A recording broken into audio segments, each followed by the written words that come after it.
章。事情发生在薛珊珊连续加班5天后。明明是国庆节，可是因为月底要结账，财务部所有人都必须加班。新晋小菜鸟薛珊珊被一堆报表折腾得手忙脚乱、头昏眼花。终于3号晚上，科长宣布月结完毕，珊珊回到租的房子，就扑倒在西床上呼呼大睡。朦胧间似乎听到手机响了，珊珊闭着眼睛在西床上摸了半天，摸到手机，凭感觉按下接听键，口齿含糊地说：“喂，你好，请问是薛珊珊小姐吗？”“是。这里是 XX 医院，请您立刻到 XX 医院妇产科来一趟。”“哦，好。”对方还在叽里咕噜说什么，珊珊完全没往脑子里去。的答应着。终于对方挂了电话，世界安静了，珊珊缩回被子里继续睡觉。过了几分钟，薛珊珊猛地从西床上坐起。刚刚她听到了什么？医院？不会是家里老头又出事了吧？珊珊套上鞋就飞奔出门，打上车催促司机加速开往 XX 医院的时候，忽然想起，不对呀，他已经来到 S 市工作了，已经不在老家了，老头怎么也不会在 S 市的医院啊？而且刚刚似乎听到那边人说是妇产科。接下来的事情对珊珊这种升斗小民来说，简直传奇的像小说。先是在医院门口一下车，珊珊还没心疼完那50块钱打车费呢，就上来2个墨镜高壮男，看样子早在医院门口候着了，而且连他的样子都晓得。薛珊珊小姐，请跟我们来。然后珊珊就在遇见黑社会的惊恐中被2人带到妇产科手术室前，再然后一个满头大汗的男人冲了上来，紧紧握住她的手。薛珊珊小姐，请您务必救救我太太。珊珊茫然地被他晃来晃去。谁来告诉他究竟是怎么回事啊？还有，这位大哥，我的手快被你捏碎了。言轻，松手。清淡的却十分有力的命令，那个叫言轻的男人立刻松了手。珊珊不由自主向发生处看去，然后眼睛直了。只是一个男人坐着的侧面而已，却好像发光似的牢牢吸引住他的眼睛。男人似乎刚从宴会中出来，身着非常正式的黑色西装，脸上带着一丝疲倦和习惯性的高高在上的疏离。他掸了掸衣角站起来，以一种傲慢的步伐走进薛珊珊。薛珊珊，珊珊呆呆点头。AB 型 RH 阴性血。珊珊继续点头。男人虽然仍然是一副傲慢的表情，眼神中却闪过了一丝放松。佳妹和你同事稀有血型，她刚被推进手术室待产，血库却临时告急，为预防万一，请你待在这里，以备不时之需。原来是这个呀，珊珊恍然大悟。大学体检的时候，她就知道自己的血型非常稀有，因此每次过马路都特别小心，生怕出个什么意外大出血死翘翘。没问题，没问题。珊珊顿时对产房里面的孕妇生出同病相怜的感觉，毫不犹豫地答应。不过，珊珊讪讪地说：“我可不可以问个问题？”“你问。”明明是求助者，可是男人偏偏就能摆出一种居高临下的姿态来，而周围的人似乎也觉得他的态度理所当然，以致薛珊珊也快产生这种错觉了。啊，你们是谁呀？还有，他们是怎么知道他的联系方式的呢？男人以一种奇怪的目光看了薛珊珊几秒，然后慢慢开口，比人风腾。珊珊想了半天，很不好意思地说：“我认识你吗？”言轻擦了擦汗：“薛小姐，你是风腾公司的员工吧？”难道你培训的时候没有学过公司创业史，也从来不上公司网站？珊珊的嘴巴一会儿张成 O 型，一会儿张成A型。他想起来了，封腾，居然是大老板。珊珊无比乖顺地蹲在产房前当临时血库，期间又被大老板指使着去做了个血液检查，以证明身体健康，血液合格。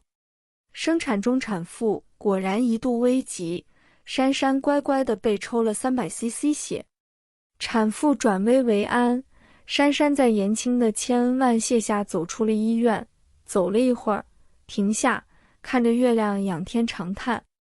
资本家果然是吸血的，没人性啊，没人性。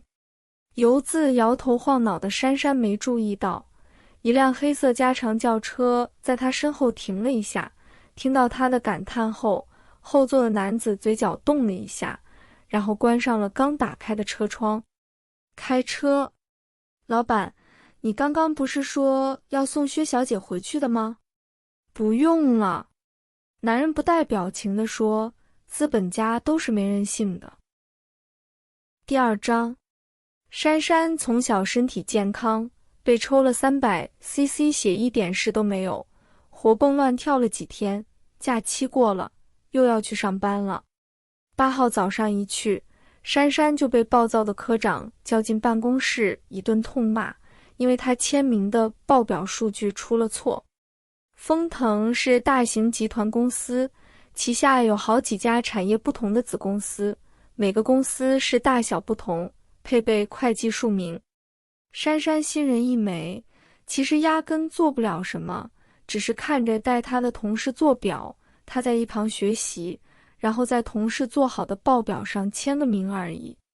这种情况科长心里也有数，不过他本来就不满这个新人，所以借题发挥。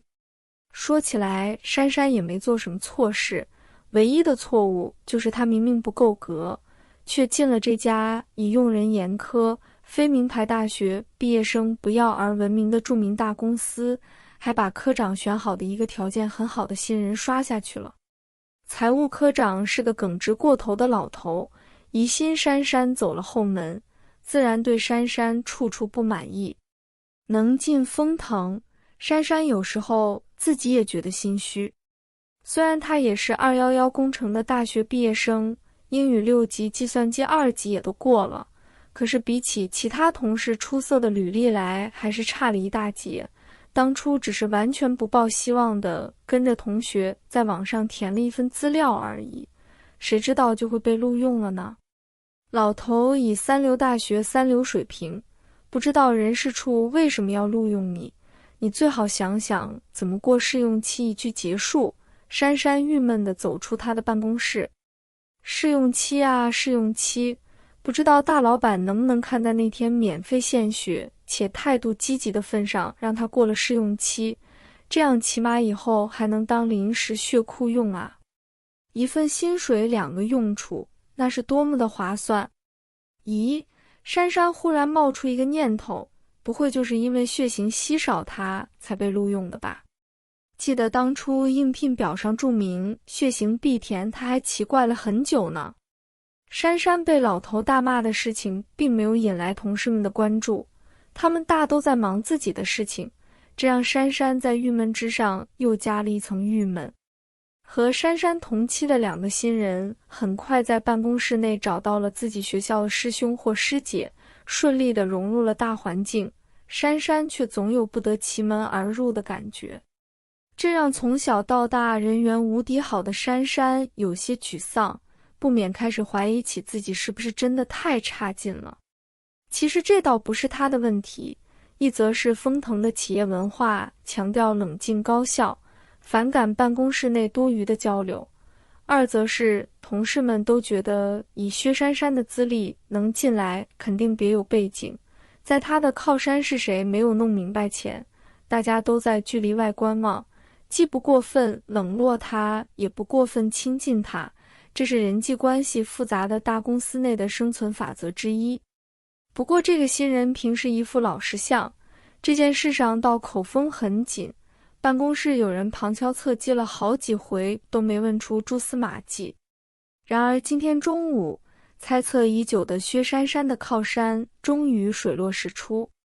总裁办公室的首席秘书 Linda 小姐拿着一个和她高级白领丽人身份很不相称的饭盒，站在财务科门口。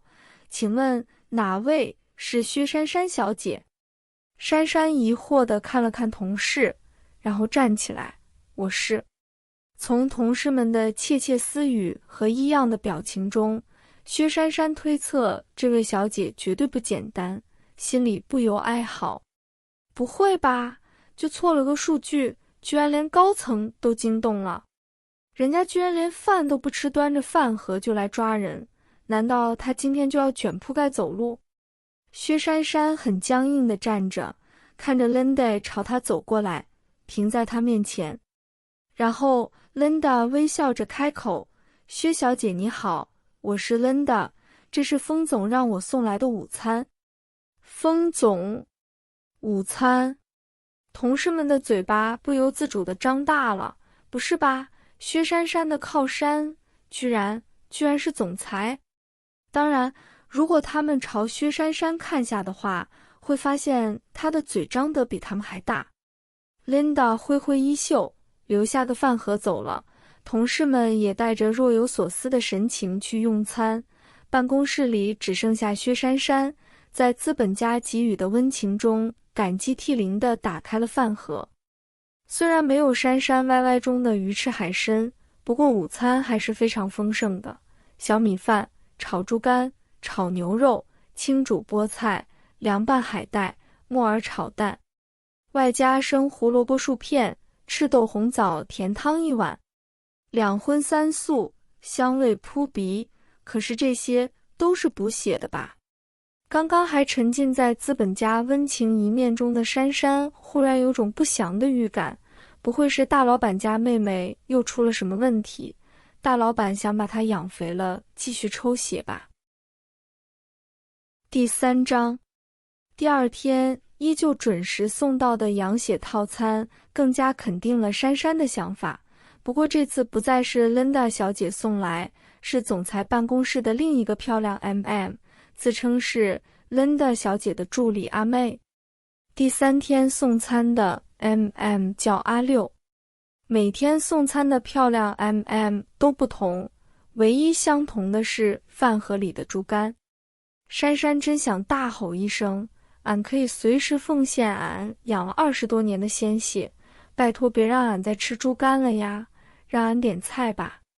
当然，这句话只能在心里歪歪一下，再给薛珊珊10个胆子，她也不敢真喊出来。连续吃了2个星期的总裁是特别午餐，迟钝如薛珊珊也开始感到不安。到底要抽他多少血啊？给他吃这么多？珊珊不是没想过要推辞，只是她每回都觉得明天应该不会再送来了，就省了口水。谁知道上面居然很有毅力的连送了2个星期。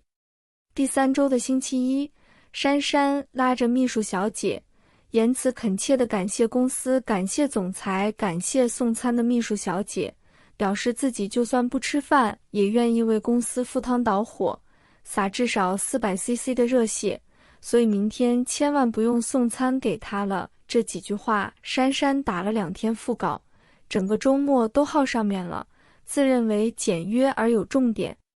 秘书小姐却得体地笑着说：“我是按照总裁的吩咐办事，薛小姐如果有什么别的想法，最好亲自和总裁说。”珊珊傻眼，她一个小财务，怎么去跟总裁说啊？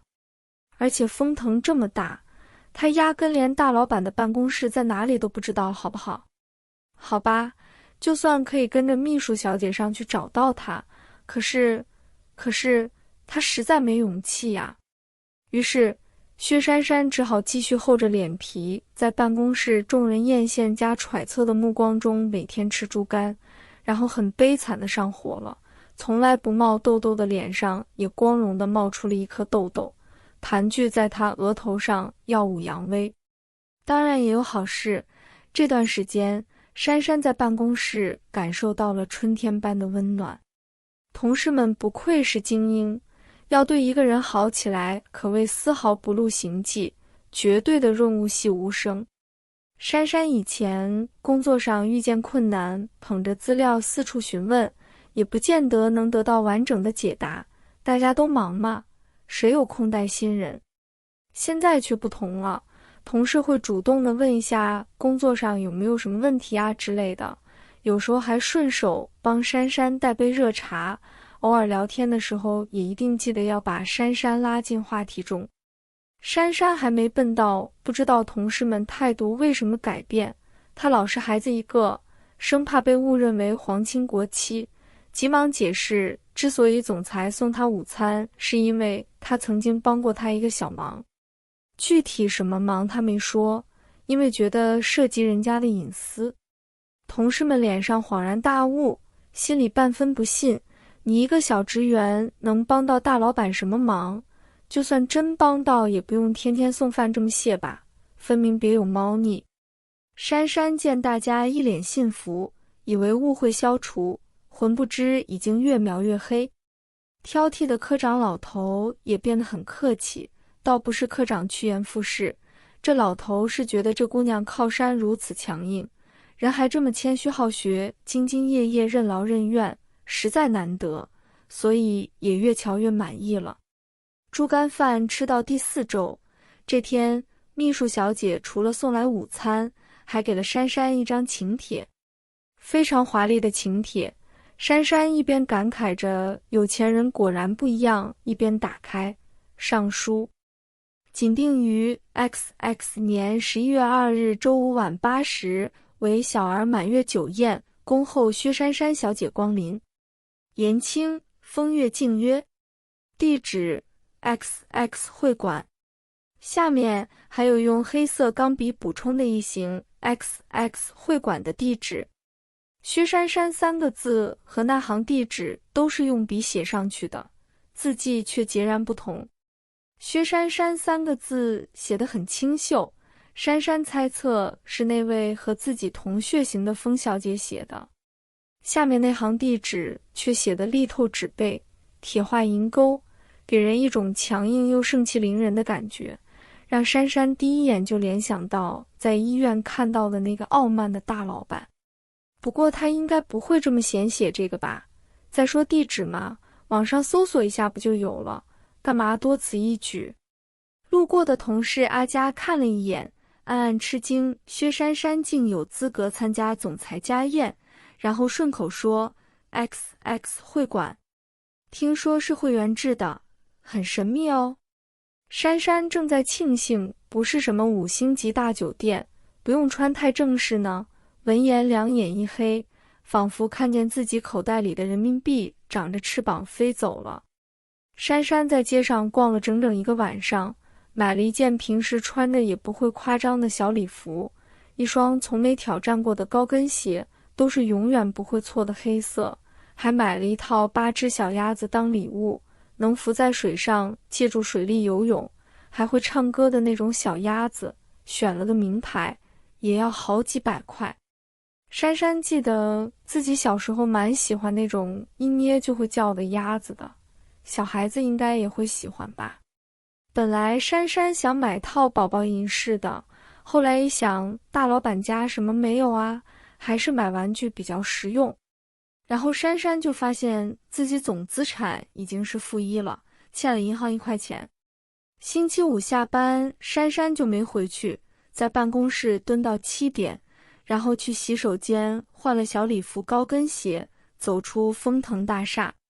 幸好大厦里面已经没什么人了，否则穿这么正式，珊珊肯定不好意思。正在大厦前等出租车的时候，一辆银灰色宝马在他身前停下，副座的车窗打开，温柔的特助先生探出头：薛小姐是去酒宴吗？不如上车，我们带你一程。好啊好啊，谢谢。珊珊感激的点头，周末的车真是太难打了。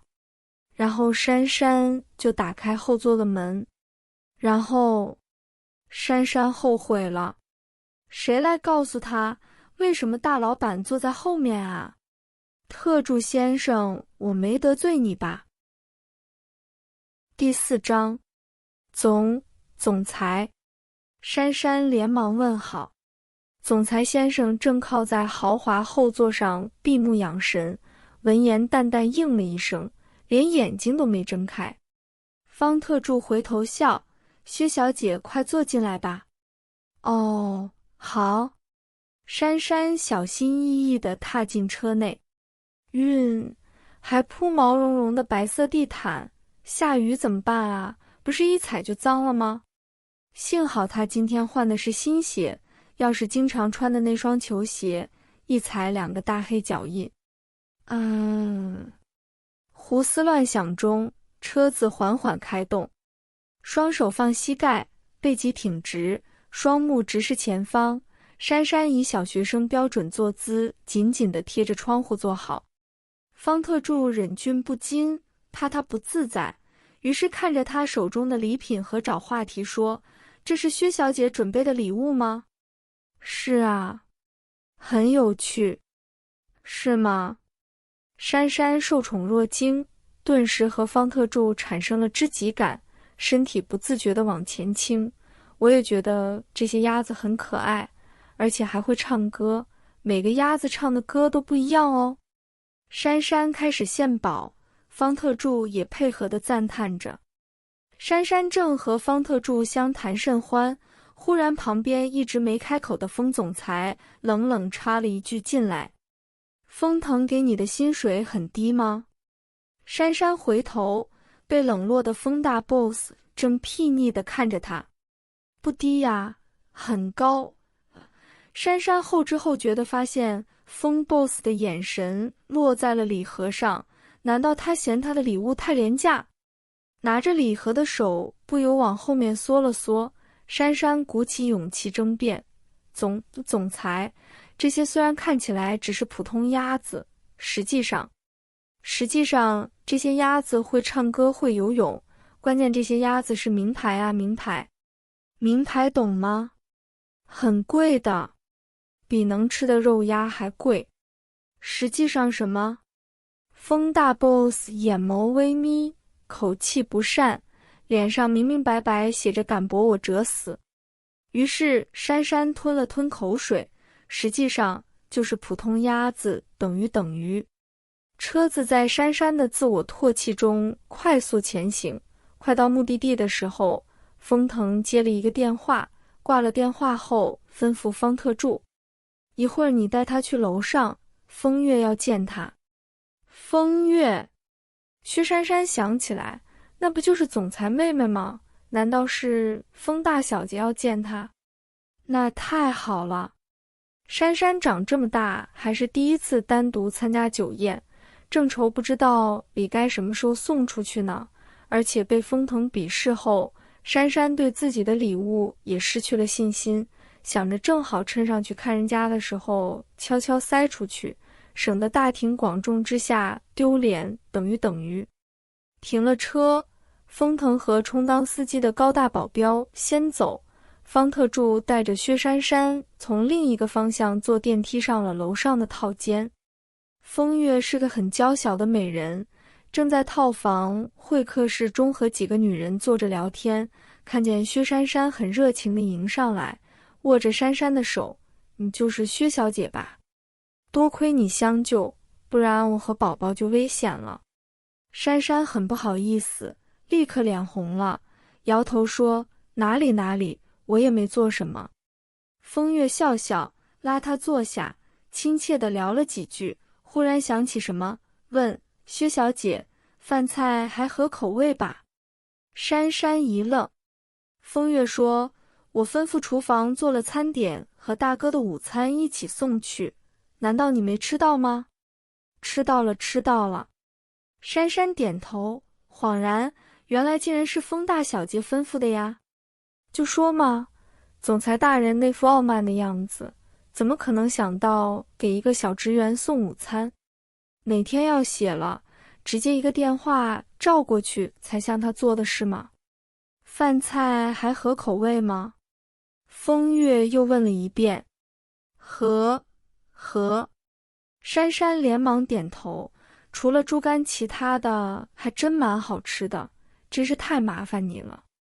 哪里？风月笑着说，我家大哥嘴巴挑剔得很，每天午饭都是家里的大厨做了送去，带给你也是顺便。再说丰腾的员工我最清楚，都跟我大哥似的拼命，午餐还有啃面包解决的。你又刚抽了那么多血，这样怎么行？这下珊珊真的有点感动了，这位大小姐心思真是体贴入微。风月看到珊珊手里拿的礼盒，惊喜地说，这是送给宝宝的礼物吗？是啊。珊珊把盒子递出去，会唱歌会游泳的小鸭子。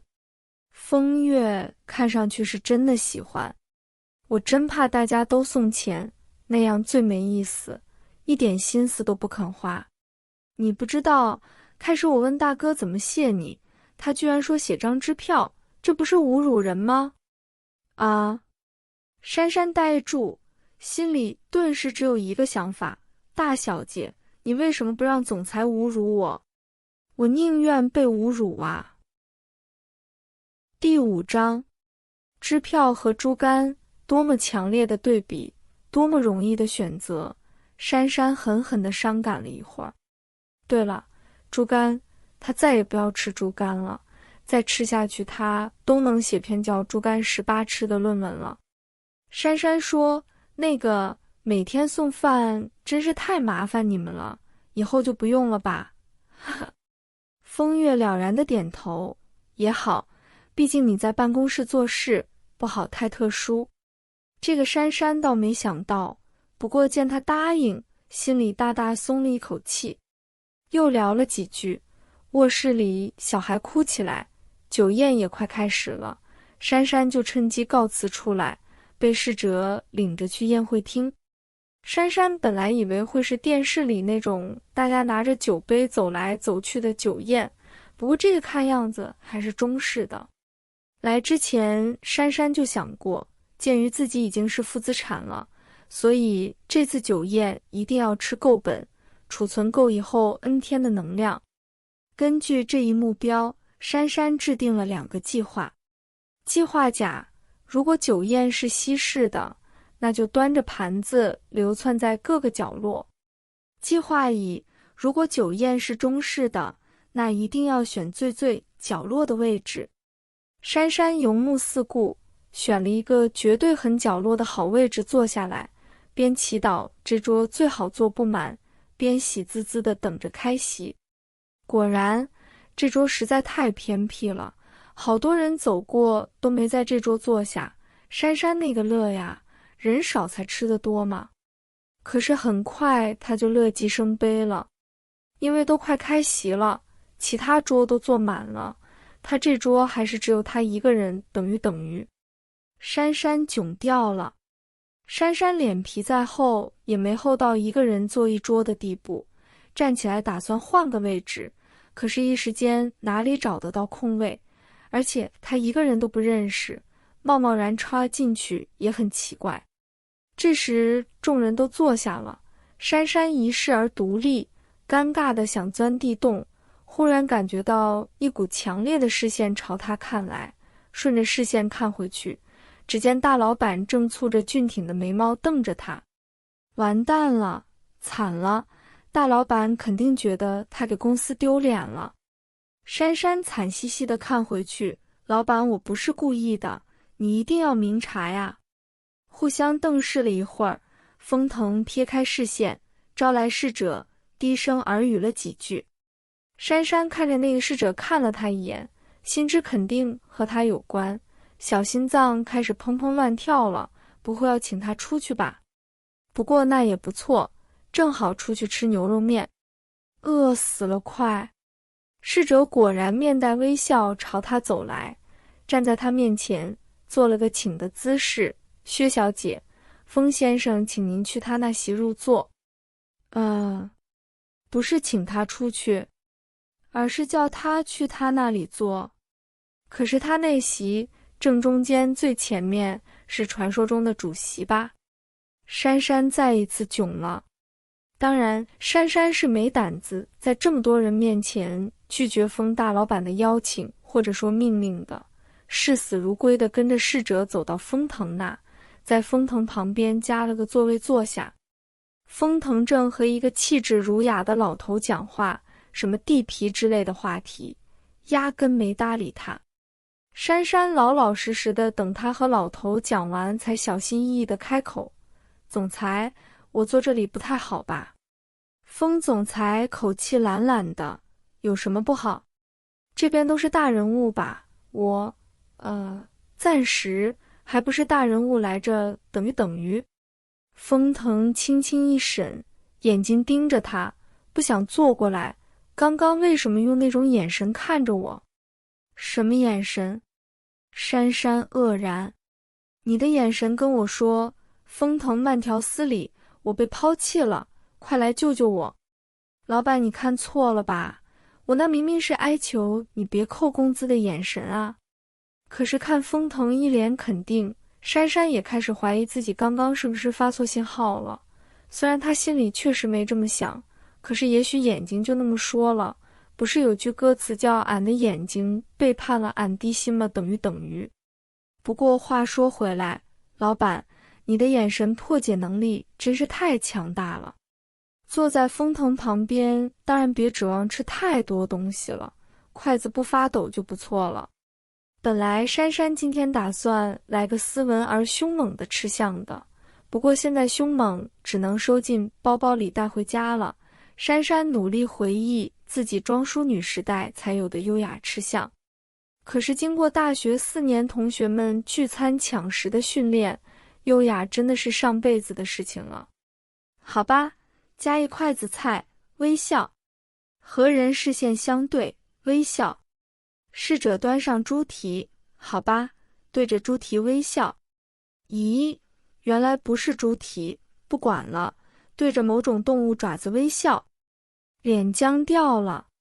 好不容易酒席过半，陆续有人告辞，珊珊也立刻向封腾告辞。封腾说：“你晚点走，和我一起送客人。”珊珊颤巍巍地提醒他：“总裁，我也是客人啊，我也有送礼的。你想先走？”封腾眼睛眯起来，熟悉的压迫感又向珊珊袭来。老板还没走，员工可以走吗？当然不可以。珊珊立刻义正辞严地说：“我留下送客，送客。”第6章，珊珊半饥不饱地跟在封大总裁身边送客。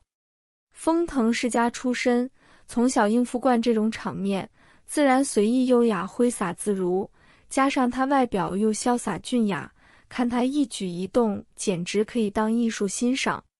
珊珊和他并肩站一起，感觉到他无比接近的男性气息，小心脏忍不住扑腾了2下，当然很快就被珊珊武力镇压了。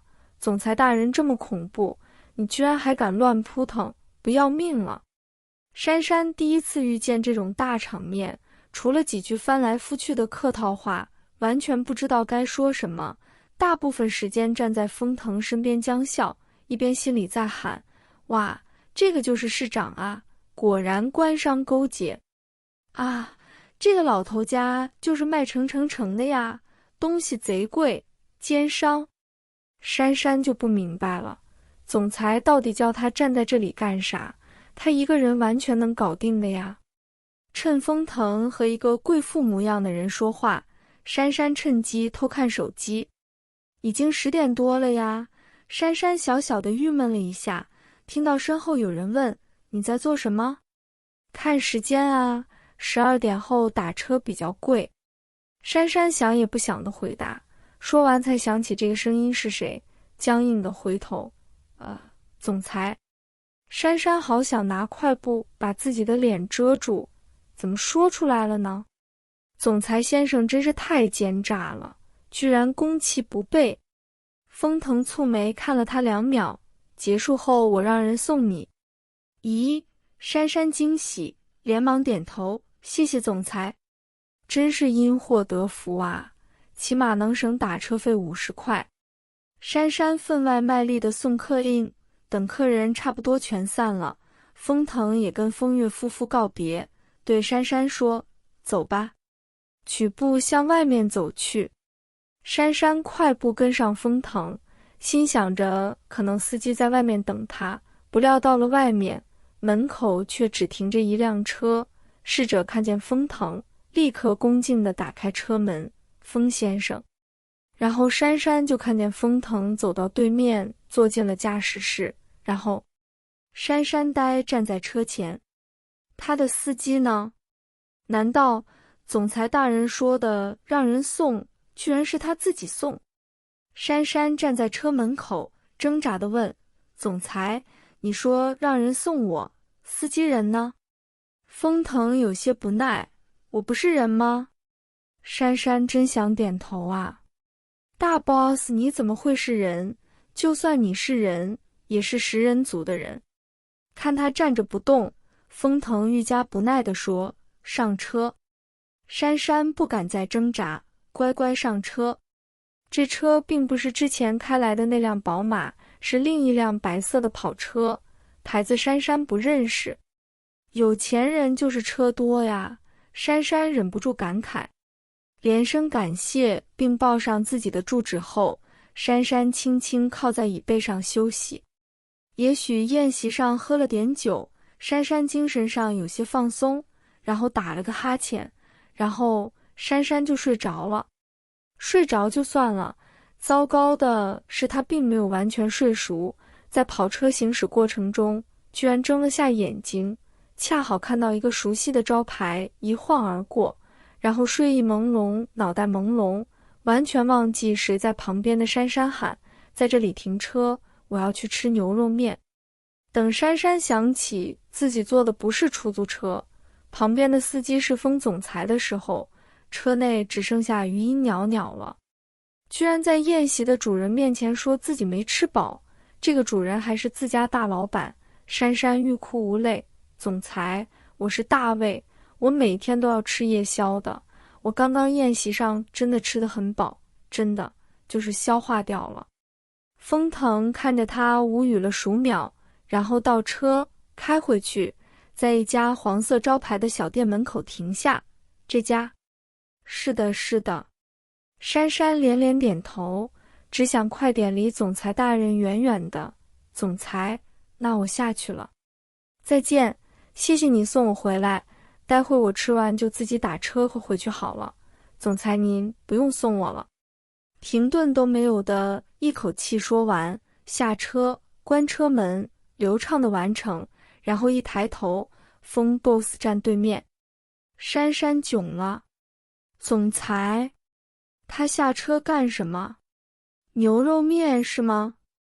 总裁，你不会也要吃这个吧？”“不可以。”封腾从石化的珊珊身边走过：“我也消化掉了。”“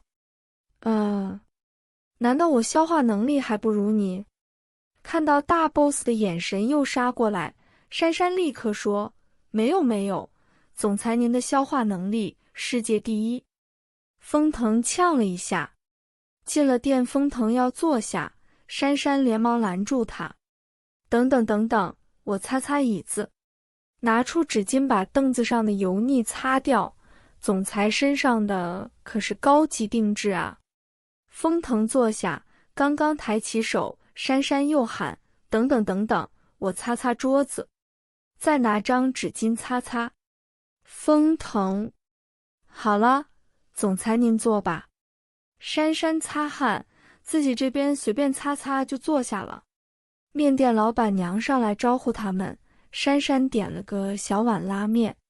珊珊经常来这吃面，老板娘都认识了，搭话说：“今天只要个小碗啊。”珊珊尴尬的点头，在大 boss 的气场下，她肯定食欲不振，点大碗也是浪费啦。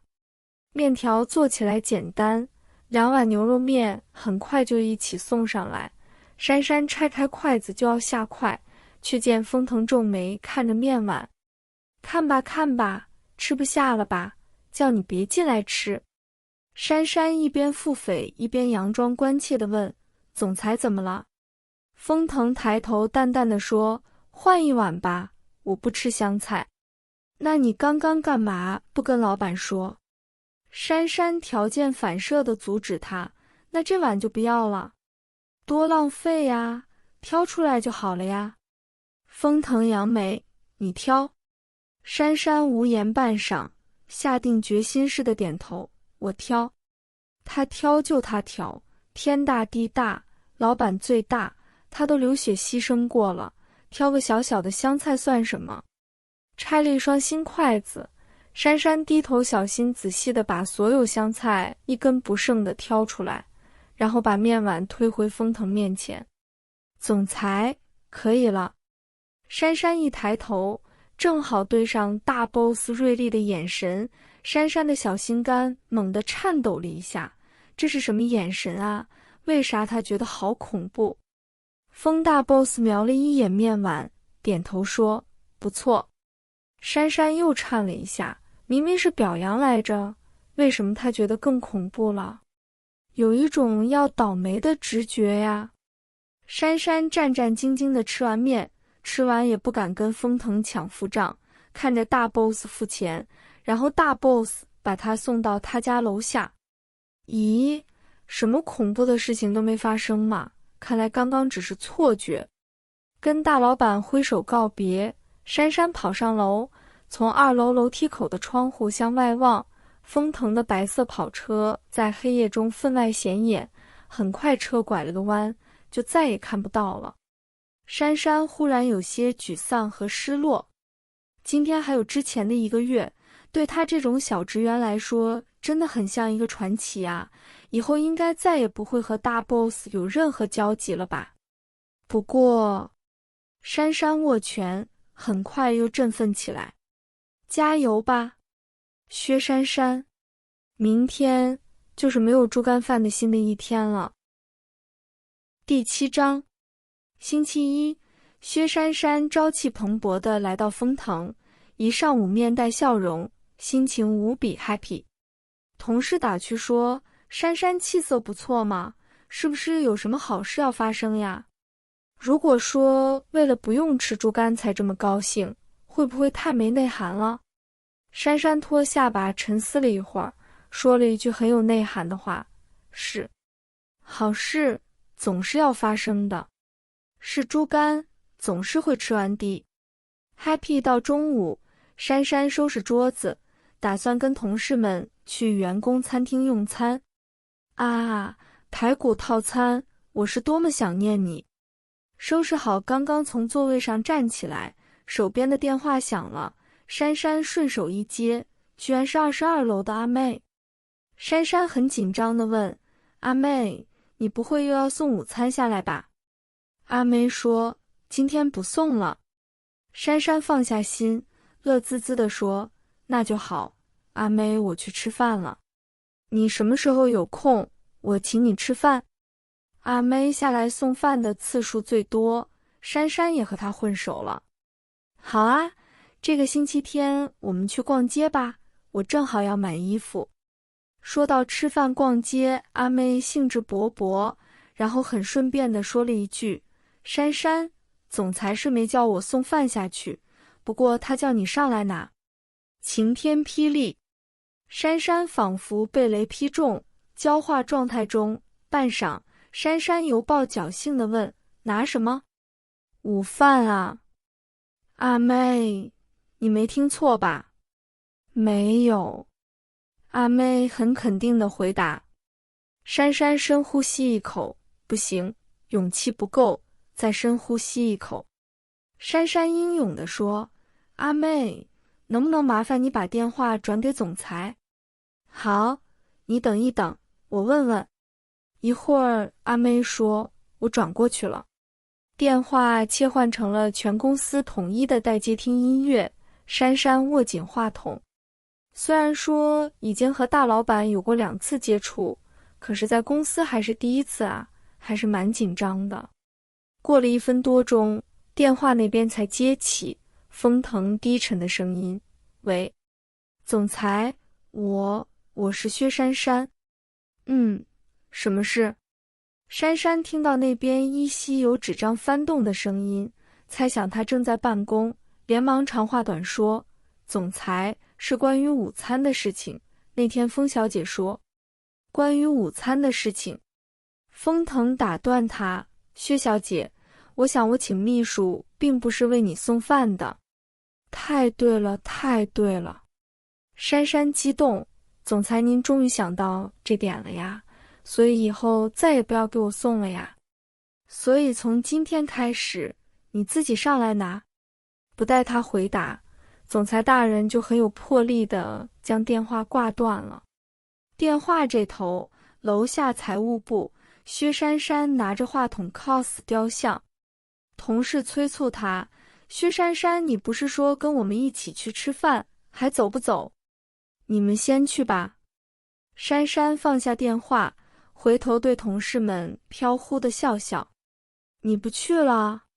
那你去哪里吃？22楼。珊珊木木地飘出了财务部，剩下同事们面面相觑。同事之一半羡半嫉地说：怪不得今天上午这么高兴，原来是扶正了。走进电梯，按下22楼的按钮，珊珊安慰自己：算了算了，反正是去阿妹那拿个饭而已，大小姐肯定忘记跟他们家厨房说了，想办法再提醒一下她就好。不过怎么联系她呀？难道通过总裁？到了22楼，走出电梯，珊珊眼前一亮，不愧是大 boss 的地盘啊，装修都和下面不一样，多么的，如此的。珊珊一时找不到词来形容，总之就是很民脂民膏的样子。不过，阿妹在哪里呢？正当珊珊举目四望找阿妹的时候，方特助含笑迎上来：薛小姐，总裁说让你直接去他的办公室。不是找阿妹吗？阿妹大概去餐厅吃饭了。薛小姐，快进去吧，别让总裁久等。不会吧？珊珊哭丧着脸。总裁大人日理万机，怎么还管发饭盒呀？看着他的表情，方特助有些忍俊不禁，带着开心的表情下楼用餐了。珊珊找到总裁室，踌躇了一会儿，抬手敲门。进来。推开沉重的木门，珊珊习惯性地先探头往里看看。总裁大人的巢穴比珊珊想象中的更加宽敞，明亮大气，气质凝重而简约。大 boss 远远地在办公室那端，坐在宽大的办公桌后，正低头看卷宗。工作中的风腾别有一种上位者的严峻，光线通过他身后的落地窗透过来，烘托般照在他年轻的身躯上，珊珊不由自主地被震慑住。风腾眼睛仍旧看着卷宗，站在那做什么？过来。哦。珊珊被惊醒，发现刚刚自己竟然被 boss 大人的美色所迷惑了，不由冷汗了一下。果然越危险的生物外表就越那啥呀，总裁大人就是最典型的例子。转身关上门，珊珊走到风腾的办公桌边，风腾翻阅着卷宗，稍等一会儿。珊珊点头，不敢打扰他，拘谨地站在一旁等他看完。片刻后，风腾在页末签上自己的名字，合上卷宗，抬头看了薛珊珊一眼。风腾抬抬下巴，示意他看向右边会客区的桌子。午饭在那里。珊珊一眼看过去，下巴差点掉下来了。天啊，这个风小姐怎么越来越夸张了？以前送饭用的还只是普通的一次性饭盒，今天居然用的是木质的3层圆筒饭盒，居然还是2个。风小姐当她饭桶吗？珊珊被震惊了，喃喃地说：2个是总裁，我吃不了那么多的。风腾咳了一下，其中1个是我的。珊珊更惊了，居然和总裁 boss 同一个级别的待遇，难道总裁的饭桶里面装的也是猪肝吗？珊珊讪讪地说，总裁，我不能再吃了。上次风小姐说不会再给我送饭了，她可能忘记跟你家厨师讲了。而且我上次抽的血已经补回来了，你看我脸色多红润啊，都快红成猪肝色了。风腾看了他一眼，眼睛中闪过一丝笑，立刻又冷下脸来，一副淡漠的样子。他要做的事我不管，你自己跟他说。那总裁，你能不能把风小姐的联系方式给我？她昨天飞欧洲了。风腾悠悠地说，大概1个月后回来。珊珊傻眼，难道还要吃1个月？薛小姐不必客气。风腾淡淡地说，我没客气，珊珊都想垂泪了。风腾研究似的看着他，薛小姐是不是不好意思白吃白喝？是啊，是啊，总裁明鉴，实在太不好意思了。珊珊连连点头。这样，风腾沉吟，珊珊紧张地看着他，差点说总裁大人开恩了。那这样吧。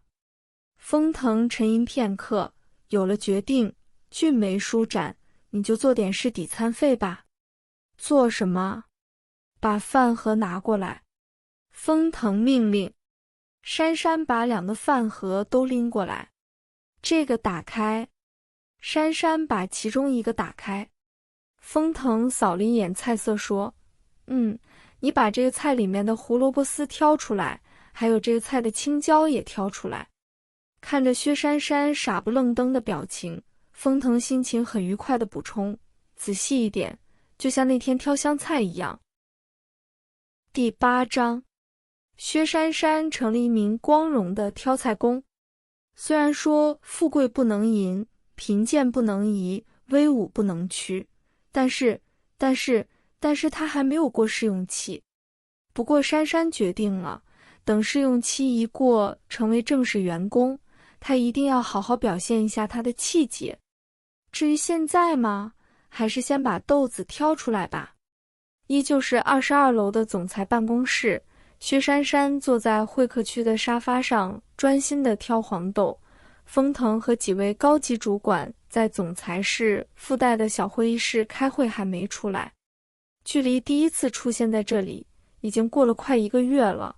珊珊开始还寄希望于风大小姐回来拯救她，可是前天却被总裁大人告知风小姐又去加拿大了。真是的，才生完孩子就到处乱跑，总裁家的人果然个个神奇。比如说总裁大人吧，他的挑食已经到了匪夷所思的地步了，而且恐怖的是，还会随着时间和烹饪方式的变化而变化。今天吃的明天未必吃，煮着吃的炒着未必吃。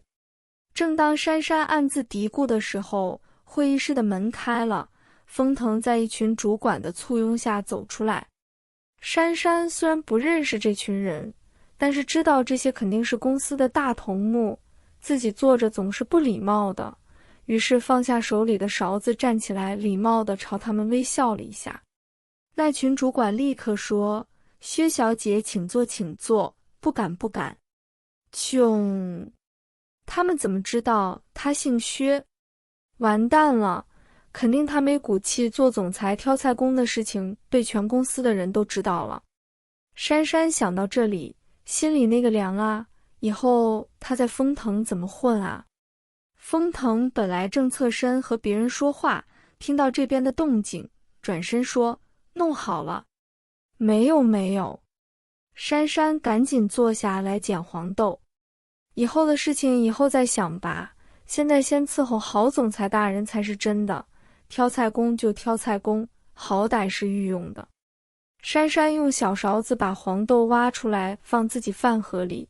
总裁大人说过，食物不能浪费，所以总裁大人不吃的东西，珊珊必须吃掉。现在这些黄豆当然也要进他的肚子。他做得顺手，浑然不知道那些主管们看着是多么的震惊。早知道这位薛小姐平步青云，不不知道为什么获得了总裁的青睐，总裁连中午那点点休息时间都要和他在一起，完全不避讳人言。现在看来，薛小姐和总裁的关系果然非比寻常。她居然把自己爱吃的菜从总裁那里挖过来放自己碗里。主管们带着一脸若有所思走了，风腾把手中的资料扔在办公桌上，走到珊珊对面坐下。珊珊站起来，很恭敬地把饭盒放到他面前。总裁，弄好了。坐。哦。珊珊已经和总裁大人共进午餐1个月了，当然这也是大 boss 的命令。珊珊的理解是，大 boss 吃完要人收拾碗筷。珊珊拿起筷子慢慢开始吃。说起来，珊珊吃饭本来很快的，呼啦呼啦的，非常有效率。结果总裁大人见了非常不满，要求他跟他要差不多同时吃完。不得不说，总裁大人的好胜心真是太强了，比他吃得快都要嫉妒。所以珊珊没办法，只能吃一口，看一下总裁大人的进度。看得多了，风腾放下筷子，你看上哪个菜了？要吃自己家。珊珊嘴里有东西说不出话来，珊珊连忙摇手。风腾了然的点头，你的意思是你不加？点头点头，总裁英明。要我给你加？珊珊好不容易咽下东西，正要说话，闻言立刻呛到了，一边咳一边用眼神控诉风腾：总裁大人，你吃饭的时候不要讲笑话好不好？而且还这么冷。风腾见他咳得眼泪都出来了，优雅地倾过身，轻轻拍打他的背，帮他顺气。珊珊被他醇厚的男性气息笼罩，忽然一阵心跳加快，连忙往旁边闪闪。总裁大人的气场果然太恐怖了，离近点心脏都强烈抗议。风腾收回手，看着他略略发红的脸，忽然微微一笑，难得温柔地说：想吃什么慢慢说，不要这么着急。珊珊咳得更厉害了，好不容易顺了气，连忙为自己的清白辩护：总裁，我绝对不敢觊觎你碗里的菜的，我有黄豆就够了。觊觎也没关系。风大总裁很大方地说：今天牛肉很不错。风腾状似不经意地加了一句：明白了。看来今天的牛肉不对他胃口。珊珊摸摸自己的小肚子，一咬牙，既然这么好吃，总裁你也让我尝几块吧。拿起干净的勺子，珊珊大无畏地向总裁大人的饭盒挖去。风腾微笑说：不用客气，你爱吃全拿走吧。勺子停在半空中，珊珊抬头看向风腾，差点含泪了。总裁，撑死算工伤吗？总算大总裁良心发现，没真把牛肉全塞给他，珊珊只吃了几块。不过不知道为什么，总有一种怪怪的感觉。吃完饭，风腾去洗手间清洗，珊珊在怪怪感觉的驱使下，迅速地收拾完，正要溜掉，风腾走出来说：明天你不用来了。珊珊一惊，站住脚步，就这么解放了？完全没有经过一番艰苦的斗争什么的。珊珊那个失落呀，好歹让他有骨气的拒绝一回再说嘛，不然怎么表现他的气节呢？不过这样也好，就不用虐待他可怜的胃了。这么想着，珊珊又高兴了点，脸上不自觉地漾出笑容。可惜笑容才出来，就听风腾补充说：半个月后再来。啊！风腾唇角微不可见的略略扬起，有问题？没有，就知道没那么好的事情。总裁大人，你别老讲半句，再来个转折好不好？珊珊闷闷的打着饱嗝，走出了风腾的办公室。吃饭时产生的怪异感觉困扰了珊珊一下午，做事都有点魂不守舍，可是哪里不对又说不上来。去茶水间泡茶的时候，珊珊忽然灵光一闪，不由僵住，喃喃自语地说：“我想起来了，剩菜，口水。”啊，她做挑菜工作太顺手了，竟然完全没有意识到那些牛肉是总裁大人吃过的，上面不会沾了总裁大人的口水吧？什么口水？总裁大人的？咦？珊珊猛地回头，看见同事阿佳带着兴奋的神情站在她身后。珊珊警觉地住口，呵呵笑一下就要跑掉。做挑菜工已经够没尊严了，她才不要让别人知道她已经沦落到吃剩菜了。然而平时精明最懂进退的同事已经被总裁密使冲昏头脑，一把拉住她：“珊珊，你这个样子，难道今天才第一次口水？”“是啊，以前绝对没吃剩菜过。”“啊，不对，不是，从来没有吃过。”珊珊慌慌张张地端着杯子跑出茶水间，这么明显的欲盖弥彰，怎么可能瞒过精明的同事？阿佳一脸不可思议地站在原地感慨：“总裁好纯情，今天才到 kiss 这一步。”然后阿佳就端着还没冲水的空茶杯，一脸梦游地走出了茶水间。吃剩菜的噩梦困扰了珊珊一整天。第二天，珊珊从阿妹那知道总裁大人是带着 Linda 和方特助去欧洲分公司了，才彻底振奋起来。大魔王出国了，呜哈哈哈！珊珊于是过得很愉快，没料到过了几天，又有更好的事情发生。财务总监，也就是科长老头的上级，珊珊上级的上级，那天珊珊在丰腾办公室里遇见的主管之一，在财务部例行晨会上宣布，薛珊珊和另外2位新进员工工作表现实在太优秀了，提前结束试用期，正式转正。人事那边也相当配合，在人事主管主动热情又不好推辞的陪同下，速度奇快地办好了一切手续。珊珊那个开心啊，正是员工了，以后就能拒绝总裁大人一切不合理要求，而他也不能无缘无故地解雇他了。人逢喜事精神爽啊爽，珊珊见谁都笑脸。唯一不爽的就是珊珊发现员工餐厅的伙食水平下降了，想念已久的排骨套餐怎么吃怎么不对味。唉，食堂大师傅肯定被表扬太多骄傲了。第9章，自从转正后，珊珊就有些迫不及待，每天扳着手指头数着日子，等待大 boss 回来。具体表现为：每天上班走进丰腾大厦前，用充满斗志的眼神仰望22楼，下班走出去的时候，再用壮志未酬的眼神仰望一遍，最后才依依不舍地离开。于是整个丰腾大厦都知道了，在总裁不在的日子里，财务部的薛珊珊总是无比缠绵地看着总裁办公室，显然已经相思成灾了。这天中午，珊珊吃了午饭，趴在办公桌上睡觉。睡了一会儿，电话响起来，珊珊懒洋洋地接起电话，阿妹的声音传来：“珊珊，有空吧？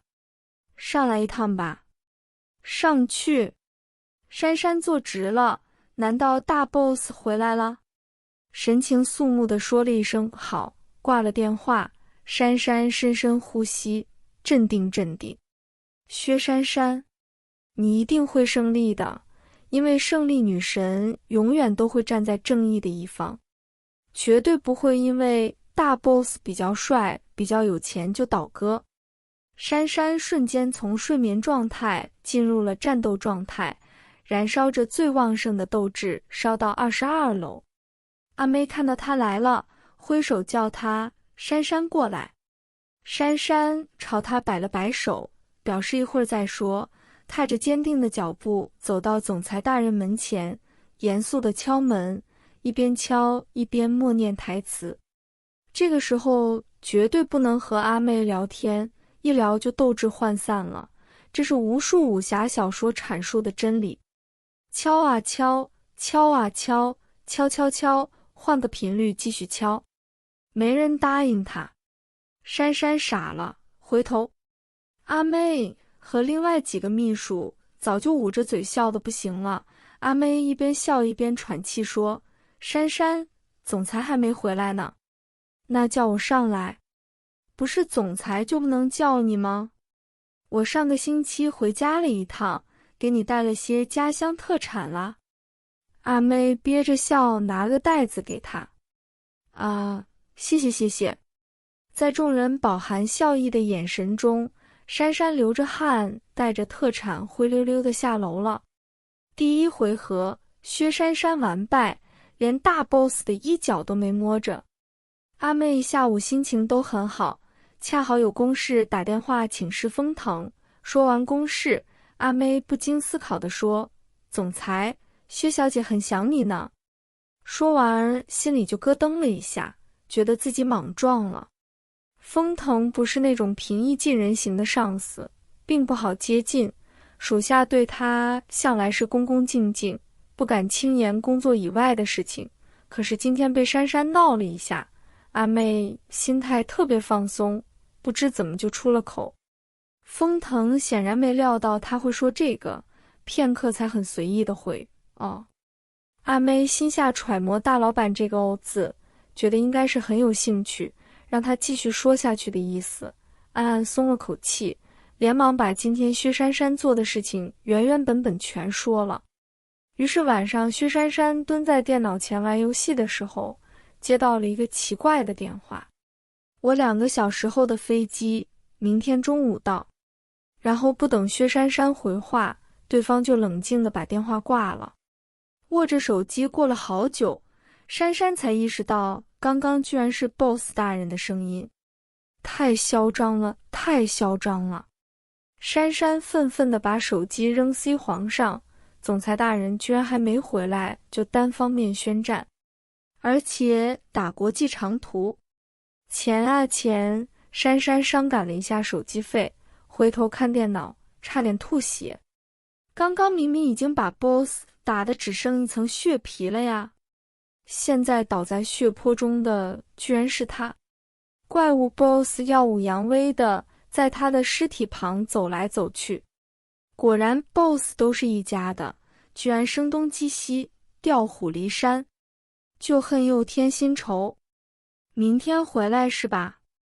珊珊红着眼睛瞪着电脑，握拳印。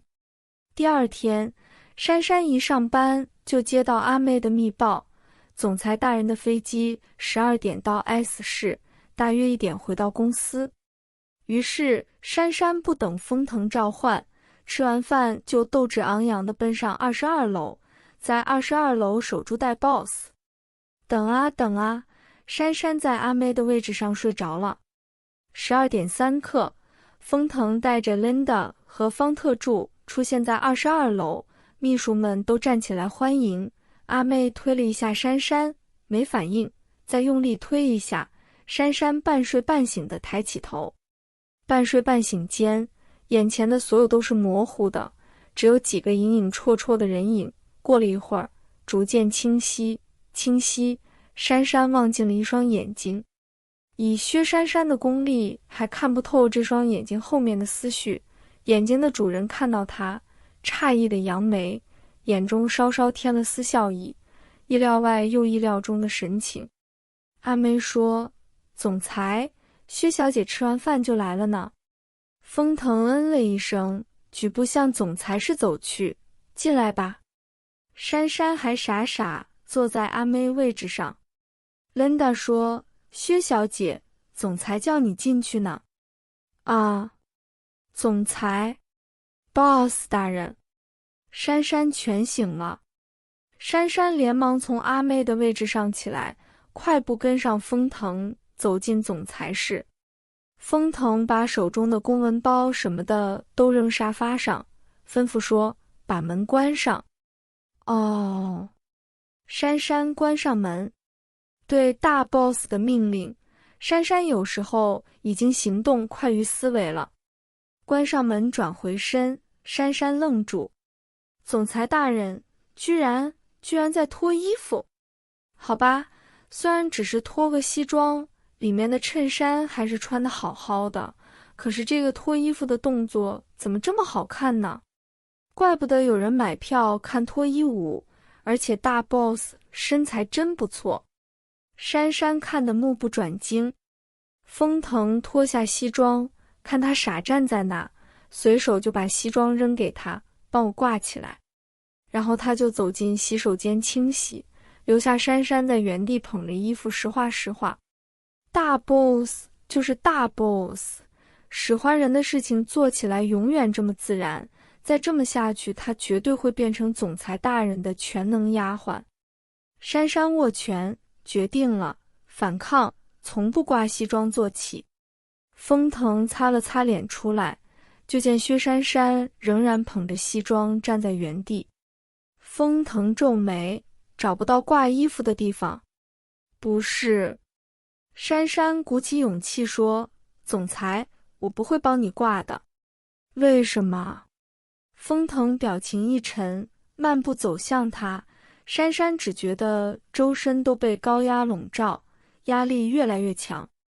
因为珊珊咬牙，双手伸出把衣服奉上，豁出去了。因为现在天气冷了，总裁你还是穿上吧，不然会感冒的。薛珊珊，你没救了。珊珊沮丧地瞪着手里的西装。算了，挂衣服这是小事，今天主要是为了午饭的事情来的，这个绝对不能妥协。风腾微微一笑，原来你是关心我，刚刚我还以为……他这一笑，笑得珊珊毛骨悚然，忙否认说，没有，我当然是关心总裁您。为什么？什么为什么？为什么关心他？珊珊绞尽脑汁，结结巴巴地说，因为总裁的健康就是员工的幸福，我的健康就是你的幸福，这话不错。风腾满意的点头，好了，我健康得很，你还是先把衣服挂起来吧。总裁大人的话好像哪里怪怪的，珊珊边去挂衣服边疑惑。挂好衣服回来，也没想出哪里不对，珊珊把这个问题甩在脑后，凄凄哀哀地开口，总裁。不对，怎么是这种语气，又不是来求人的。珊珊咳了一下，重新说，总裁。风腾走向办公桌后，怎么了？那个午饭。珊珊正要一鼓作气，死而后已，风腾却打断他说，对了，去把沙发上那2个纸袋拿过来。又叫他做事。好吧，就帮他做这最后一件事好了。珊珊把那2个漂亮的纸袋子拿过来递给他，风腾却不接，打开电脑输入密码，看上去很随意地说，给你的，拿去吧。给你的。这3个字不亚于9天惊雷，彻底把珊珊镇住了，以致好几分钟都没反应。刚刚扫了一眼，袋子里面似乎是护肤品吧，大 boss 居然买护肤品给他。好可怕。几乎是生存的本能告诉薛珊珊，这东西绝对不能要，要了以后就没活路了。于是珊珊张口，总裁，我不字刚出口，大 boss 的眼神就砍过来了，不要的要字硬生生在嘴边刹车，珊珊差点憋内伤了。不什么？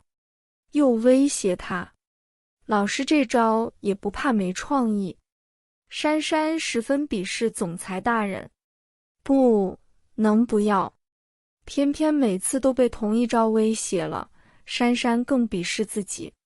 看他低着头，一点收到礼物的喜悦都没有，风腾眼中也闪过一丝不悦。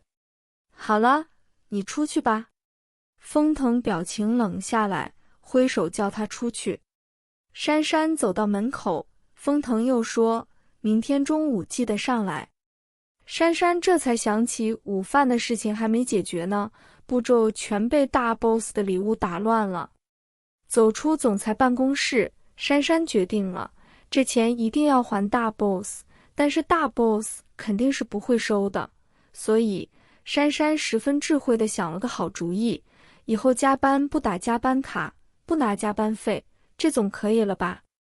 Linda 看见珊珊提着纸袋子出来，笑着说，薛小姐，果然是送给你的呢。她不无邀功地说，这个牌子是我向总裁推荐的，上次你不是说你冬天皮肤很干，甚至会起皮吗？用这个最有效果了。事实上，连给薛珊珊带礼物也是他提议的，只是这话自然不能和薛珊珊说。回国前，他装作无意地问总裁是否要给薛小姐带份礼物，封腾却似乎对他的提议有点意外，片刻后才点头让他办理此事，估计之前根本就没想过帮薛珊珊带礼物吧。这么说来，这位薛小姐的地位似乎并不是很牢靠呢。但是不管如何，眼前总是要拉拢的。珊珊经Linda这么一说，才想起来，有一次她到楼上来，的确向Linda和阿妹这些时尚人士讨教过这个问题。没想到 Linda， 珊珊想起什么，紧张地问，这些护肤品要多少钱啊？ Linda 心中皱眉，觉得她实在小家子气，男人送东西收着就是了，问价钱多么俗气，不过还是笑着说了个数字。听到价格，珊珊只有一个念头，让风把它吹走吧，吹走吧，竟然这么贵，她要加多久的班啊？珊珊万念俱灰了，喃喃地说， Linda， 你就不能推荐个便宜点的吗？然后在所有人诧异不解的眼神下，珊珊由魂状地飘下了楼。第10章，游魂般的过了一下午，晚上，珊珊又坐在 C 皇上，看着那些护肤品发呆。boss 大人不愧是大资本家，大棒加金元的手段运用得如此熟练。唉，珊珊拆开漂亮的盒子，打算试试，毕竟这是她以后N年的加班费换来的，总不能放着过期吧。可是把那些瓶瓶罐罐拿出来一看，珊珊无语了。这些瓶子上写的是什么呀？虽然每个字母都认识，但是合在一起就不认识，好像是法文。珊珊满脸黑线，把盒子扔一边，珊珊躺在 C 皇上看了会天花板，然后又起来，找出纸笔，把瓶子上的字母一样画葫芦的抄下来，打算明天问问办公室里的同事。隔天上班，珊珊问了2个对这方面比较有研究的同事，结果他们也不晓得。珊珊想了想，看来只好问 Linda 了，既然是她推荐的牌子，她应该懂吧。很快又到了吃饭的时间，珊珊十分忧郁地上楼。忧郁是因为珊珊心里很矛盾。俗话说，吃人家的嘴软，拿人家的手软，她吃了也拿了，却要拒绝帮人家做事，好像很小人，很忘恩负义。可是如果不拒绝的话，将来还得继续吃，说不定还要继续拿，循环往复，她岂不是要从挑菜工变成包身工了？包身工，珊珊一个机灵，遍体生寒，不行不行，这样就永远没有出头的日子了。宁可做小人，也不能做包身工。前者是人格问题，后者可是人生问题。珊珊又一次下定了决心。可是一进办公室，珊珊就发现总裁大人现在的心情绝对称不上愉快。也对哦，饿着肚子的 boss 都是心情不好甚至凶猛的，捋虎须的话还是等喂饱 boss 再说好了。珊珊自觉地坐下开始挑菜，挑完后又很恭敬地请 boss 大人过来吃饭，然后边吃饭边偷偷观察。果然 boss 大人的表情越来越和缓了。于是吃完，珊珊终于英勇地开口了，总裁，挑菜这个工作我以后可以不做吗？看见封腾的俊眉隆起，珊珊连忙找出替死鬼，可以让方特助做。方特助，我对不起你。啊，不对，让阿妹做。珊珊忽然想到了两全其美的办法。这可不是她陷害朋友，是阿妹自己说的。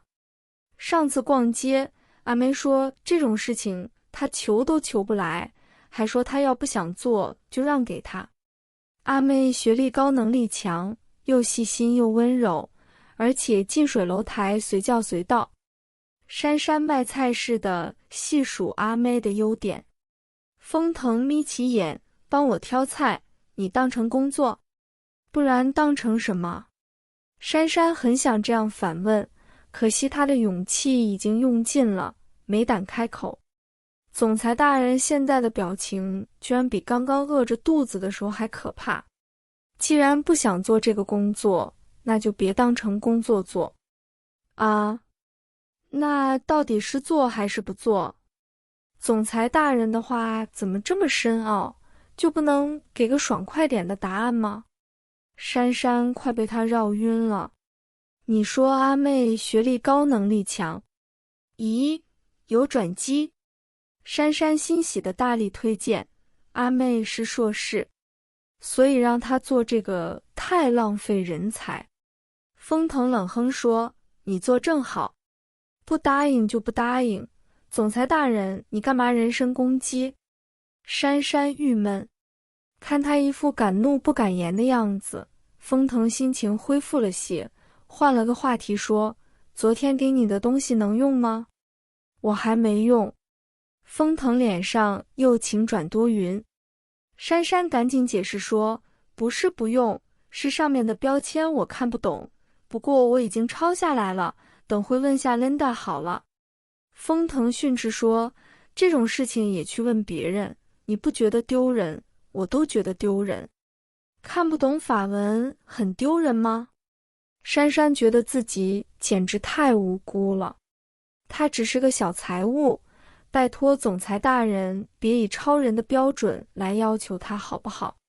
再说了，就算丢人也是他丢，关总裁大人什么事？拿来。封腾一脸恨铁不成钢的不耐。什么？珊珊茫然。你不是抄下来了吗？抄哪里了？哦。虽然不知道他要做什么，珊珊还是顺从的从裤兜里拿出纸。封腾看了一眼，然后放在桌上，过来。干嘛？珊珊凑过头。听好了。封腾指着某个词条开始翻译，这个是。他一条一条的翻译下去，珊珊呆住，总裁大人居然亲自给他解释这个。他还没听完，封腾已经全部说完，问，记住了吗？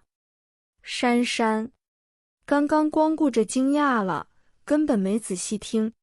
封腾用一种看猪的眼神看着薛珊珊，珊珊羞愧地低下头。你到底是怎么被招进来的？封腾摇头叹气。算了。他拿起笔，在每个词条后面写上中文。他拿笔的姿势非常有魄力，天生一种掌握全局的气势，字迹也非常有力道。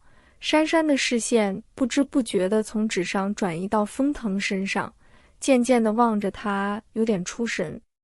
为什么竟然觉得总裁大人现在低头写字的样子很温柔？明明他一副不耐烦的样子。错觉，肯定是错觉。封腾写完抬头，就看到薛珊珊看着自己一副神不守舍的样子，心情蓦地大好，把纸给他。拿好。哦。珊珊收好。封腾微微一笑，明天记得准时过来。珊珊被总裁大人突如其来的微笑晃了神，晕乎乎的点头。哦。封腾满意了，你回去吧。珊珊晕乎乎的出去了。直到回到自己的办公室，珊珊才回神过来。哎呀，总裁大人太不厚道了，大棒加金元还不够，居然还用上了美男计，更糟糕的是，他居然中计了。经过这2次交锋，珊珊明白了，总裁大人不可力敌，只可智取。直截了当地说是不行的，要想个委婉曲折的法子。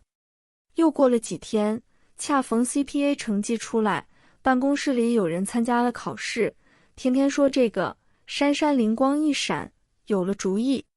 这天和风腾吃完饭后，珊珊严肃地说，总裁，为了提高专业水平，更好地为公司服务，我打算考 CPA， 所以中午要好好复习。所以，珊珊停住，期盼地看着风腾，就盼他自己领悟，然后知趣地说，明天你就不用来了，好好看书吧。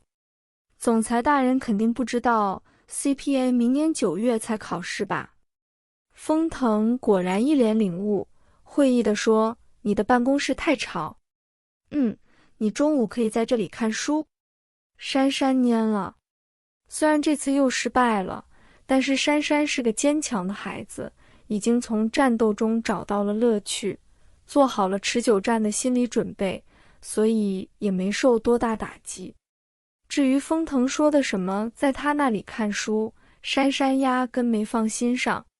所以第2天在总裁办公室，珊珊对着桌子上那一具堆书，表情不可不谓精彩绝伦。这些是什么？ CPA 的教材。总裁大人悠悠地回答。珊珊总算明白什么叫搬起石头砸自己的脚了。你不是要在这里看书吗？我估计你会忘记带书，所以叫 Linda 准备了一些。风腾说着走到他身边，翻了一下，皱眉，怎么就这么几本？珊珊两眼一黑，忍无可忍地说，这些还不够多吗？ CPA 本来就有5门，光教材就很多了，可是这堆书不仅包括教材，还包括参考书和各种各样的试卷，他居然还嫌少。风腾不置可否地抽出一份试卷翻看，这些试卷不算书。风腾翻了一会儿说，你开始看书吧，以后每半个月考试一次。考试？不会吧？总裁大人还要兼职班主任吗？可是我要上班。那星期六过来。星期六不是休假不用上班的吗？我叫你来上班了吗？风腾心情愉快地微笑，让你来考试，提高个人专业水平，更好地为公司服务。珊珊垂死挣扎，那我考1门，2门就好，5门一起考不可能过的啦。CPA 考试可是出了名的变态呀，离考试还有1年，时间还很长。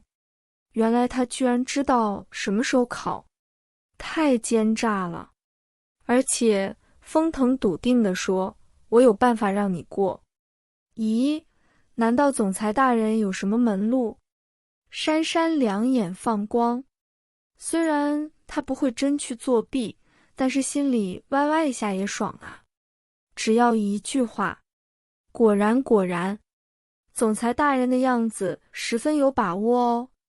珊珊激动，考不及格扣工资。下午上班前5分钟，珊珊一脸菜色的被大 boss 从办公室里放出来，捧着厚厚的几本书，两眼昏黑的下楼。所谓一鼓作气，再而衰，三而竭。经此一役，珊珊彻底竭了，同时也悟到了一个真理：与天斗，其乐无穷；与地斗，其乐无穷；与 boss 斗，其傻无比。第11章，小职工薛珊珊最近多了一个爱好，睡觉前打2小时网游。号是新开的，练的是血牛，名字叫做打完 BOSS 好睡觉。虽然有时会被无聊的人追问为什么不是打完 KISS 好睡觉，但是珊珊还是玩得很 happy， 每天打完 BOSS 后，总能一扫白天的郁闷，心情很愉快地入眠。因为睡得香，再加上每天在总裁办公室大吃大喝，珊珊迅速地长了几斤肉。于是珊珊很惊喜，这些肉可都是吃总裁家的饭长出来的，不要花钱，完全是白长的，怎能不让人惊喜振奋呢？反正珊珊很有赚到了的感觉。又一天晚上，珊珊打完 BOSS， 走进卫生间刷牙洗脸，准备睡觉。对着卫生间的镜子，珊珊捏捏自己脸上的肉。肉没白长，软绵绵的，手感比以前好多了。这其中当然也有总裁大人带回来的护肤品的功劳，不然往年这个时候脸上早干得起皮了。掐完左边，再掐掐右边，珊珊忽然苦闷起来，自言自语地说：其实我长得还过得去吧，怎么都没人搭理呢？和她同期进公司的女同事们已经个个有人追了，风腾那么多单身的青年才俊，怎么就没一个看上她呢？珊珊的自尊心小小的受到了伤害。要是有人追她，珊珊刚刚开始幻想这种可能，脑子里就飘过了总裁大人阴沉笑着的脸，珊珊顿时打了个寒噤，所有的起司都被吓跑了。怎么会想到总裁大人？好可怕！还是睡觉吧。珊珊连忙爬上 C 床，把头蒙在被子里。结果睡觉也不安稳，阴魂不散的总裁大人居然跑到她梦里。梦境是很美丽的，一望无际的绿色操地，珊珊愉快地蹲着在地上吃操。对，吃操，因为她现在是一只大白兔。吃着吃着，视线里忽然出现了一双黑色皮鞋，兔子珊抬头看看，原来是总裁大人。总裁大人衣冠楚楚，姿态优雅，正低头朝他微笑。兔子珊珊看了一眼，就低下头继续吃操，边吃边想，郊游还穿西装，总裁大人你真是太不和谐了。正当珊珊腹诽的时候，忽然她的长耳朵被人一把抓着提起来。操比我好看吗？总裁大人很生气地说，我白为你，白喜欢你了。喜欢？他听错了吧？珊珊惊呆，吃了一半的操从他嘴巴里掉下来。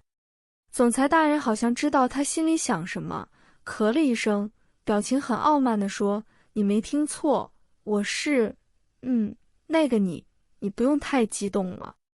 珊珊继续惊呆，嘴巴里又掉下来一根操。总裁大人看他一直不说话，恼怒了，你就没话说？没什么表示。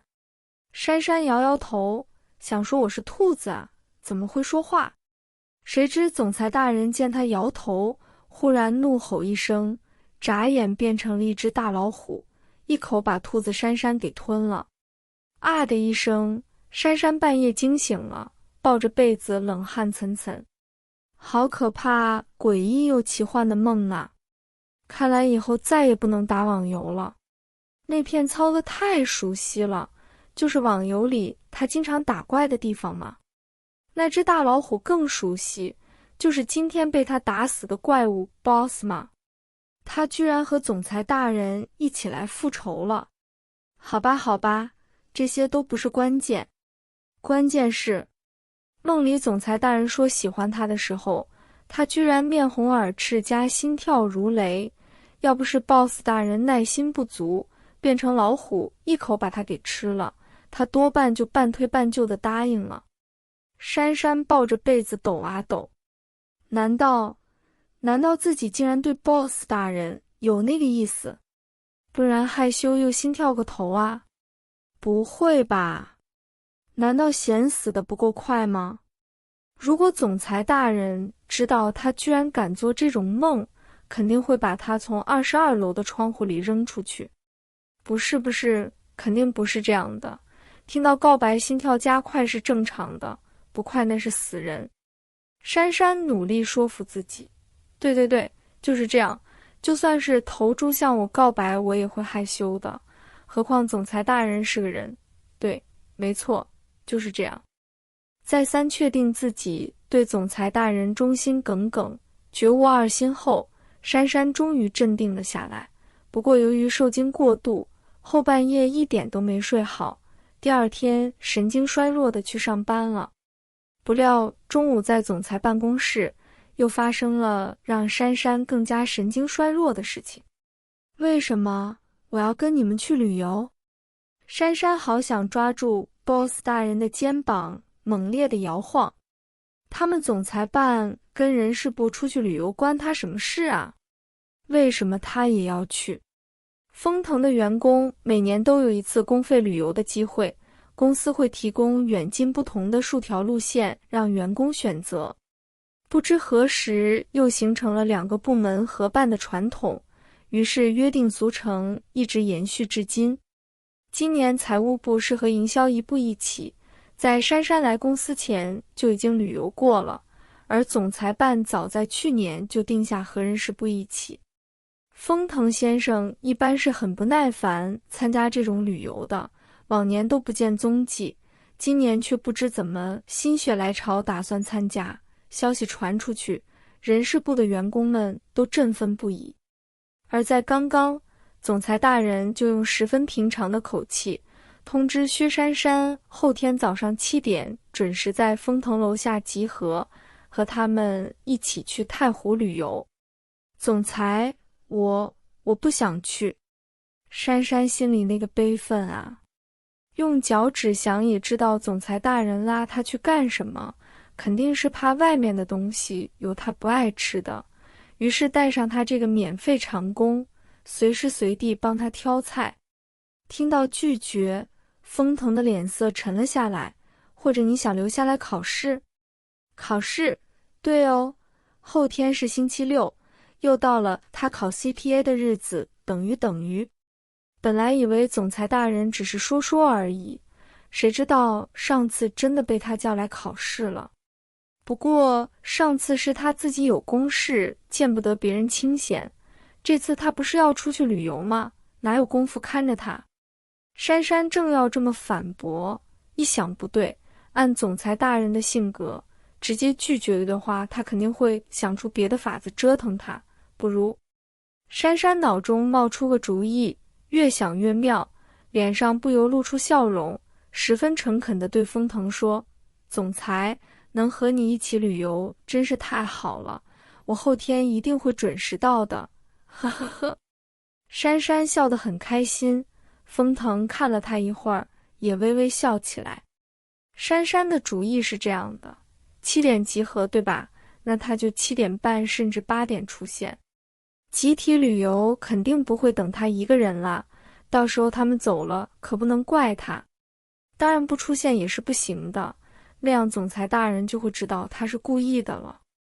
所以珊珊打算8点左右到警卫大叔那报道下，表达一下由于塞车没有及时赶上旅游的痛苦和遗憾，这样就有了目击证人。嘿嘿嘿嘿，真是天衣无缝的计划呀！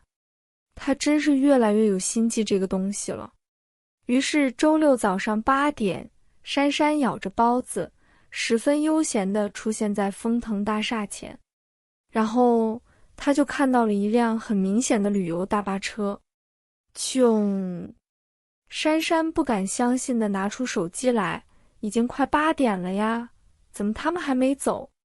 珊珊石化在大巴车前，阿妹打开窗户，大声叫她：“珊珊，快上来呀，就等你了。”珊珊点着头，梦游般地走上车，一眼就看见总裁大人。他坐在前排靠窗的位置，穿着质地柔软的灰色毛衣，格外的风神俊朗。珊珊还是第一次看见他穿得这么随意，比在公司少了一分严峻，却多了几分年轻潇洒。眼角瞄瞄车内，只有总裁大人旁边有空位了。珊珊十分知趣地在丰腾旁边坐下，殷勤地问好：“呵呵，总裁，早啊。”丰腾淡淡地说：“不早了。”珊珊心虚地干笑。人到齐了，司机开车出发，导游小姐简单介绍了太湖的景色和历史后，车内放起了轻柔的音乐。珊珊越想越不对，他们不会真的等了他1个小时吧？忍了一会儿，还是忍不住问风腾：“总裁，你前天不是说7点集合吗？你听错了。”“没有啊。”他听得清清楚楚的。“既然我说7点，为什么你8点才到？”风腾一点生气的表情都没有，却让珊珊刷的冷汗下来了。“薛珊珊，你这个白痴，这么问不是摆明是故意迟到的了吗？”珊珊连忙补救：“呵，总裁你说的是8点，我记起来了，刚刚我说错了。”风腾恍若未闻，神色平淡地看着手中的旅游简介。难道真的是自己记错了？珊珊左思右想，回头低声问后面的阿妹：“阿妹，到底今天几点集合？”阿妹说：“本来之前说是7点的，昨天总裁说太早了，临时改了8点。怎么你不知道？”他怎么会知道？根本没人告诉他。奸商，奸商，奸商！他肯定是故意的。但是他怎么连他想什么都知道？难道他家的饭里下了什么古怪的东西？珊珊很想质问风腾，但是看看他专心看简介的样子，又不敢。直觉告诉他，现在看上去很平静的总裁大人，比虎脸下他的那个更可怕。不得不说，他小动物般的直觉是很准的。风腾在商场上混迹多年，哪会真如平时对他那般喜怒形于色，否则早被啃得尸骨无存了。2个多小时后，太湖到了。一路上，风腾面无表情的样子让珊珊很不安。珊珊偶尔开个话头，他也不接。珊珊想，完蛋了，这次总裁大人生气大了。不过他到底气什么呀？他不是又被他算计了吗？又没赢他。到了景点下车的时候，珊珊连忙抢过总裁大人的背包：“总裁，我来帮你拿吧。”紧紧地抱着包，眼神很坚决地看着风腾。风腾看了看自己被抢劫走的财物，没说什么，披上风衣下车。珊珊亦步亦趋地跟着下车，一行人在导游的带领下往里面走。珊珊虽然很想跟在总裁大人身边将功赎罪，可是显然总裁大人的魅力太大了，一会儿珊珊就被上前搭话的员工们挤在了后面。珊珊只好抱着包跟阿妹一起落在最后。阿妹看看风腾身边的人群说：“珊珊，你真是好脾气。”“啊，有吗？”珊珊不好意思的谦虚，她真当阿妹在夸她呢。阿妹说：“早上你还没来的时候，人事部有个女的居然想坐总裁旁边。”“谁呀？哪位同仁这么勇敢善良，竟然舍生取义？”“喏，就是那个穿红衣服的。”阿妹指指风腾身边员工中的一个。结果你猜总裁说什么？“什么？”总裁看都没看他一眼，说：“没别的位置吗？哈哈。”果然是总裁大人的风格。珊珊瞄了瞄那个女子苗条的背影，摇摇头，很看不上地说：“她太瘦了。boss 大人身边需要像她这么身强力壮、能提包负重的人啊。”走了一段路，大家坐船去太湖仙岛，也叫乌龟山来着，是今天的主要目的地。在岛上走马观花地看了几个景点，珊珊有点饿了，两眼发光地盯着自己手里的包。boss 大人的包里肯定有很多好吃吧，偷偷拿点，他会不会知道？珊珊犹豫着要不要做贼的时候，走在前面的风腾忽然回头：“珊珊，过来。”正隔着包摸形状猜是什么食物的珊珊吓了一跳，急忙放下手做无辜状看着他：“咦，总裁大人叫他，是不是代表不生气了呀？那能吃包里的东西了吗？珊珊欢快地奔过去，连风腾叫他珊珊都没注意。总裁，我们吃饭吧。珊珊两眼亮晶晶的，风腾被他看得恶寒，忽然觉得自己好像变成了肉骨头一类的东西，努力忽略掉那种感觉。他指指前面的建筑说，你也去求一个。珊珊顺着他的手看过去，居然是个月老祠，里面已经有不少未婚员工在求签了。珊珊依稀听到道士在说什么解签50块啊什么的，于是珊珊立刻摇头。总裁，我不求。珊珊很有志向地说，我现在以事业为重，不考虑婚姻的事情。鬼才去求签，一支签50块，干嘛不去抢？而且那些道士是骗人的啦，他们都能娶老婆。而且他根本没带钱，好不好？他又没想着出来玩，出门的时候就随便塞了10几块钱当路费，哪来的钱求签？风腾看了他一眼，拿出皮夹，递出一张50的钞票，去求。珊珊接过钱，迟疑地说，总裁，你的钱我去求，那签算你的还是我的呀？风腾唇角微勾，我们的。可以这样吗？珊珊疑惑地往月老祠里走，员工们看见风腾和薛珊珊走进来，纷纷谦让着让他先求。珊珊跪在蒲团上，拿着签筒才摇了2下，一支签就掉下来。风腾拾起来看了看，说，第一签。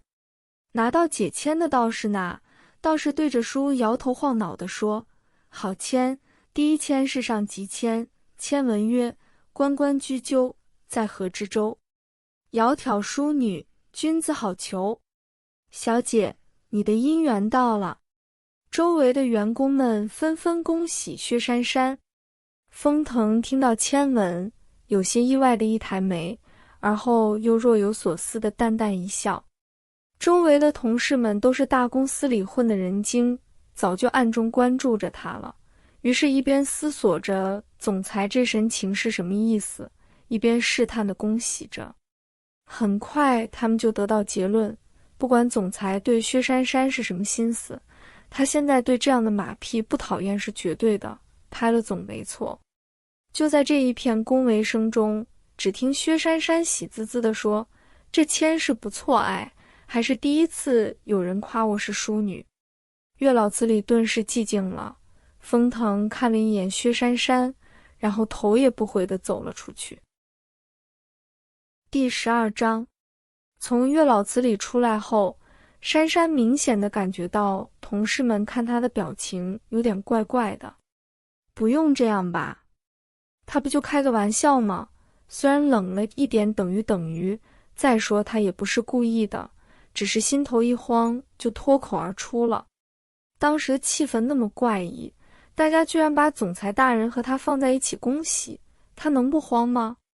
所谓做贼心虚，大概就是这样了。虽然他没做贼，只是做了个梦。唉，月老祠出来后，大家就在湖边野餐。珊珊啃着阿妹救济的白面包，望着太湖水默默落泪，泪水滴在湖水中，荡起无数细小的涟漪，破碎而凄凉。好吧，其实掉湖里的不是眼泪，而是面包屑，不过效果都一样，都很凄凉。有比看着别人吃肉自己啃干面包更凄凉的事情吗？偏偏阿妹是个减肥狂人，知道要野餐也没带什么吃的，总裁大人的食物吗？珊珊不禁看向10几米外人群簇拥的地方，那边人事主管正满脸笑容地和风腾说话，几个同事面带笑容地围在他们身边，他只能看到风腾的背影。珊珊掉回头，掐点面包下来扔进湖里喂鱼，来，同甘共苦，大家一起吃。各色锦鲤纷纷游过来争食，红的白的浮在水面上，十分好看。珊珊笑眯眯地喂着喂着，忽然所有鲤鱼都摆摆尾巴往旁边游走了。珊珊转头一看， boss 大人那边居然有几个女同事也开始喂鱼，边喂边兴奋地喊：快来看，好漂亮的鱼哦！这群肥胖势利的鱼，也不想想是谁先喂你们的。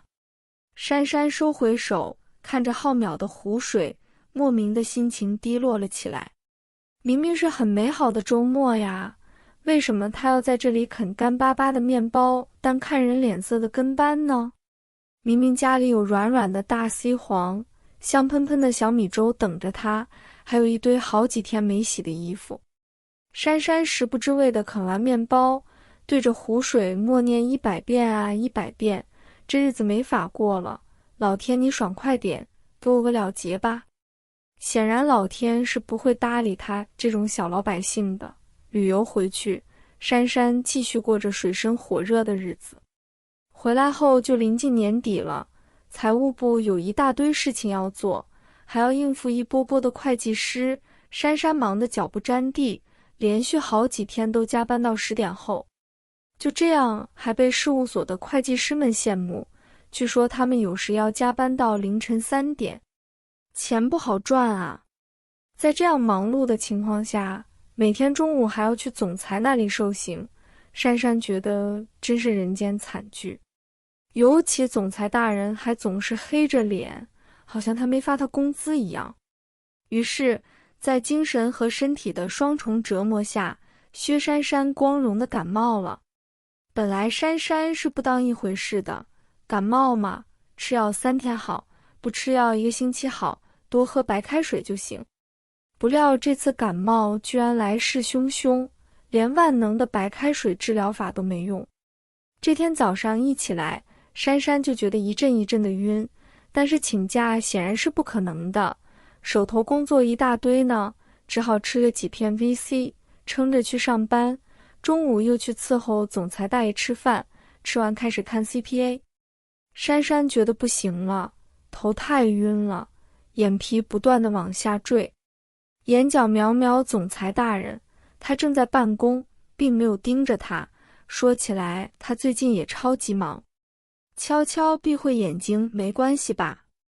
珊珊悄悄把头靠向柔软的沙发垫，眼睛困乏地合了起来。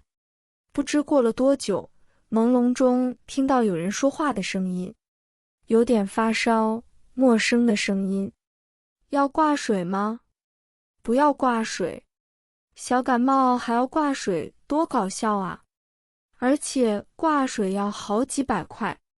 暂时不用，吃了药片多休息就好。这个陌生人是好人。嘀咕嘀咕，嘀嘀咕咕的说话声，接着是关门声。世界安静了，继续睡觉。珊珊醒了，坐起来，头还是有点晕，但是比之前好多了。转脑袋左右看看，发现自己还在总裁办公室，应该没睡多久吧。不过沙发前怎么多了个屏风？依稀听到屏风外风腾和人说话的声音，声音很轻，听不清在说什么。还有，珊珊摸摸盖在自己身上的薄毯子。第一个念头，睡觉被发现了。第二个念头，还好自己不打呼。珊珊转着乱七八糟的念头，摸出自己的手机一看，忍不住轻轻啊了一声。竟然2点多了，她居然睡了这么久。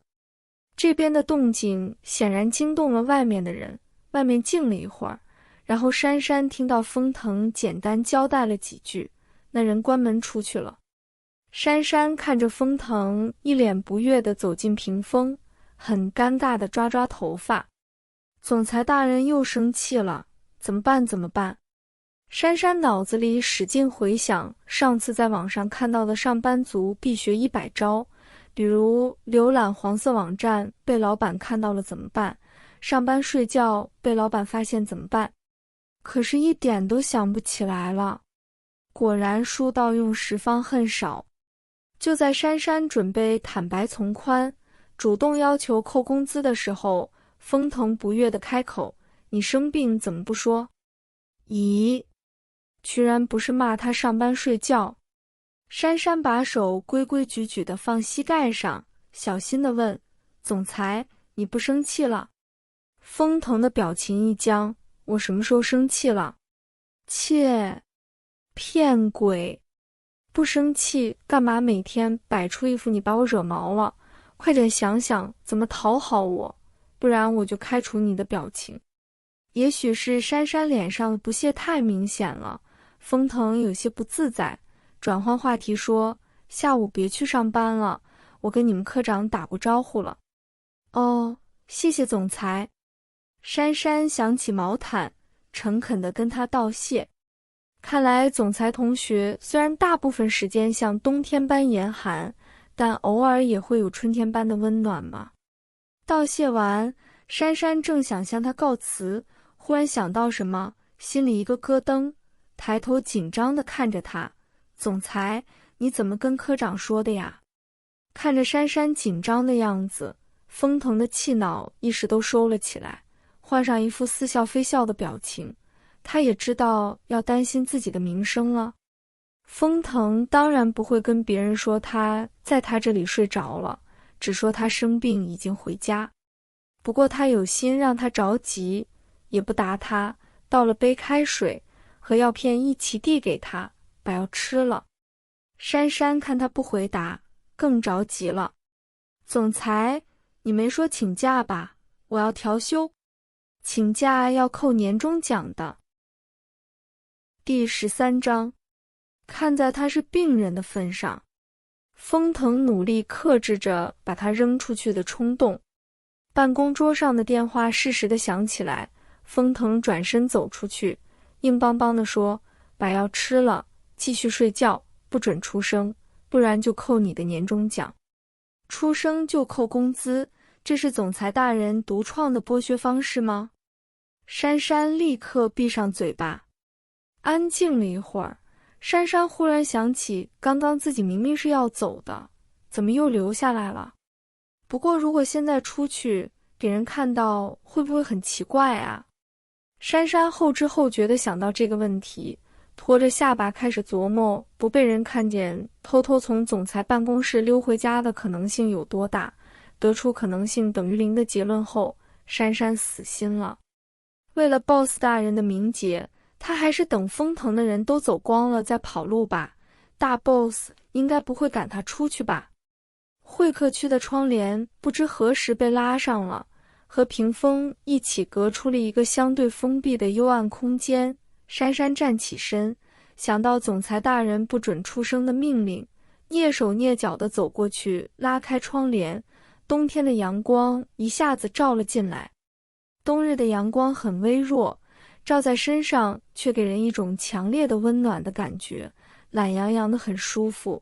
珊珊干脆趴在窗台上晒太阳。办公室里很安静，只有纸张翻动的声音，偶尔有电话打进来，总裁大人说话的声音也十分好听。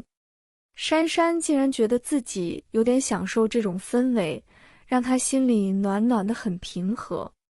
晒了一会儿太阳，珊珊想起药片还没吃，回去拿起水杯吃药。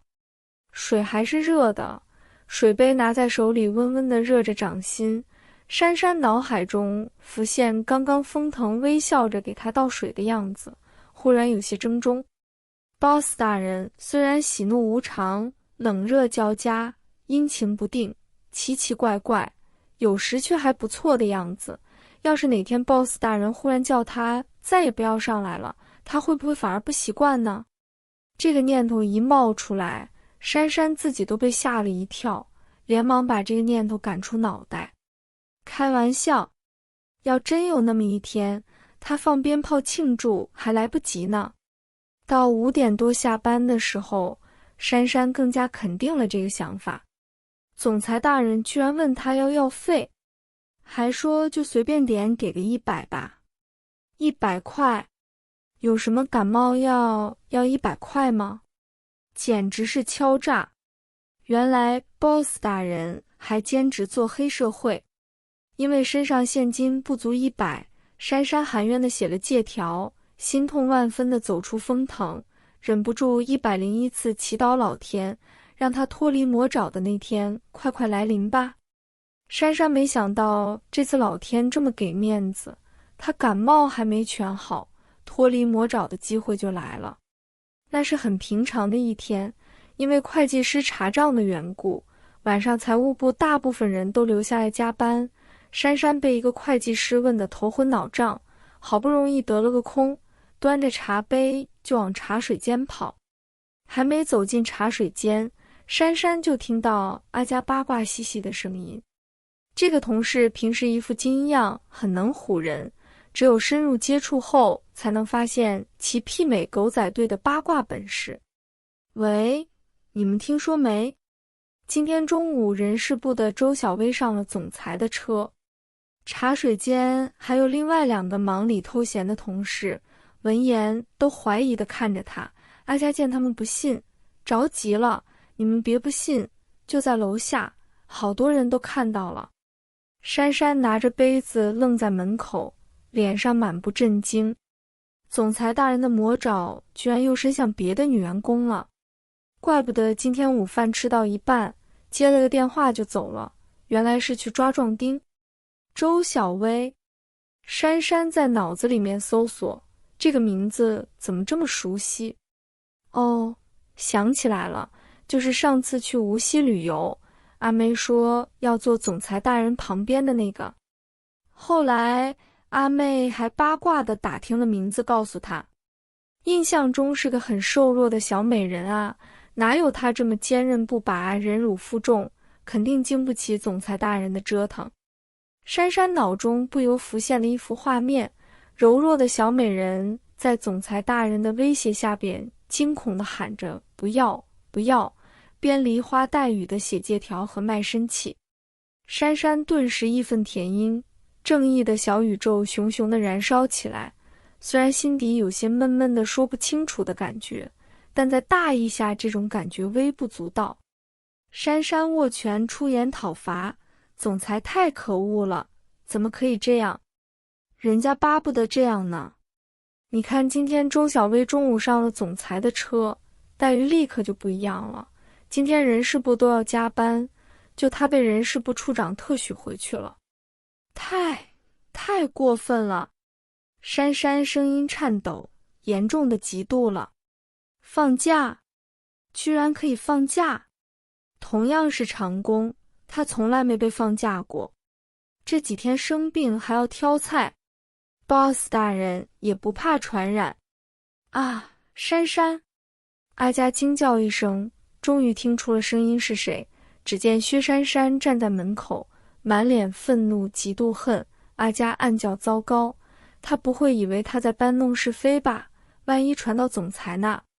这么一想，本来要卖关子的阿佳急忙倒豆子似的说，珊珊，你别误会，总裁没跟周小薇怎么样，听说是因为周小薇是稀有血型，总裁妹妹大出血要输血，就叫周小薇去了。你千万别误会啊！大出血，风小姐不是在国外吗？珊珊吃惊又担心，怎么回事？风小姐没事吧？听人事部的人说好像没事了。阿佳说着，忍不住八卦病又犯了，打探说，哎呀，我跟你说这个干什么？你天天和总裁在一起，难道不知道？听到风月没事，珊珊放下心，可是那种闷闷的感觉却又出现了，而且比刚刚强烈得多。原来公司还有人是稀有血型。珊珊下意识地看着自己手腕的血管，按照风小姐的习惯，明天大概会叫人送猪肝饭给周小薇吧，然后吃着吃着就去总裁办公室吃，顺便给总裁大人做长工。然后他以后就不用去总裁大人那报道了，彻底解放了。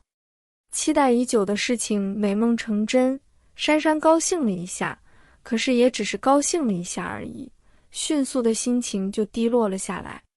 有了替死鬼，明明是值得开心的事情，为什么他就觉得胸闷的难受，提不起精神来呢？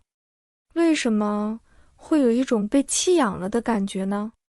下班后回到家，珊珊还是没有摆脱那种叫人讨厌的情绪。在屋里转了几个圈圈，珊珊抓起电话，打给高中同学。我现在心情很不好。怎么啦？艾珊珊长叹了一口气，许多话要说，却不知道从何说起。这样，我打个比方哦。说吧，我听着。从前有一头猪，被一头狼捉去圈起来养。狼跟猪说，养它是为了将来要吃它的肉。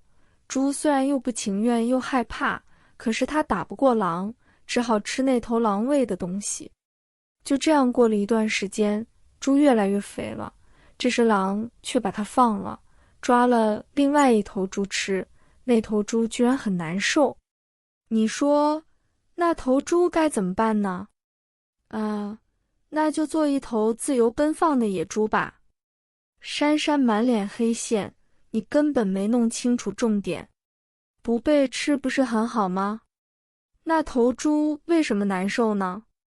哇，我知道了，那肯定是那头猪爱上那头狼了。跨越种族的恋爱，好浪漫哦。陆双怡，你这个白痴。珊珊忍无可忍地把电话挂了。是夜，珊珊一直没睡好，同学那句跨越种族的恋爱搅得她脑子乱乱的。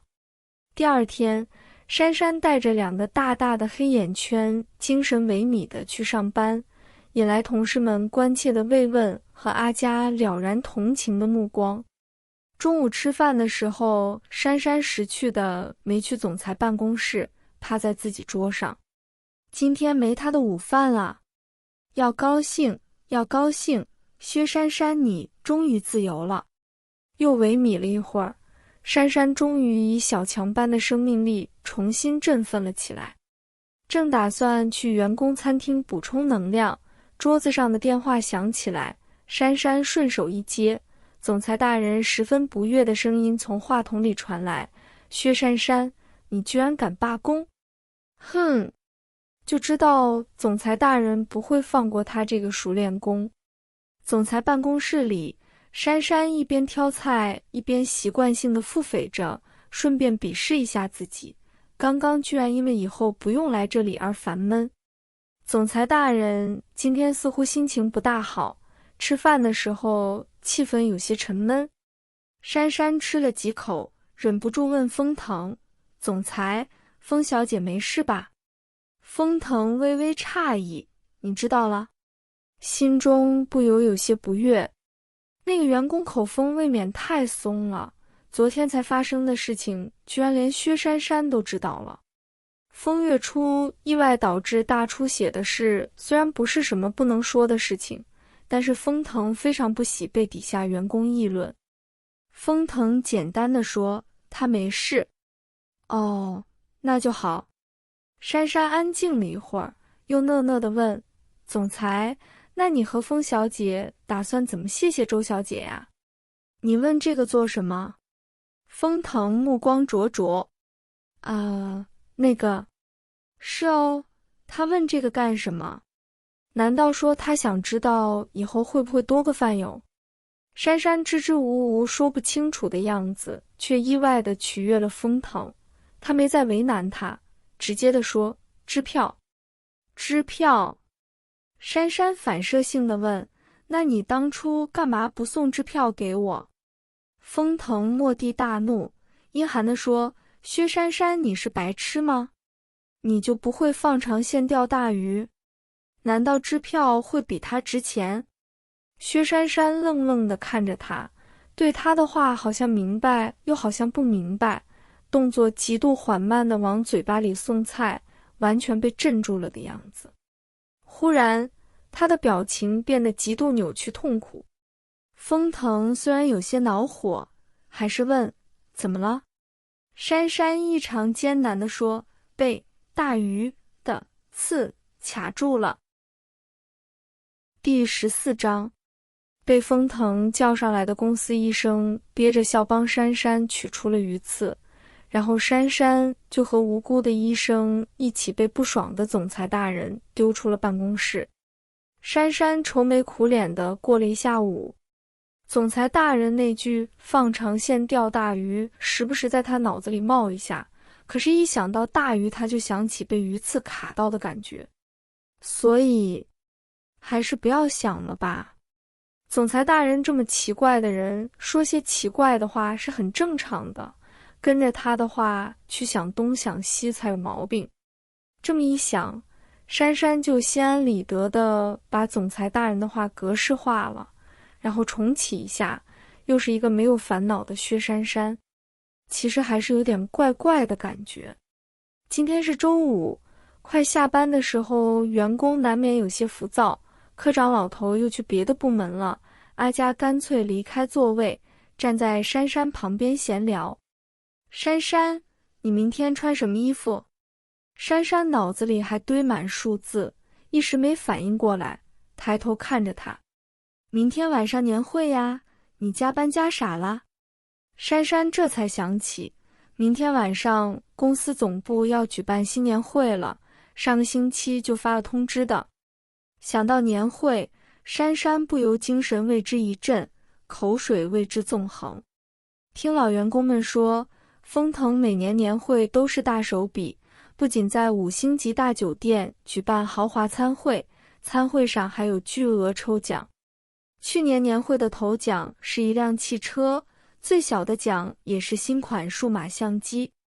今年的年会依旧选在5星级大酒店举行，西式自助餐的形式。丰腾今年的业绩比去年更佳，大家猜想奖项肯定不会比去年逊色。珊珊不由幻想了一下自己拿到头奖的画面，不晓得今年的头奖是什么呀？如果还是车，那就卖掉，嘿嘿嘿，为爱得正欢。珊珊忽然想起，头奖好像是由总裁大人颁的。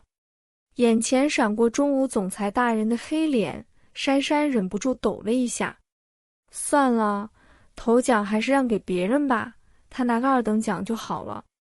就在珊珊这一愣神的功夫，又有女同事感兴趣地过来和阿佳讨论起明天穿什么衣服。珊珊边听他们聊天，边皱成苦瓜脸。差点忘了，年会虽然有的吃又有的拿，可是居然变态地要求所有员工必须正装出席。真不知道是哪个 BT 想出来的主意，现在都快0度了好不好？穿礼服会不会结冰啊？珊珊忍不住跟他们抱怨了2句，同事之一不以为然地说，这有什么？每年都是如此，你总不能穿着运动服跳舞吧？而且酒店有暖气，还要跳舞，看来吃完要立刻闪。阿佳说，再说年会上还要选出全场最优雅女士，我们财务部的人一向朴素，没这个念头，但是别的部门那些女人为了这个奖，个个打扮得花枝招展的，我们也不能太丢脸吧。他这番话引来一片附和声。珊珊早听他们说过，每年年会都会由所有男士投票选出一位全场最优雅女士，获选者可以得到奖金1万元。不过珊珊对这个奖是很不屑的，她眼睛一眨就知道，这肯定是男同胞们的阴谋。想想看，如果要优雅，那还能敞开怀大吃大喝吗？肯定不能了是吧？那些美食谁吃掉了？男同胞们啊，真是太坏了，就一个人得奖，害所有女同胞都不能好好吃饭。不过这个发现珊珊是不会说出去的，她也正好趁机多吃点。嘿嘿，话说回来，会有这个想法，难道她也不是好人？珊珊，你明天可要穿得漂亮点，你总不想开舞的机会落别人手里吧？阿佳神秘兮兮地朝他眨眼。什么开舞的机会？珊珊迷惑。阿佳看他一脸茫然的样子，惊讶地说，你不会不知道吧？最优雅女士和总裁开舞啊。看吧看吧。就知道这1万块钱不好拿，居然还有这种酷刑。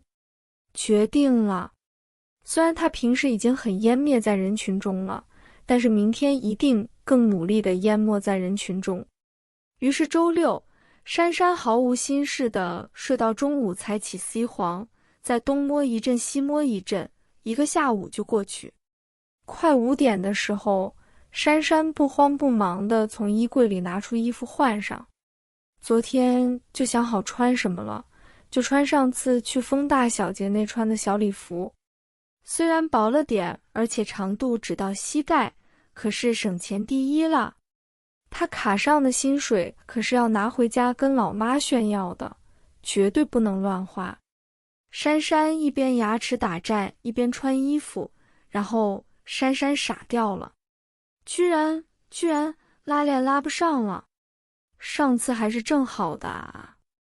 珊珊心酸地盯着镜子，第一次为肠肉伤感了，等于，都怪万恶的总裁大人。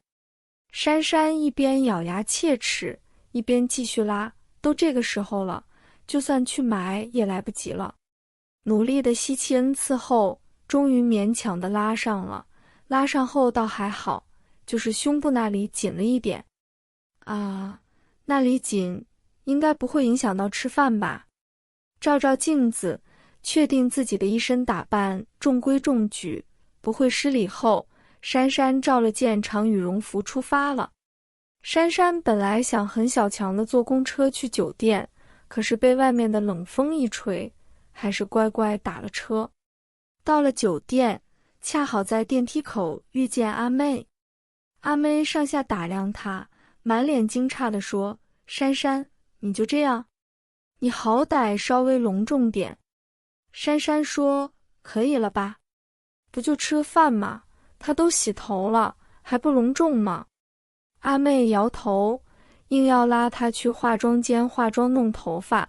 珊珊连忙推辞：“开玩笑，待会她可是要大吃大喝的，要是化了妆，吃饭的时候脸上的粉掉食物里，那多不卫生啊。”阿妹拿她没办法，心想她平时也不化妆，说不定总裁就爱她这样子，就没再勉强她，只是说待会你去会场看看就知道了。到了宴会厅，珊珊才发现阿妹所言不虚，同事们对年会果然相当重视，个个盛装打扮，放眼看去，美女如云啊，美女如云。珊珊不自觉地在人群里左看右看，自己也不知道在找什么。阿妹笑着说：“总裁还没来呢。不过珊珊，今天你怎么没和总裁一起来？”珊珊吓了一跳，说：“阿妹，吃饭前不要说这么恐怖的事情好不好？”然后就飞快地跑走看菜色去了。年会的菜色果然十分丰富，色泽诱人，香味扑鼻，一排排摆在那里，看得珊珊内心垂涎不已。珊珊边看菜边不停地看会场入口。总裁大人，你快来吧，俺现在分外想念你，千万不要迟到啊，不然这些菜冷了就不好吃了。等他把今天所有的菜色看得差不多了，只听会场内一阵喧闹，估计有什么重要人物来了。珊珊抬头看去，果然是总裁大人在几个高层的簇拥下到场了。第15章，珊珊眼睛眨也不眨地看着人群中的风腾。总裁大人还真是人模人样的。大厅璀璨的灯光下，风腾不疾不徐地步入会场。他一身讲究的西装，外面随意披了件黑色大衣，显得分外耀眼挺拔。珊珊的目光不自觉地追随着他，直到被一个高胖的主管挡住视线才回神。珊珊收回目光，看看左右的人，竟然都是一副目不转睛的样子，有人甚至还踮起脚跟看，心中忽然有些不爽。鄙视，总裁大人又装酷，招蜂引蝶的男人最没品了，打扮得花枝招展的，你以为你在走秀啊？珊珊很小人的嘀咕得正起劲，忽然察觉总裁大人的视线似乎朝他这个角落射来。他就心里想想，他也能发现？难道总裁大人装了脑电波感知系统吗？珊珊僵硬地面，无表情地转身，无比专注地盯着眼前一块牛排。牛排啊，牛排！你为什么是块牛排？封腾一到场，男女2位主持人就上台宣布年会开始。主持人说了一通喜气洋洋的开篇贺词后，封腾上台致辞。一阵热烈的掌声后，之前还有些喧闹的会场瞬间安静了下来。珊珊暗暗撇嘴，心想果然每个 boss 都有威慑技能，就会吓人。她抬头看着正在发言的封腾，听着他沉稳的声调，渐渐的竟然觉得台上那人陌生。虽然经常见到封腾，可是珊珊还是第一次看到他在这么多人面前说话的样子，总觉得有哪里不同。此时的他好像浑身上下散发着一种特殊的气质，轻易的就压住了全场，掌控全局，叫人必须仰视。他的神态自信而优雅，并没有什么夸张的动作，然而每句话从他嘴里说出来，却令人信服且备受鼓舞。到底是哪里不一样呢？珊珊怔怔地想，大概是忽然觉得很遥远吧。掌声骤然间响起来，珊珊这才发现封腾已经讲完了，也跟着拍了2下，然后一般来说，那种深沉且复杂的情绪在薛珊珊心里不会停留超过3分钟的。于是掌声一落，珊珊立刻把那古怪恼人的心情置之脑后，端着盘子愉快地四处流窜去了。牛啊，羊啊，螃蟹腿，奖品就是那天边的浮云，抽到抽不到还是两说，眼前的食物才是真理。珊珊正吃得欢快，突然身后冒出一个男人饱含惊喜的叫声：“薛小姐！”差点被噎到。珊珊努力咽下嘴里的食物，回头原来是封大小姐的老公，好像叫严青来着。珊珊礼貌地跟他打招呼：“你好，严先生。”严青是分公司的总经理，并不经常到总部。这次他是作为分公司高层出席总部年会，在满月宴后，珊珊还是第一次见到他。严青看到他，表情很激动：“薛小姐，总算看到你了。我们夫妇真不知道该怎么谢你好，实在是欠你良多。”什么欠他良多？不就是放了一次血吗？而且早就谢过了呀。珊珊有些莫名地说：“严先生，你太客气了，没什么的。”怎么会没什么？严青仍然满脸感激。上次月月出事的时候，我正在外面出差，多亏薛小姐在伸援手，不然我怕是要悔恨一生。严青说：“月月如今还在医院，等她出院，必定要请薛小姐赏光吃个便饭。”珊珊眨了眨眼，终于弄明白了严青是什么意思。难道他以为第2次还是他献血的？珊珊连忙开口解释：“严先生，你大概是弄错了，我……”严青。珊珊的解释被忽然超入的声音打断。“总裁大人。”珊珊朝发声处看去，下意识地把手里吃得狼藉的盘子放在身后的桌上。封腾并没有看他，只是对严青说：“安迪在找你。”严青回头张望了一下，然后笑着对珊珊说：“薛小姐，我先走一步，回头再聊。”“哦，好，再见。”珊珊点头。严青走了，这个角落只剩下薛珊珊和封腾，霎时静了下来。珊珊叫声总裁，封腾却没理他，拿起旁边桌上的酒杯，望着会场中央，悠闲地喝起来。他干嘛呀？难道还要他恭送一下才走？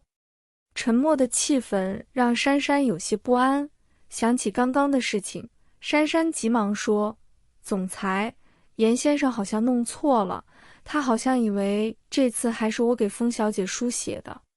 弄错了就弄错了。”风腾放下酒杯，吩咐他，以后他说什么，你都不要否认。啊！珊珊不解，为什么？好像占有了别人的劳动成果一样，珊珊有些罪恶感。别问这么多，风腾淡淡地说。哦，他一副你不必知道的表情，让珊珊小小的郁闷了。之前抛到脑后的那种复杂情绪又隐隐浮出来。不说就不说，了不起呀？反正骗人的又不是他，他最多算个从犯，还是被胁迫的。珊珊闷闷的，随便找了个借口说：“那总裁，我去找阿妹，不打扰你了。”他说着就要离开。慢着！风腾开口叫住他：“谁说你可以走了？” boss 大人用绝对颐指气使的语气说：“一会儿你跟着我，帮我挡酒。”珊珊愣住了。挡酒？他没听错吧？这不是男人的事吗？总裁大人居然要他干！珊珊气愤。果然每个资本家都把女人当男人用，男人当牲口用。总裁，我不是你的秘书啊！见他推脱，风腾又不悦起来，淡淡的提醒他：“你的年终奖。”太过分了，又拿这个威胁他。珊珊悲愤莫名，鼓起勇气说：“总裁，我们有工会的，所以你不能乱扣，不然投诉你。”工会？风腾俊眉微扬，慢悠悠地说：“谁发他们工资？”第16章，为什么之前会觉得总裁大人太遥远呢？他简直就应该远到宇宙那边去。再次落入 boss 魔爪的薛珊珊悲苦地拿着酒杯，跟在总裁大人身后，不停地微笑、碰杯、客套。不能吃东西已经很悲惨了，还要穿着高跟鞋走来走去。好吧，这些他都忍了，可是有些实在很难忍啊。比如眼前这个穿西装的老头。薛小姐今天真是光彩照人，清新脱俗啊，待会定要投薛小姐一票。光彩照人，老头，你也太会睁眼说瞎话了吧。谢谢，您太过奖了。珊珊微笑。再比如这个唐装老头。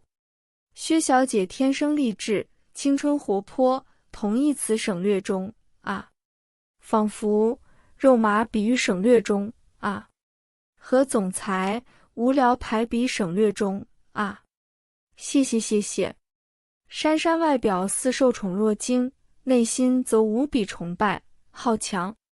睁眼说瞎话就算了，居然还用咏叹调。待唐装老头意犹未尽地走远，珊珊拉拉风腾的衣袖，问：“总裁，那个穿唐装的是不是比前面那个穿西装的老头职位更高些？”风腾点头。珊珊得意地说：“我就知道。”然后不等风腾问为什么，迫不及待地告诉他，因为他睁眼说瞎话的本事更厉害。风腾失笑，打量他微微发红的脸颊。他是有点醉了吧？这种话他平时可没胆子说，而且他看着他扯着他袖子的手指，居然敢跟他拉拉扯扯。他不由若有所思，抬手叫来侍者，重新拿了一杯酒给他。这是什么？珊珊看着他手中颜色漂亮的液体，这种鸡尾酒的酒精浓度更低一些。谢谢总裁。珊珊十分感激地接过，完全没想过眼前这只是刚刚那俩老头的终极 BOSS， 睁眼说瞎话的本领比他们高明 N 倍。这种鸡尾酒尝起来酒味很淡，可是酒精浓度却是刚刚的好几倍啊。风腾心情颇佳地看着薛珊珊，过了一会儿，忽然皱起眉：“你的胸花呢？”入场的时候，每位女士都会发一朵胸花，花下面有一个号码，而男士就根据这个号码投票选出最优雅女士。所以许多有心竞争最优雅女士的人都在满场交际，若不能让别人看到自己的号码，穿再好也是白搭。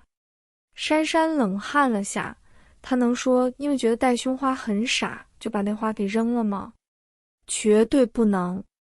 对哦，胸花呢？珊珊惊讶地叫了一声，四处张望，找来找去，然后跟总裁大人报告：掉了。胸花会掉到天上去吗？不会吧。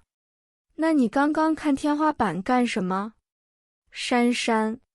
风腾抬手招来侍者，请再给这位小姐一朵胸花。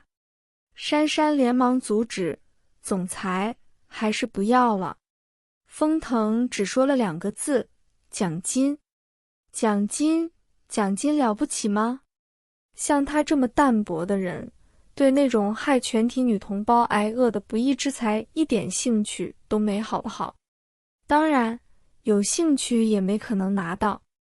总裁，我不可能选上了。珊珊老老实实地说，她有自知之明的好不好？她本来就是为吃大餐来的，根本没做什么打扮。为什么不能？风腾扫了一眼场内，徐徐地说，你虽然的确不怎么样，但是其他人更不怎么样。珊珊目瞪口呆，总裁大人也太毒辣了吧！为了贬低我一个人，你也不用拉全体女同胞下水呀。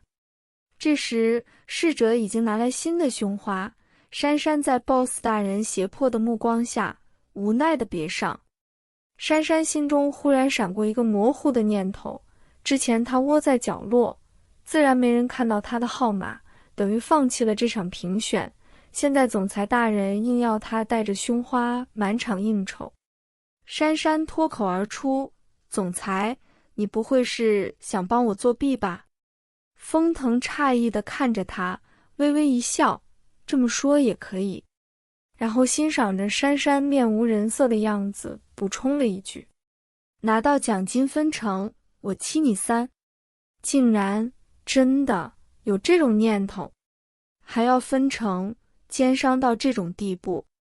珊珊有晕倒的冲动，让他晕倒，然后给人抬出去吧，总比一会儿丢脸好。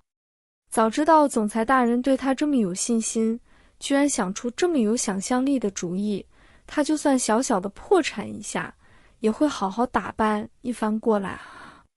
现在他穿的这么普通，要是还拿到了那个什么 BTBT 的奖，不摆明了他作弊吗？太丢脸了。财务最主要的是诚信啊，他不要在众目睽睽下做假账，而且总裁大人也太没眼光了吧，居然投资他。他在想什么呀？总之，快让他晕倒吧。可惜珊珊身体太健康，虽然被总裁大人无情地拖着满场走来走去，却始终坚强的屹立不倒。吃得差不多的时候，男女主持人宣布抽奖开始了。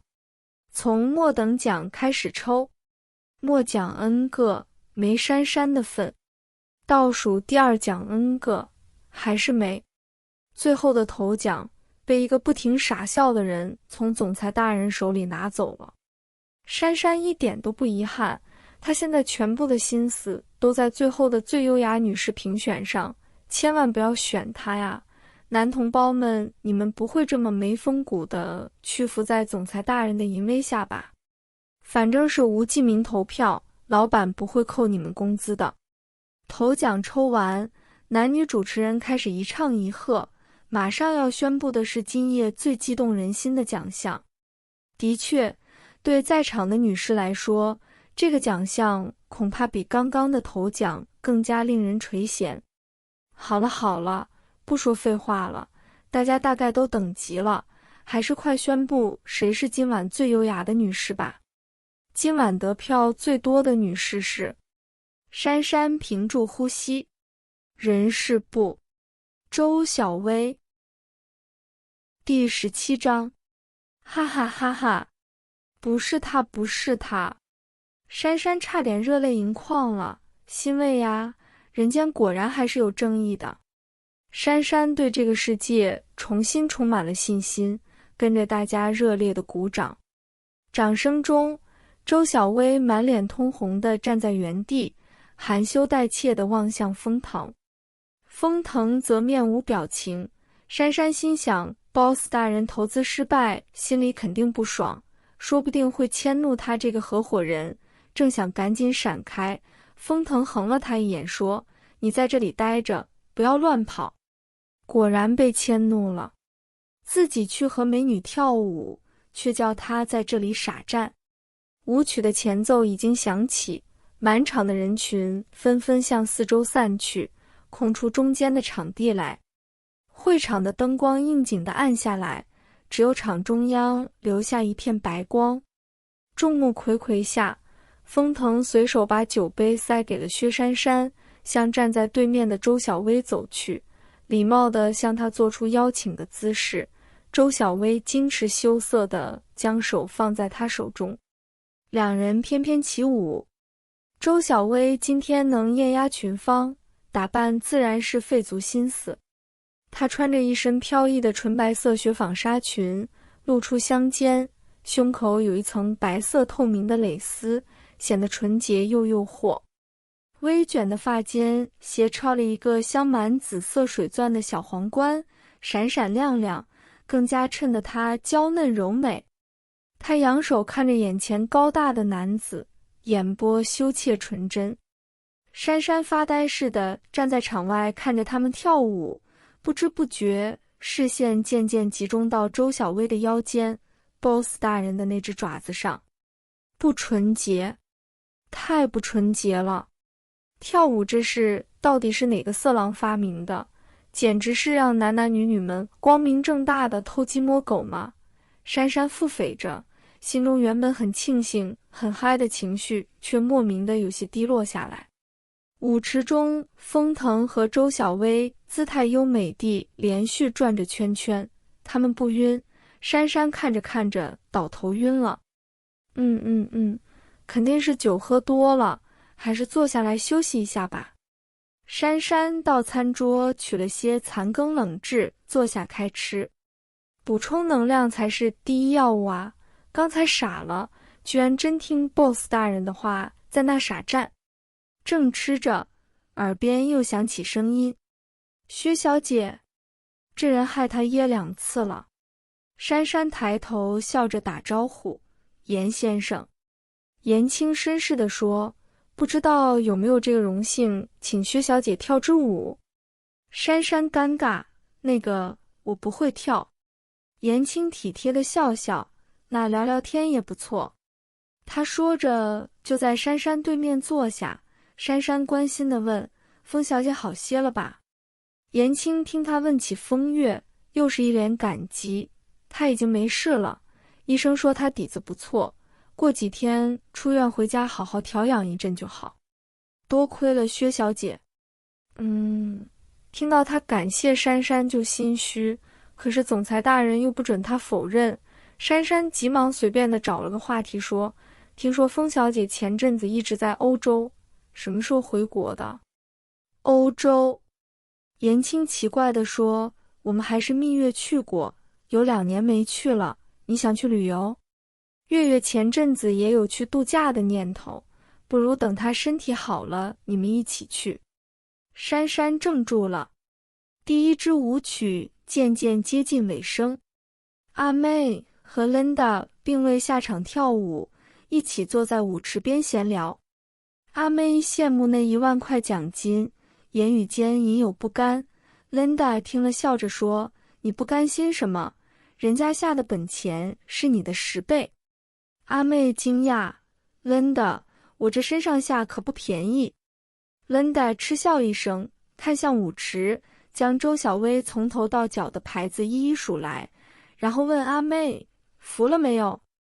阿妹这下不甘全消，感叹说：“他也不过是个小职员，真是舍得本钱。” Linda 一语双关地说，醉翁之意不在酒，舍不得孩子套不着狼。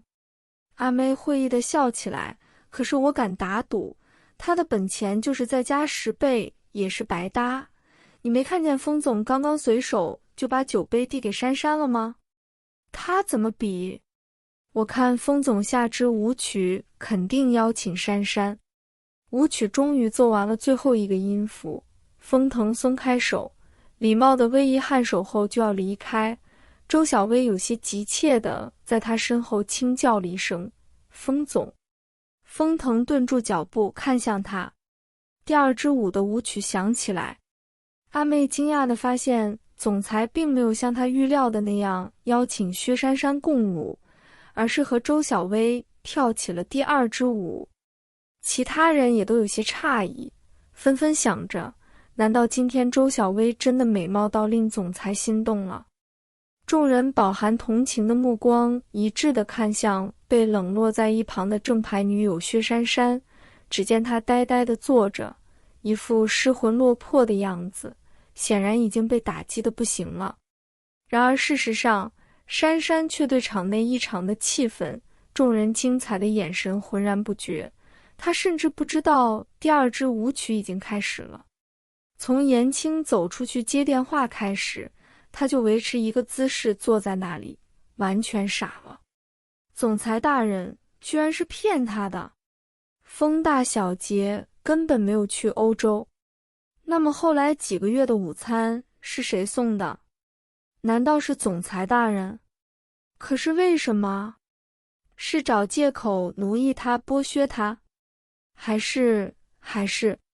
珊珊猛地不安起来，心脏砰砰乱跳，好像有什么东西就要破茧而出。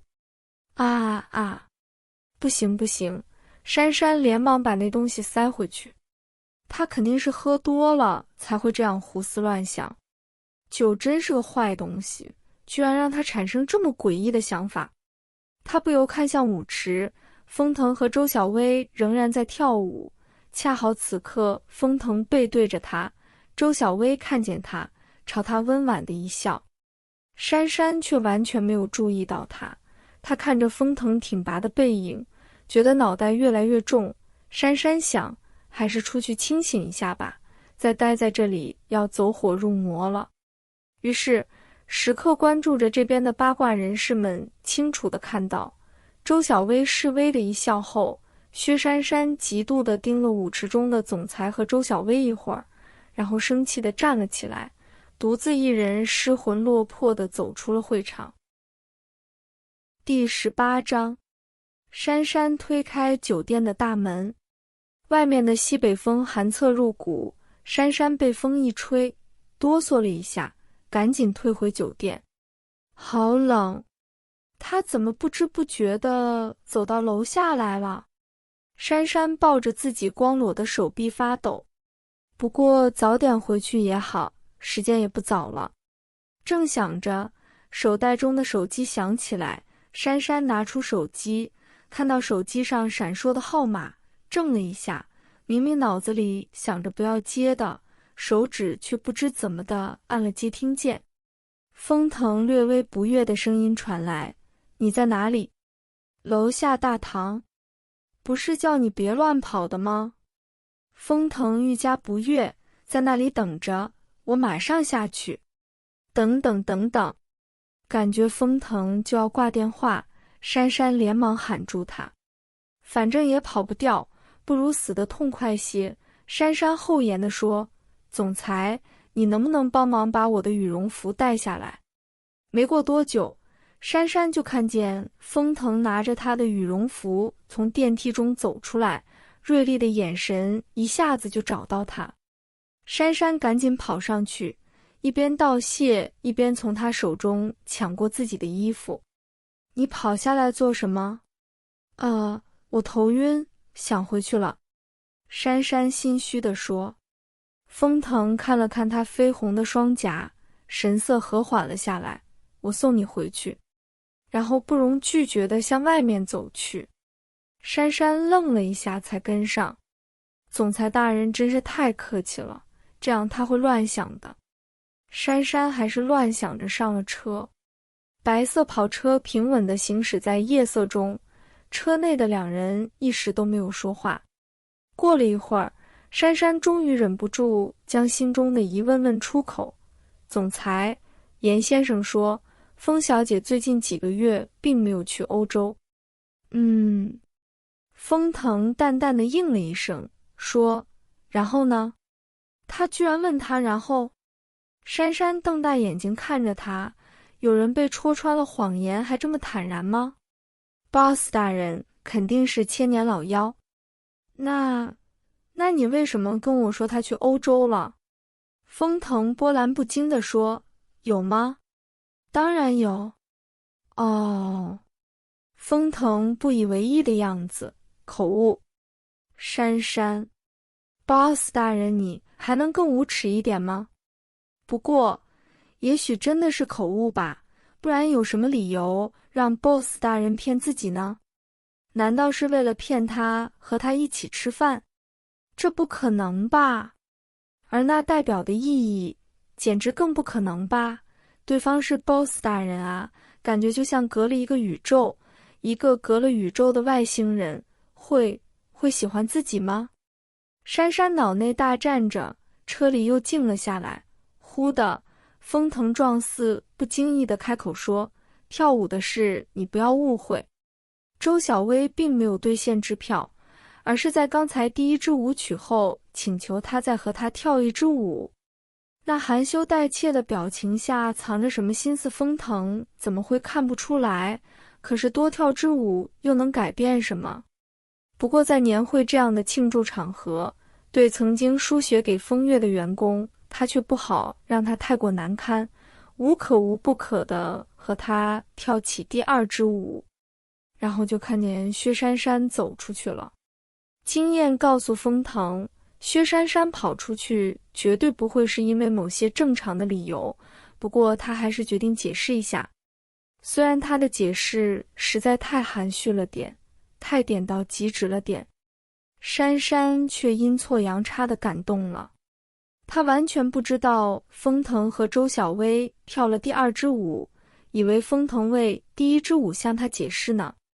Boss 大人居然连因为惯例和别的女人跳过舞都要向他解释，叫他不要误会。难道真的？珊珊一个冲动，酒意上涌，头脑发热地问，总裁，我可不可以误会你？你喜欢我？风腾握着方向盘的手稍稍一动，喜欢这个词有点出乎他的意料，然而他居然敢这么主动地问出来，则更加出乎他的意料。看来那杯酒的效果还不错。风腾意外地发现自己并不讨厌被他这样询问，侧头看向他，微微弯了下嘴角，误会一下也没关系。虽然总裁大人的话曲折了一点点，但是他的意思是，他真的喜欢他。珊珊猛然觉得手足无措，好像一下子手脚都不知道该怎么放了。车内的空间忽然变得很小，心跳声大的自己都能听见，脸慢慢烧了起来，心里似乎有一群小鸟在唱歌。安静了半晌，珊珊说，总裁，你能不能开慢一点？晕车？不是，就是太快了，心跳太快了。于是最高时速可达每小时300多公里的跑车就以十分乌龟的速度挪到了珊珊的租屋楼下。车一停下，车内的气氛陡然的暧昧起来，珊珊刚刚平静了点的小心肝又砰砰直跳。就在这时，总裁大人忽然向他俯身过来。他想干嘛？珊珊紧张地直直瞪着他。这么紧张干什么？风腾眼中微微流露出一丝笑，我帮你解安全带。啪嗒一声，安全带解开了，珊珊脑中的某根弦也断了。安全带？总裁大人，您的服务也太周到了。笑一下带过尴尬，珊珊期期爱爱地说，你什么时候？你从来没说过。风腾很愉悦地享受着他的手足无措，悠悠然地说：“这个不是应该先有企图的人说吗？”什么意思？珊珊呆住。boss 大人的意思是他先对他有企图。珊珊傻傻地指着自己，心里那群刚刚还在唱着欢歌的小鸟，已经拍拍翅膀，头也不回地飞走了。难道不是？风腾又摆出珊珊熟悉的胁迫神情。风腾逗弄薛珊珊已成惯性了，然而他却忘记了，胆小的老鼠也许平时见了猫就跑，但是喝醉了可是敢跟猫干架的。我。就在珊珊习惯性的要屈服在风腾的胁迫下的刹那，他想到了一个关键性问题。现在是总裁大人暗恋他吧？那应该他最大才对。他拽什么拽呀？珊珊蓦地喜悦起来，这种喜悦不同于刚刚那种小女人的害羞欣喜，而类似于工人阶级掌握了原子弹。勇气陡增啊！小鸟们又飞了回来，在珊珊脑子里慷慨激昂地唱着起来。不愿意做奴隶的人们，不得不承认，国歌就是国歌，鼓舞人心的作用是非常巨大的。珊珊被鼓舞了，直视风腾，异常英勇地说：“我才不喜欢你。”在风腾瞬间错愕的神情下，珊珊一气呵成：“因为总裁大人，你太幼稚了。”整个世界寂静了，风腾的脸色已经无法用无言描述了。他从牙缝里挤出3个字：薛珊珊。珊珊仿佛看到 boss 头顶燃起了熊熊火焰。我怕你呀！了不起，你开除我！珊珊结结巴巴地继续宣言：你要是因为这个开除我，你就更幼稚。风腾开始还绷紧了身体，然后渐渐放松，听到这里竟然微微笑起来。我不会开除你。珊珊被他笑得毛骨悚然。我要回去了。好。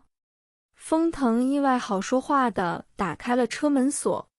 珊珊连忙下车跑路，走到楼梯口的时候，风腾忽然出声叫住他：珊珊。干嘛？珊珊迟疑着回头。还有，别叫得这么亲热，我刚刚才拒绝你。风腾打开车门，从车上迈下，手里拿着他的羽绒服。你的羽绒服又忘记拿了。他走近他，珊珊伸手想接过衣服，可是他显然没有还给他的意思。他堪堪停在他面前，高大的身形笼住他，就着那么近的姿势低头对他说：薛珊珊，我有2个问题要问你。珊珊仰头望他：你每天来我的办公室是为什么？因为我命令你。你每天和我一起吃饭又是为什么？因为我命令你。珊珊呆呆地看着他，酒精已经让他不能思考。深深看了他一眼，他把羽绒服还他，好好想一想。珊珊，晚安。晚安。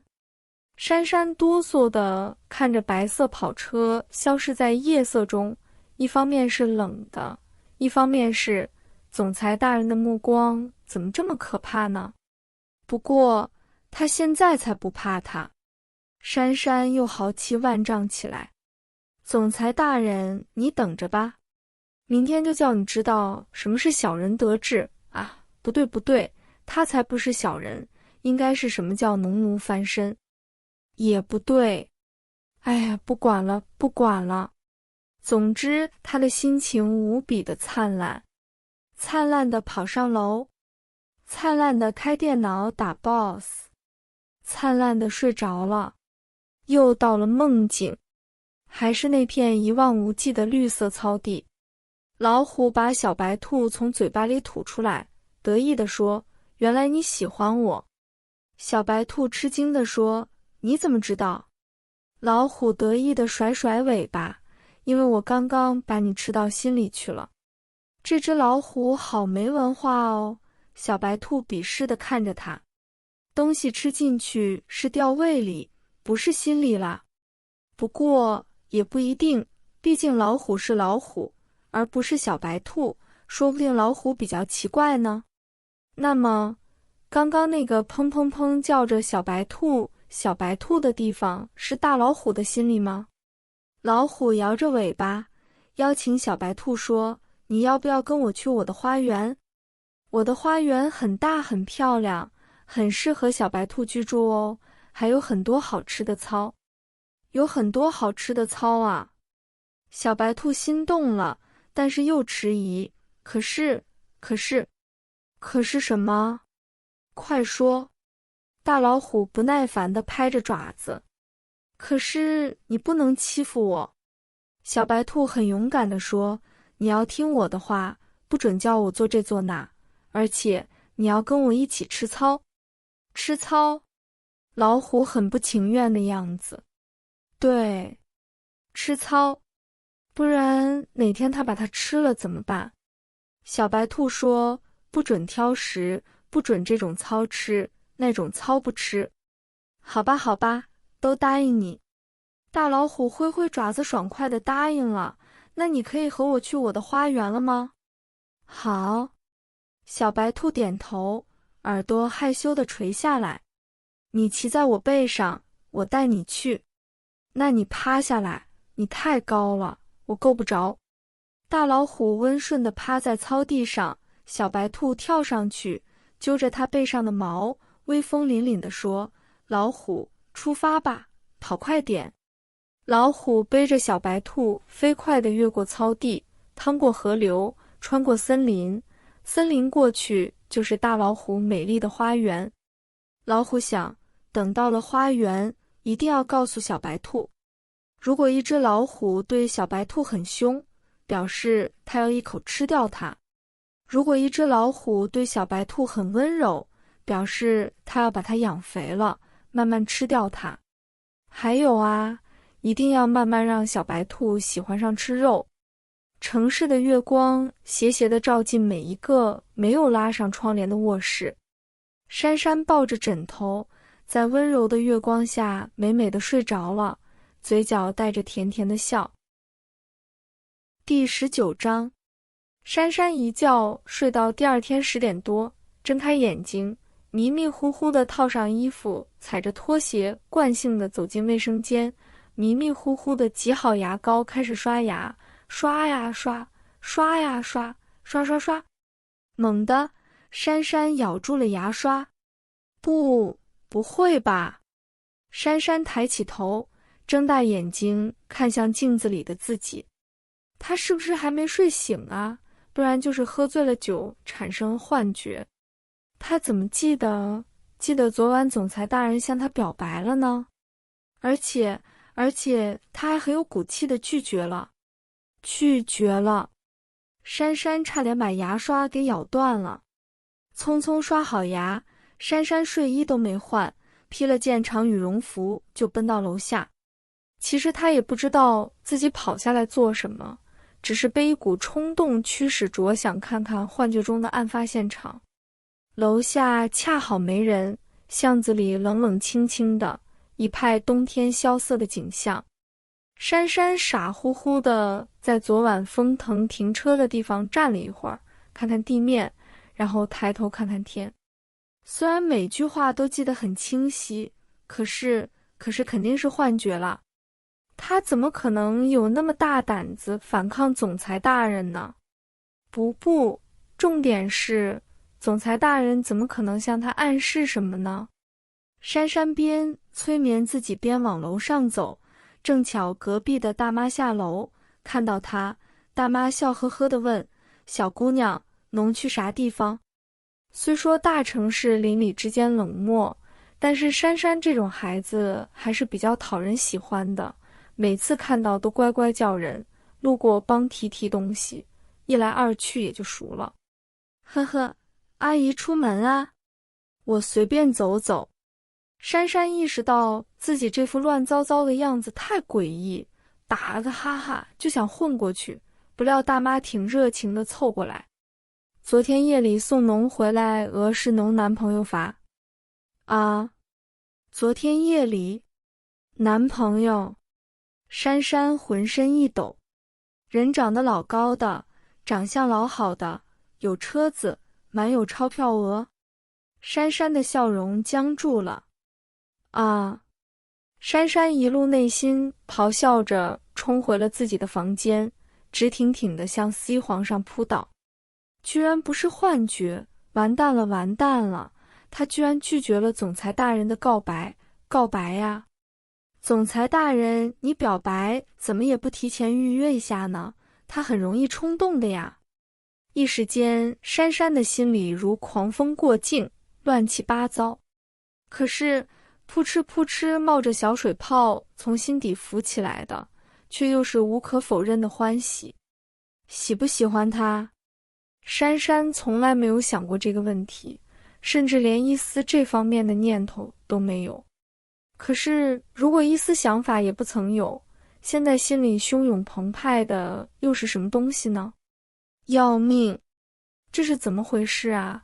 明明他昨天以前对总裁大人一点想法都没有啊！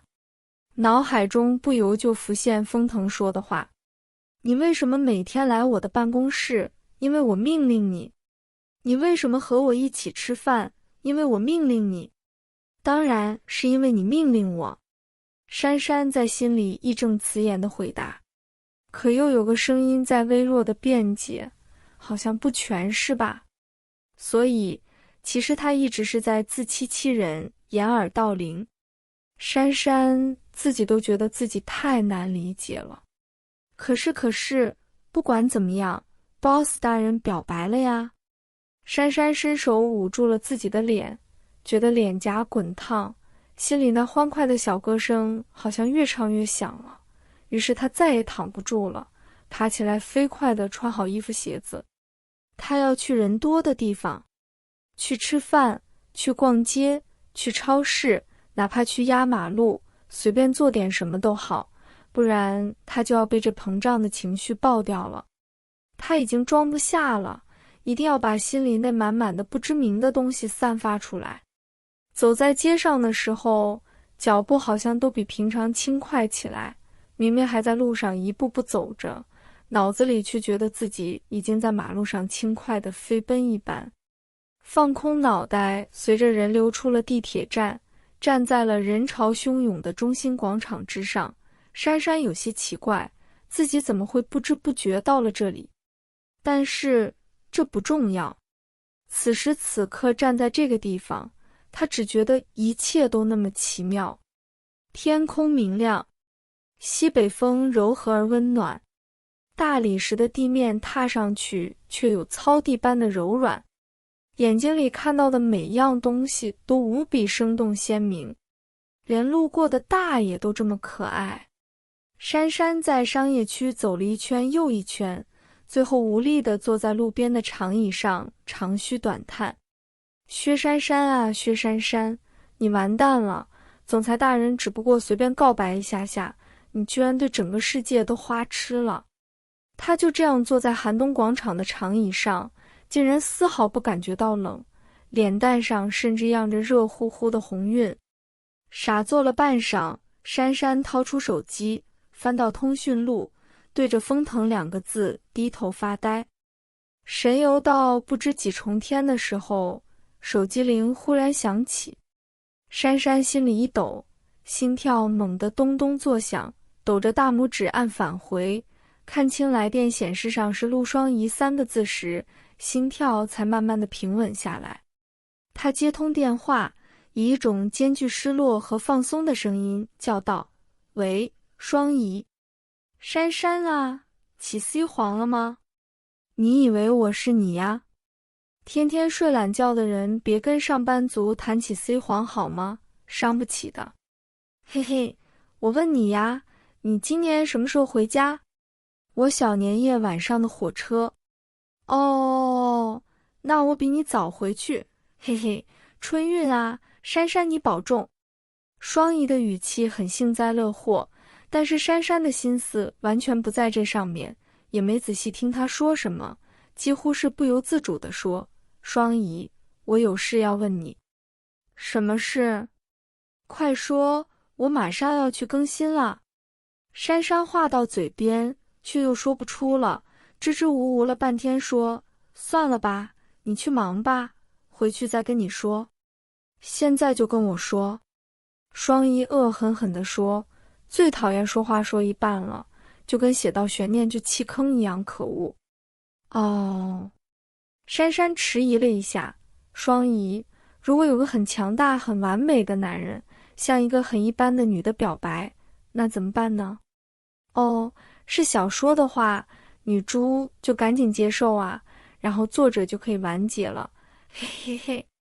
如果不是小说呢？啊，那就是天上掉金卡了呀，赶快捡起来呗。双姨猥琐地笑了2声，然后正色说，不过看一下摸一下就好了啦，摸完就赶紧扔掉吧。为什么？笨。双姨很睿智地说，捡金卡有什么用？你又不知道密码。第20章，珊珊握着手机怔住了。她没谈过恋爱，但是大学几年也是看着室友们一个个谈恋爱的。宿舍一个女孩子就说过，找男朋友一定要找你了解的，找你看得懂的男人，否则再好再好也要三思而后行。换而言之，就是要知道他的密码。boss 大人，别说密码了，就连在哪里输入密码他都不知道吧？好像一盆冰水迎头浇下，珊珊高涨的情绪陡然冷了下来。电话那边的双姨忽然灵光闪现，怀疑地说，珊珊，你说的不会是你自己吧？不是。珊珊很没精神地否认着。哈哈哈，我就知道不会是你。哎，你就跟我一样啦，就算捡到卡，说不定还是负债的信用卡。珊珊挂了电话，珊珊再没有了逛街的兴致，样样的回家了。回家的路上去吃了牛肉面，却一点胃口都没有，明明还有点饿，剩下的却怎么都吃不完。接下来就上班了，连续好几天，珊珊都在忙碌和恍惚中度过了。她没有去楼上吃饭，封腾也没有叫她 Linda 等等，全都音讯全无。只阿妹发了个短信抱怨，说要接待谁谁的视察快忙死了。这好像才是正常的世界，正常的人生。可是珊珊却猛然发觉，这样的世界如此的不讨人欢喜，让人低落无力。幸好有别的事情可以转移注意力。她租的房子房东要卖了，好像是急着用钱，都等不到年后了，所以珊珊必须在年前搬出去。可是一时半会的哪里找得到房子，而且她年终结账也很忙，最后还是跟同城工作的大学同学大花联系了下。大花答应过年期间她把打包好的东西放在她那。至于找房子的事情，只能等春节过后了。房东因为毁约，赔了珊珊2个月的房租，也有好几千块。如此意外之财，照例珊珊应该很开心的，可是钱捏在手里，却一点感觉都没有，连欢喜都是欲振乏力的。年度结算完毕，春节也快到了，办公室的众人终于有了一丝闲暇，三三两两地聊着新年的计划。珊珊结束了手头的工作，不知不觉地打开了网络。薛珊珊，他哒，听到有人叫她，珊珊飞快地关了网页。咦，珊珊，你上公司网干什么？阿佳眼尖地瞄到她关闭的网页版头，正是他们总裁最近接待高层视察的照片。其实他也不知道干嘛，不知不觉就连过去了。珊珊赶紧岔开话题，有什么事吗？听他这样问，阿佳脸上顿时堆满了谄笑。珊珊，你几号回家呀？小年夜呀，晚上的票。珊珊家在 G 省，回去要坐10来个小时的火车，下了车还要转一次大巴，很是折腾，估计到家就可以直接吃年夜饭了。是这样啦，我们一家本来打算回老家的，年30早上的票，可是临时决定去海南过年了。你看，我们也没空去火车站，你走的时候能不能帮我们把票给退了？好啊，没问题。珊珊一口应下来，反正她要去火车站，退个票不过是举手之劳而已。阿佳连连感谢，哈哈，珊珊谢谢你呀，回头请你吃饭。等同事走了，珊珊又陷入了自己的小世界中。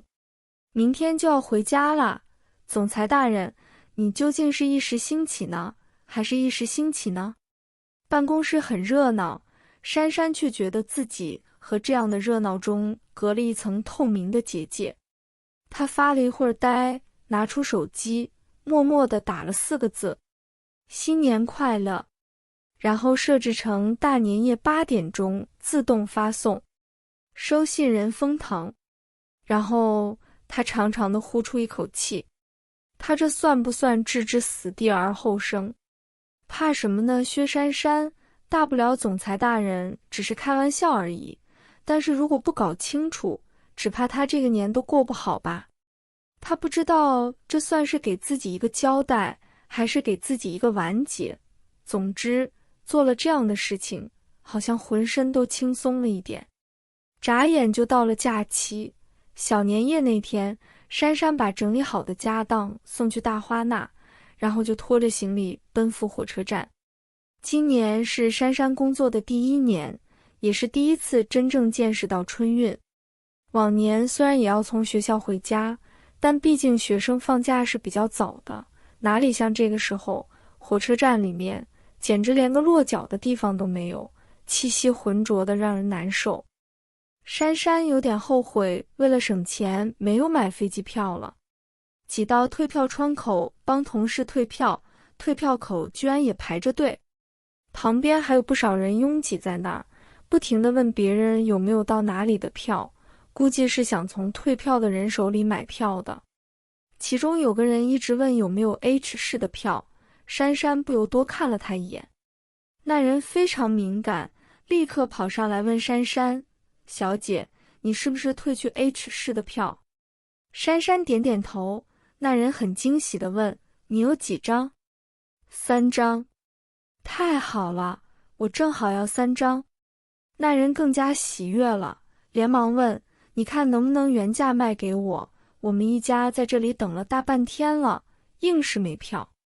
珊珊看看眼前的一家人衣衫陈旧，生活并不富裕的样子，便说：我帮别人退的，你给我退票价就好了。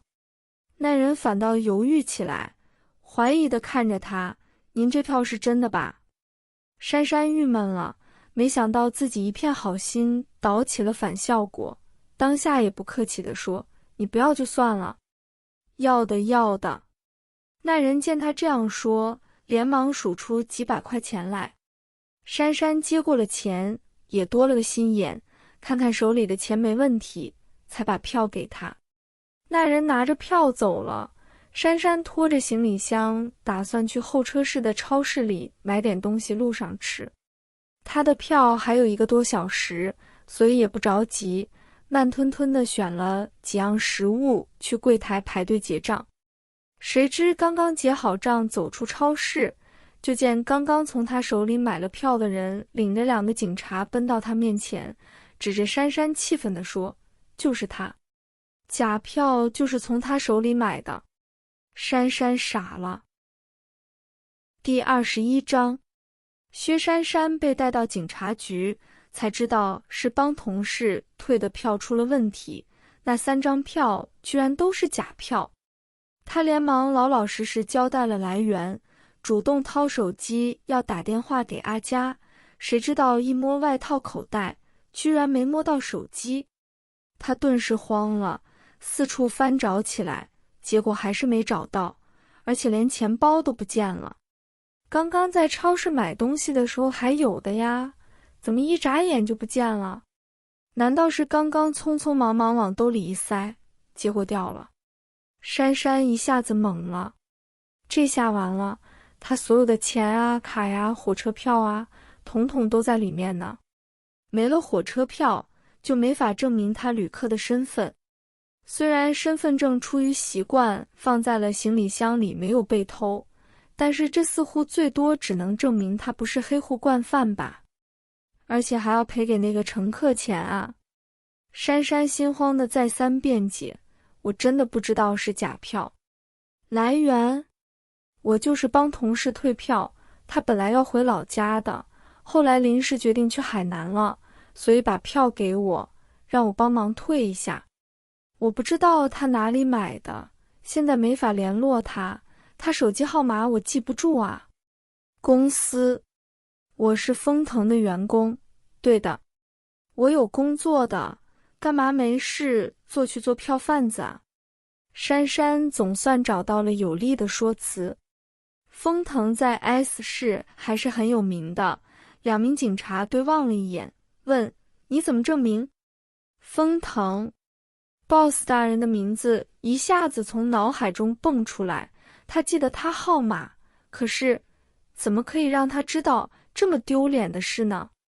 珊珊下意识的就把他排除了，混乱的脑子乱糟糟的想了一会儿，说：我记得我一个同事的号码。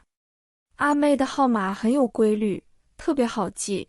珊珊用警察局的电话拨给了阿妹，万幸她没有关机，接通了。喂，你好。阿妹，我是珊珊。珊珊急急地问：你现在还在 S 市吗？珊珊：我在呀，你怎么这个号码呀？这个时间你该上车了吧？没有，我出了点事。阿妹那边有些嘈杂，还有音乐声，貌似在什么聚会中似的。珊珊也顾不得那么多了，急忙把事情说了一遍，接着非常惭愧又不好意思地说：阿妹，你现在有空吗？如果不忙的话，能不能带上身份证明来一趟？我在城警察局。你等等，他似乎在跟人商量什么。很快他回来说：珊珊，你别担心，小事情，我马上过来。警察看他联络到了人，便先把他搁在一边，处理别的事情去了。珊珊总算安下了点心，一松懈下来，便觉得整个人又饿又累，筋疲力尽了。本来是欢欢喜喜的回去的，现在车早开走了，自己却待在警察局里啃着干冷的面包。幸好有位女警好心接了杯热水给他，才让他缓过神来。他默默地吃完东西，发了会呆，想起什么，借警察的电话拨了下自己的手机。手机果然已经关机了。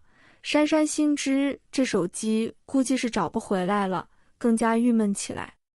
等了大约1小时，珊珊终于等到了人，可是居然不是阿妹，而是方特助。特助先生一如既往的衣冠楚楚，笑容满面。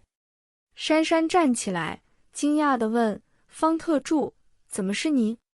方特助含笑解释说：你打电话的时候，阿妹跟我都在宴会中，阿妹今天酒喝的有点多，所以没让她过来。哦，不好意思，麻烦你们了。珊珊羞愧地说。方特助安抚她：没事，你放心吧，马上就可以回去了。珊珊点点头，也不知道他怎么弄的，总之很快，事主便拿着双倍的赔偿满意的离开了。事主不再追究，警察大概也看出珊珊无辜，便也网开一面。珊珊犹疑地说：我可以走了。方特助含笑说：是的，来之前已经打过招呼了。原来特助先生这样牛叉。珊珊跟着他往外走，感激涕零地说：谢谢你，方特助，过了年我请你吃饭。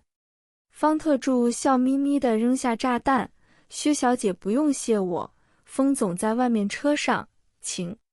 珊珊只觉得自己膝盖一软，脚步顿时迟缓了。总裁大人。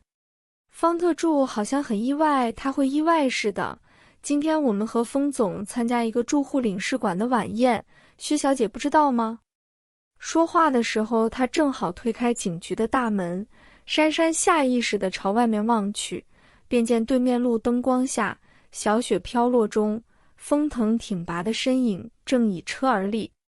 完全没准备啊！这种隐藏 BOSS 从天而降的剧情是怎么回事？珊珊一瞬间简直觉得看见他比看见警察叔叔都可怕。再迟缓，珊珊还是一步一步地挪到了封腾面前，她下意识地就采用了做错事的小朋友的标准姿势，低头站好，表示忏悔状。视线正好停留在他黑色的大衣上，几片雪花摇摇地落在他身上，珊珊不知怎么的，竟不由自主地心湖荡漾起来。明明前一刻还那么怕怕的，现在却又隐隐期待。然而封腾却什么话都没有说，他的目光在他的头顶停留了一会儿，然后姿态优雅地掸走了身上的雪花，一言不发地上了车。方特助把珊珊的行李箱放进了后备箱，看她还站着，咳了一下说：“薛小姐也先上车吧。”哦，好的。珊珊胡乱地点下头，在车外犹豫了几秒后，毅然地奔向了前面的副座。方特助又咳了一下：“薛小姐。”珊珊目露恳求地看了方特助一眼，同是员工，方特助你懂的。哪个员工刚刚被抓去警察局，还敢坐在老板身边啊？有几秒钟的静默，最后封腾简短的发话：“开车。”汽车里一时间格外的安静。方特助善解人意地打破沉默：“封总，薛小姐的火车赶不上了，你看是不是直接送薛小姐回家？”珊珊没有体会到方特助问封腾而不是问他的微妙，勉强打起精神来，说：“能不能麻烦送我去附近的酒店？”他解释了一下自己租的房子房东要卖，钥匙也还了，然后自己同学应该也离开 S 市回家了。紧接着他又想起来，自己钱包也被偷了。对哦，他怎么把正事忘记了？眼下最关键的是什么？借钱啊！关于 boss 大人那些乱七八糟的事情就别想了，借钱要紧。他不禁有点后悔，刚刚在警察局怎么忘记了这事呢？现在 boss 大人就坐在后面，他怎么跟方特助开口啊？至于问 boss 大人借，还是算了吧，资本家的钱不是每个人都借得起的。TT 珊珊正痛苦地想着怎么开口，就听封腾吩咐方特助说：“你在下一个路口下车回家吧。”好。什么？方特助要走了？珊珊还没来得及想出什么应对，下一个路口就到了。方特助下了车，彬彬有礼地跟封腾和珊珊道别，施施然地离开了，独留珊珊向封腾。珊珊眼睁睁地看着他这样走掉，心里更加绝望了。难道真的要跟 boss 大人借钱？车门又被拉开，高大的男性身躯夹带着车外的冰雪，不疾不徐地在他旁边落座。强烈的男性气息瞬间冲散了珊珊围着人民币打转的思绪，他的心跳顿时不正常起来，跳的就好像胸腔里揣着1000颗心脏似的。珊珊觉得自己脑子有点糊，赶紧开了一点点窗户，让冷风吹进来一点点。封腾并没有立刻开车，他的手随意搭在方向盘上，目光落在前方。薛珊珊，你没话对我说？有啊，话就是借我1000块钱吧，爸爸。不，保险点1500才行。但是借钱前都要说点场面话吧。珊珊讪讪地做关心状。那个总裁，你能开车吗？不是才参加酒会吗？酒后驾驶什么的不好吧 ？PT。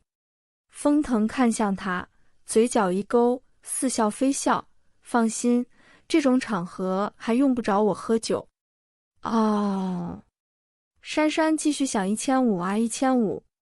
刚刚你跟警察说你是风腾的员工，完了，果然开始秋后总算账了吗？是啊。风腾冷哼一声，这种时候你倒没忘记我。珊珊连忙抓紧机会表忠心，我一直谨记自己是公司的一员的。哦，那这几天怎么影子都看不见？咦，总裁大人，这叫不叫做贼的喊捉贼？这几天明明是你自己消失了好吗？跟我有1毛钱关系啊？这几天我一直勤奋工作来着，所以你能不能看在我勤奋工作的份上，先给我预支点加班费，等于过了年还你。终于说出口了。珊珊松口气。风腾瞥了他一眼，钱包和手机都掉了。珊珊连忙点点头。想问我借钱？继续猛烈点头。薛珊珊，我的钱不是那么容易借的。他的声音陡然危险起来，你好好想想，你到底应该说什么？如果说珊珊开始还有点糊涂的话，这句好好想想终于提醒了他，勾起了他不久之前的回忆。那天他走之前，也是让他好好想一想来着。你每天来我的办公室是为什么？因为我命令你。你每天和我一起吃饭又是为什么？因为我命令你。好好想一想，珊珊。他是指这个吧？这几句话他当然想过，可是他真的觉得就是因为他命令他呀，起码开始是吧？可是用脚趾想也知道，这个答案是借不到钱的。唉，他怎么这么笨，没事先想好一个答案应付总裁大人呢？不过也不怪他吧，谁能知道借个钱还要玩脑筋急转弯啊？汽车已经缓缓行驶起来。那个，我想了，眼见一个便宜的旅馆开过去了，珊珊急了。为什么我天天去你办公室？为什么天天和你一起吃饭？不是因为你命令我，而是因为……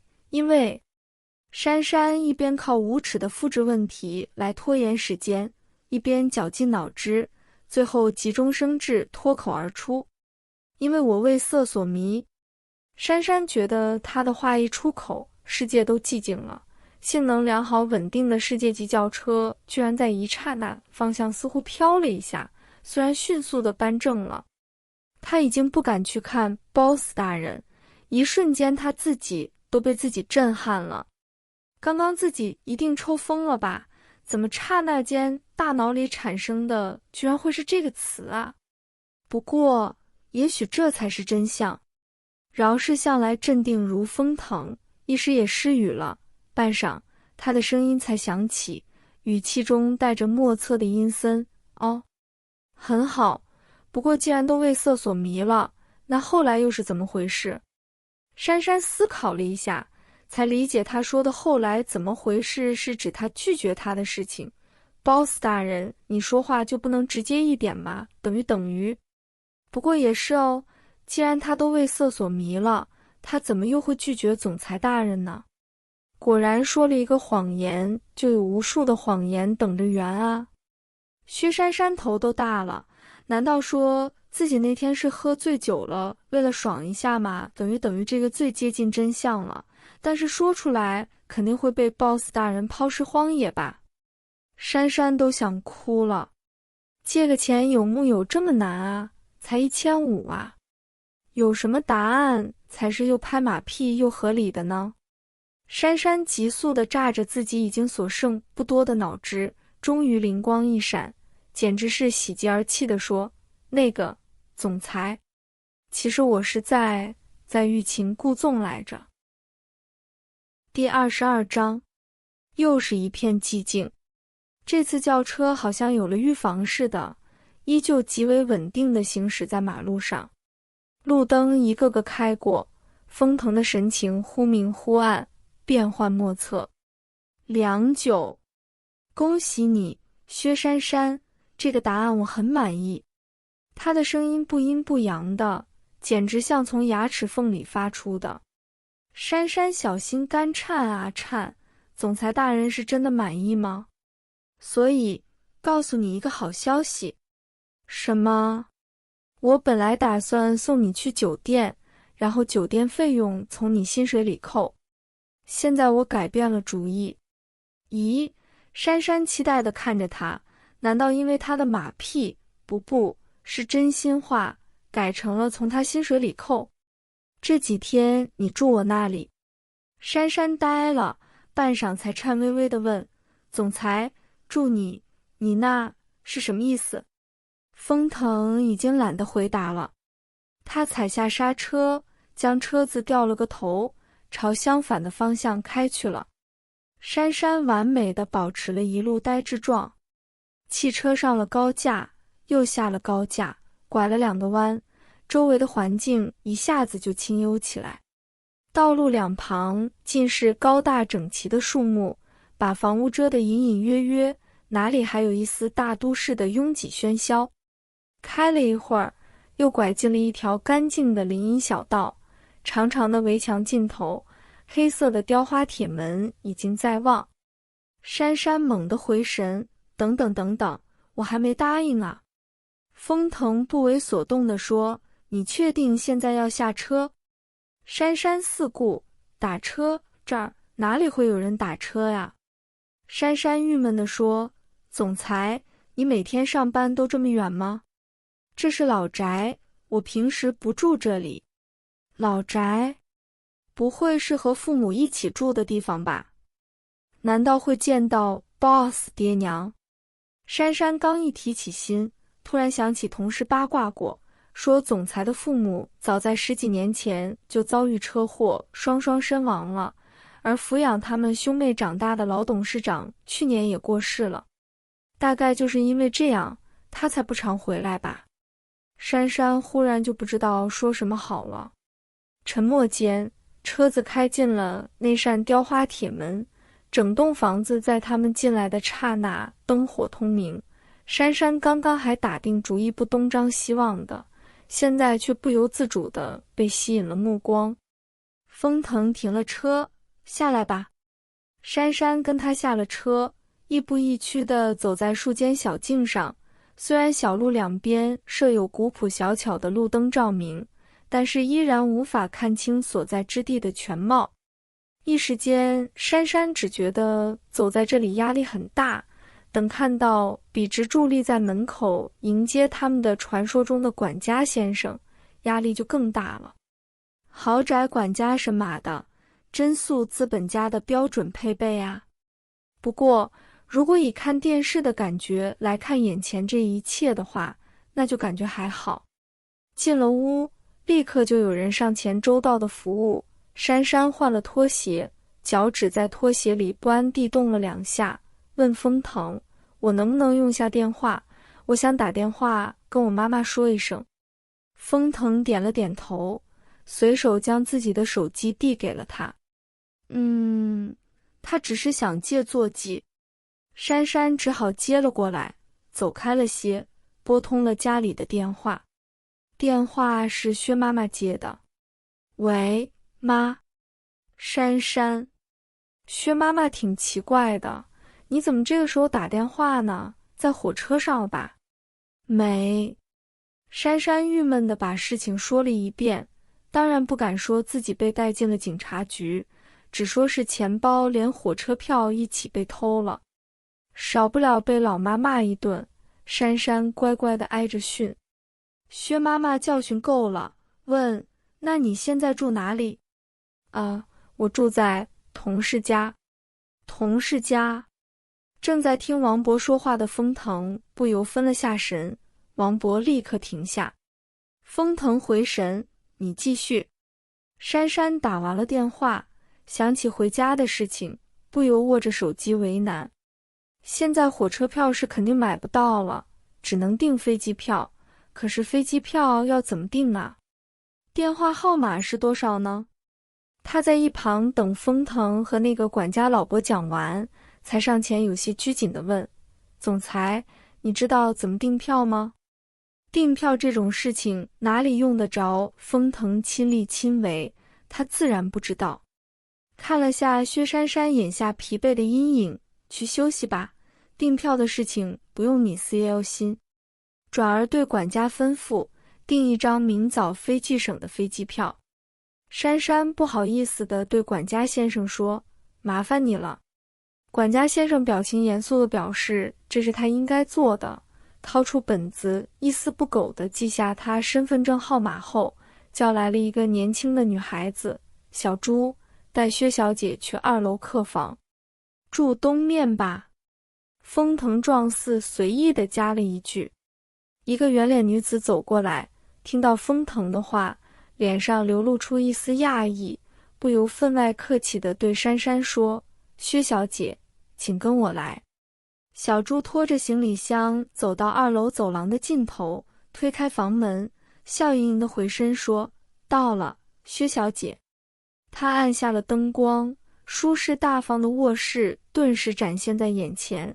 珊珊不由自主地说：“真漂亮。”小朱笑意盈盈地说：“整栋房子里只有这间和封先生的卧室是一个格局呢。”珊珊愣了一下：“是吗？”“是啊，封先生的房间在3楼，正对着这间。”小朱指指天花板：“这个朝向的风景最好了，薛小姐早上可以打开窗户看看，可惜雪都快停了呢，不然明天早上窗外的雪景会很美。”小朱一边说，一边动作麻利地放好了行李，然后又去楼下帮他端了杯热牛奶上来。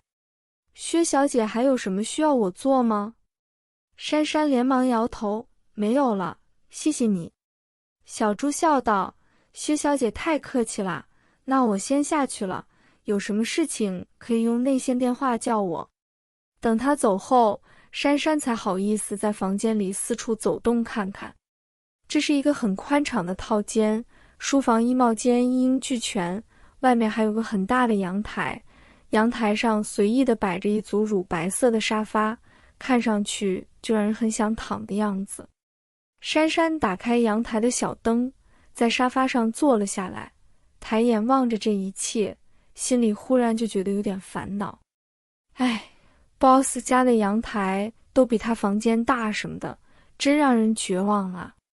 他不由为2人之间的差距认真地忧郁了几秒钟。不过薛珊珊同学的生理构造注定了她的伤感很难持久，这不，一低落，大脑就开始罢工了，困倦一阵阵地涌上来。珊珊小小地打了个哈欠，从沙发上起来，摇摇摆摆地爬上 C 床睡觉去了。然后一眨眼功夫，她就香喷喷地睡着了。楼下客厅的灯依旧亮着。封腾并不常常回这里，又逢年节，积累了不少事情要处理，一一交代完毕，不上楼梯时，忽然停下来，转身对楼下的王伯说：“他的机票定在年初1。”管家先生微愣了一下，立刻点头表示明白。“好的。”封腾神色坦然地上楼，路过2楼的时候，嘴角带起了一个小小的弧度。第23章，珊珊睡了个好觉，第2天一起来就一扫昨日之晦气，精神百倍，生气勃勃了。洗漱好，打开房门，小朱居然已经在外面等着他，看见他立刻迎上来，笑容满满的打招呼：“薛小姐，早上好。”珊珊连忙回以问候：“早上好。薛小姐现在是去餐厅用早餐吗？”“珊珊有一丝犹豫，在别人家做客，这样会不会太不客气了？”小朱察言观色，立刻说：“之前封先生吩咐，看到薛小姐就带你过去呢。”“封小姐也来了。”“封小姐？”珊珊微微讶异。小朱点点头：“是的，她一大早就过来了。”风月搅着碗里的粥，却没什么食欲。本来嘛，他一大早过来又不是真的为了早餐。又搅拌了2圈，终于忍不住了：“哥，今年薛小姐要留下来和我们一起过年。风腾瞥了他一眼，你消息很灵通。风月脸上有点讪讪，叫了一声哥。你喜欢薛小姐？这个问题问出来，风月自己都觉得怪怪的。大哥这种人要跟喜欢什么的连在一起，实在是很不协调，但是又怎么解释如今的状况呢？大哥居然带一个女孩子回家过年，虽然也知道他们认识好几个月了，但是风月依然觉得这比圈子里某些富豪认识某明星几天就结婚的事情更加稀奇。风腾不置可否，显然没有回答的意思。哥哥，我关心你。风月看着他认真地说，我知道你不爱跟我说这些，可是我必须知道你是怎么想的，你一定要让我放心。就像当初我和颜青要结婚，我不拦着你调查颜青一样，因为我也必须令你放心，因为我们彼此是这个世上唯一剩下的亲人了。风腾叹了口气，他不讨厌。那你们在谈恋爱，以结婚为前提的？风腾顿了一下，你想太多了。风月迟疑地说，哥，你不会玩弄人家女孩子吧？风腾面露不悦地打断他，我也不喜欢做无用功。好吧。风月放弃这个问题了，哥哥一旦开始打太极，那就表示他什么都问不出来。他索性转了方向，我一直以为你会给我找个门当户对的大嫂。风腾淡淡道，联姻能给我带来的好处有限，风腾也没有这个需要。风月摇头说，我并不是这个意思，我也不在乎这个，否则我也不会嫁给颜青。我会这样想，是因为你以前的女友家世都不错，巧合而已。也是，大哥之前也才2任女友吧，谈不上什么规律。不过说起来，爷爷去世后，自家大哥就空窗到现在啊。风月试探地问，那如果你不在乎门第的话，你为什么一直不接受丽叔呢？丽叔，风腾略感诧异地说，你怎么会想起他？丽叔跟我们一起长大，你别说你不知道他一直喜欢你。风月抱怨说，袁丽叔是家里老仆的孙女，跟风月同龄，2人从小一起长大，学校都是一样的，风月一直当她好姐妹。风腾道，风月，她跟你一起长大，不是跟我一起，但是她高中之前一直也住在这里的。风腾不悦地说，我以为你是跟我来讨论薛珊珊，而不是袁丽叔。风月知道他不想再讨论这个问题，但是受人之托已久，总要有个答案。我只是想知道你对丽叔哪里不满意。风腾看了他一眼，风月，我对薛珊珊有很多不满意，但是对袁丽叔没什么不满意。你明白了？风月默然，然后叹了口气。因为不在乎，所以没有不满意，而薛珊珊，因为看在眼里了，哥哥自然用上了家传的挑剔大法，所以有诸多的不满。看来是没戏啦。其实他对薛珊珊也挺有好感的，但是他要怎么给丽叔解释呢？风月转转眼珠，哥，能不能问问你选择女友的标准是什么？懂事，不烦人就可以了。风腾随口道，这也太敷衍了吧。风月不满地说，乖巧懂事的女孩子不是很多吗？哥哥，你跟上次的女友分手也很久了吧？为什么到今天才选择和薛小姐在一起呀？所以她是特别的。风月立即追问，她特别在哪里？风腾并没有立刻回答他，他优雅地拿起手边的杯子轻啜，然后才悠悠然地说，她特别下饭。啊！风大小姐怀疑自己耳朵出问题了，眨了眨眼，呆了。谈话在风小姐的呆愣中告一段落。当他们话题的女主角出现在餐厅时，风小姐已经暂时恢复正常了。他笑容满面地跟珊珊打招呼：“珊珊，快来吃早饭。”风小姐，哎呀，我叫你珊珊，你叫我风小姐，我伤心了呀。啊，珊珊显然有点应付不来他忽然这么亲昵，不由看向风腾。风腾说：“坐下吃饭，早餐时间是7点，以后不要迟到。”哦。珊珊坐下吃饭，一时倒没注意以后2字。风小姐今天敏锐着呢，立刻朝哥哥暧昧地笑了一下。风腾视若无睹。这时王勃和送餐的佣人一起出现了，向风腾报告：“先生，今天飞巨省的机票已经订不到了，只有明天早上10点半的飞机。”风腾看向珊珊，珊珊虽然失望，但是这也是预料中的事情，连忙点头表示感谢。风腾朝王勃点点头。等等，风月想说自己能帮忙订到机票，然而才开口，便见风腾的眼神微抬，他立刻住了口，心里暗骂自己是猪。难道他能订到，大哥还会订不到吗？大哥明显是存心的吗？风小姐不禁腹诽了，原来人家压根不是自己想留下来过年的呀。男人要无耻起来真是无耻，大哥更是个中翘楚，啥名分都没有呢，就不让人回家过年了。接下来的用餐时间，珊珊一直很不自在，这当然不是因为和总裁一起吃饭，说真的，和 boss 吃饭什么的早就习惯了，而是因为风小姐时不时看她的眼神，那眼神非常奇特，就好像在看一块食物似的。这应该是错觉吧？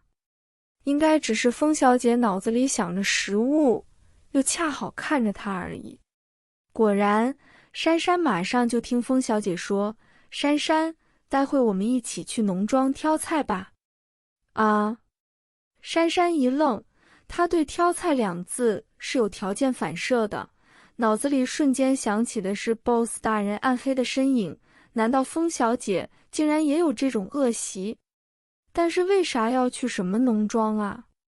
珊珊战战兢兢地问风月：“挑什么菜？”风月笑盈盈地说：“我们家有个传统，大年夜上桌的菜，大部分要自己从自家农庄挑来的。待会你跟我和哥哥一起去吧。”第24章，我们家的人啊，个个对吃挑剔的很，我算是最不挑的了。这个农庄就是爷爷弄的，他嫌现在的食物用药太多不安全，索性自己就弄了块地，找了些人来种。吃过早饭歇了一会儿，等延青到了，一行人便出发去了农庄。风小姐拉着珊珊单独开了一辆车，说是要讲悄悄话。她一边开着车，一边笑盈盈地向珊珊解释着风家农庄的来历。爷爷还在的时候常说，有了这个园子，我们家就把士农工商这4个字占全了。珊珊好奇地咦了一声，农和商好理解，工嘛 ，boss 家涉及不少工程，也说得过去，是咋解释呢？风小姐看出她的疑惑，主动解释道：“我们家祖上一直是读书人，明朝的时候陆续有人出仕，到了清代才转而经商的。”珊珊听着有点呆，本来以为 boss 家只是有钱而已，没想到还这么源远流长。思绪飘了一阵，珊珊忽然想起一件事。阿月，有个事情我想跟你说一下，第2次给你书写的不是我，是风腾另一个同事。珊珊解释了下年会上的误会，风小姐有些讶异，回想了一下说：“哎呀，这事我哥也不算骗我，当时我问是不是你，他根本没回答我，我就想当然以为是你了。”他有点气恼，他大概是怕我给别人送饭吧。说着看了珊珊一眼，眼里闪过促狭，看来我家的饭也不是随便谁都能吃的哦。珊珊解释清楚就安心了，懒得去琢磨 boss 的动机，反正也琢磨不透。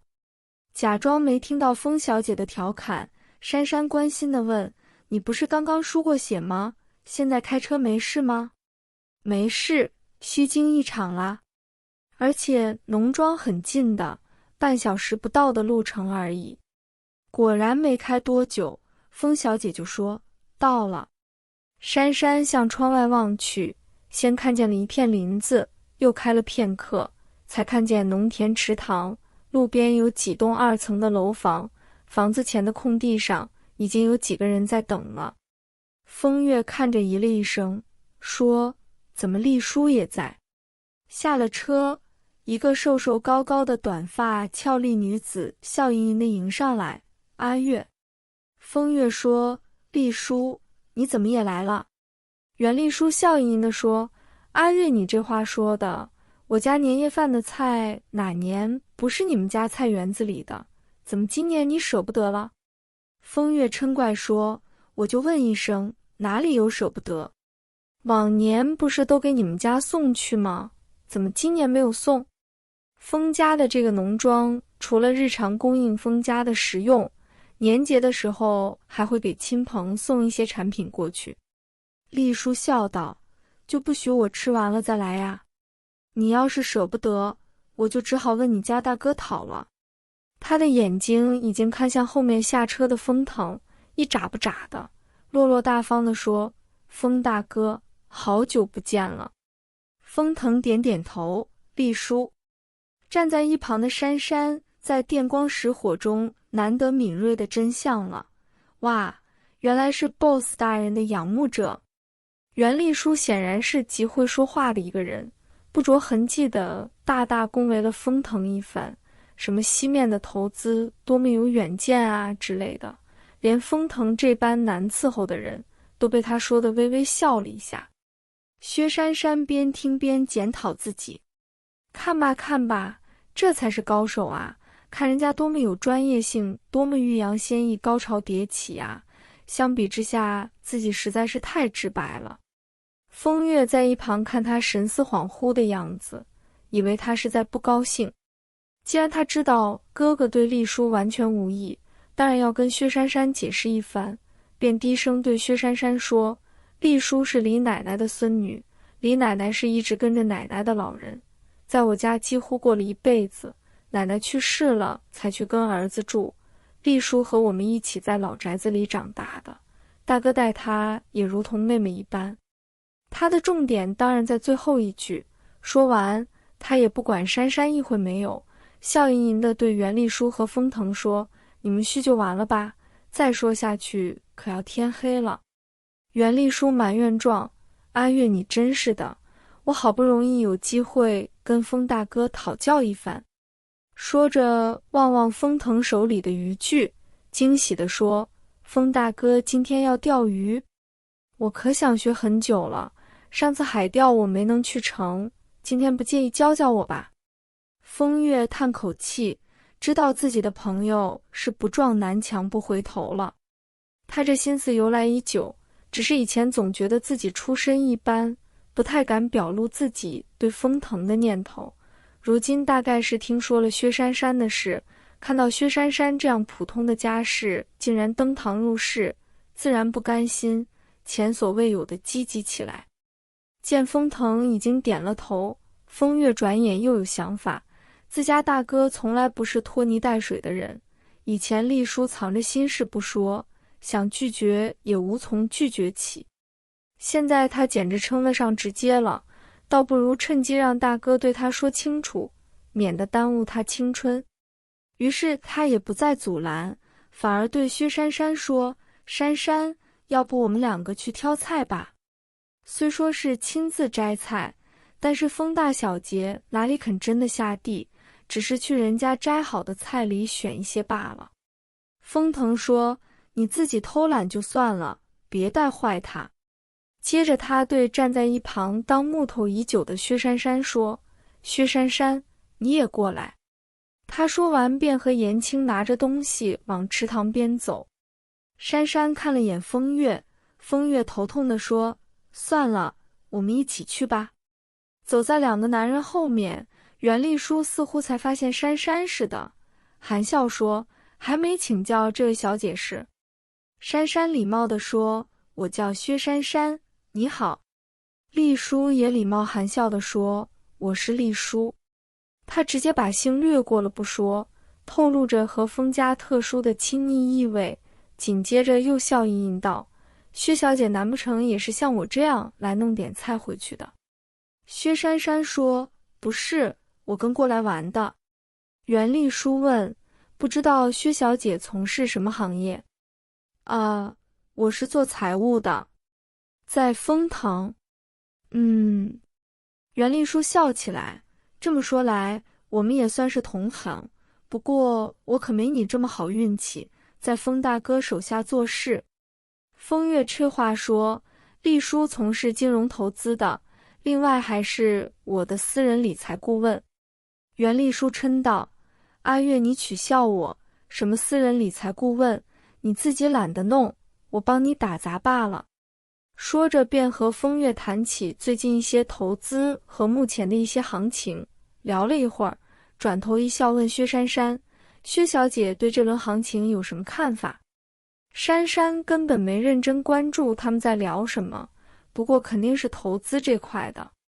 她看看前面封腾和颜青的背影，他们的对话想必听得很清楚吧。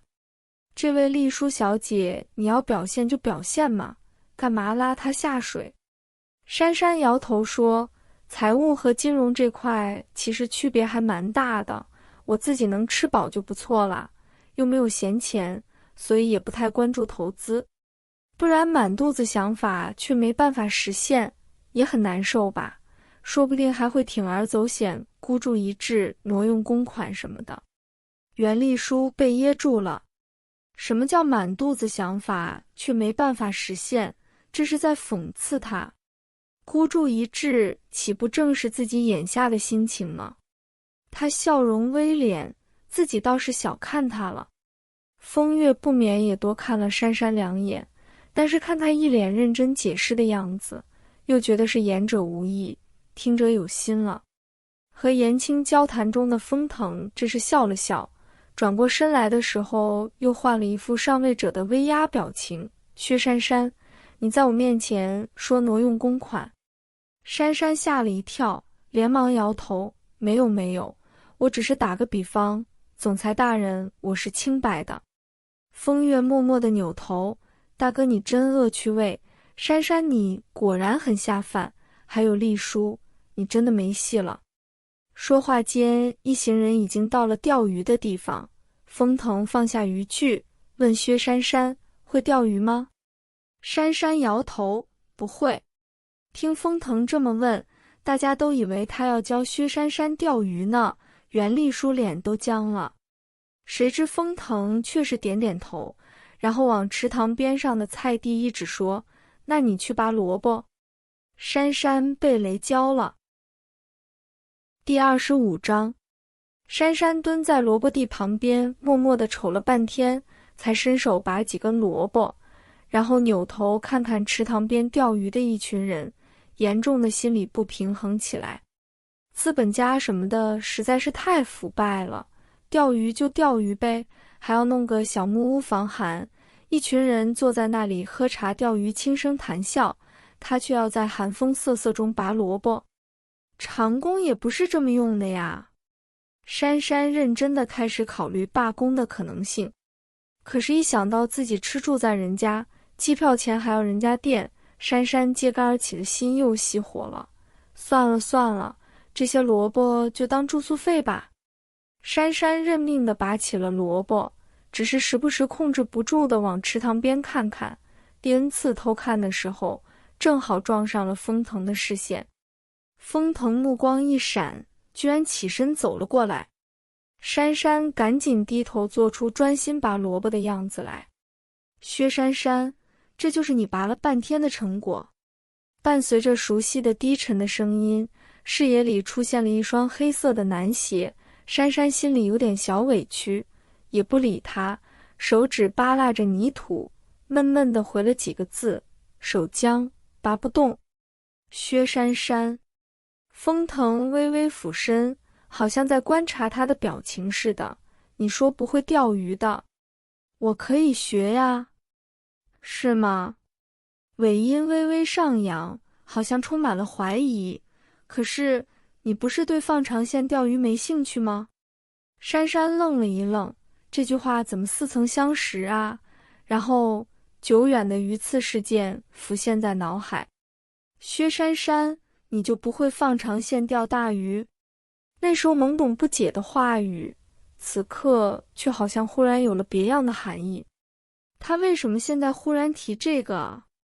珊珊忽然手足无措了，盯着地里的萝卜，鼓起勇气，有些结巴的回答：现在有兴趣了呀。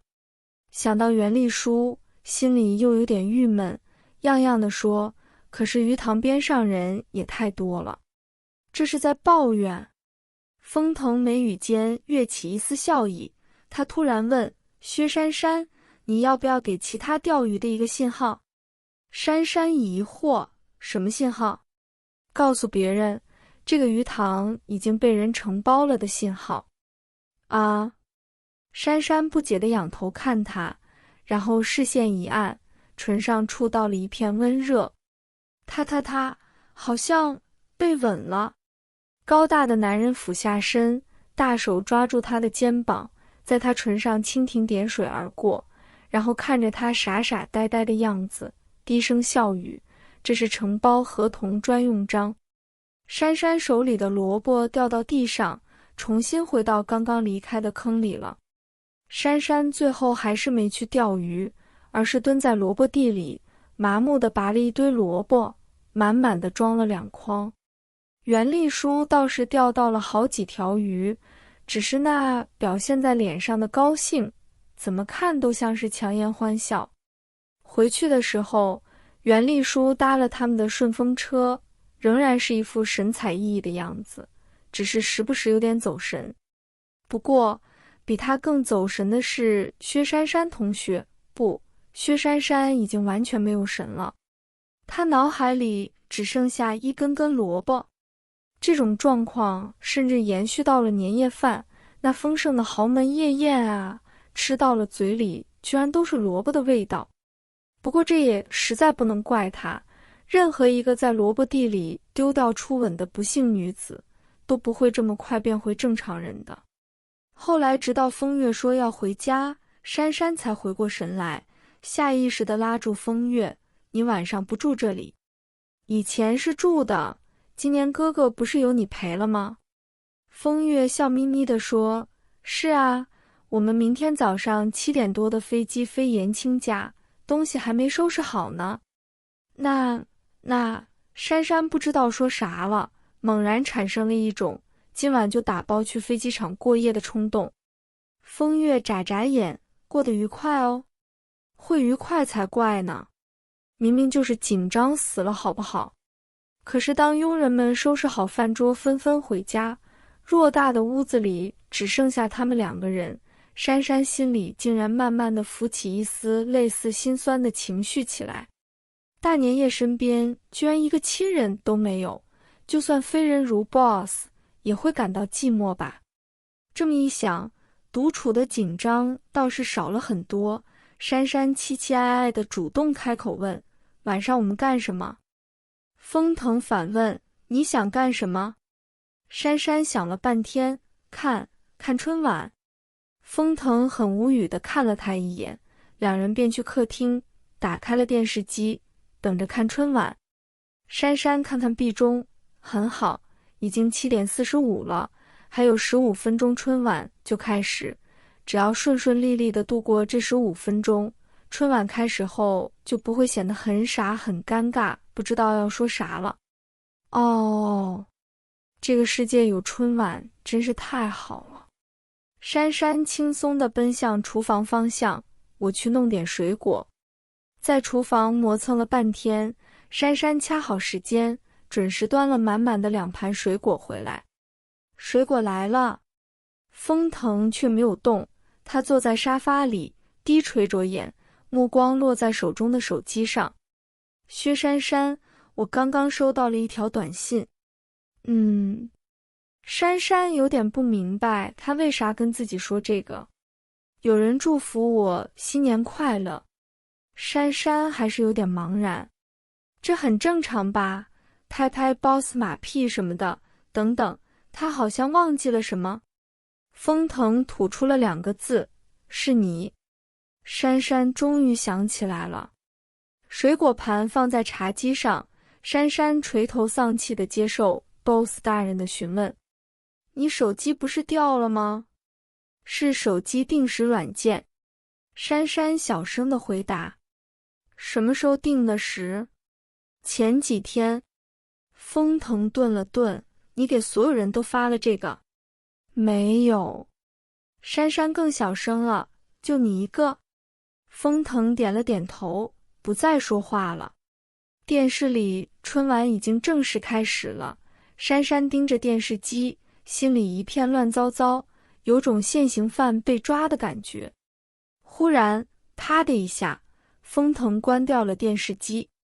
客厅里顿时一下子静得连一根针落下都能听见。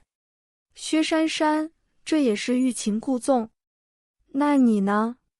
珊珊不知哪里来的勇气，不答反问，你在萝卜那样也是欲擒故纵吗？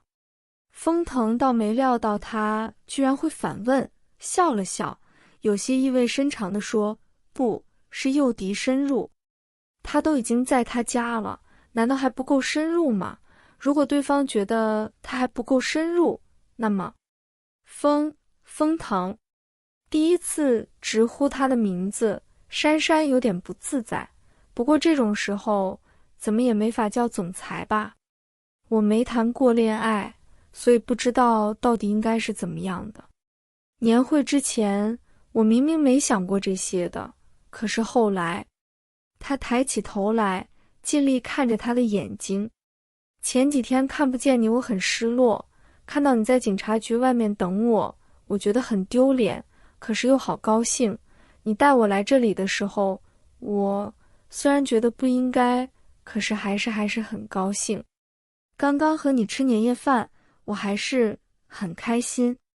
我没有你的密码，但是我可以把我密码告诉你，摊开来给你看。我想我已经喜欢你了，那么你看清楚，我是你喜欢的吗？他什么都不懂，所以面对聪明人，只有笨办法。珊珊不自觉地抱住膝盖，缩进沙发里，可是眼睛却是一眨不眨地看着他的。他的神情看起来怯懦而又勇敢，眼睛里装满了小心翼翼的期待。薛珊珊从来都是引人发学，让人看了就想欺负的捏几下的。可是风腾此刻却从未所有地，蓦地心中一动。薛珊珊，他揽过他的肩膀，缓缓低头在他的额上亲了一下，说，我们试试吧。第26章。那个夜晚，在风腾说了那句试试吧以后，一切就显得有些不再真实。温热的唇离开了他的额头后，珊珊整个人就懵了。风腾好像想继续吻她，可是对上他傻乎乎的眼神，反倒笑了出来，稍稍退开了些距离。算了，慢慢来。他拿过手机，问他，就一条短信。他点点头。风腾就关了手机，扔在茶几上，然后带着他去了自己的书房。开始他想教他下棋，可是看他实在心不在焉，就放弃了。于是就各自看书，偶尔去弄点水果，偶尔去泡些茶水，偶尔言不及义地交谈几句。珊珊捧着选的书，翻过了好几页。12点的时候，深蓝的天空中绽开美丽而璀璨的烟花。因为这一片都没有高楼，所以站在书房的落地窗前，就可以看得很远很远。珊珊放下手里的书，跑去窗户前去看。风腾也走过来，站在他身旁。想放烟花？风月说你们从来不放的。风腾点点头，然后收回视线看向他，毫无征兆地低头吻住了她。这是今天他第3次亲她了。他觉得好像次数有点多，但是一点也不讨厌。然后他就踩着软绵绵的拖鞋，软绵绵地回房睡觉了。年初一一大早，珊珊踩着仍然软绵绵的脚步去楼下餐厅吃早饭。在楼梯上遇见了喜气洋洋的小猪，小猪笑眯眯地说：“薛小姐新年好。”新年好，珊珊赶紧回以祝福。小猪乐滋滋地说：“薛小姐赶紧去吃早饭吧，风先生在呢，正好拿红包啊。”红包！珊珊瞬间清醒了，惊喜地说：“我也有吗？”肯定有啊。小猪说：“风先生每年初一都会给我们发红包，薛小姐你怎么会没有呢？”小猪的意思是你们关系如此不一般，红包自然更加会大大的有，厚厚的有。但是薛珊珊同志的思维是，对哦，他也是 boss 大人的员工啊，当然要有红包。珊珊顿时脚步也不绵软了，欢快地走向餐厅。发红包活动貌似已经散了，客厅只有 boss 大人和管家在。风腾似乎在跟管家交代什么事，瞥到他出现在餐厅门口，颔首道：“珊珊过来。”珊珊连忙奔过去，眼神不自觉地调整到小狗渴望肉骨头的模式。风腾被他闪闪发光的眼神噎了一下，顿了一下才问：“你家里都有什么人？”家庭调查吗？珊珊一口气把直系亲属报了一遍，就是爸爸妈妈、爷爷奶奶、外公外婆，还有伯伯叔叔，2个阿姨，每家1个孩子，就这样。风腾点了下头，对管家说：“准备一下。”管家点头，领命而去。珊珊愣愣地问：“准备什么？”风腾随意地说：“你不用管。”哦，珊珊觉得多半不关自己的事，也没多问。风腾坐下来用早餐，机票已经订好，一会儿我有事，让小张送你去机场。等到了机场，司机小张从后备箱里拖出2大箱子东西的时候，珊珊才明白，风腾所说的准备一下是准备了什么。老板吩咐，这些是给薛小姐家人准备的年礼。年礼什么的 ，boss 大人也太周到了吧！想着年礼中所蕴含的暧昧含义，珊珊心中又是纠结又是荡漾，看着那体积不小的箱子，开始发愁怎么把它弄回去，关键是咋跟长辈们说呢？ boss 的礼物肯定不便宜，他该怎么解释来源呢？小张热情地帮他 check in 办托运行李什么的，珊珊只好什么都不干，在后面跟着。最后进安检门之前，小张又给了他一个小盒子。薛小姐，老板说让你这段时间暂时用他的旧手机。珊珊呆了一下，打开盒子来看，果然是一款男士的手机。等他独自坐在候机室的时候，珊珊才有功夫仔细看手机。手机还很新，但是的确有用过的痕迹。他翻了下电话簿，里面只有 boss 大人的号码。他盯着看了一会儿，忍不住拿着手机走到落地窗前，打电话给风腾。那边人接起就说：“到了。”“我在候机室了，看到你给我家里人准备的东西了，还有手机。”风腾应了一声：“谢谢就不用了。”“谁说我要说谢谢了？这么多东西很难拿，好不好？”那边一笑：“小张没跟你说那边有人接你？”珊珊愣了，忽然觉得不自在起来。“你不要这样，我不习惯。”“会习惯的。”“好了，珊珊，新年快乐。”飞机到达省会城市的时间是下午，下了飞机，果然出口便有人在等着，是一位姓李的年轻男人。自我介绍说是丰腾集团在这边分公司的行政。看见他一口一个薛小姐，极为殷勤。珊珊很不习惯，却不知这边的人只知道是总部下的命令，并不知道是由丰腾吩咐下来的。如果知道，绝对不会只派一个小行政来接待。那时他恐怕要更不习惯了。珊珊的家在省会临近的 B 市，车程约2个半小时，路上堵了堵，到家已经是晚上了。那人将他一路送到楼下，还要帮他把东西提上楼。珊珊赶紧婉拒了，感谢了一番，等人走了，珊珊才打电话给家里，让父母下来帮忙搬东西。这一路上，珊珊直如在云里雾里，一切都显得那么不真实。直到此刻，看着自己从小一路长大的地方，才有了脚踏实地的感觉。他深深吸了一口气，寒冽的空气深深呼入体内，驱散了一丝混沌。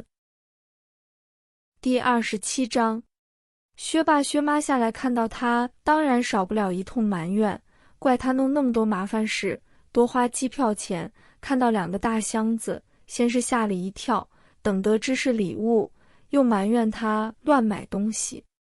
珊珊老习惯父母这种责怪式的关心了，笑嘻嘻地听着。今天正好轮到薛爸爸这边的亲戚在珊珊家聚餐，他回来的晚，大家也不等他了，已经开始吃了。爷爷奶奶、伯伯一家、叔叔一家都来了，10来个人正好凑了一桌。看到珊珊回来，大家都停下了筷子。爷爷看见他，笑得眼睛都看不见了。小珊珊回来了。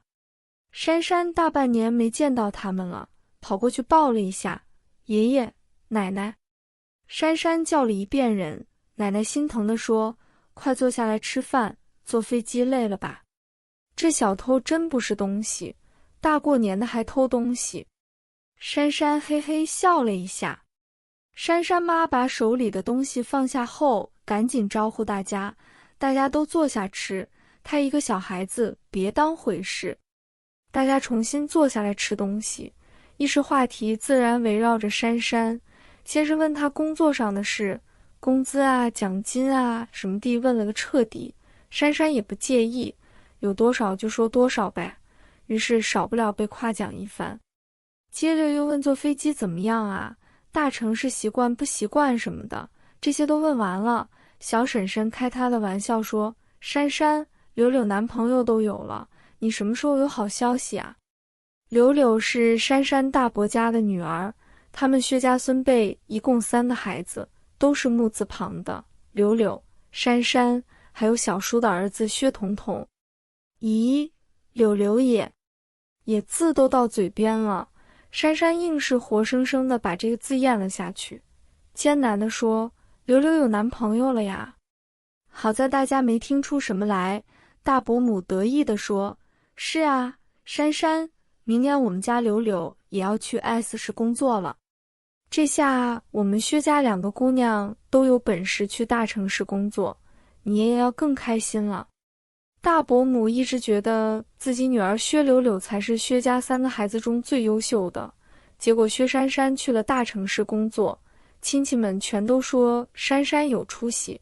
大伯母一口气憋了好久了，今天才吐出来。珊珊心直口快地说：“那好啊，我正好要重新租房子，干脆柳柳跟我一起住好了。”她话刚说完，就被薛妈妈一筷子敲在头上：“你个傻孩子，你姐姐还用得着跟你租房子？”大伯母喜滋滋地附和薛妈妈：“是啊，柳柳跟小俊一起去的，我家小俊在 S 市有套大房子，150多平方呢。”柳柳默不作声地帮她妈妈夹菜。珊珊看了柳柳一眼，默默地同情了一下。她这个堂姐长得非常漂亮，人又聪明，因此从小到大就被大伯母拿出去四处炫耀攀比，偏偏她自己却是沉稳低调的个性，所以被搞得痛苦无比。可她还不能抗议，因为她不是大伯母亲生的，是大伯母从他一个生了女儿又不要的亲戚那领养来的。别人领养了孩子，生怕孩子会知道自己不是亲生的，都藏着掖着。大伯母却是反着来的，生怕女儿将来不孝顺他似的，从小便对他说，要不是我领养了你，你现在跟着你爹妈过着什么什么苦日子之类的。薛柳柳本来就乖巧文静的性格，有这样的养母，自然只能越来越文静了。小叔叔正在上高一的儿子薛彤彤坐在珊珊旁边，在珊珊耳边咬耳朵。珊珊姐，你知道柳柳姐的男朋友是谁不？谁？就是他单位老板的儿子，就是本来你要去的那个单位。你说要是你去，会不会就是你男朋友了呀？珊珊毕业后本来在家乡找了份工作，是本地一家小有名气的公司，这本来是好事，可是被大伯母知道了，就不得了了，硬说这个工作是老头子给柳柳找的，因为那家公司的人事主管是爷爷老战友的儿子。他大喊老头子偏心，不把柳柳当亲孙女什么的，搞得一家人都不安宁。珊珊倒想把这个工作给柳柳，可是工作这么大的事，薛妈是肯定不让的。还好很快珊珊踩了狗屎运去 S 市工作，把这个岗位让出来，爷爷又老着脸皮去找了战友，把工作给了柳柳，大伯母才消停。珊珊被彤彤说的窘极了，你一个毛孩子想这些干嘛？彤彤不好意思了，嘿嘿地说，我妈在家里这么讲的。又撇嘴说，柳柳姐是好啦，就是大伯母太讨厌，说的人耳朵起茧了还不消停。珊珊夹给他一筷子猪耳朵，来补补耳朵。薛彤彤扑了一下，眼珠子转转，说，姐，你那2个大箱子里面是啥？是不是给我带的礼物啊？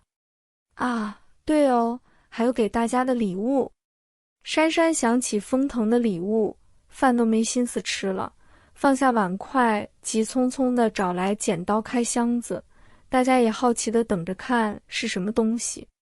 然而薛珊珊满怀期待地打开箱子，却顿时傻了眼。这是什么？一袋萝卜？可……全屋子的人都哑了。大伯母笑了，哎呦，这些萝卜有多好吃啊！珊珊你老大远地带回来。大家都笑个不停。珊珊窘极了，只好说，这种萝卜就是很好吃的，特别甜，我特别带回来给大家吃的。boss 大人搞什么呀？难道因为是他拔的，所以就给他带回来了？还是因为有纪念意义 ？PT 珊珊万分之万确定 ，boss 大人是故意的。还好萝卜下面都是正常的礼物了。不过，这个正常也许是对 boss 家而言的。珊珊说不出那些给长辈的礼物值多少钱，但是送给小辈的礼物统一是最新出的 iPad， 珊珊还是知道价格的，于是有点被吓到了。大伯母脸上便有些酸了，薛妈妈脸上虽然笑着，心里却急了。女儿赚多少钱自己最清楚了，这么些东西还不花掉她几个月工资啊。只有爷爷奶奶不太懂行情，心里最高兴哦。还有薛彤彤拿着 iPad 简直要飞起来了，他急切地拆着包装，一边拆一边说，珊珊姐，你抢银行了呀？珊珊只能急中生智地来虚构了，哈哈，是这样的，这个 iPad 是山寨，别看它做得很像，其实是假的啦，很便宜的，1000块都不要，而且今年公司效益好，年终奖很多。珊珊要哭了 ，boss 大人送自己一箱子萝卜，手机也说只是借给他的，完全不会让人不好意思收。怎么给自己家里人送这么贵的东西呢？我们珊珊会赚大钱了。奶奶欢喜地说，不过下次可别买这么多东西了，这些营养品很贵吧，年终奖再多也不能这么花呀。营养品啊。珊珊做贼心虚地说，其实是同事家做这个批发价，哈哈。一边说一边心里想，说 boss 大人是自己的同事，貌似也没错，于是心里头又不由甜滋滋的。大伯母立马接上话，原来是批发的，珊珊，这些都是营养品，吃进肚子里的东西，你可别买错了。这话明着关心，暗着却是说珊珊买的恐怕是假货了。珊珊早习惯他这么说话了，也不生气。大伯母，你放心吃吧，我同事自己每天都吃呢，绝对不会有问题的。再说现在商店里暴利着呢，100块进的东西敢卖1000块，其实成本没那么高了。哎呀，大伯母说，毕竟是大城市待过的，还是珊珊精明。我家柳柳和小俊就只晓得从商店里买，虽然吃得放心，可是真是贵。大家20几年都忍耐下来了，自然也不会在今天就因为柳柳妈这副样子就吃不下饭。年初一的晚饭还是热热闹闹的吃完，女人们收拾碗筷，准备开麻将桌，最后2个女孩子留在厨房里洗切水果。珊珊，你别生我妈的气。等大人们走了，薛柳柳轻声地跟她道歉。珊珊说，我没生气啦。柳柳笑了笑，精致的眉目间意欲舒展了点。珊珊自己刚刚有了男友，也特别关心他。姐，你怎么忽然想去 S 市啊？柳柳细声细气说，她说想去 S 市发展，不想靠家里。哦，姐，你男朋友怎么样的？你喜欢他吗？珊珊会这么问，是因为从头到尾也没看见柳柳露出多么开心的神色，这实在不像个在谈恋爱的人。柳柳低头洗水果，过了一会儿说，反正也没什么不喜欢，妈高兴就好了。水果端出去的时候，大人们已经在打麻将了。珊珊看了一会儿，便溜去了双姨家。寒冬的夜晚冷得禁骨，深蓝色的天空中飘着雪花。走在街道上，迎着小雪，踩着冰屑，听着鞋底发出咯吱咯吱的声音，珊珊忽然就想给风腾打电话了。但是她才回家几个小时，克制啊克制，一定要克制。一路念叨着这2个字，珊珊很快到了双姨家。双姨家和她家很近，只隔了一条街，是1楼1底的老房子，底下陆爸爸自己开了个蛋糕店，生意一直很好。珊珊进了双姨家门，才喊了人送上小礼物，就被双姨拖进了房间。门一关，双姨抓住珊珊的肩膀，神色严肃地问，薛珊珊，你老实告诉我，上次你说的那个被强大的男人表白的女人是不是你？珊珊顿时心虚了。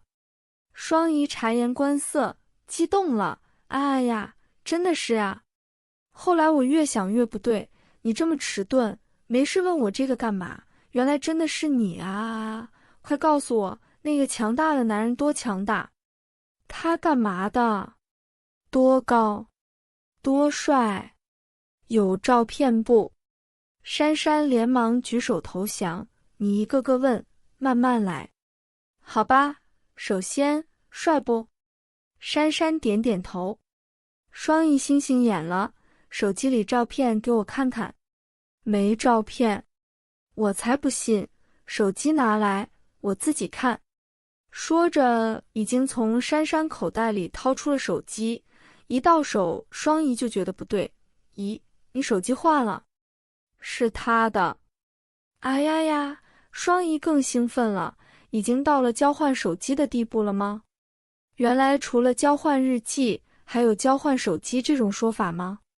珊珊黑线地说，不是啦，是我的手机掉了，他借我用的。哦，好体贴。哦，对了，珊珊想起来，你号码给我下，我手机掉了，号码全没了。别转移话题，他做什么的呀？他是我老板。咦，你上司啊？不错不错。双姨虽然不上班，但是也知道现在挺流行叫直属上司老板的，比上司还要再上司点。多上。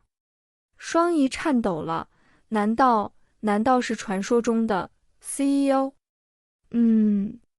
双姨喃喃地说，珊珊啊，我被你雷到了。过了一会儿，双姨回过神，哎呦，身份不重要啦，我不会因为他有钱就歧视他的，重要的是爱情的过程啊。你们是怎么在一起的呀？珊珊茫然地看看他，其实我也比较茫然。双姨扶额，那总有个转折点吧？是谁捅破窗户纸？是谁先表白的？算是他吧。珊珊决定把大年夜那晚自己的表白通通忘记。哇！双姨捧着脸，梦幻了。那你什么感觉呀？感觉……珊珊想到她上次说的那个金卡的比喻，就像在路上走着走着，忽然捡到100块钱，一定很惊喜吧？飞来横财啊！那个，我会先怀疑是不是假钞来着。咦，也许是写小说的缘故，双姨有着和外表不一致的心细如发，她敏感地察觉到了一丝异样。你觉得他欺骗你感情？当然不是，他才不会这么没品。珊珊闷闷地说，我只是觉得一切很不真实。哦，薛珊珊，这个事情是这样的，我知道你被天上掉下来的钻石饼砸得很晕，但是世界上的优秀男人很少很少，你知道吗？所以遇见好的绝对不能想东想西，都给我先上了再说。双姨握拳，小宇宙燃烧状，珊珊无所畏惧地上吧，我当你的爱情指导和技术支持。第28章，珊珊在家里待到年初7便要回去了，在此期间，共计与总裁大人通话4次，他主教2次 ，boss 大人主教2次。他的主要内容是汇报吃喝，询问对方是否吃喝。boss 大人的主要内容是敲定规程以及年礼送后客户满意度调查。双方都对这几次的通话质量表示满意。你搭飞机呀？以前你不都坐火车吗？珊珊家中，双姨趴在珊珊 C 床上，看着她收拾东西。珊珊也不说话，默默地拿出手机，翻到某条短信给她看。双姨看了看，航空公司发给你的订票信息。给我看这个干嘛？不是我订的，前天忽然发到我手机上。哎呦，好霸道，控制欲好强哦。双姨捧脸，眼睛里的星星多得都快掉出来了。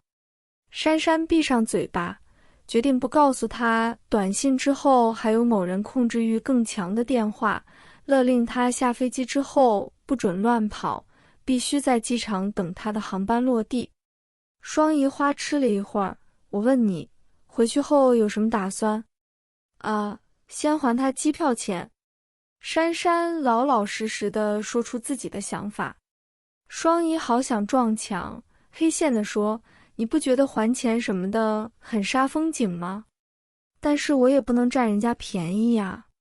珊珊很坚持，钱当然要还，但是你不觉得你这样很冷冰冰吗？你觉得你们家 boss 会少这20张纸吗？你就不能用其他方式吗？那怎么办？珊珊傻眼，被双姨这么一说，她的确觉得拿一叠钱给 boss 很傻的样子。你难道不知道过年之后很快就是情人节，你就不会买点东西送人家呀？双姨咆哮了。他一个爱情小说家，为嘛会有这么缺乏爱情智商的朋友啊？在双姨的鞭策下，两人穿戴整齐地出门，直奔本市最高档的商场。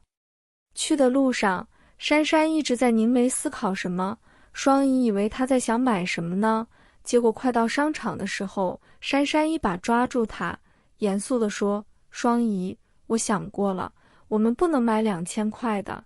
你想啊，2000是我欠她的，如果只买2000的，那就不算礼物了吧，是还债，所以我们买个2500的吧。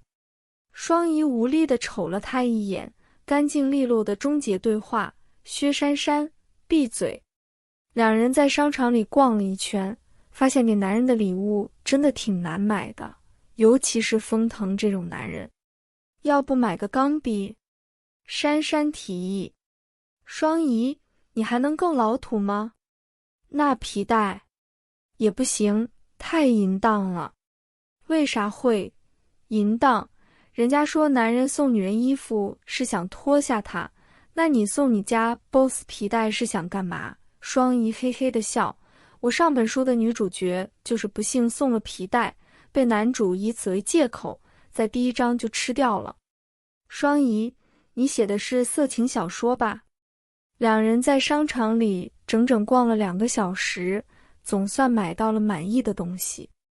隔天，珊珊带着两人精心挑选的价值2580的礼物，登上了回 S 市的飞机。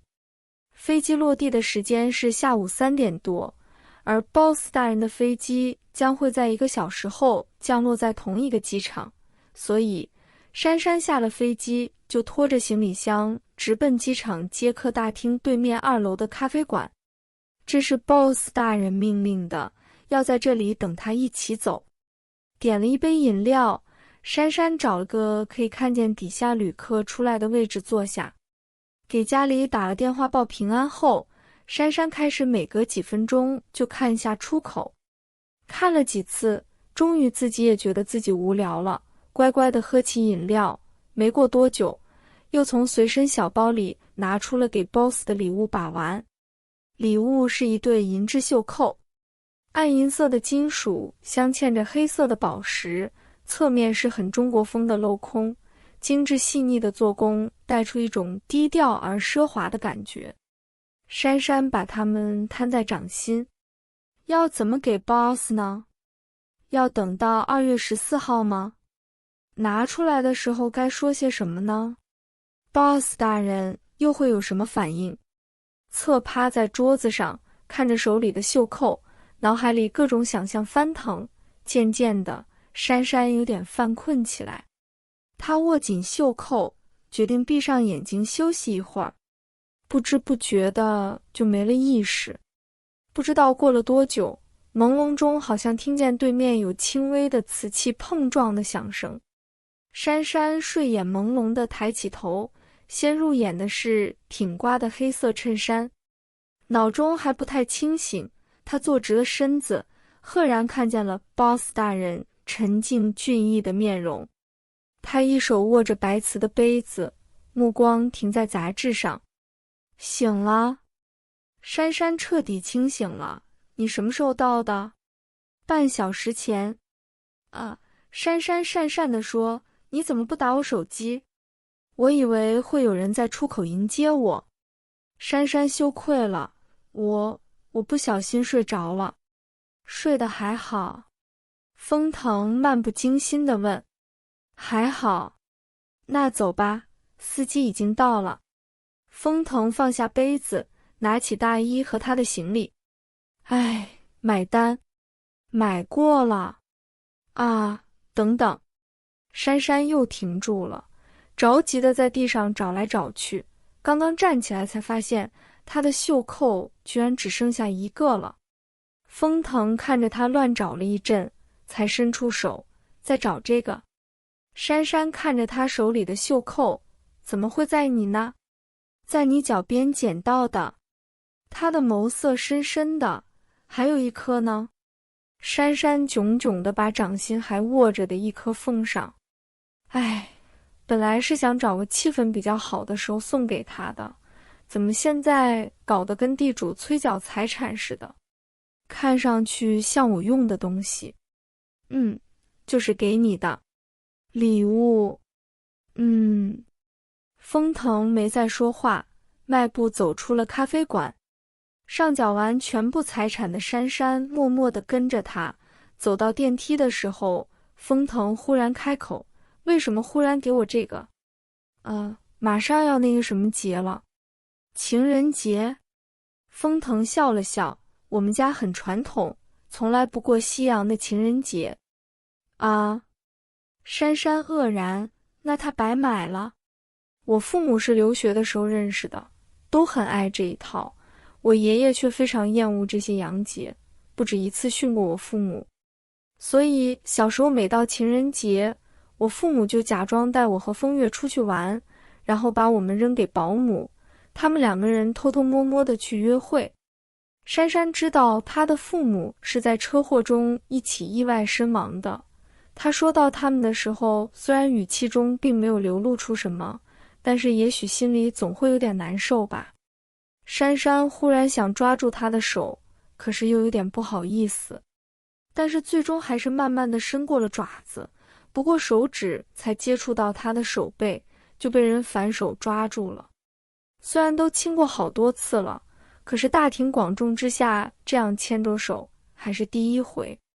珊珊满心的紧张，满心的惴惴，只好转移自己的注意力，强作镇定地跟他讨论：“那我们过吗？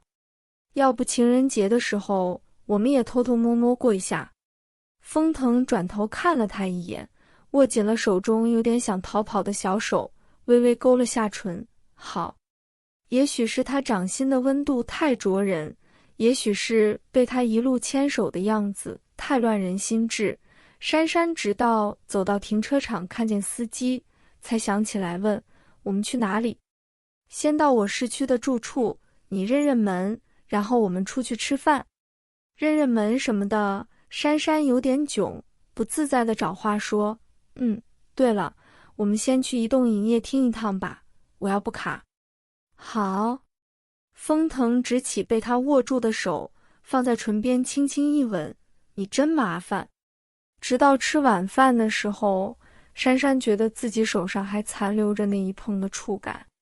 她不由抬起头，偷偷地把目光停留在对面垂眸用餐的男人身上。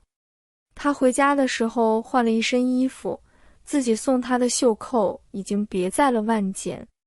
本来觉得很精致很闪耀的袖扣被他戴上了，却好像顿时黯然失色了一般。“看什么？舍不得送给我了？”“没有。”珊珊连忙收回目光，讪讪地低头吃东西，然后忽然意识到，这好像是他们真正在一起后第一次约会呢。无论从哪个角度来看，这都是完美的第一次约会吧。然而薛珊珊同学毕竟低估了自己。吃完饭，风腾把她送到同学家楼下。风腾停住车：“明天早上我来接你。”珊珊摆摆手：“不用了，这里地铁过去很方便的。你过来好远，还会堵车。”风腾市区的住处就在风腾附近，到这边来接他等于跑个来回，也太折腾了。风腾点点头，没有勉强他：“明天中午记得到楼上吃饭。”“不行啊！”珊珊脱口而出。“为什么？”连番被拒，风腾的声音沉了下来。“以前去吃饭是没关系啦，我们又没什么，但是现在我们是情侣关系吧？那你不要以身作则吗？”风腾眉头微锁：“什么以身作则？说清楚。”“你不知道？”珊珊吃惊地看着他说：“我们公司不准谈办公室恋爱的呀。”第29章，薛小姐一直没上来吃饭，风总看上去心情也不是很好。难道一个年假，风总还没和薛小姐两情相悦？这可不符合风总一贯高效的风格呀。周一的董事会上，方特助维持着一派精英特助的表象，听着股东代表言不及义的絮絮叨叨，内心早已飞向了108000里的远方。果然，会议后他就被叫到了总裁办公室。坐在黑漆办公桌后，封腾沉吟了许久，问：我们公司不准谈办公室恋爱。方特助面部表情稳定地回答：似乎有这个说法。为什么我不知道有这个规定？大概是以讹传讹吧。方特助善解人意地说：我找个合适的机会澄清一下。不用了。手指轻扣桌面，封腾面无表情地说：专心致志更符合公司利益。其实您是自己进展不顺，看不得别人一帆风顺吧？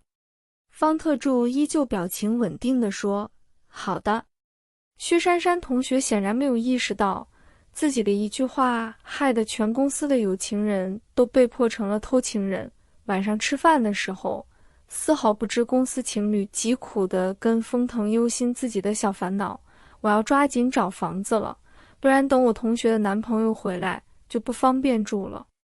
封腾的手顿了一下：你同学的男朋友？她男朋友研三，在外地实习呢，所以我才能借住啊。封腾板起了脸：薛珊珊，我之前怎么没听你说过你同学是和男朋友一起住的？珊珊呆了呆：没说吗？可是这个也不用特别说吧，他现在不在 S 市了。很好。封腾停下用餐的动作：薛珊珊，我有一个疑问，你觉得我会让你躺在别的男人躺过的 C 床上？薛珊珊张大嘴巴：什么叫躺在别的男人躺过的 C 床上啊？ boss 大人，你想太多了吧？薛珊珊辩解：同学之间借住很正常啊，而且她男朋友又不在。封腾点点头，显然已经无意跟她废话下去，径自说出自己的决定：你这段时间住我那，直到你找到房子为止。薛珊珊下意识地反对：不行，我怎么可以住你呢？然后她发现 boss 大人的神色实在称不上和善，小心翼翼地商量：要不我在同学家用自己的 C 床单和被子等于。看看神色还不行。薛珊珊继续商量：那我睡我同学的沙发。打地铺。封腾重新开始用餐，不疾不徐，忽然开口问：薛珊珊，你同学和她男友已经结婚？没有啊，他们就这样随便地住在一起。封腾微微皱起眉，故意在语气中加了一丝明显的不以为然。果然，薛珊珊立刻为朋友辩解了：这没什么吧，我同学很正派的，而且和男朋友住在一起很正常啊，现在很多情侣都这样。封腾点头：很高兴你这么认为，那么在你找到房子之前，你就住在你男朋友家里。珊珊傻住，这才意识到自己上当了，不由内牛满面：总裁大人，你一天不给人设套会怎么样啊？我错了，我保证3天之内找到房子，不要搬来搬去了。珊珊合掌，露出哀求的眼神。1天。封腾冷着脸：明天找不到就搬过来。珊珊连忙点头：那就明天。明日复明日，明日何其多。珊珊擦擦额头的汗，先把今天混过去再说了。吃完饭，封腾照例送她到同学家楼下，珊珊唯恐他反悔，匆匆说了声再见，就飞奔上楼了。封腾坐在车内，目送他上了楼，拿出手机打给了自己的理财顾问。珊珊觉得很诡异，他才在中介那登记要租房呢，结果才走出几百米，居然就接到了房东电话。请问是薛小姐吗？是的，你是？哦，薛小姐你好，我姓蒋，你叫我小蒋好了。你是不是要租房子？我正好有个房子要出租，条件很符合你的要求。你怎么知道我的电话？网上看见的。可是我没在网上发布信息啊。你有。静默了片刻，对方斩钉截铁地说：是吗？珊珊都被搞得不确定了，难道是中介这么快就把自己的信息登在网上了？可是这种不都是中介来联系吗？哦，哈哈哈，其实我是在中介那偷看到你的号码。电话那头不想在这个问题上多纠缠似的，飞快地问：你看你什么时候有空看看房子？珊珊犹疑地说：现在是有。为了找房子，他调休了一天的。那太好了，我现在也有空啊，要不我开车接你去看房？这是骗子吧？珊珊二话不说，果断地挂了电话。没过一会儿，封腾的电话来了，问他房子找得怎么样。珊珊就把刚刚的情况说了一遍，你说会不会是骗子啊？应该不是。封腾一边批文件一边说，这样你把那个人的手机号码给我，或者我让小张开车送你去。对哦，我告诉他我把他的号码发给朋友了，小张师傅就不用麻烦了，我多在小区保安面前晃一下。我随时给你发短信哦。珊珊计划周详地安排着，等等啊，我先把那人的号码发给你。片刻之后，封腾看着珊珊发过来的熟悉的手机号，不禁摇头又好笑。看来果然是术业有专攻，就算是投资理财的高手，也不一定就能做好房产中介的。暗示警告了那位蒋先生一番后，珊珊放心地跟人去看房子了。房子的条件出乎意料的好，一室一厅30多个平米，能做饭卫浴，全有阳台，小巧迷人，布置优雅，而且离公司很近，珊珊各种满意。这个房子多少钱一个月呢？自称小蒋的房东大叔想了想，4000、2500。说实话，这个价格在这里太低了。于是珊珊又有点疑心是骗子，别是伪造了，要是骗一笔钱什么的，那我能看看房产证吗？蒋大叔为难了，其实这个房子不是我的，是我国外朋友的，之前一直没租过，昨天打电话来让我随便租几个钱，房产证我还真没有，要是你信不过。小蒋大叔一脸悲壮，这样吧，要不你先住，住完了再给钱。珊珊目瞪口呆，珊珊最后还是跟他签订了合同，预付了2个月的房租，人家都那样了，再信不过珊珊都不好意思了。等房东大叔走了，珊珊在房子里转来转去，越看越满意，拿出手机打给封腾。封腾，刚刚那个房子我租下来了，很漂亮又不贵，离公司也很近，你下班了来帮我搬家吧。居然敢使唤他搬东西。封腾挂了电话，总算脸色稍霁。半小时后，封腾叫了 Linda 进来，把批过的文件交给他分发。今天还有什么安排？ Linda 翻了下行程安排，已经没有了。封腾颔首，按住关机键起身。Linda 抱着文件问了一句：总裁今天要提前下班吗？搬家。Linda 跟着他走出办公室，心里有些迷惑，没听说总裁又要搬家呀？而且难道是要搬到什么更高级的豪宅？不然怎么表情这么愉悦呀？第30章，珊珊的东西不多，而且年前就打包过一次了，所以收拾起来极为容易。新租的房子还出乎意料的干净，完全不需要打扫，因此很快就整理好了。望着窗明几净的小房子，珊珊坐在沙发上，心满意足地感慨，能找到这么合适的房子真不容易呀。封腾也赞同地点头，在他名下找出这么小的房子，的确真不容易。在他身边坐下，封腾提醒他，有空请你的同学和她男友一起吃个便饭。啊，你在别人家里住了这么久，我总要表示一下。为啥是你表示？珊珊心里荡漾了一下，那我请好了。交了房租，你还有钱？也是哦。那就你请吧。哦，对了，我今天吃晚饭的钱都没了，你顺便请我吃个晚饭吧。晚上，恭送 boss 大人大驾离开后，珊珊躺在 C 床上给大花打电话。珊珊的这位大花同学基本上就是一个吃货，听到吃饭就高兴。好呀好呀，那就大后天吧，我们家大曹也回来了，大家一起吃呗。不过你怎么忽然要请客，发财了呀？在你家住了那么多天，总要谢谢你呀。哎呀，都是同学啦，珊珊你不像会跟我这么客气的人啊。啊，是我男朋友说的。珊珊还不太习惯在别人面前称风腾是自己的男朋友，就算是在自己家里打电话，一个人都没有，也忍不住把头往枕头里埋了埋。你男朋友也来？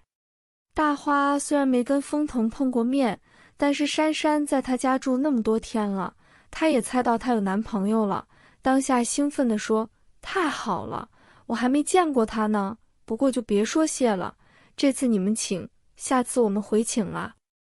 哦，珊珊应了一声，那你想吃什么呀？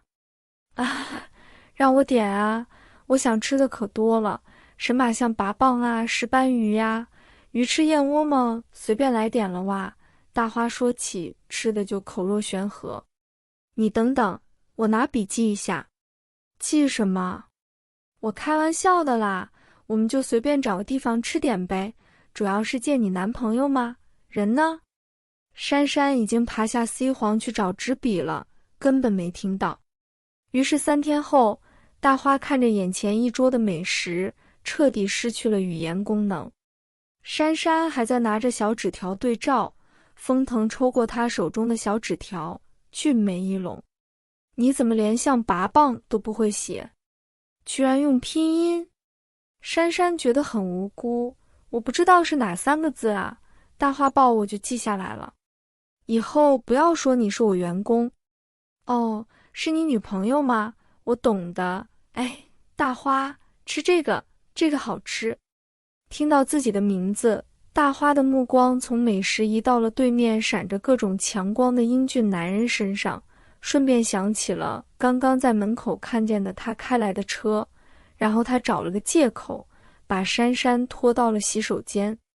这个就是你男朋友？是啊。你老板？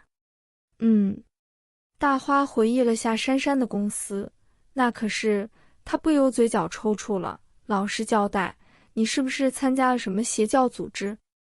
啊，不然就是入了苗疆。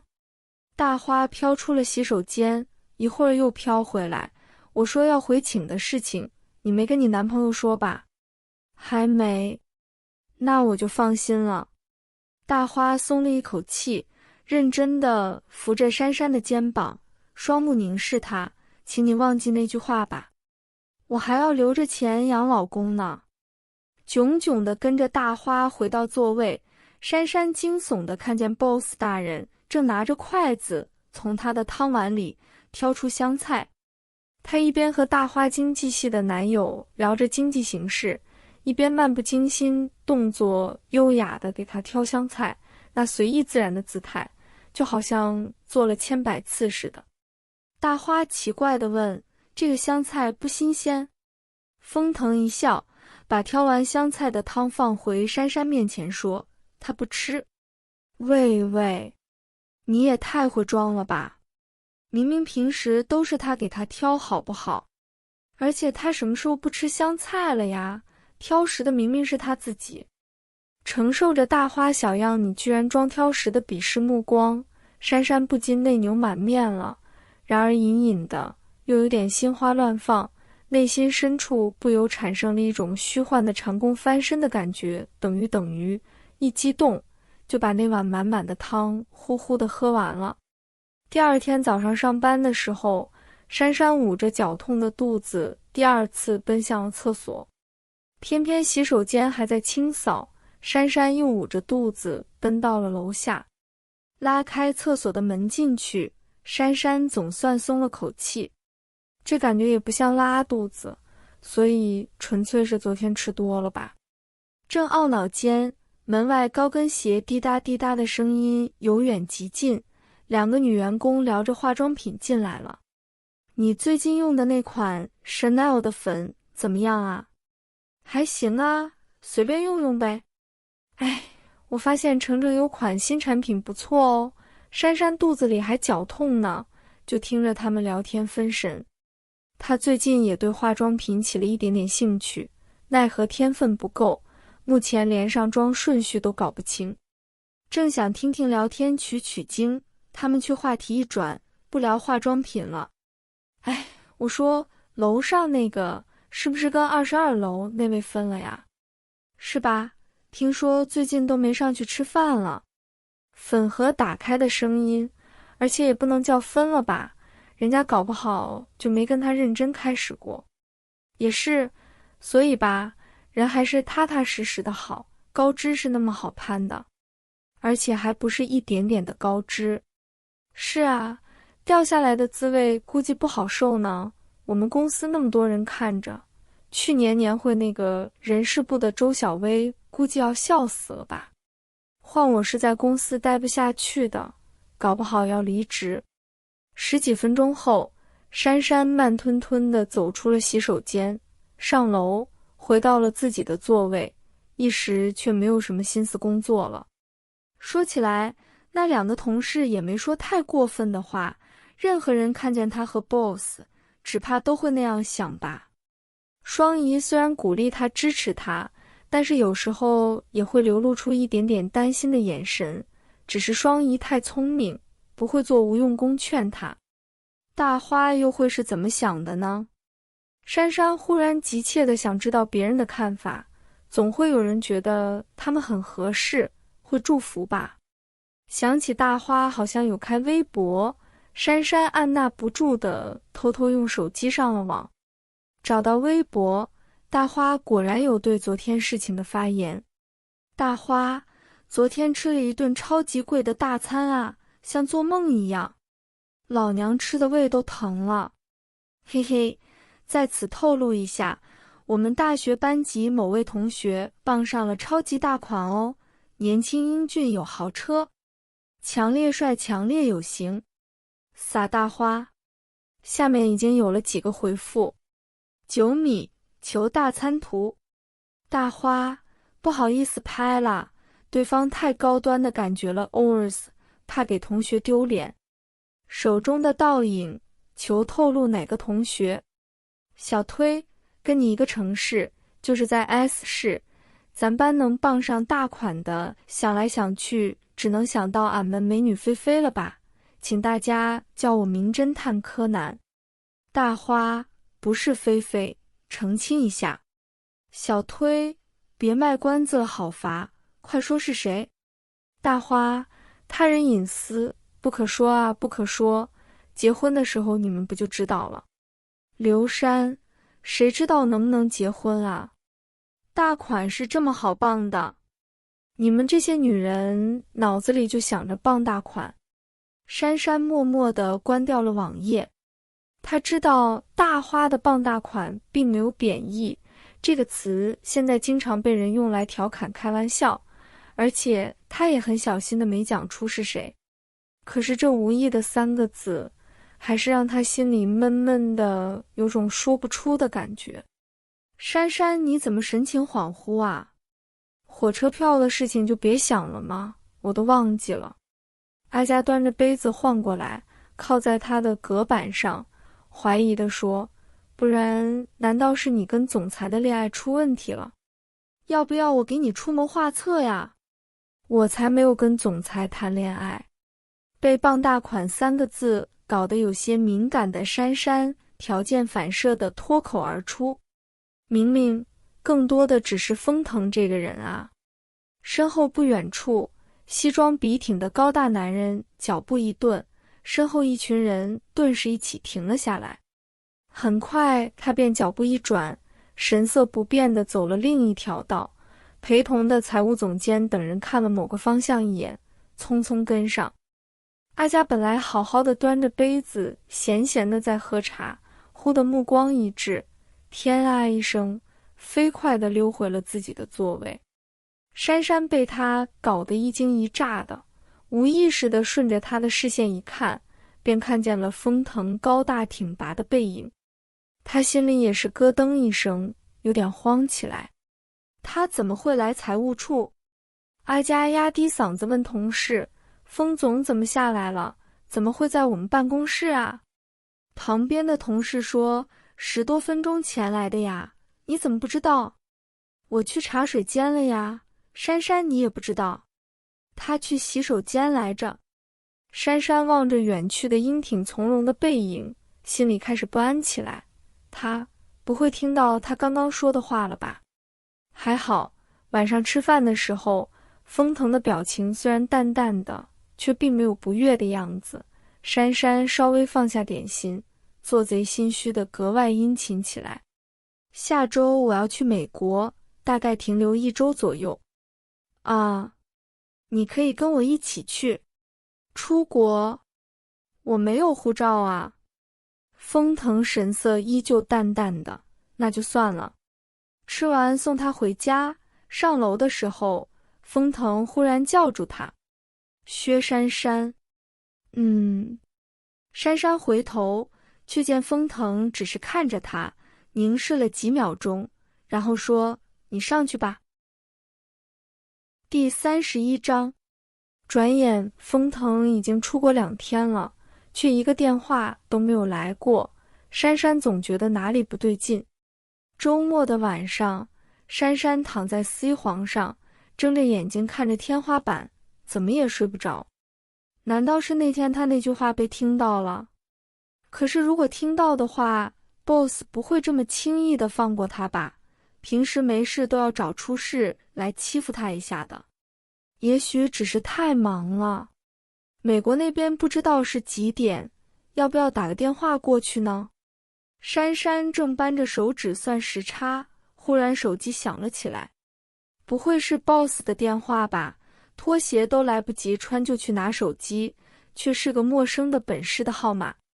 珊珊有些失落的随手一接，话筒里竟传来了薛妈妈兴高采烈的声音：珊珊，我们在 S 市火车站了。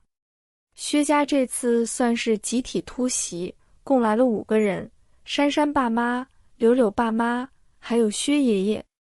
珊珊在火车站接到了他们，埋怨说：你们来之前怎么也不给个电话呀？薛妈妈笑呵呵的：给你个惊喜呗。珊珊无语，还真惊喜。正好你和柳柳都在，我们趁机过来看看呗。本来想添热点再来的，但是你爷爷最近一直有点小不舒服，家那边医院又查不出什么来，就早点到大城市的医院看看。爷爷怎么了？珊珊被吓一跳，得到薛妈妈问题不大的回答后，才松口气。那打算看哪个医院啊？大医院的号很难挂的，我先去排队。你别忙了，柳柳男朋友不比你有本事啊，你大伯母说让他去找人。可是柳柳根本没来 S 市啊。珊珊看了老妈一眼，最后还是什么都没有说，心里决定自己找个时间去提前挂号。珊珊回 S 市不久，就接到柳柳的电话了，他压根没来 S 市，而是去了杭州，要珊珊帮他遮掩保密。正想着呢，柳柳就步履匆匆地出现了，跟大伯母他们说了几句，他着急地把珊珊拉到一边：珊珊，你没跟他们说我在杭州吧？没说，你从杭州赶过来的？珊珊很迷惑，柳柳，到底是怎么回事？你总要告诉我吧。柳柳抿了抿嘴，我跟他过年之后就分手了。珊珊吃了一惊，怎么了？柳柳大概平时也没人倾诉，此时珊珊问起，竟一反常态地说了很多。我讨厌我妈对她奉承巴结的样子，要求我讨好她，顺着她，不准惹她生气。我难道不是个人吗？珊珊，我实在受不了了。那你怎么还离开老家？我早就想离开了，我这辈子还没为自己活过。反正那边的工作也做不下去了，正好我在网上找了个杭州的工作。珊珊忧心，可是这个肯定瞒不住的呀，你妈万一打电话给他。他是来 S 市了，应该换这里的手机号了。柳柳咬住嘴唇，我也知道瞒不了多久的，能多久就多久吧。一向逆来顺受的姐姐下了如此大的决心，珊珊当然只能支持，点了点头，决心帮她瞒到底了。然而俗话说得好，知女莫若母，世界上最了解女儿的莫过于老妈。在 S 市的第二天，这事就被大伯母发现了。大伯母这下子简直是怒不可遏，大街上就对着柳柳大声嚷开了，什么白养你这么大呀，一辈子穷命什么的，最后还波及到来劝阻的柳柳爸身上，骂他没出息，让他一辈子都没过上好日子。眼看已经快吸引人围观了，珊珊爸妈赶紧又拦又劝，但是哪里架得住大伯母盛怒之下的火力，最后还是薛爷爷大喊一声，有事回去说，别闹了。大伯母还待不依不饶，却见薛爷爷满脸通红，神态异常，紧接着竟然砰的一下倒下了。一家人这下被吓得不轻，哪里还顾得上吵架，心急火燎地把他送到医院，然而得到的却是拒不收治的结果。急诊室的医生无奈地放下电话，摇了摇头，先在急诊室挂水吧。住院部不肯收，他也没有办法，看看面容黄急的一家人，他给了些安慰，在这边也一样的，先挂一天水看看情况。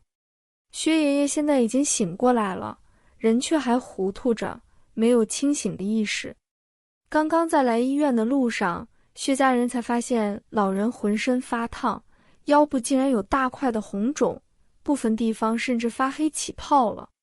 这并不像是被气倒的，估计老头子已经不舒服好一阵了，只是怕麻烦小辈，不到挨不住就不肯说。最后被大伯母那么一嚷，才让他急怒攻心地发作了。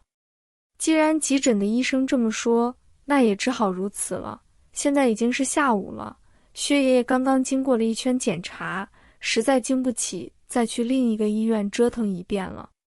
何况到了别的医院就会比在这里好吗？大城市里看病难，珊珊时有耳闻，事到临头落在自己身上，才知道这个难字竟然是那么的难写。这个急诊室的医生还是很热心的，来看好几回，下班前还嘱咐了家属一番注意事项。晚上挂完水，老人安稳地睡去，大家总算放下了点心。第二天依旧是挂水，情况不好不坏，但是医生的笃定还是给了他们治愈的信心。明天就是周一了，薛妈妈让珊珊去上班。珊珊虽然不放心，可是家里这么多人在，一时也用不上她。假请多了，有事的时候反而不好请了，便点点头，决定先去上班。谁知道就在周一上班的路上，珊珊就接到薛妈妈焦急的电话，珊珊你快点过来，急诊室医生说是不让住了。急诊室是每天都要重新开药方的，今天急诊室换了个值班医生，早上薛爸爸去开挂水的药还好好的，没过多久，那个医生竟然过来说让薛爷爷把西黄位让出来，坐着挂水。薛爷爷现在还在发着烧，腰部红肿未退，哪里能坐得起来？薛家人据理力争，然而医生始终摆着不理不睬的表情，还说急诊室本来就不能过夜的，他们这样不合规矩。薛妈妈又气又急，抹着眼泪跟珊珊说，本来好好的，那个医托跟他说了什么，就这样了。急诊室周围有不少游手好闲模样的中年男人，珊珊也是昨天才知道这些人就是医托。昨天有个医托过来，薛家人都没理他，结果没想到今天就遭了报复。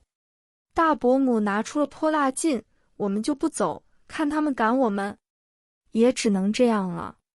珊珊在旁边的椅子上缓缓坐了下来，心里头一片冰凉无力。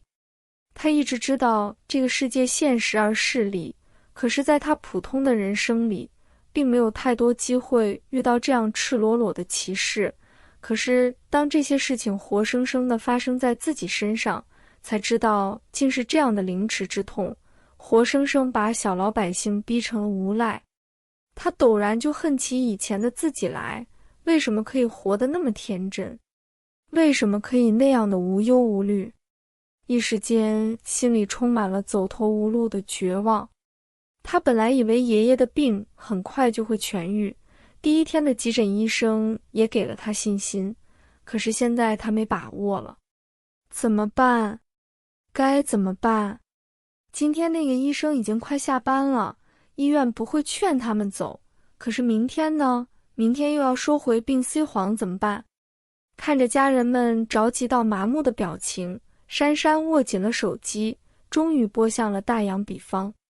电话响了好几声才被接起，然后就听到了那个熟悉的声音。风腾，只说了他的名字，珊珊的眼泪就一下子涌了出来，所有强自压抑的情绪好像瞬间在胸臆间爆发了，难受的说不出话来，心里憋得好像要窒息。薛珊珊 ，boss 连名带姓叫她，往往代表心情不悦。如果是往常，珊珊免不了要心惊胆战一番，可是现在却好像忽然得到了安慰似的。我又哽咽了。电话那头静了一下。珊珊，你在哪里？薛珊珊说，我在医院。第32章。电话才挂了不到1个小时，方特助就出现在了珊珊面前，随即薛爷爷便转了院。这回终于有了病房，虽然是普通的3人间。这倒不是方特助能力不足，而是风腾电话里的指示就是找最好的医生，住普通的病房。这句话让方特助对薛珊珊的地位又有了新的评估。用钱容易用心难，会下这样的指示，风总对薛小姐是真用心。接下来一切事情都简单了，忽然就全部不用薛家人 CAO 心了，病房病 C 黄全部有了，医生有了，专家有了，还都这么的和蔼可亲，他们只要全心照顾好老人就好。没过多久，风小姐也雷厉风行地杀到，先是怪珊珊不联系她，然后亲切地慰问了下病人家属，可惜大妈大叔们说的普通话她基本听不懂，于是只能无奈地作罢。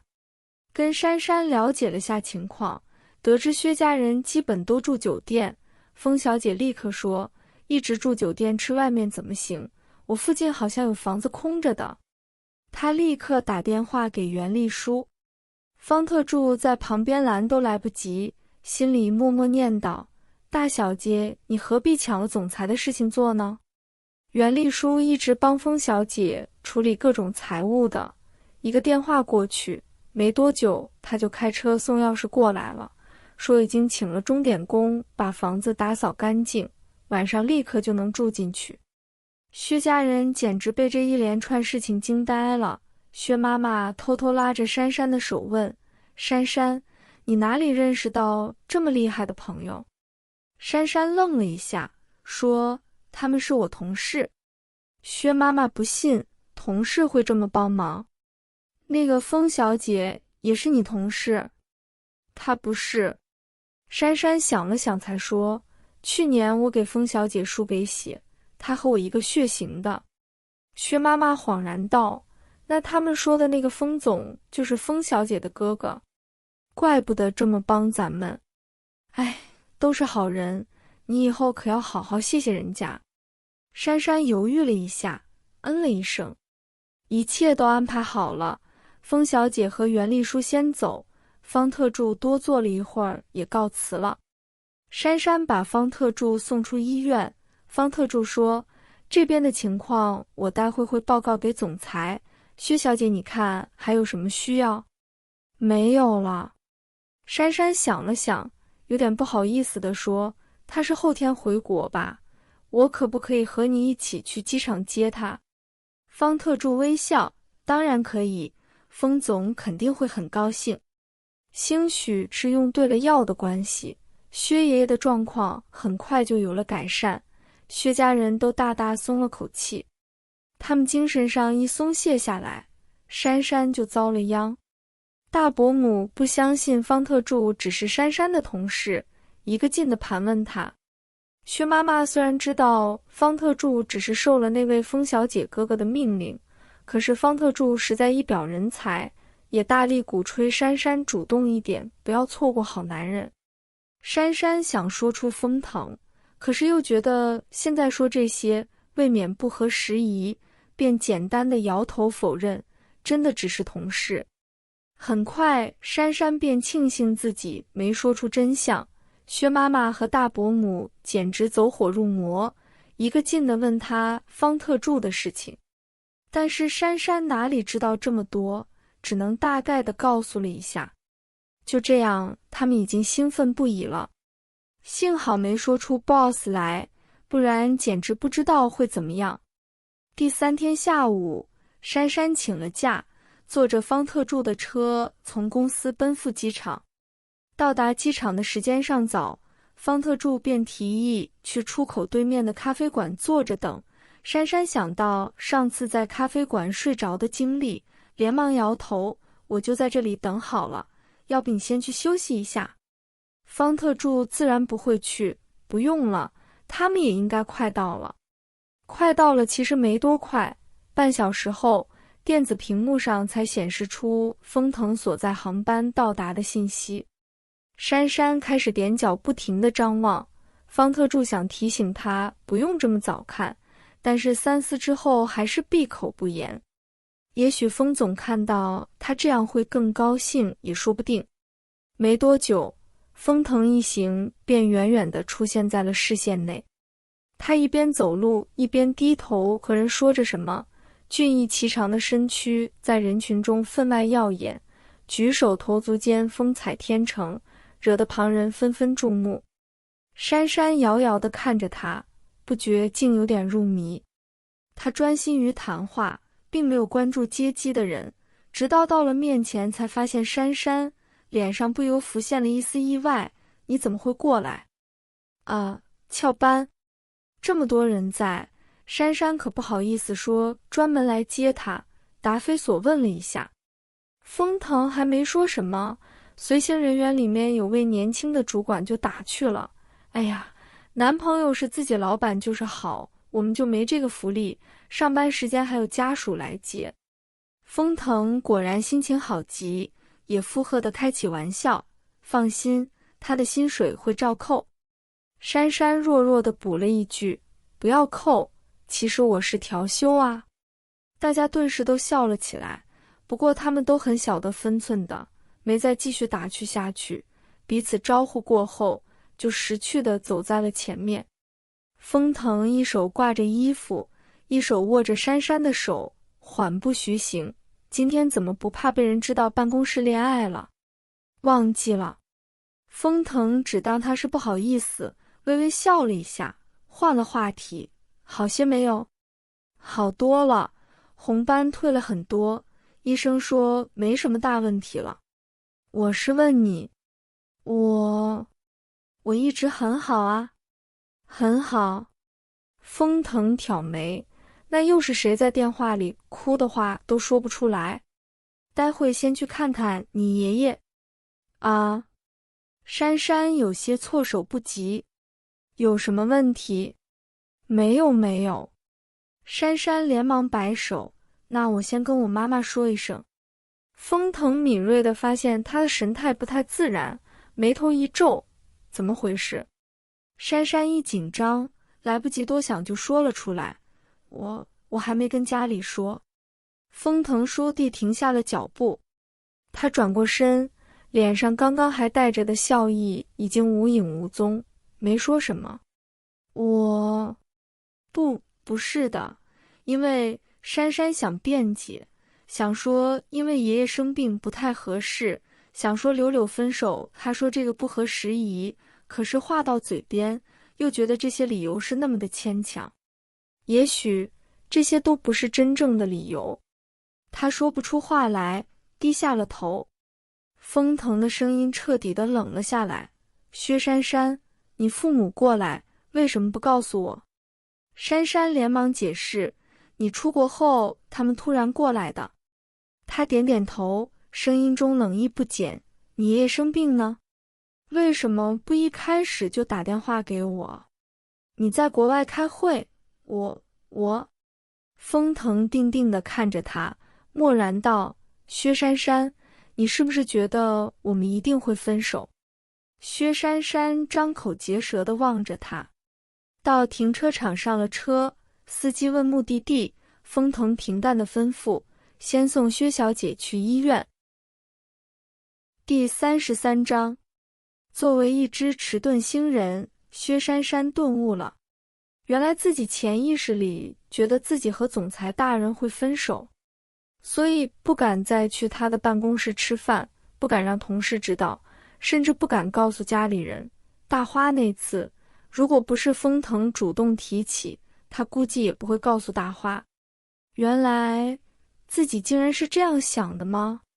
珊珊一连几天都没睡好。4天后，薛爷爷出院了。他这个病发作起来快，对症下药后见效也很迅速。雪妈妈一群人在 S 市搞得筋疲力尽，都归心似箭，一刻都不肯多待了。珊珊跑上跑下地办出院手续、订票，顺利地把他们送走后，整个人仿佛脱力了一般。不过还不能休息，还要把借风月的房子打扫一番，然后把钥匙还给人家。当然，为了表达谢意，还要请他和袁丽书吃顿饭。给风月打电话之前，珊珊忽然想到，其实这次最该感谢的人是 boss 大人吧。但是，还是等明天上班吧。风月是万年有空的大闲人，听到珊珊要请吃饭，也不客气，爽快地说：今天就行啊，我正打算下午逛街给宝宝买衣服呢，我叫上丽书。于是3个人就在某著名的购物中心见了面，珊珊请了一顿饭后，又一起逛街。风小姐逛街那是一贯的可怕，精力充沛的不得了，一会儿手里就4、5个大包。袁丽书一直心情很好的样子，不过珊珊总觉得她看自己的目光怪怪的，好像带着讥笑一般。整整逛了3个小时，风小姐才算买够了，打电话让司机来接。结果过了一会儿，司机却回电说路上出了个小车祸，一时半会来不了了。风月郁闷了，又不喜欢坐出租车，想到风腾室内住处离这边不远，就打电话给风腾：哥，我跟珊珊丽书逛街呢，司机来不了了，你能不能来接我们啊？他说一会儿过来。风月挂了电话，看看时间，哎呀，这样干等着，不如我们再逛逛。于是又在底楼转了起来。风月很快就在一家鞋店里看中了一双单鞋，店里没他的尺码了，店员跑去5楼的仓库拿。风月闲着没事，随便在换季打折区看了看，眼睛忽然一亮：珊珊，来试试，这双长靴你穿一定好看。珊珊从知道风腾要来就开始心神不宁了，风月让试试就试试，竟然忘记了看看尺码，然后用力一脚塞进去。很好，脱不下来了。珊珊整个人都傻了，这才想起看看鞋底的尺码，居然足足小了2码，他究竟是怎么塞进去的呀？风月用力地帮他拔了拔，擦擦汗说：不行，我脱不下来，还是等营业员回来吧。结果营业员还没回来，风腾的电话却来了。风月拿着手机：哥，我们还没好呢，你在车库等一会儿。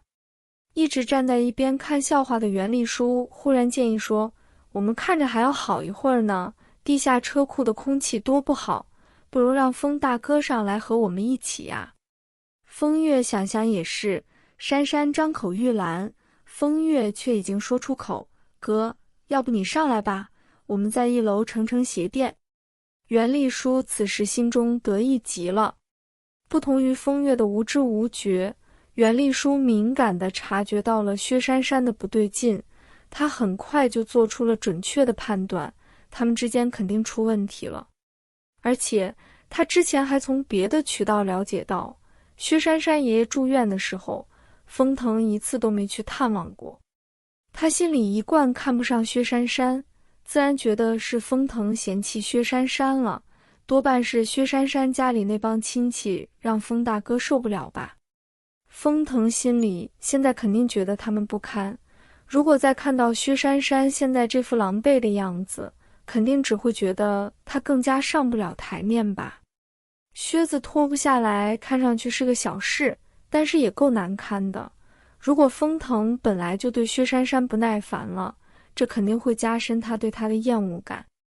所有不可弥补的裂痕，开始的时候不都是细小的恶感堆积起来的吗？想到这里，袁丽书简直迫不及待地等着封腾出现了。珊珊看了袁丽书一眼，什么都没有说，低头看着自己的鞋子。她一向傻乎乎的，但是自从和封腾在一起，便对所有和封腾有关的事情忽然敏锐了起来。他几乎立刻感到了袁丽书那看似不经意的行为中隐藏的恶意。不过那又怎么样呢？他们之间的问题从来不在于别人。很快，封腾已经迈着不耐烦的步伐出现在他们的视线里。风月跟他招手，哥，在这里。封腾看到他们，目光在薛珊珊身上停了一停，脚步一转，走了过来，微带不耐烦地说，怎么耽搁这么久？风月看了一眼珊珊，支支吾吾地说，营业员去拿鞋子，我们在等。珊珊闷闷地说，我是靴子，结果脱不下来了，等营业员回来帮忙。封腾望向他，珊珊垂着脑袋，连发丝都透露着垂头丧气的信息。封腾哼了一声，走向薛珊珊。袁丽书心里砰砰直跳，睁大眼睛等着看好戏。谁知封腾走到薛珊珊面前，竟忽然单膝屈下，手掌托住了薛珊珊的小腿，另一只手稍稍一用力，把靴子脱了下来。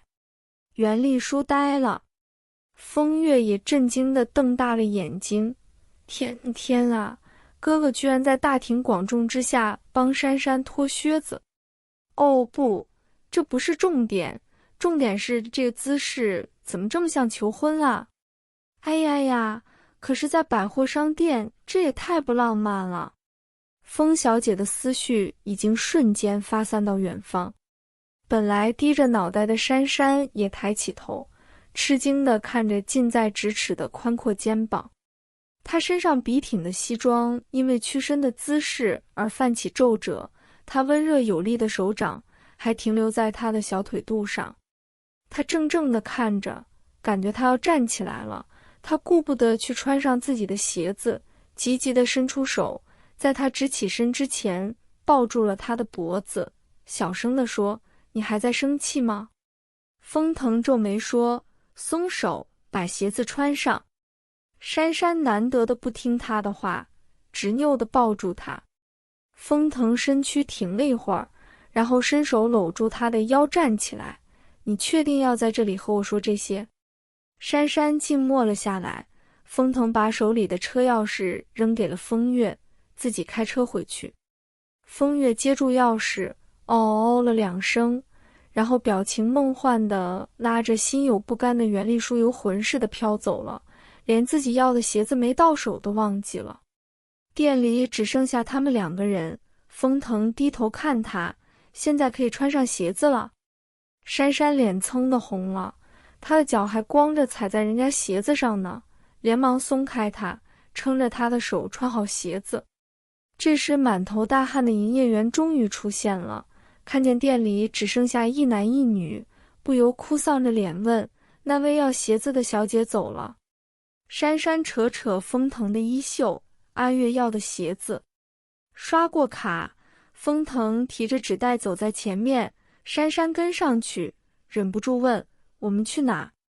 风腾没有回答，珊珊只好默默地跟着，走了一段，冷不防手被人一拉，扯进了一个没有人的角落。好了，现在你想说什么可以说了。风腾不冷不热地说。角落里静静的，完全没有购物中心的喧嚣。过了一会儿，珊珊低声说：“这次谢谢你。”你就想说这个？看他有些不耐烦的样子，珊珊连忙说：“不是的，我是想说对不起。”风腾没有动静。珊珊一个人说下去：“我从来没有想过会跟你分手，可是我也从来没有想过以后。我不敢多想，也不敢告诉家里，不肯让同事知道，因为我心底就觉得我们也许不会在一起很久吧。我跟你差距太大了，我没有底气。我害怕听到别人说，你看他们多么不配啊，所以就藏起来，拒绝去听。看来这2天你想了很多。”风腾注视着他，近乎冷酷地说：“所以呢，你打算怎么办？”薛珊珊，我们的差距会一直存在。珊珊看了他一眼，神色忽然坚定起来，握拳说：“所以我打算这次我一定要考过 CPA。” 风腾凝住了，一时有点怀疑自己的耳朵，慢慢地重复那3个英文字母 CPA。 就是注册会计师。珊珊重重的点头。以前说考这个其实是说着玩的，但是这次是真的了。以后我还要考国际注册会计师。很好。风腾扶额：“薛珊珊，给我解释一下我们的话题是怎么拐到你的职业规划上去的。”不行吗？珊珊磕磕巴巴的解释：“我是这样想的，我人品又不比你差，这个就没啥好努力的。外表和家世虽然差距稍微有点大，但是这个是天生的，我也没办法，整容和投胎难度也太大了点，所以我只能在事业上努力一把了呀。CPA 考完就是会计师了，好歹是师字辈的。我肯定成不了最好的人，但是我可以做最好的我。我肯定成不了最配你的人，可是我要用最好的我来配你。”风腾对上薛珊珊认真的眼眸，原本还有些恼怒的心瞬间就软得一塌糊涂。他想起妹妹曾经问过他为什么会喜欢薛珊珊，也许一开始并没有多么喜欢，只是觉得有趣、乖巧，白白嫩嫩的皮肤看上去就想捏一捏，看到她就很放松而已。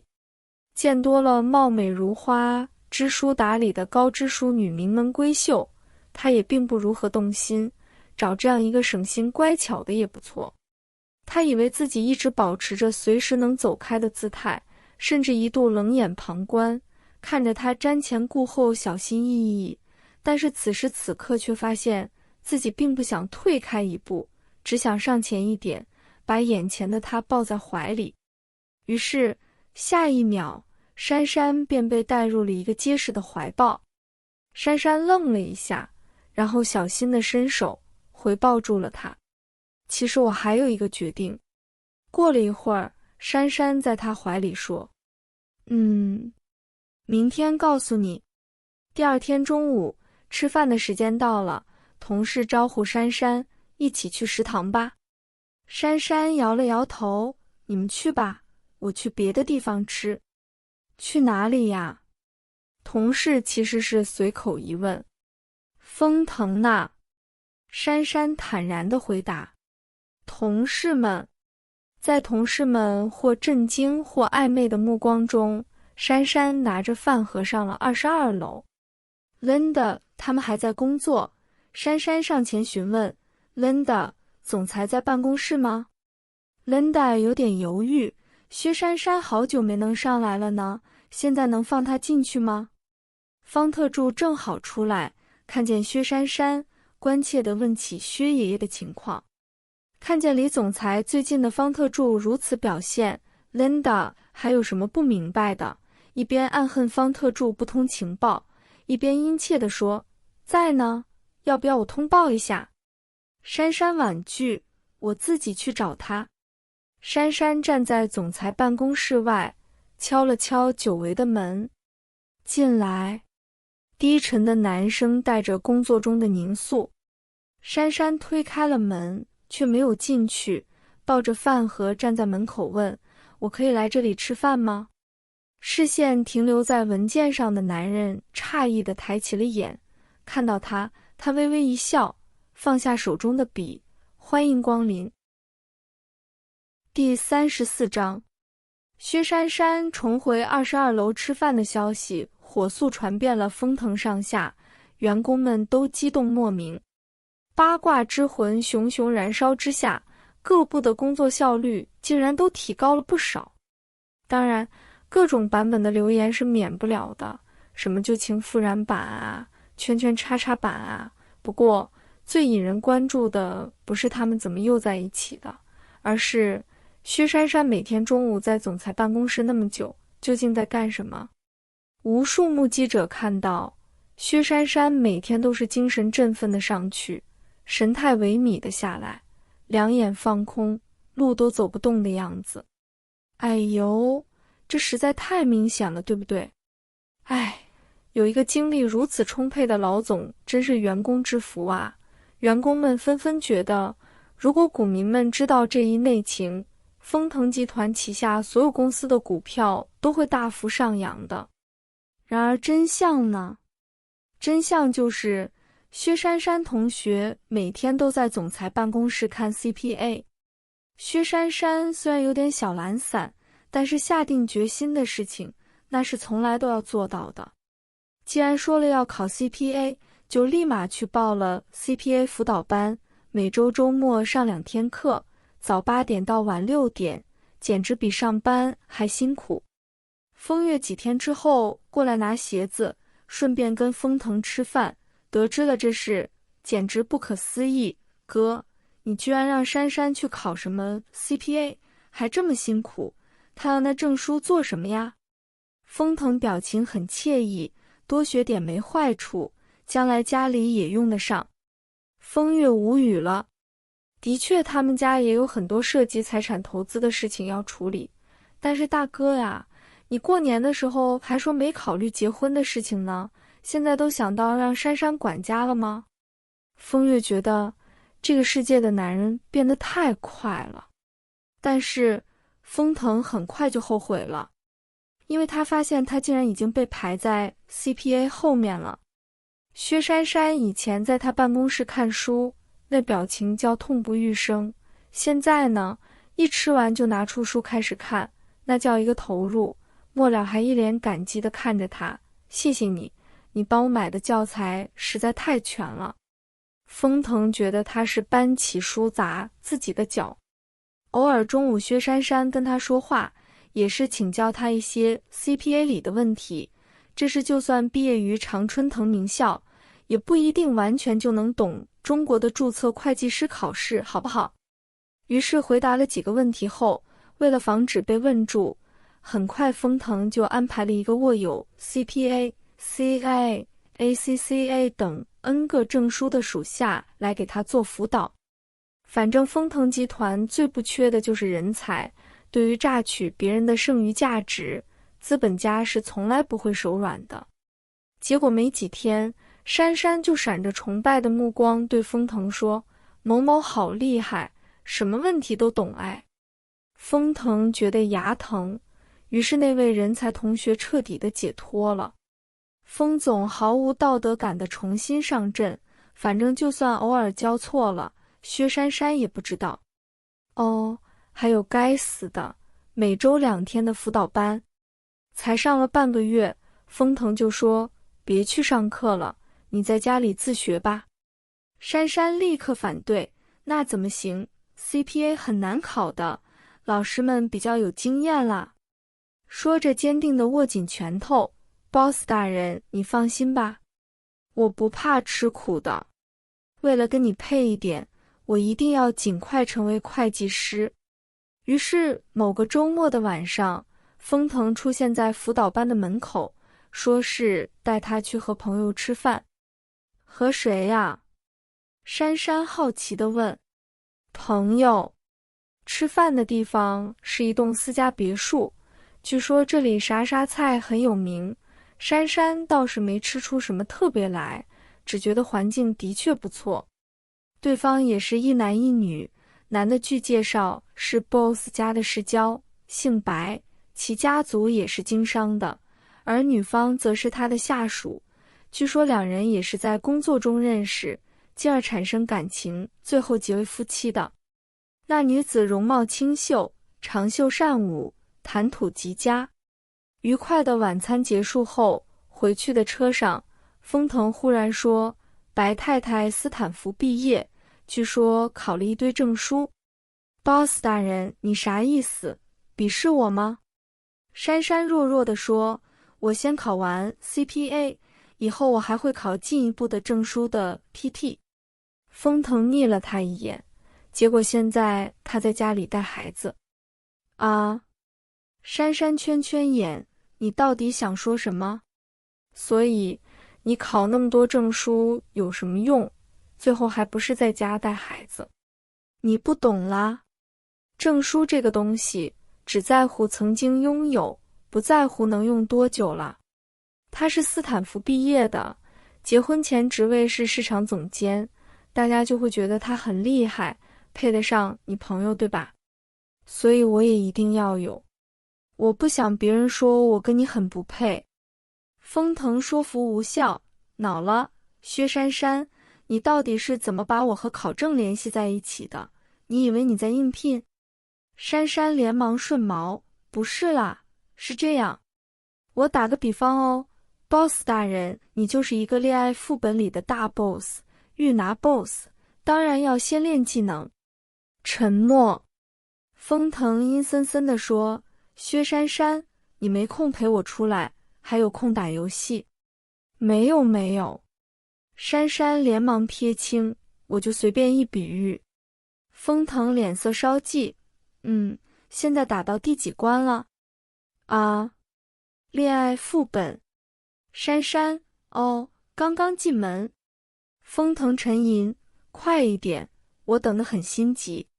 珊珊，哦，尽量。不能 boss 自己打出来。风腾询问，那就是 bug 了。那先预支一点通关奖励吧。古里古怪的对话暂停，他趁着红灯侧身将他稳住了。珊珊以为已经说服 boss 大人了，谁知过了2天 boss 大人又带他去吃饭，这回仍然是一男一女，男方依旧是 boss 的世交，豪门出身，风度翩翩，就是矮了点。而女方，哇！珊珊维持着矜持的表象，但是内心已然在狂喊，是某某某，某某某，大明星啊！然后依旧是吃完离开的车上。风腾看见了，这回没有斯坦福，不是市场总监，什么证书都没有。人家是大明星啊，大明星啊！珊珊抓狂瘾，人家还要证书干嘛？那脸就是证书了，好不好？风腾哼道：“大明星比你多什么？”珊珊虽然觉得他这话很无耻，但是内心不免暗喜，但是嘴上还要一丝一丝一下，起码比我漂亮吧。风腾闻言侧目打量了他一番，倒也是。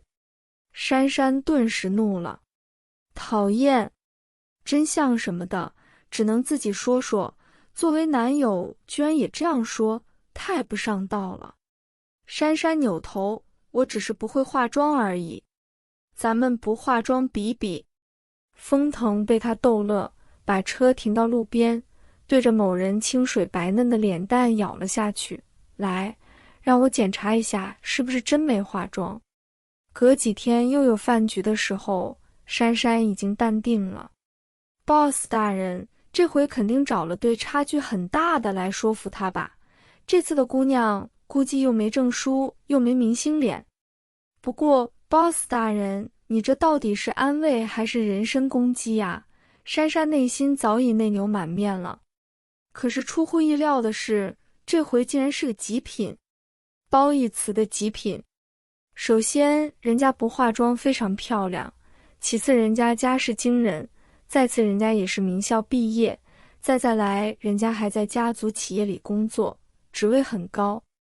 如果说珊珊进门的时候是燃烧旺盛的火炬，吃完饭出来的时候已经变成了火柴棒划出的微弱小火苗了，他觉得他的自信心就是那风中残烛，小风嗖嗖的一吹就要熄灭了。风腾，看见了。珊珊萎靡不振地说，玲玲这么好看，这么厉害，配谁配不上啊？风腾沉默了一下，我说的是她男友。珊珊开始回忆玲玲的男友，那个好像已经忘记长什么样子了，实在是很没存在感的一个人啊，好像经历也很普通。于是 boss 大人这回给他的参照物是人家当绿叶，不是当土壤的老公。珊珊内风中残烛的小火苗噗的一声彻底熄灭了。boss 大人第4次要带他去见朋友的时候，珊珊斩钉截铁地拒绝了，还拿约了风月逛街当借口。开玩笑，再这样吃下去会消化不良的好不好？拒绝了 boss 后，珊珊赶紧电话给风月，约他一起吃晚饭。吃饭的时候，珊珊忍不住诉苦，把风腾的恶劣事迹添油加醋地告诉了风月。结果风月被震的自己在减肥都忘记了，连吃了好几口红烧肉。晚上睡觉的时候，风月跟颜青说起这个事情，不由叹息，原来我还不了解哥哥。怎么这么说？我发现哥哥其实童心未泯。风月枕着枕头，边回忆边说，小时候他就爱带着我恶作剧捉弄人，而且老会装的，欺负了人还一本正经的，谁都怀疑不到他头上，我的表哥表姐什么的，为他背了好多次黑锅。后来爷爷对爸爸失望，开始培养哥哥，在他很小的时候就带他上谈判桌，哥哥才开始收起了玩心。我竟然忘记了这些。颜青，你说我这个妹妹是不是太不称职了？颜青安慰他说，这怎么能怪你？你不说我都看不出大哥小时候是这样的。是啊，风月说，所以哥哥和珊珊在一起也是有道理的。你看他多津津有味，乐在其中，我就没法想象哥哥捉弄丽叔的样子。他把头埋进了颜青的怀里，我都快嫉妒了。颜青，以前大哥的女朋友都没给我这种感觉，我总感觉还是我哥哥，现在我觉得哥哥彻底不属于我了。颜青故意皱起眉头，风月，我以前可没发现你还有恋兄情节。我才没有。风月娇嗔地捶了他一下。颜青说，别想太多了，他们感情好，咱们应该高兴。我是很高兴啦，只是有点些微的嫉妒，从小只爱护自己的大哥，真的彻底属于别人了呢。上次哥哥说他挑剔，我心想，珊珊条件很一般啊，你挑剔怎么会选珊珊？现在我总算明白了，哥哥要的是一只能让他舒服愉快的大白兔，什么凤凰啊、孔雀啊，长得再美丽再高贵也没用，因为他们不是大白兔啊。结婚是挑合适的，不是挑最好的。你看，我不是最好的，你也挑了我。风月笑了，那我呢？我是合适的还是最好的？颜青说，你是最好的又最合适的。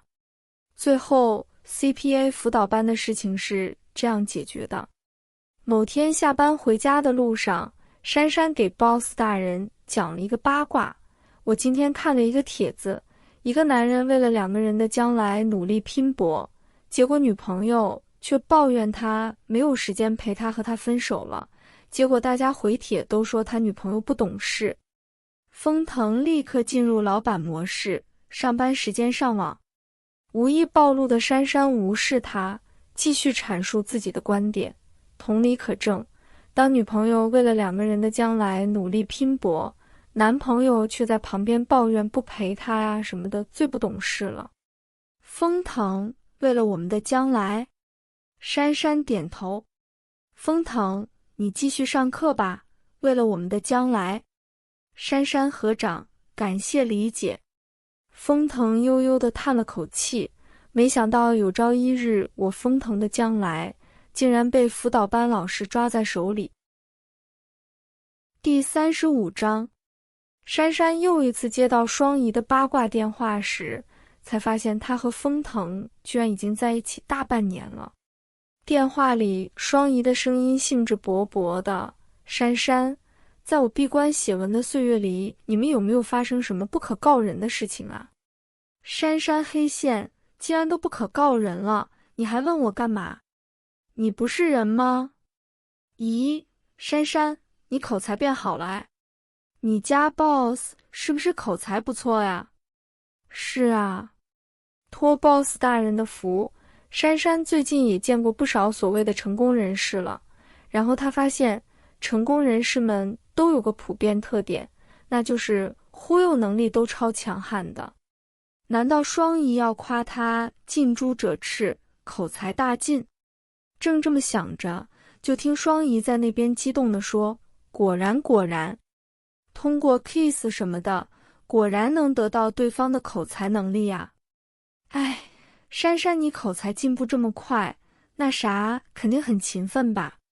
珊珊恼羞成怒了，陆双怡。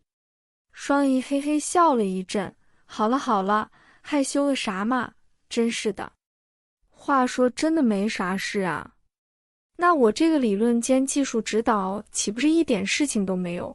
难道就没有什么情敌呀、狗血呀？哦，不行，我不能乌鸦嘴，当我没说。那擦枪走火呢？嘿嘿，有木有有木有，有木有你个头啊！”珊珊的脸不觉红了起来。擦枪走火什么的，的确有好多次差点被吃干抹净了。但是这种事情，如果不想变成某人下一本小说的素材，就绝对不能让双怡知道。于是珊珊分外斩钉截铁地说：“没有。”双怡被打败了，哀怨地叹气：“哎，珊珊你知道吗？你们这样的情况，咱们写小说的最恨了。作者只能一笔带过，比如这样处理啊，眨眼几个月过去了，女主角依旧是处女啊，眨眼几个月过去了，她依旧要上辅导班。但是也许是受到双怡乌鸦嘴的影响，这一天在薛珊珊的人生中格外的与众不同。她不过是在会计课课间去上了个 WC， 结果回来翻开课本，居然看见了一封粉红色的情书。很快，因为没有女朋友陪伴而号召高层们一起打球联络感情的封总裁，接到了女朋友颤颤抖抖的电话。怎么办啊？我居然收到了情书。封腾淡定地打完球，淡定地开车去接女友吃午饭，淡定地开口拿出来。珊珊立刻奉上：“我是清白的，绝对没有招蜂引蝶，花枝招展，红杏出墙。”封腾随便听听，修长的手指拈出信纸，淡定地开始审阅。字还不错，他连你名字都不知道，怎么没有抬头？珊珊力证自己清白，坚贞不屈地说：“他当然不知道我名字，我才不和别的男人说话呢。” boss 大人显然对他的自我漂白没有兴趣，一目十行地看完，不满道：“怎么只有一张纸？喂，你有没有一点女朋友收到别人情书的正常反应啊？”珊珊也不满了：“你连一张都没有。”封腾无视他：“你打算怎么处理？”就当没收到。经验告诉我，如果你采取这样的处理方式，后面还会有源源不断的情书。珊珊立刻离题了，哼哼地说：“你收过源源不断的情书啊？”风腾用“这不是很正常吗”的眼神看了他一眼，珊珊立刻没气了。下午就去回绝。珊珊连连点头。对了，顺便问问他看上你什么了？风腾抚着下巴，这个问题已经困扰我很久了。难得有个同类呀，要抓住机会交流一下。珊珊对某人的欺负早就习以为常了，就当没听到。关于情书 ，boss 大人已经给出了处理指令，珊珊也就安下心来吃吃喝喝了。吃了几筷子，珊珊抱怨：“为什么点这个呀？这家做的不好吃啊。”风腾笑着看了他一眼。薛珊珊大概自己也没发现，以前来这种地方，不管好吃不好吃，都一副拘谨的模样，哪里敢发表什么评论。现在终于学会挑三拣四了。风腾的成就感不禁油然而生。吃完饭，风腾送他回辅导班，下车前珊珊终于忍不住期期艾艾地问：“那个，我问一下哦，你对这件事情有没有什么感觉啊？”风腾眉一扬：“我的感觉？”珊珊连连点头。我的感觉是，风腾顿了顿，语带欣慰地说：“我们珊珊终于长大了。”喂，你女朋友收到情书哎？你这副无家有女初长成的表情是怎么回事啊？珊珊被雷浇了。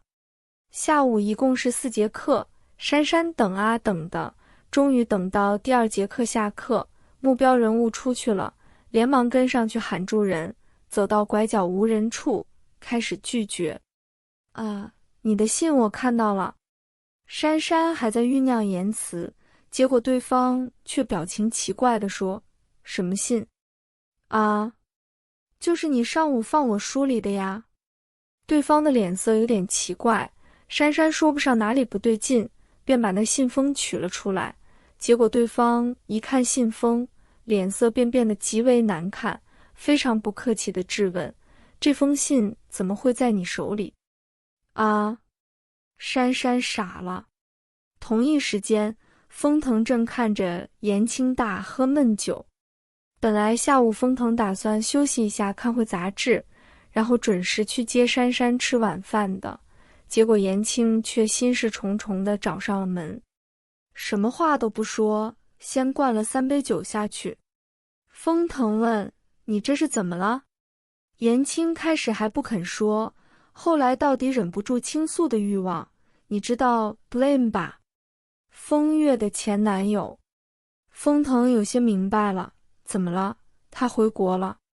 严清垂头丧气，他最近话说了半句停住了。风腾帮他说完，又缠着风月了。严清默认。风腾看他一副为情所苦的样子，真是又好气又好笑。这2个人孩子都生了，还来这一套。风腾现在觉得这个妹夫果然跟自己妹妹是绝配。你担心什么？风月是怎么样的人，你还不了解？我不是信不过风月。严清想说出自己的感觉，可是又表达不出，只好长叹一声说：“大哥，薛珊珊没人追，你不懂我这种感觉的。”风腾的脸顿时黑了。谁说他家珊珊没人追？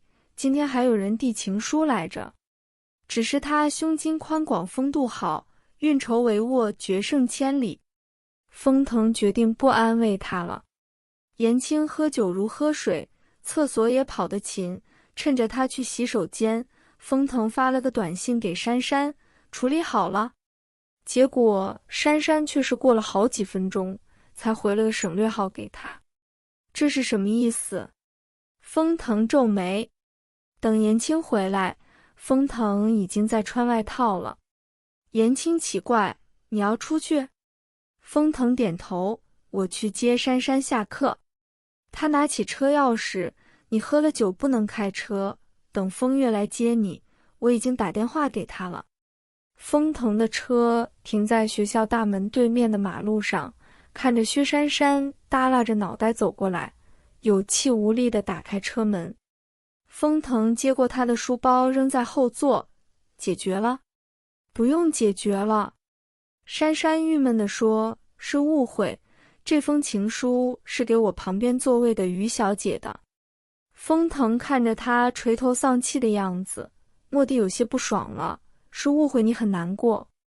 不是啦。珊珊气愤地说，是那个人太过分了呀，明明是他自己放错了书，居然说我乱拿他的情书，有没有搞错呀？我干嘛拿别人的情书啊？偏偏他一口咬定说是看着课本的名字放的，我觉得他应该去配眼镜了。封腾手指轻扣方向盘，等等，他说是看着名字放的。是啊，他说看准了是于小姐的课本才放的。如果他没说谎的话，珊珊，你有没有想过是那位于小姐放你书里的？珊珊一愣，不会吧，她不接受扔垃圾桶就好了，干嘛放我书里？封腾只是出于天性的怀疑，倒也捉摸不透别人的动机，便没有再多说什么。既然是乌龙一场，那个男人也没必要看了。他正要开车走人，珊珊的手机却响了起来。从包里掏出手机，珊珊看着屏幕上闪烁的名字，疑惑了一下。谁？就是那个正牌情书接收者于小姐，她打我电话干什么？接。哦。珊珊按了接听键。喂，是的，我男朋友来接我，还没走，在马路对面。啊，真的是你放的？为什么？哦，这样啊。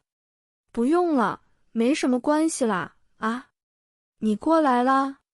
珊珊按下玻璃，扭头往车窗外看，果然看见隔壁坐的那位于小姐袅袅地走过来了。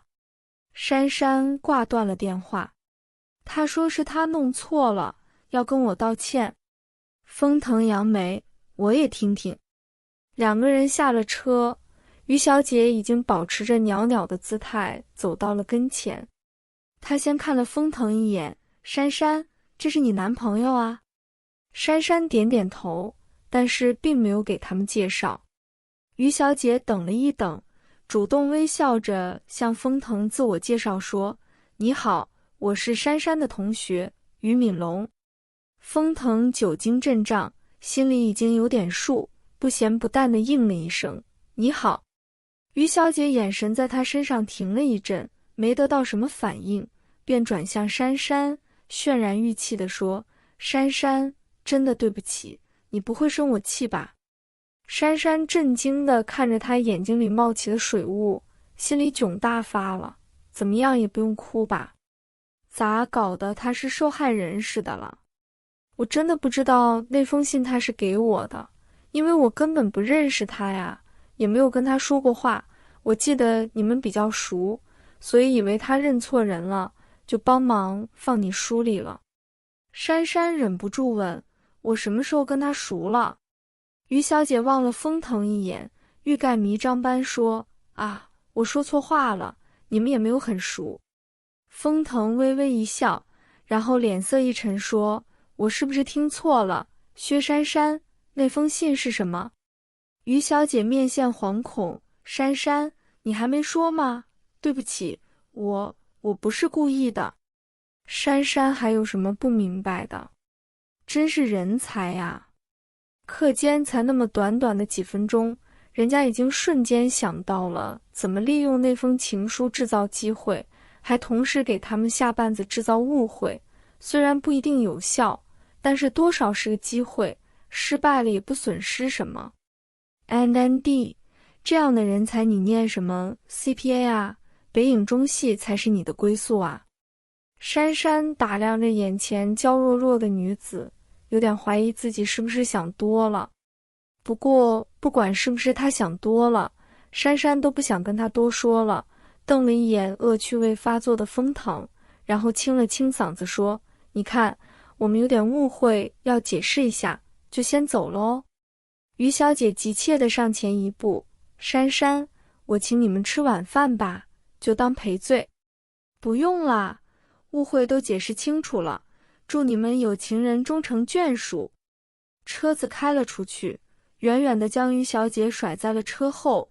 珊珊愤愤地摇某人的手，招蜂引蝶。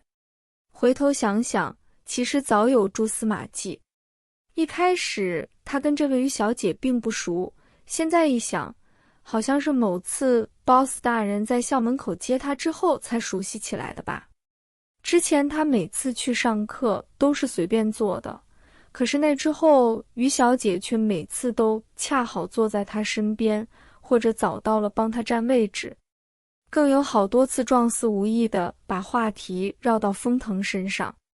前不久还问接他的人是不是同一个，因为车子不一样，真是观察入微。TT， 他当时好像还说 boss 大人是卖车的来着，不过 boss 大人那浑身的精英味怎么都掩盖不住吧。珊珊越想越郁闷，我都说你是卖二手车的了，怎么人家还对你有兴趣啊？你说我是什么？珊珊立刻转移话题，气呼呼地说，上课都能上出个情敌来，哼，不上了。第36章，珊珊真的没再去上课了，不过这也是因为辅导班的课程已经到了尾声，除了最后一节课需要去听听考前猜题，其他课程不去关系也不大。眨眼就到了9月份考试的时候。考试第一天，风腾当了司机，第二天却有事，本来要安排司机送他的，但是风小姐却表示儿子被婆婆接去玩，自己闲得发毛，毛遂自荐了司机一职。第二天下午，珊珊考完，风小姐准时来接她。3门全部考完了吧？感觉怎么样？珊珊开心的点头，基本上都做出来了，我觉得能过吧。不过 CPA 很变态的，也说不定。风小姐自动忽略后半句，高兴地说，那太好了，我们去庆祝一下吧。我只是感觉好，成绩还没出来，万一……怕什么？成绩出来再庆祝一遍吗？走吧走吧，我看看。风月看看时间，我们先随便吃个晚饭，然后逛逛街，晚上等大哥和延青结束会议了，我们喊上他们一起夜宵。好吧，你安排，你吃喝玩乐最在行了。珊珊为了考试压抑很久了，考完一放松，逛街的劲头也很可怕。结果就是两人逛街逛昏了头，和风腾、延青约好8点半的，匆匆赶到约定的地方时，都已经9点1刻了。风小姐迟到是家常便饭了，毫无愧疚感。珊珊有点讪讪的，被风腾一拉，坐到了她身边。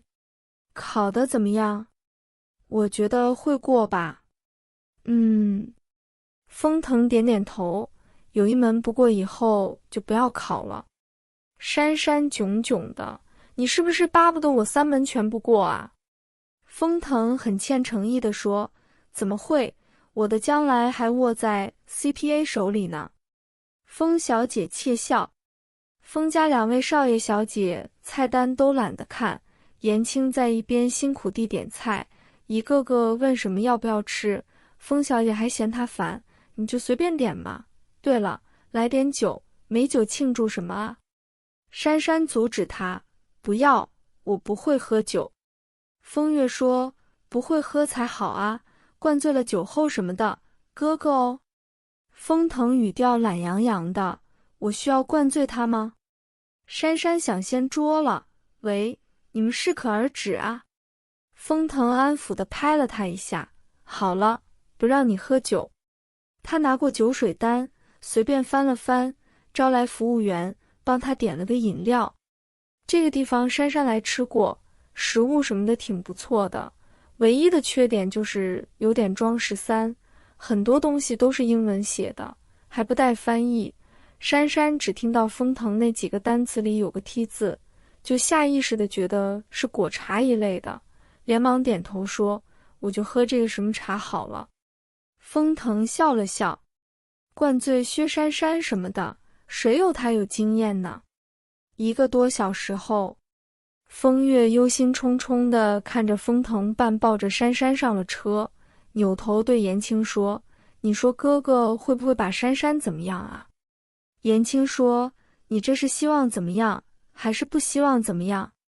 风月深谋远虑地叹息说：“我是觉得我们家小宝宝也该有个表弟啊、表妹什么的玩玩了。”风腾将车开到了市区的公寓，珊珊醉眼朦胧地看他门，奇怪地问：“为什么是你家啊？你这个样子，还想去哪？”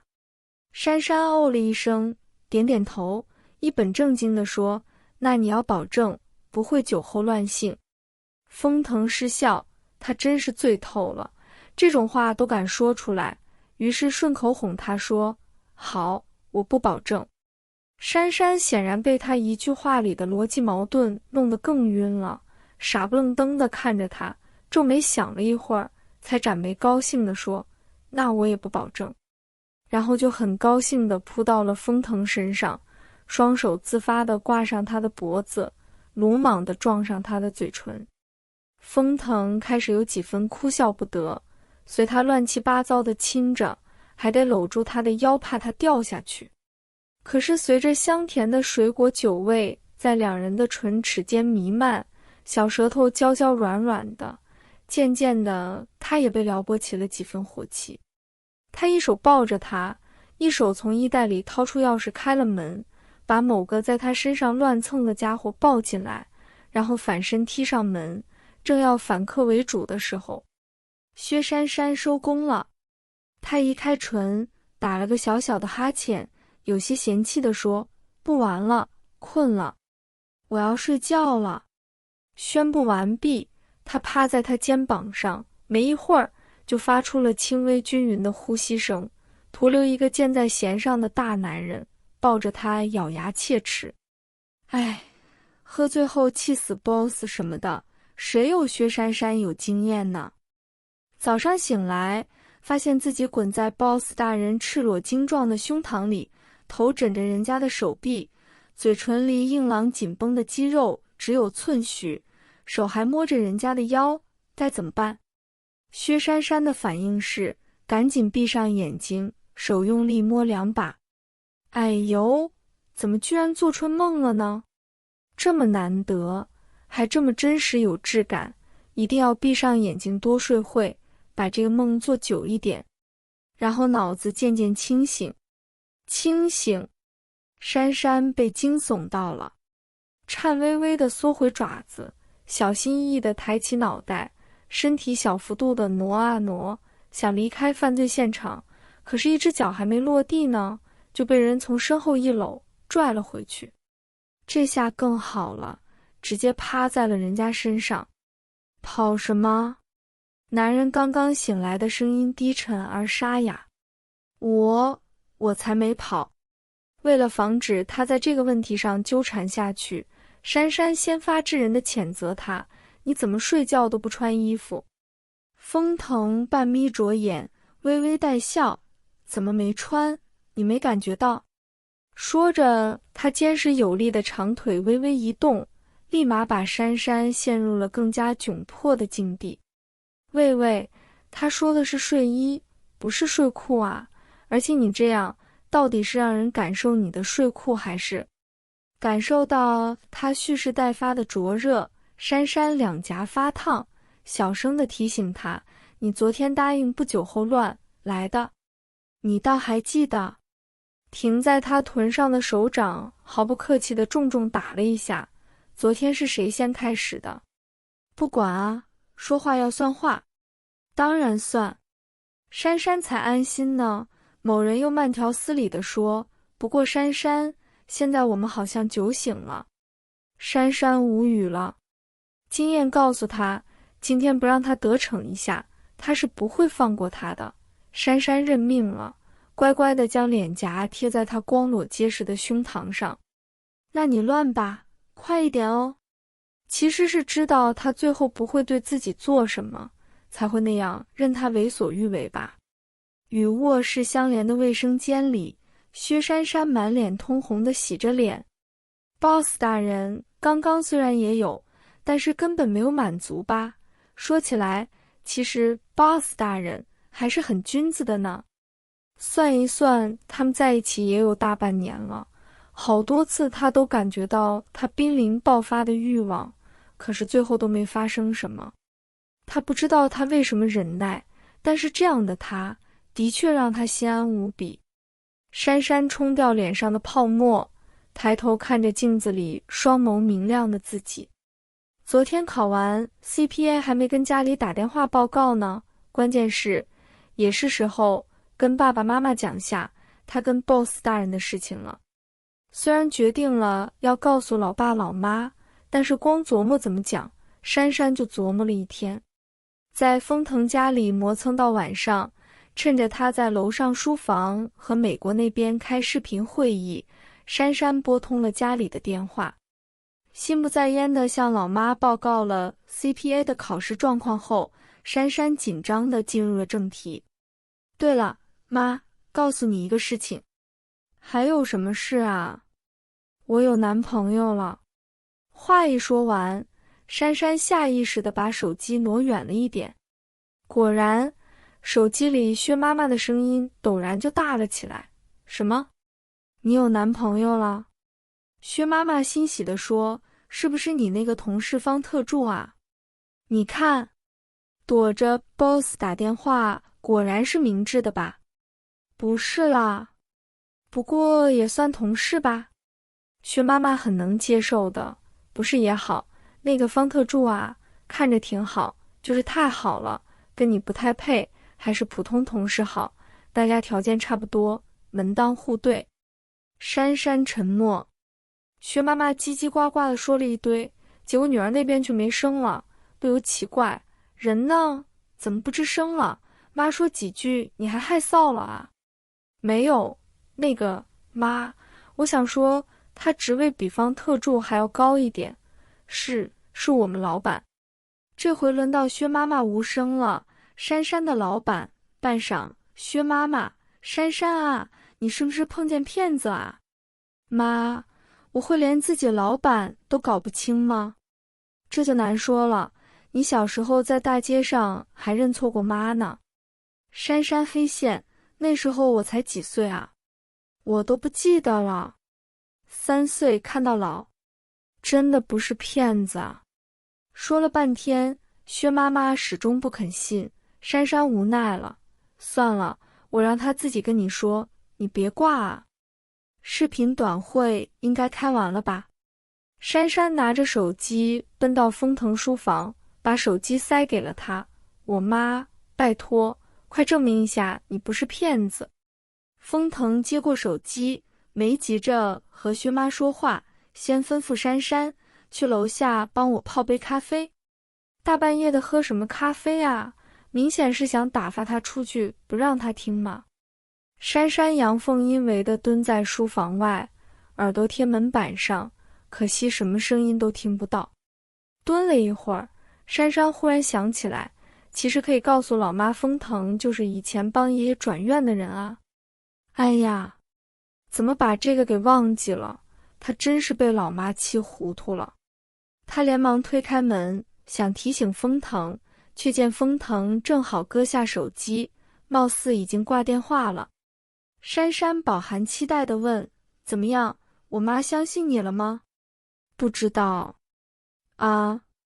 珊珊觉得 boss 大人深深地辜负了她的信任。不过这不重要。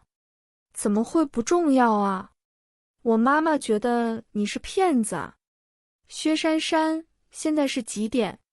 问这个干嘛？珊珊看看墙壁上的钟，10点22啊。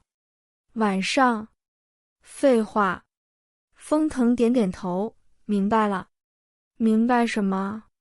珊珊闻香圈圈眼音，晚上10点多，你在我家里，所以现在我是不是骗子已经不重要了。封腾淡定地说，你妈妈应该已经认识到，就算我是个骗子，该骗的也已经骗光了。珊珊终于明白过来了，然后反射性地扑向自己的手机。啊，我马上回去啦！不行，我要说清楚，我还是清白的。风腾伸手把抱走的某人抓过来，抱在膝上。不用了，马上就不清白了。啊！珊珊忽然就感觉到了危险，那环在她腰间的手此时好像格外用力，让人丝毫动弹不得。成熟男性的气息吐在耳边。薛珊珊，你肯告诉你妈妈，代表你终于信任我了。珊珊弱弱的反驳，我哪里有不信任过你啊？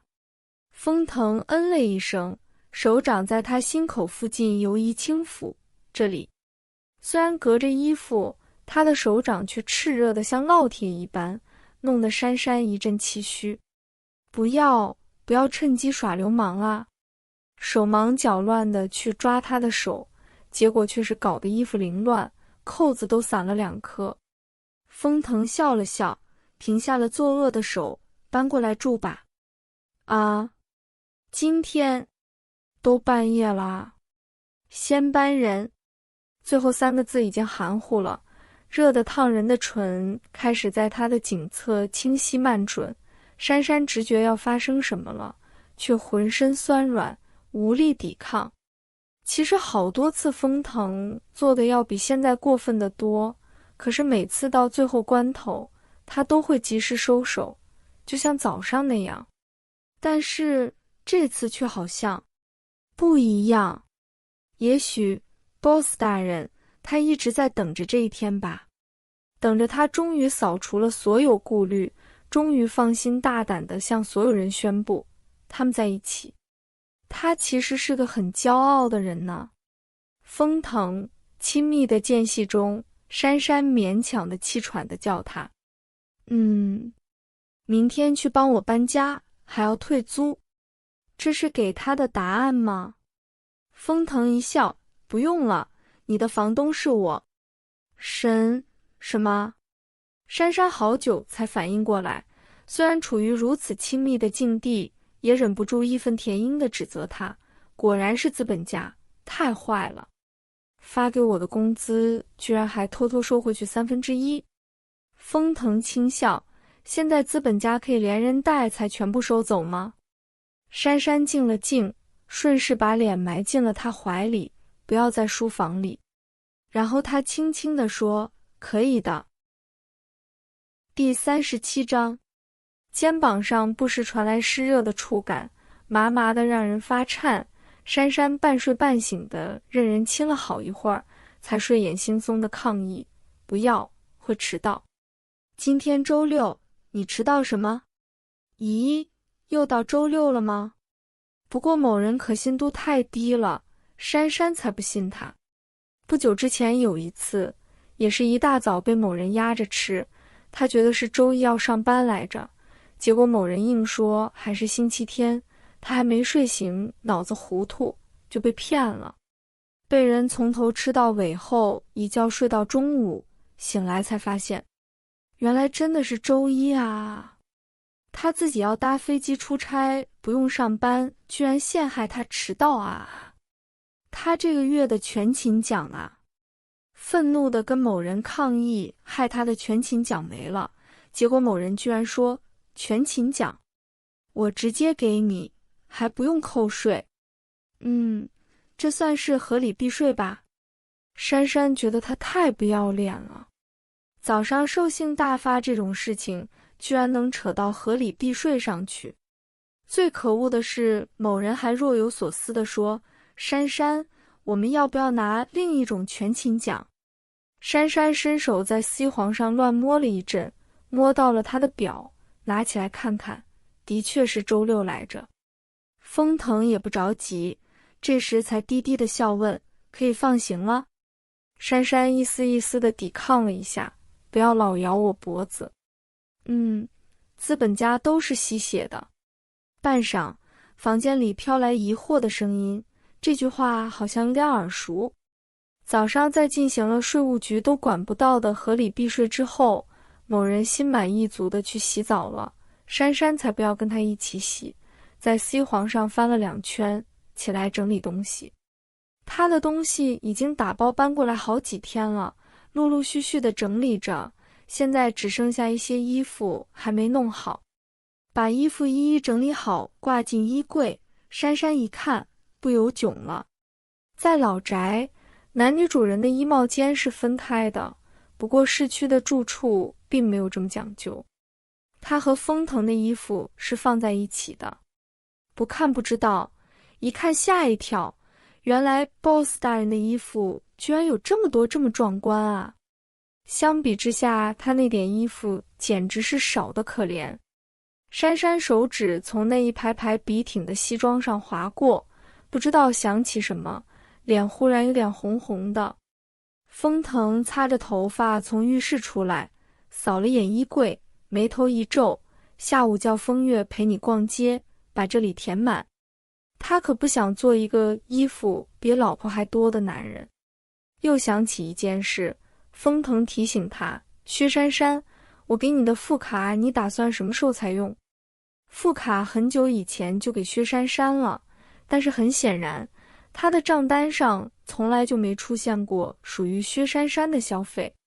他偶尔提过一次，结果当时薛珊珊同学闪着星星眼猛拍马屁，我完全用不上啊！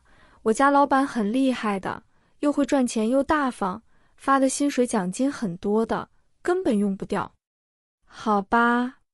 风腾身为人家男朋友的心理虽然没满足，但是身为人家老板的虚荣心大大的满足了，就假装被他糊弄过去，没再追究。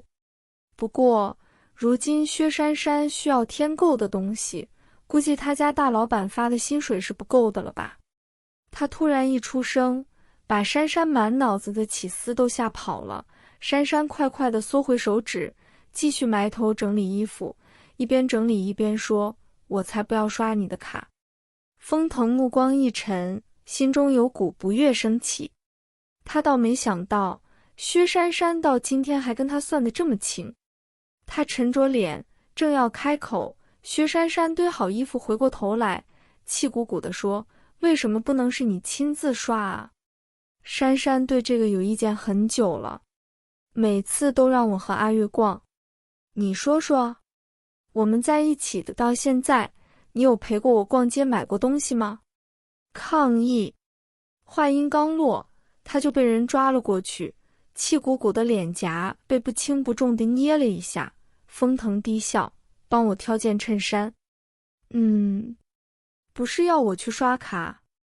虽然挑衬衫并没有演变成又一场不可收拾的那什么，但是出发的时候也已经是下午了。boss 大人第一次陪同逛街，珊珊很兴奋，为了表示对他的重视，路上就开始调查，你觉得我穿什么类型的衣服好看啊？都差不多。这叫什么回答吗？珊珊小心求证，都差不多好看。珊珊，开车的时候不要乱开玩笑。于是珊珊有种预感，请 boss 大人出马亲自刷卡，可能会付出惨痛的代价的。果然，才第一家店呢， boss 大人挑剔的天性就发作了。这件好看吗？眉头微微隆起。珊珊默默回试衣间脱掉。这件呢？再脱掉。那这件？这回珊珊学乖了，不着急换上，先给风腾看看。结果人家打量了一下，终于说了一句完整的话，你穿不上。人争一口气，有木有。珊珊立马进了试衣间。几分钟后，珊珊走出来，身上穿的还是原来的衣服。在店员殷切的目光中，珊珊咳了一下，把衣服还给店员。不太适合我。回头看到 boss 大人忍俊不禁的目光，各种恼羞成怒啊。内牛满面的出了第一家店，珊珊诚恳的建议，要不你去休息区休息一下吧。风腾表示不同意，是谁让我陪他逛街的？是某个自作孽不可活的笨蛋呗。珊珊默默望天，踏入下一家店前，凶巴巴地警告某人，待会你除了刷卡，什么都不准干。说完一回头，就看见店门口的迎宾小姐敬畏地看着他。风腾坐在一旁，看着薛珊珊活力十足地在衣服丛中穿来穿去，一会儿捧了几件去试，一件件照镜子，扭头问店员好不好看。店员小姐当然一致点头说全部都好看。于是他就很犹豫，转头看向他的方向，好像想征求下一件，但是很快又赌气似的转回去。风腾心中好笑不已。其实前面他穿那些衣服也都很漂亮，他故意万般挑剔的，只是喜欢看他为了让他喜欢费心苦恼的样子。风腾正恶趣味地回味着某人之前郁闷的样子，一抬眼却见那个某人捧着一件风衣奔过来了。风腾，这件衣服你穿应该不错哎。他还真不记仇，赌气也超不过3分钟。风腾失笑，并没有试衣服，直接示意小姐买下来。你不要试试大小吗？你挑的会不合身？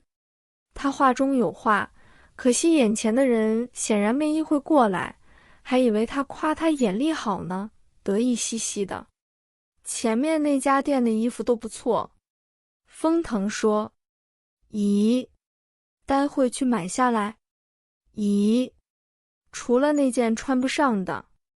珊珊放心了， boss 果然还是正常的。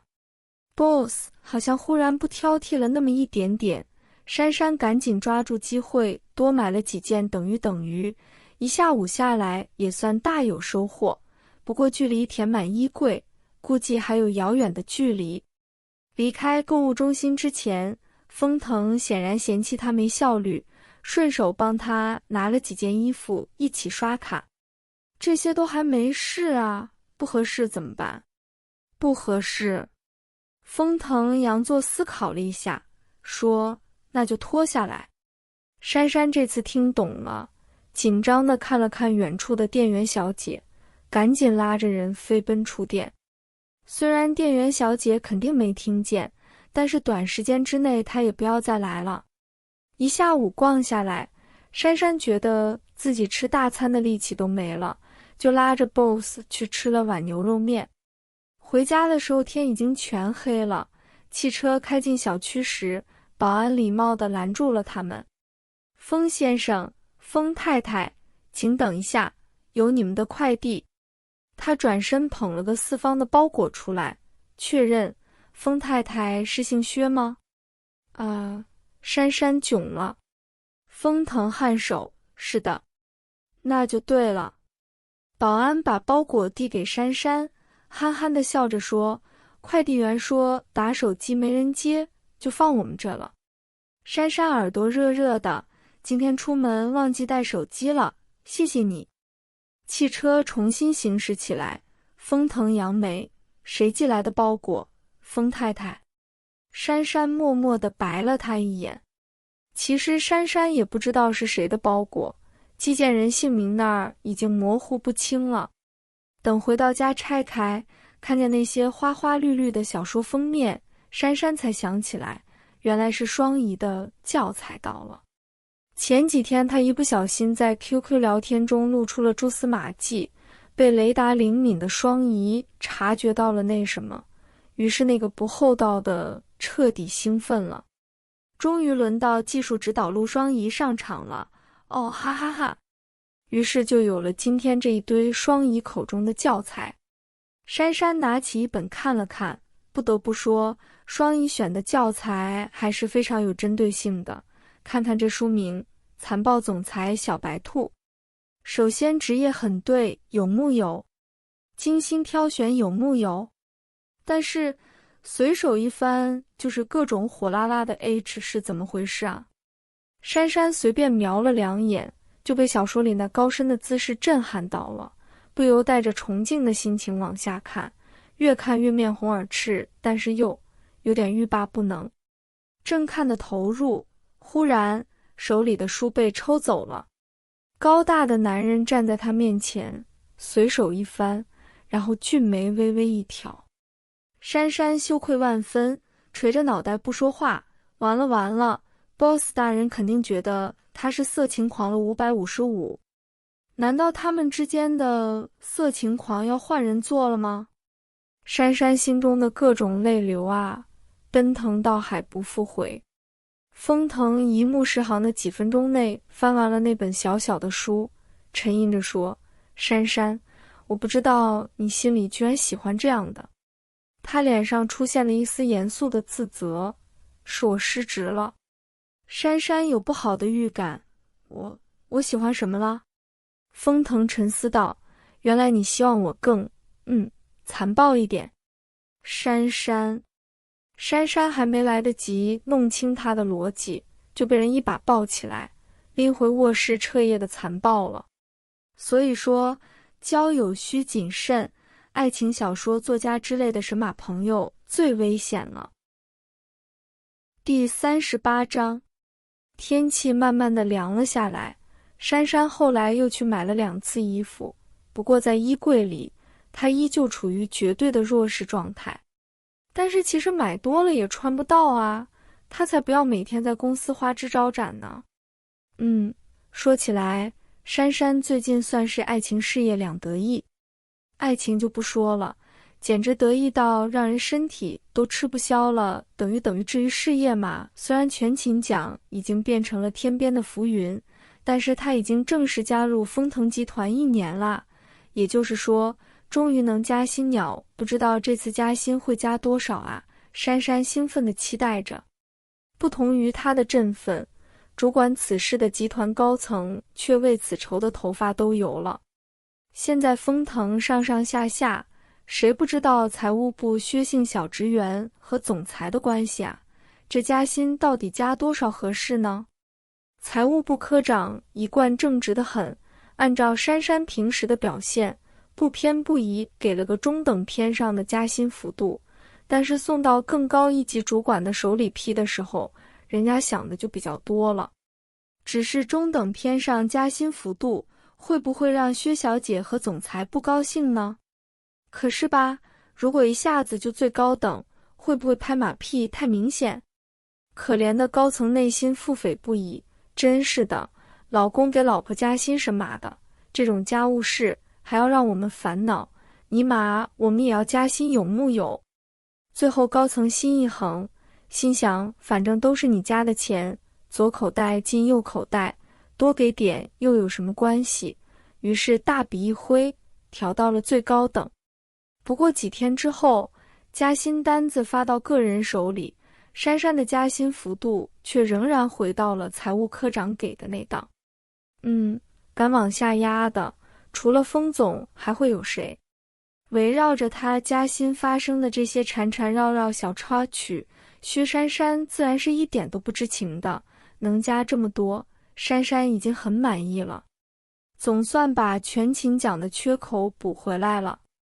丰腾集团这几年的效益一直很好，这次加薪幅度大家普遍满意，办公室里的气氛顿时就活泼起来。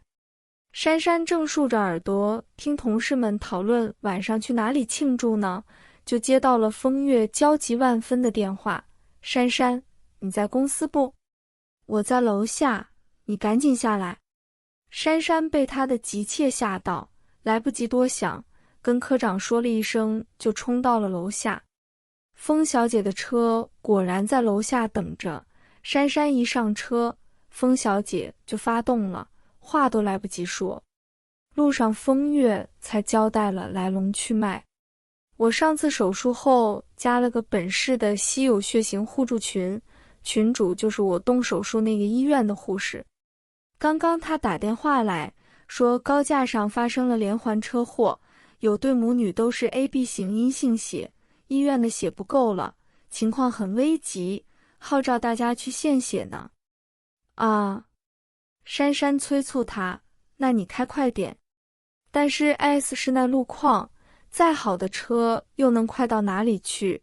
两人急匆匆地赶到医院，那个群主小护士已经在门口焦急地等着了。看到他们到了，小护士风风火火地带着他们往检验处冲，快快快，咱们先去验血。他一边走一边说，风月，你的情况我知道，你动了大手术还没满1年，不能献血的。这位小姐也是阴性血吧？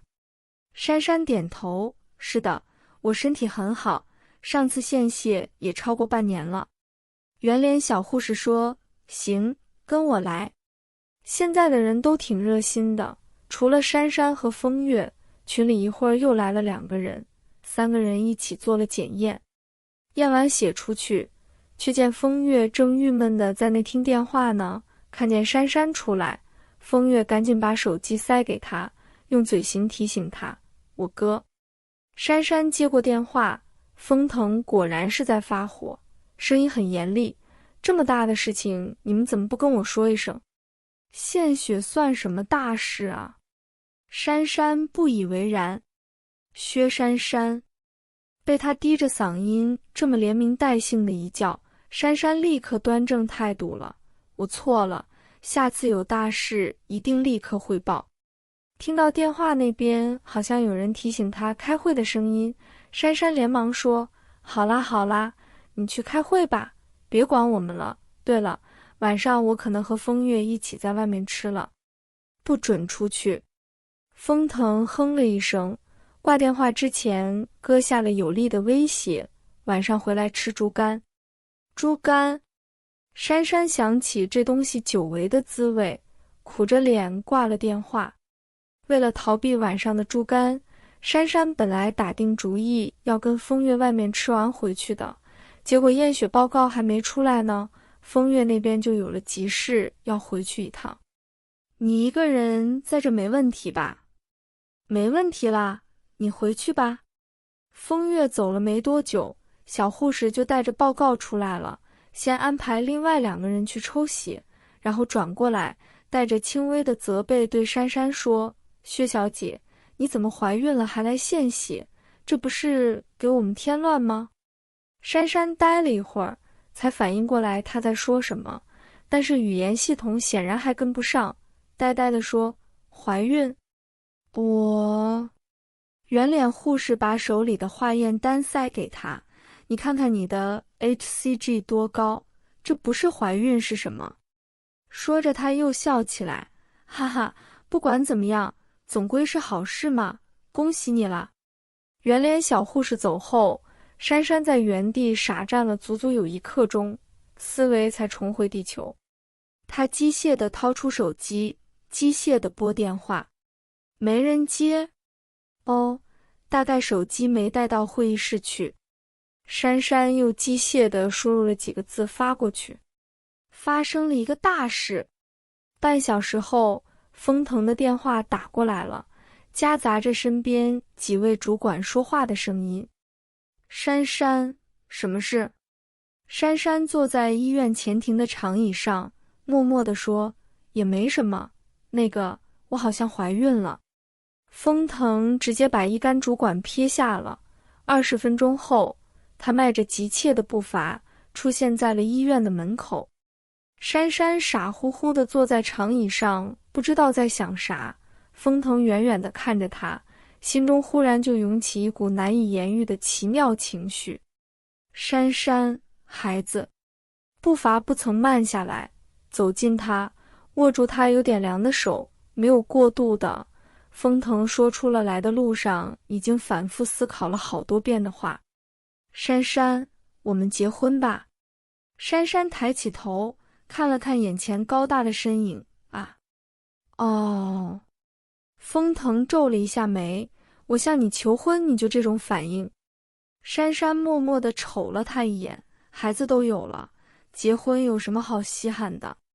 风腾，珊珊勉强振作精神，我晚上能不吃猪肝吗？风腾忍不住笑了，把他拉入怀中，别怕，有我在。被看出来了，他真的已经慌了，完全不知道怎么办才好。这一切都来得太突然了。明明他们一直有做预防啊。我们先做个详细的检查。风腾就着抱着他的姿势，抬手看了下表，今天太匆忙了，明天我带你去，一切等结果出来再说，现在先去吃饭。听着他低沉的嗓音，有条不紊地做好安排，珊珊渐渐定神下来，在他怀里闷闷地说：“那我就全部交给你了哦。”风腾抚了下他的脑袋，好笑，不然你能交给谁？开车回去的时候，风腾打电话给风月，又毫不留情地把他训了一顿，还是为了他拉着珊珊来献血却没跟他说一声的事。风腾想想都有些后怕，万一那个护士没那么仔细，珊珊怀着孩子献了血，那后果真是不堪设想。训得差不多了，风腾才说：“我打算最近结婚，晚上7点你和颜青一起过来到海棠苑吃饭。”说完就挂了电话。珊珊不由有点同情风月，她现在肯定傻掉了。过了一个红灯，风腾说：“婚礼交给风月安排，或者你有什么想法？”没啊。珊珊对自己是很有数的，她绝对搞不来他们家那种婚礼。风腾点点头，忽然说：“孩子的事情先别和别人说。”珊珊有点多想了，闷闷地问：“为什么？你想让别人觉得我们是有孩子才结婚的？”珊珊下意识地摇头。那就什么都别说。珊珊心里不由一暖。这个世界对男女天生的不公平，奉子成婚对男方往往没什么，女方就有可能被说闲话，尤其是他们这种差距这么大的。boss 大人是在保护他吧？他一时没想到的事情，他都帮他想到了呢。珊珊扯着他的袖子摇晃了一下，表示感谢。晚上吃饭的时候，风腾果然半点口风都不漏，对风月兴奋地追问3下2下就转了话题。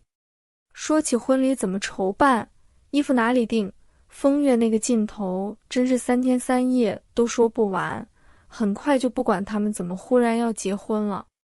第二天一大早，风腾带着珊珊去了预约好的医院。第39章，收费高昂的私立医院最大的好处就是人少不用排队，导医小姐一对一服务，做检查出结果什么的都很快。于是很快的，医生就语气肯定地向他们宣布，薛小姐并没有怀孕。珊珊一呆，可是我昨天去献血，验血的护士说我怀孕了， HCG 很高什么的。化验单带了吗？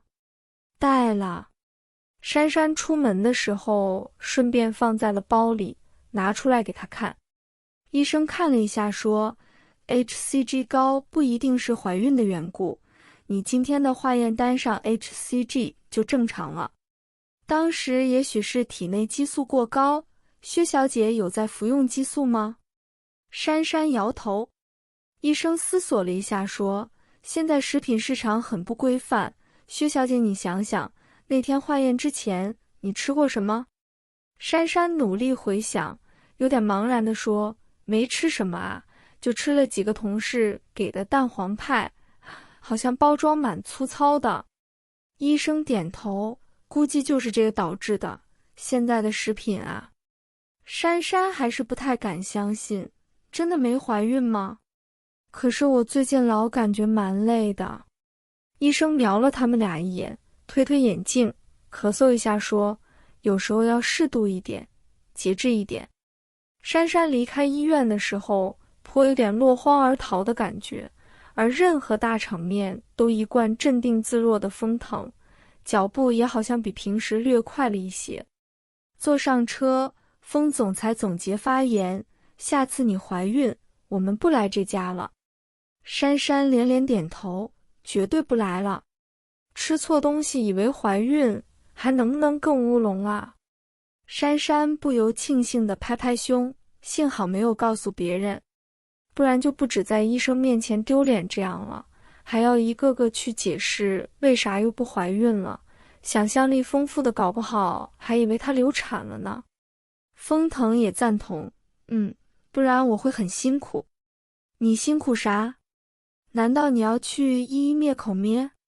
珊珊心里吐槽，当然是辛苦要弄假成真，努力让你怀孕，这难道不辛苦？珊珊，好吧，以总裁大人的个性，如果广而告之，结果却发现没怀孕，他的确干得出让他赶紧生一个这种事。这么一想，珊珊更觉得幸运了。可是当侥幸的心情过去，很快又隐然有点失落起来。虽然肚子里的宝宝其实根本没存在过，可是这短短的时间里，好像也对这个虚幻的小生命投入了感情呢。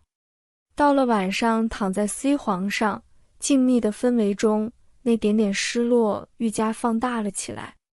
珊珊有点小纠结了，怎么 boss 都没一点失落啊？没有孩子，他就这么轻松吗？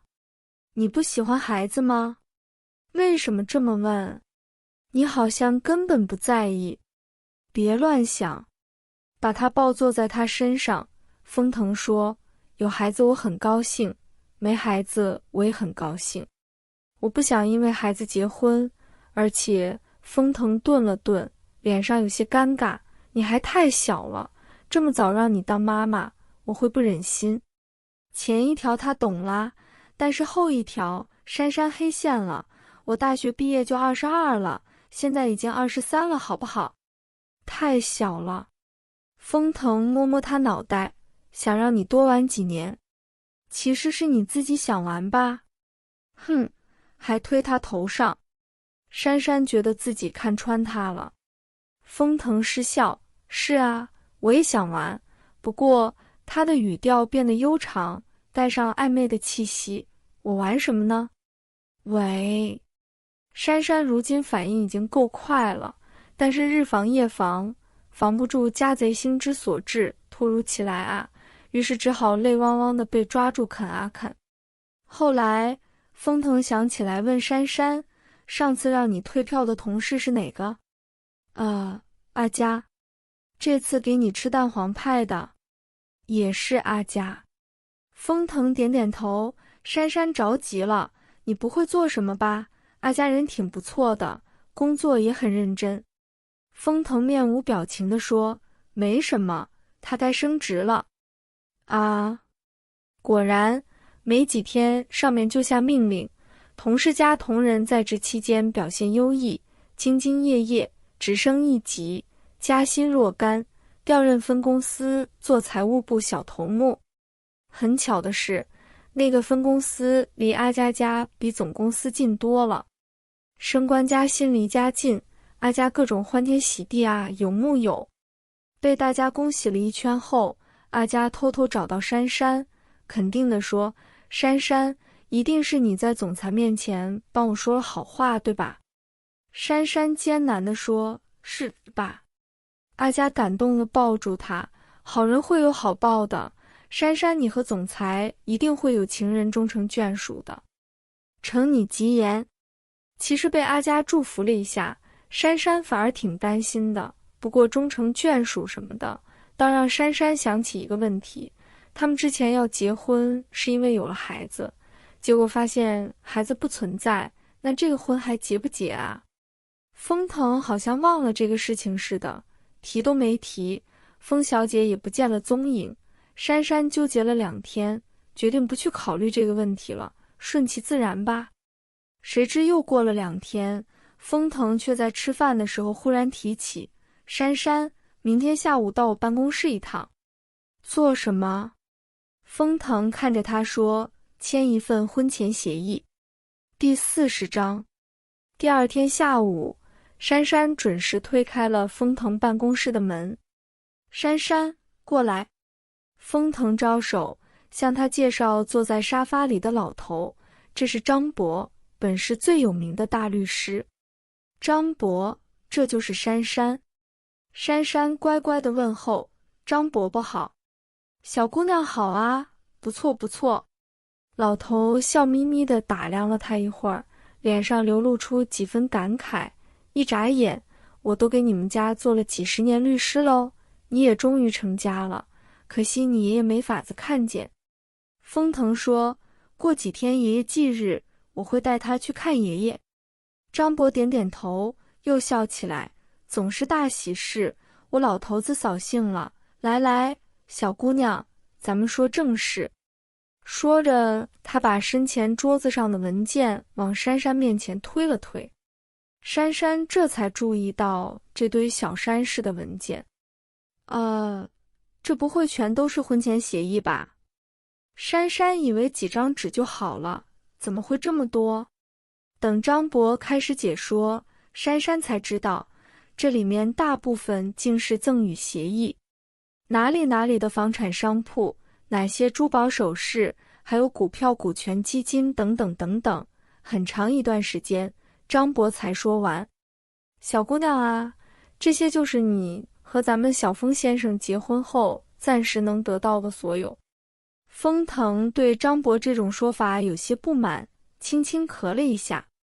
从小看他长大的律师先生看了他一眼，笑呵呵地接下去：哦，是你能得到的所有不动产，当然还有我们的动产封先生。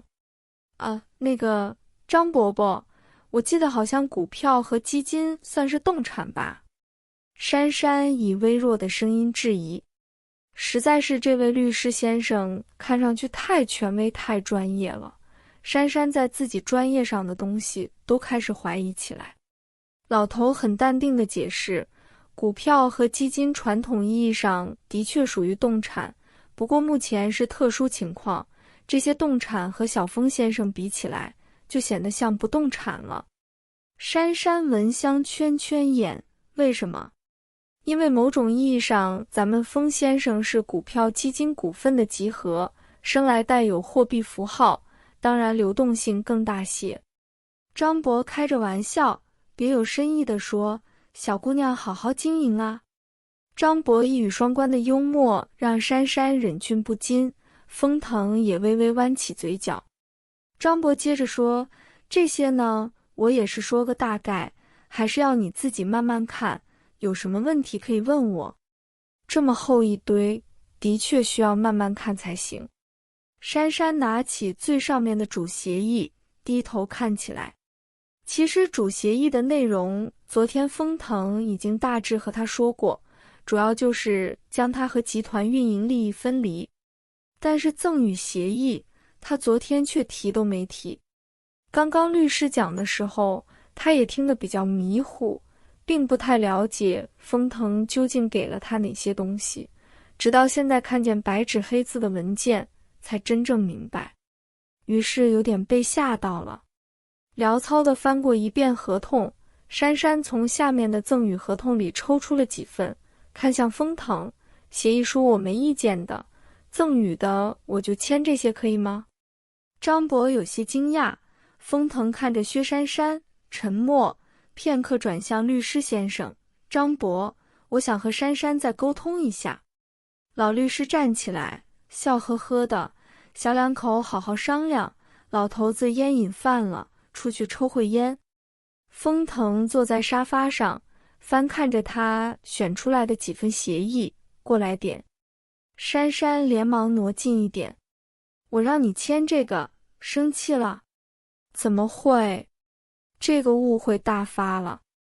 珊珊连忙摇头，保证绝对没有。那为什么不签？珊珊讷讷地说，我觉得有点多。你昨天只有说主协议，其他都没有讲。封腾将手中的文件扔在桌子上，主协议是爷爷在风月结婚时一起拟定的，目的是保障集团在任何情况下都不受影响。这些赠与是我的个人资产。珊珊表态，主协议我没意见的。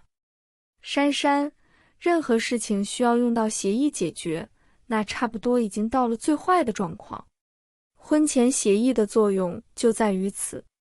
既然主协议保障了集团利益，我就要保障你的利益。这些赠与就是让你在最坏的情况下，也至少能获得这些。他这是把他自己也算计进去，防着他自己吗？珊珊听懂了，于是有点难受。你准备这些东西的时候，是把你自己放在了我的对立位置。你怕将来的你会亏待我吗？不是的。风腾叹气，我敢保证这些文件基本就是废纸，但是珊珊，岁月太长，我希望你起码有这些东西，在任何情况下都能少一分畏惧。珊珊眼眶忽然有点热，可是想了一会儿，还是坚持说，我不是全部不要，只是想少拿一点。风腾不语。薛珊珊被他的目光看得有点不安，他是不是太固执了？可是这些东西的价值真的太出乎他意料之外。昨晚 boss 大人说过以后，他已经有了心理准备，也许会签署一个苛刻的婚前协议。他并没有觉得难以接受，他从来不觉得风腾是个苛刻吝啬的人，也不觉得风腾会对他苛刻吝啬，而是他已经有点了解风腾，他大概会从理性上出发，做出最好的安排。就算彼此相爱，也不代表对方的东西就属于你，凭什么人家家族辛苦几代所得的东西要平白给他享受呢？他知道这样的想法很傻，也许会被很多人嘲笑天真，但是这样做，他反而能松口气呢。作为一个马上要结婚的人，他其实这阵子也有认真的思考人生，然后就觉得做夫妻大概也和朋友一样，最重要的是要平等。这种平等不是说地位啊、收入啊什么的，而是说彼此的付出。他给他的和他给他的必须是一样的，这样才能长长久久。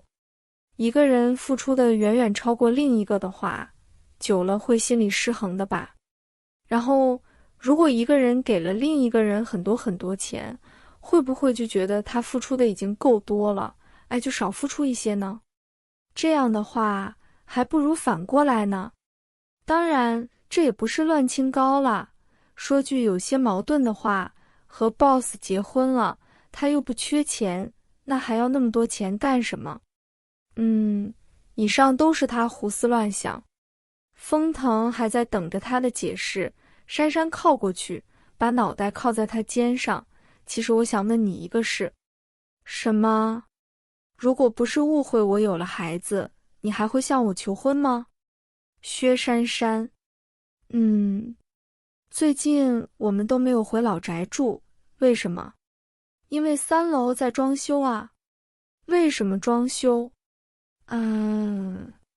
一瞬间，珊珊觉得心里从来没有像此刻这么填满过，就连上次她说我们结婚吧的时候都没有。那次慌慌张张的，更像个应急措施，反而是现在她这样毫不浪漫的反问，倒更像求婚呢。依旧靠在他身上，珊珊说，你看，你什么都帮我想到了啊，有你的话就什么都有了啊，没你的话那些也用不上。办公室里静悄悄的。算了。风腾蓦地伸手，将桌上那堆拟好的文件全部扔进了废纸篓。这是怎么了？珊珊正奇怪，就听风腾说，我忽然觉得，如果和你这样的结婚都需要婚前协议，是对我智商的侮辱。珊珊无语，总裁大人，你现在是在侮辱我的智商吗？珊珊，不签这些东西，将来你可能什么都得不到。珊珊，我好像有点后悔了。风腾笑了，来不及了，你只有我了。珊珊转过头，大胆地在他嘴唇上亲了一下。风腾一笑，反手抱紧了他，深深地吻了回去。1分钟后，珊珊从深吻中蓦然惊醒，推开他，等等，你刚刚说我什么都得不到是什么意思？我抽出来的那几样东西我还是要的啊，你不能全部收回去。第41章。周末，风腾在珊珊去老宅看新房的装修进度，顺便珊珊同学也要检阅下他的新财产，就是最后他虎口夺食的那几样东西。薛珊珊同学充分发挥了女性爱美的天性，选的东西都是亮闪闪的首饰。其实他纯粹是被赠与协议里附带的那几张照片给闪花了眼。摸了摸那几件首饰，珊珊心满意足地还给了风腾，还是你帮我保管吧。风腾扫了那些首饰一眼，随手拿了个镯子套在他手上，然后下了结论，眼光有待加强。于是随口就教了他一下。他家学渊源，这些自然是信手拈来，可怜珊珊听得云山雾罩的，还要捧场的假装很感兴趣，不由比较痛苦。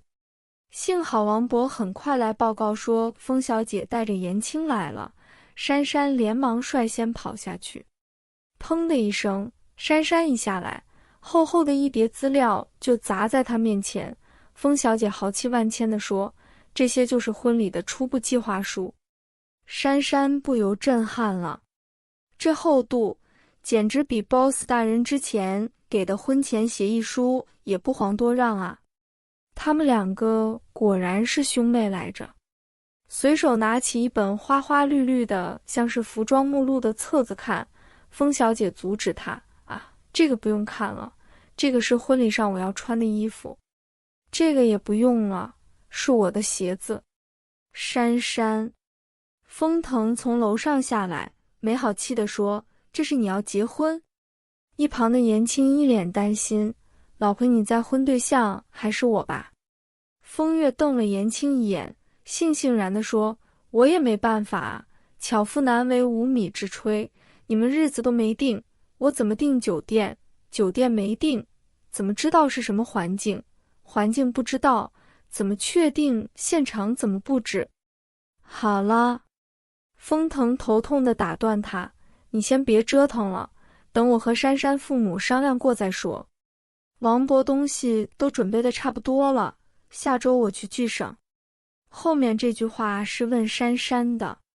珊珊张大了嘴巴，我忽然想起一件事，我好像还没跟我爸妈讲结婚的事。大家都沉默了。手机拿来。风腾黑着脸拿过珊珊的手机，翻找电话簿，然后按了拨号键。电话很快就通了。风腾沉稳有礼地开口，伯母你好，我是风腾。珊珊后来当然少不了被薛妈妈骂一顿，任何一个妈妈在婚礼前1个月才知道女儿要结婚，那都是会抓狂的。可是珊珊觉得自己也很无辜，谁知道会搞出怀孕乌龙，然后这么突然的结婚啊，她也是才知道的好不好？不过女儿出嫁，薛妈妈到底是高兴的，隔天就兴致勃勃地打电话来，珊珊啊，妈妈以前存了块好料子，你告诉我你男朋友多高，我让你爸爸给他做套西服。啊！珊珊愣了愣，直接就拒绝了，不要啦，他衣服穿都穿不完好不好，而且都定制的，爸爸做的不太合适吧。珊珊自觉已经很婉转了，但是听到丈夫的手艺被自家女儿嫌弃，薛妈妈还是生气了。你懂什么？你爸爸手艺好着呢，商场那些贵的要死的西装哪里你有你爸爸做的扎实？你妈我会跟你爸，就是因为你爸爸做了条裙子送给我。薛妈妈起劲了，说到后面穿薛爸爸的西服简直成了薛家女婿的必要条件。老妈都这样上纲上线了，珊珊也没办法，只好答应了，心里想着反正老爸做了也是放老家，到时候老爸一看 boss 大人的穿着就明白了吧，难道还能逼着他换上不成？先应付过去再说了。不过如果老妈要求 boss 大人婚礼上也穿爸爸做的衣服，就算是亲爹亲娘，那也是要反抗的。明天把你男朋友的衣服尺寸告诉我啊，你爸爸要早点动手的。知道了。于是晚上，风腾出了浴室，迎接他的就是一根皮尺。来，给我量下你的尺寸。风腾蹙眉，做什么？珊珊严肃地说，当然是为了更了解你。风腾眯眼，哦，还要了解什么？我的尺寸你不知道？这话怎么听着有点不对？是他不纯洁了吗？珊珊正怀疑，就被人一把扯了过去。很快，皮尺就被扔到了 C 床下。又过了一会儿，房间里隐隐响起反抗声：“喂，不是梁那里。”第二天清晨，珊珊抱着被子坐在 C 床上，泪流满面地看着 C 床下的尺子。数据是有了没错，可是手量的有什么用啊？难道今天还要再量一次？珊珊心里呻吟了一声，直直地倒在 C 床上，拉起被子就把自己埋了进去。珊珊如何艰苦卓绝地搞到尺寸暂且不去管，总之最后她顺利地完成了老妈交代的任务，把 BOSS 尺寸报给了老妈。之后珊珊就没把这件事放在心上了。谁知道没过多久，她居然收到了从家里寄来的快递，附带的还有薛妈妈的电话。珊珊，衣服收到了吧？我们本来想你们来了再给的，后来想想，要是女婿穿着你爸做的衣服来多好啊！哈哈，哎呀，快递费真贵啊，居然一件衣服收了我们30块钱，真黑。珊珊捧着手上的西装，欲哭无泪了。老妈，你才黑呢，他本来都不想告诉 BOSS 的啊。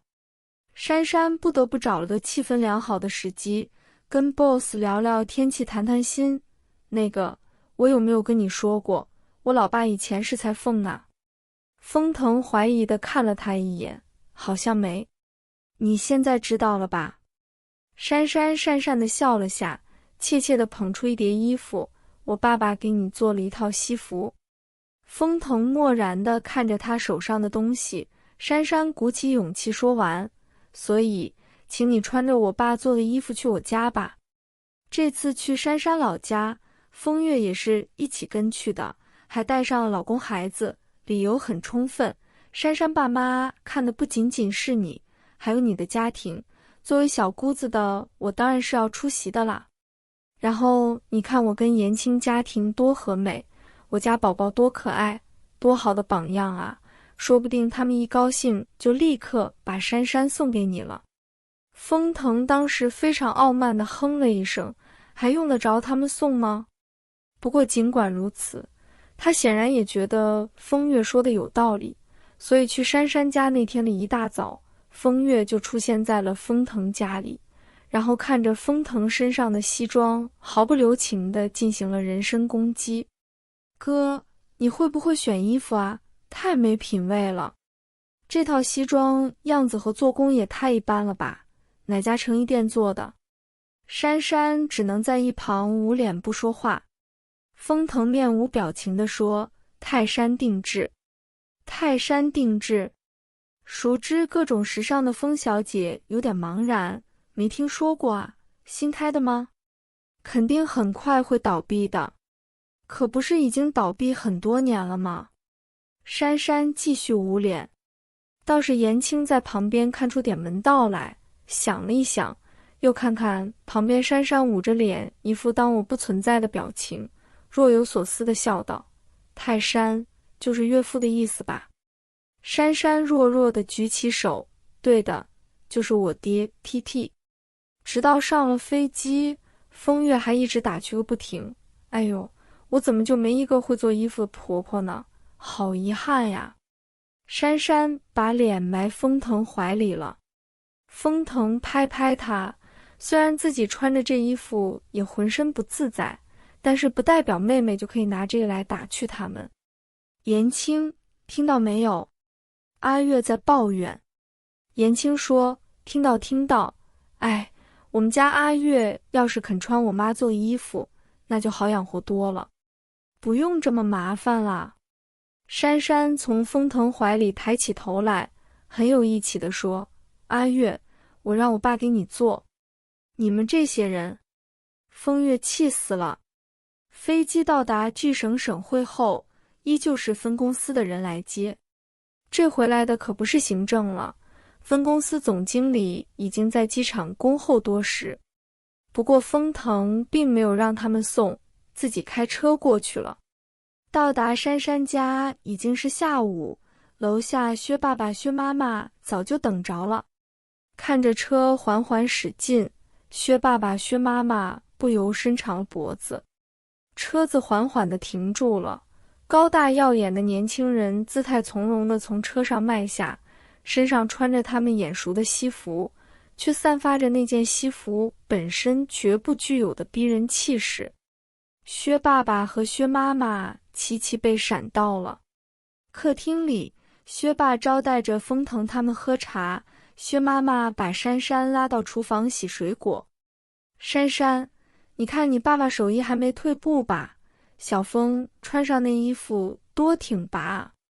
即使是老妈，珊珊也不得不为 boss 伸张正义。妈，那是他长得好看，人又高，把衣服带起来了好不好？薛妈妈一反常态的没有为女儿的不捧场生气，心事重重的洗着水果说：哎，这也太好看了点，这么出色的年轻人，女儿能把握得住吗？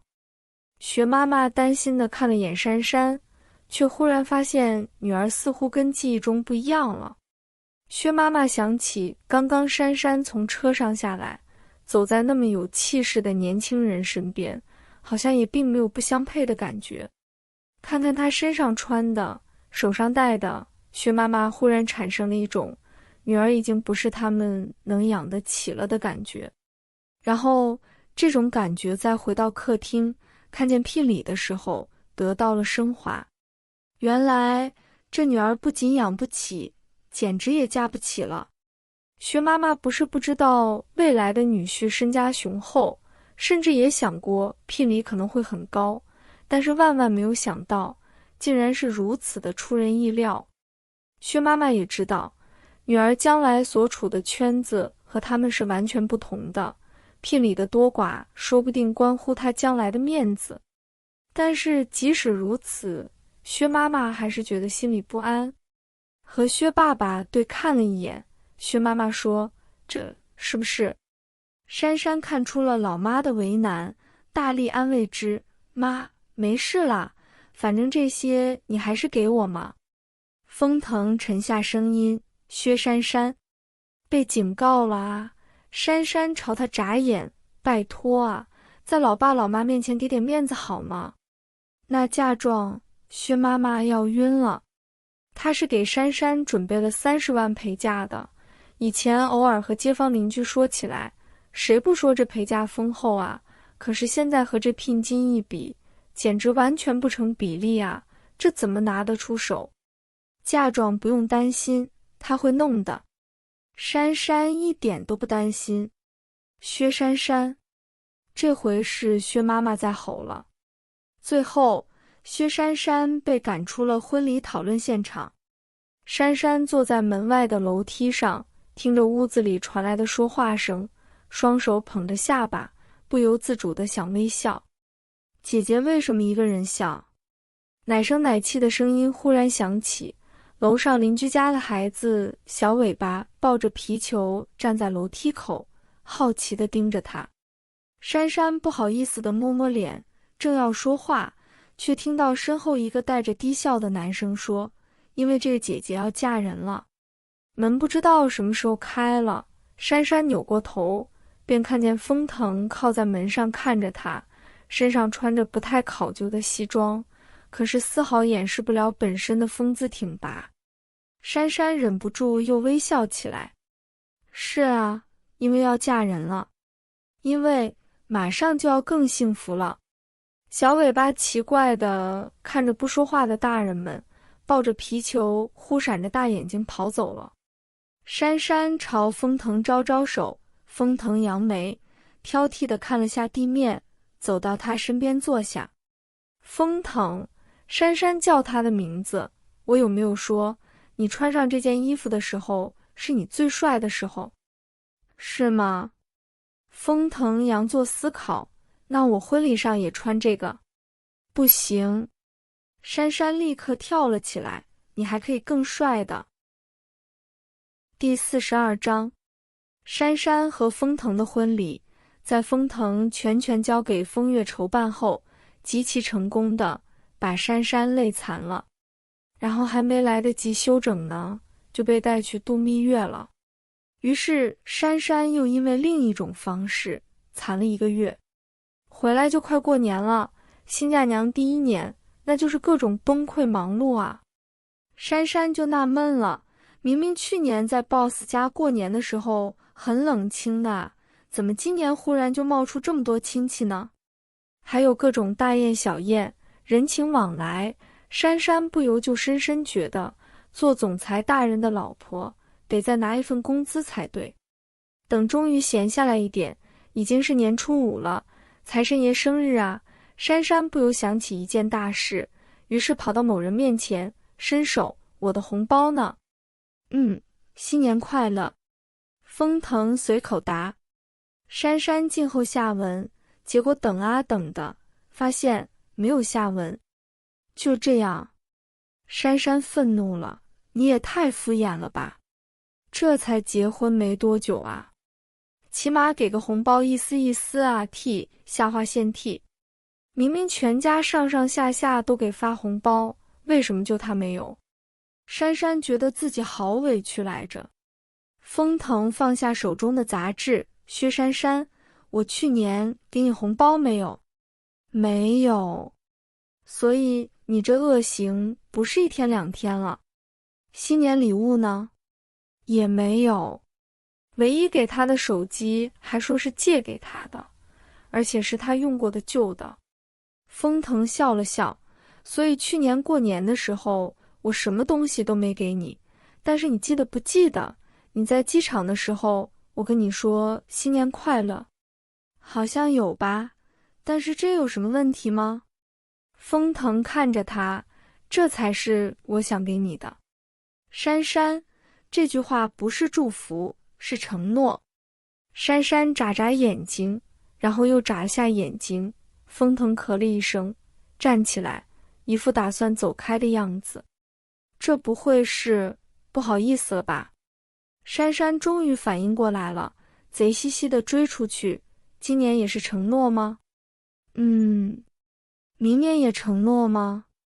明年再说。怎么办？好像有点感动了呀。珊珊从后面抱住他的腰，把脑袋靠在他背上。你也新年快乐。温馨静谧的气息漫溢。过了一会儿，珊珊，哦，对了，快给我红包。封腾，珊珊，你说要让我新的1年一直都快乐的，目前我有了红包才快乐。第43章番外珊珊吃饱，婚后生活写趣。手机铃。婚后某一天，封腾忽然发现自己在珊珊的手机中，铃声居然和其他男人一模一样，顿时怒了，命令珊珊立刻改成与众不同的手机音乐。珊珊在他的怒火下战战兢兢地说，我的手机就2种铃声，男的一种，女的一种， boss 你要做第3种人吗？珊珊的巧克力屋。珊珊小时候对房子的梦想是一栋巧克力屋，巧克力的烟囱，巧克力的墙，巧克力的窗户，巧克力的丝黄，最好连被子都是巧克力做的。半夜饿醒了就抱着被子啃啃，等到第2天醒过来，被啃掉的巧克力又自己长回来了。稍大点念中学了，珊珊开始看偶像剧，与时俱进地调整了梦想。房子要大，很大很大，房子要远，要离学校108000千里，最好门前有一条弯弯曲曲走半小时都走不出去的林荫大道，这样早读课迟到就有了借口。念大学后开始寄宿，每回学校检查卫生，珊珊都打扫得筋疲力尽，腰酸背痛，那可只是小小的鸽子笼式的宿舍啊。如果再大点，珊珊无情地掐灭了关于大房子的梦想。原谅他吧。无产阶级珊珊的脑子里显然从没出现过佣人这个名词。毕业后去 S 市上班， S 市寸土寸金，珊珊租了个破房子还觉得贵，经常怨念地想，我就不能只租个 C 黄吗？有次偶尔在同事那看到杂志，珊珊被杂志上介绍的酒店式公寓要花了眼，明亮的落地窗，温暖的地毯，可爱的 C 黄和抱枕，关键是24小时热水供应，都不用自己动手，下班回家直接躺下当尸体就行。要是更高级一点，按个铃就有免费美食送上门。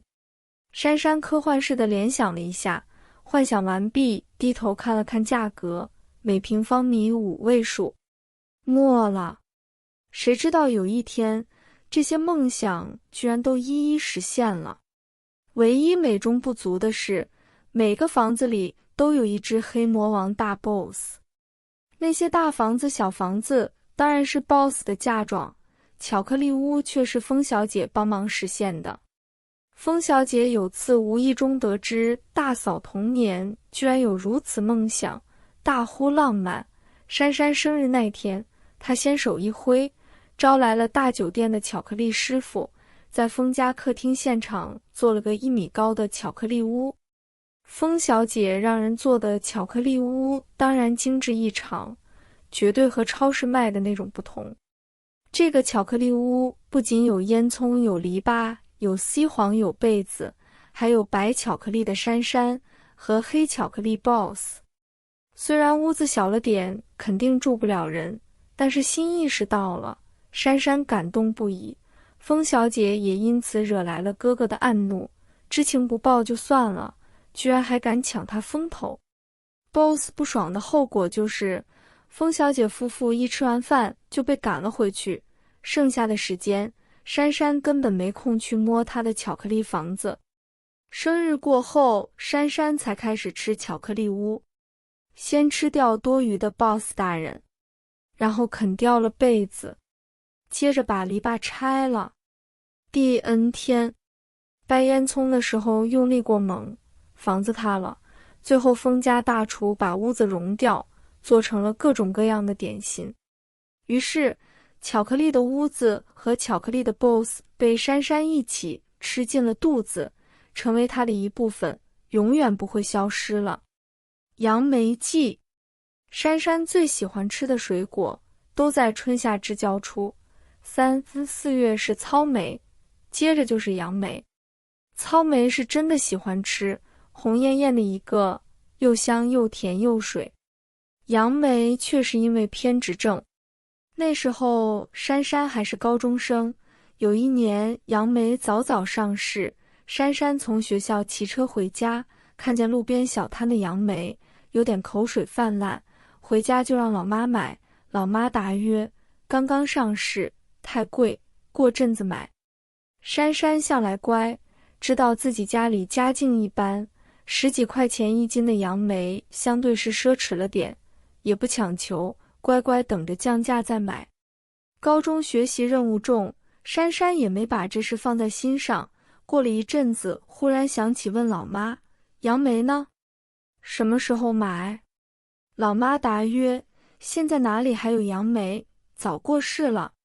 从此珊珊对杨梅偏执了，明明并不是最爱杨梅，却看见了就想买。念大学的时候，就算生活费不多，杨梅一上市，10几块一斤也买回来吃。嫁给 boss 后，更是惊喜地发现 boss 家的后园居然有一棵杨梅树。这棵杨梅树大概有些年月了，据管家讲，每年都会产几百斤杨梅，个个又大又甜，风家根本吃不掉，于是有的做成杨梅酒，有的装盒送人。珊珊从杨梅刚熟一直吃到6月底，没一天落下，她吃着没感觉，风腾看着却觉得牙酸了。晚上亲她，都觉得她嘴里有股清甜的杨梅味。你牙齿不会酸？不会啊。趴在她身边，珊珊把自己的偏执症讲给她听，说完自己总结，果然得不到的就是最好的。我会不会太好说话就嫁给你了？风腾本来微闭的眼睛睁开，斜了他一眼。从小到大，我得到的都是最好的。4. 猪肝的真相。婚后某日，珊珊和风月聊天，回忆起往事，深深觉得如今这样水深火热的生活，完全是大小姐的猪肝惹的祸。郁闷地说：“你送的那1个月的猪肝，真是害人不浅。”风月惊异：“我什么时候送过1个月猪肝啦？只几天而已。”珊珊，半晌，珊珊回味过来了，怒气冲冲地说：“太过分了！我今天一定要让他睡书房。”风小姐用怀疑的目光看着珊珊，她是最了解自己的哥哥的。这个哥哥从小就阴险狡猾，从小到大他就没占过一次便宜。珊珊能行吗？已经自然的珊珊在风小姐怀疑的目光中无比坚定愤慨的点头。第二天一大早，风小姐就致电珊珊：“怎么样怎么样？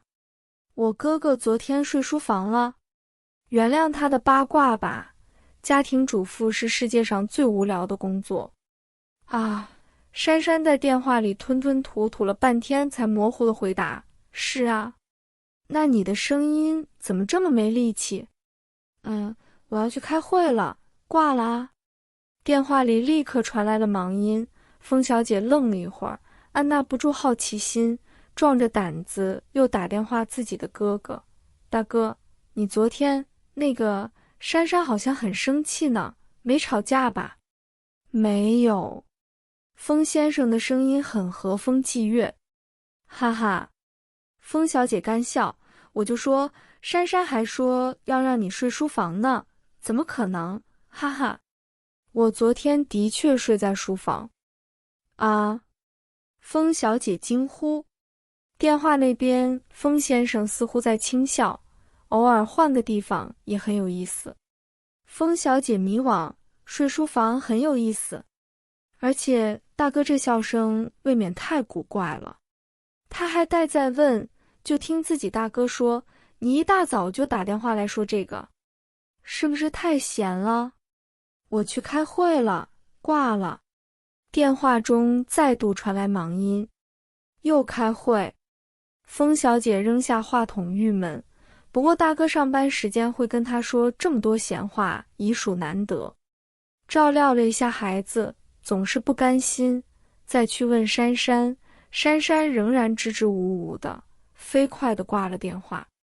电话那头，珊珊趴在办公桌上默默哀嚎：“哎，昨天怎么那么想不开呢？竟然去单挑 boss， 结果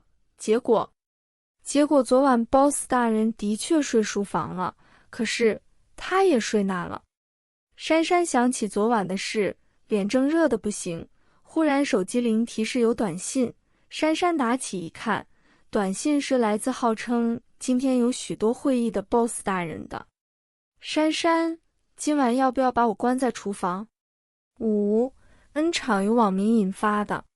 话说很久很久以前，珊珊的网名叫什么已经不可考，但是自从加入风腾，珊珊的 QQ 名、网游 ID、网站注册名等等等等，统一改成了威风凛凛的打完 BOSS 好睡觉。这个名字本身没什么问题，甚至在某段时期为珊珊的身心健康做出了巨大的贡献。然而结婚后，珊珊居然还是一点也没危机意识地忘记把名字改回来。于是蜜月归来的第一天晚上，珊珊洗完澡，捧着笔电在 C 皇上和双姨聊 QQ。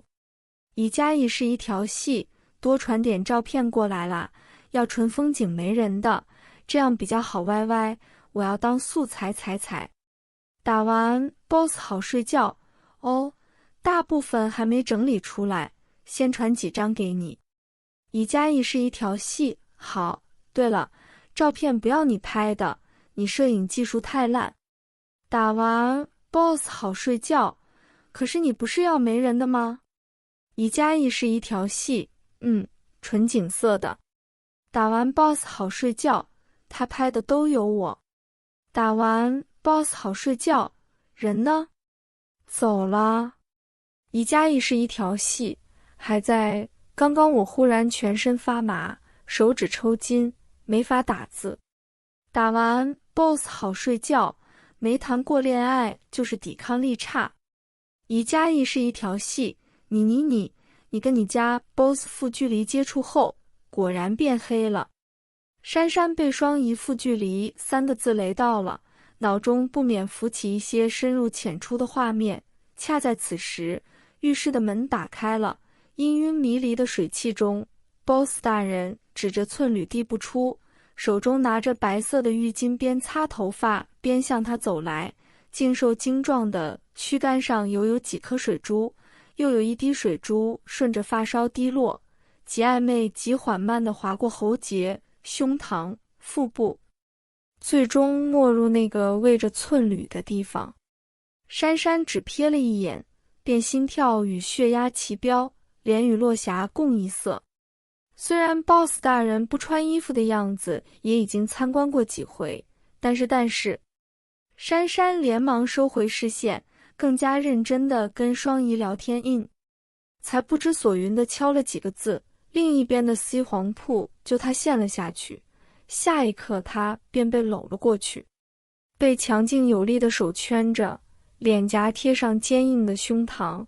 珊珊只觉得浑身霎时一烫，好像身体里有一个点忽然被点燃了一样，脑子顿时有点眩晕起来。帮我吹头发。低低的仿佛带着水汽的声音，有着惑人神智的功能。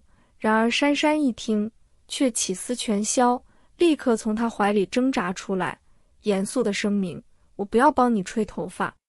风腾扬眉。珊珊红着脸重复：反正不要。珊珊对吹头发一事如此反应过度，纯粹是度蜜月时吃了一堑，如今长了一智。蜜月里，珊珊曾一时兴起，主动要求帮 BOSS 吹头发。电视里都是这么演的嘛，男主角或者女主角站在对方身后，满怀爱意地吹啊吹，趁着酒店窗外的蓝天碧海，那画面看着多浪漫，多有爱啊！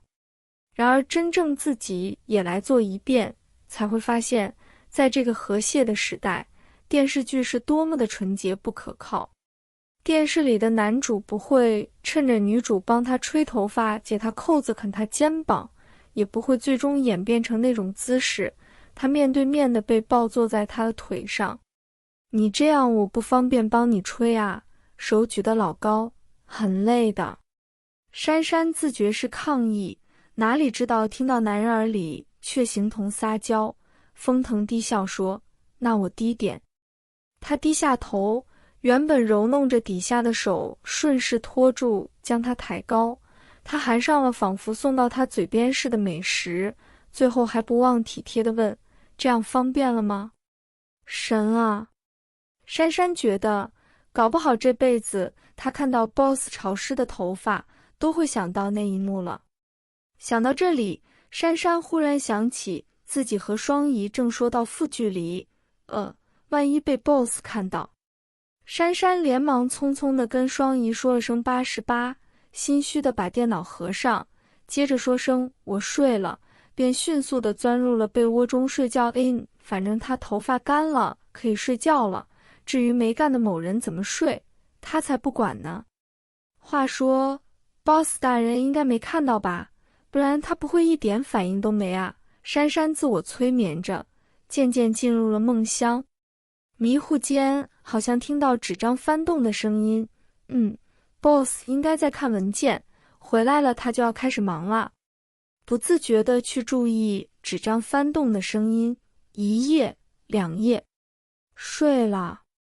咦，珊珊紧紧地闭着眼睛，平稳呼吸，假装熟睡。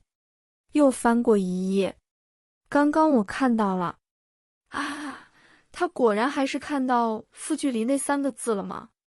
珊珊破功了，翻身正对着他，那不是我说的。所以他脑子里没想着那些事，所以他不要误会他想干嘛干嘛。是吗？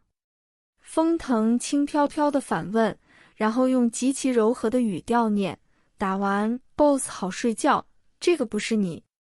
糟了，他怎么忘了还有这个问题？珊珊急忙坦白从宽，讷讷地说：是我取着玩的，你不会介意吧？当然不介意。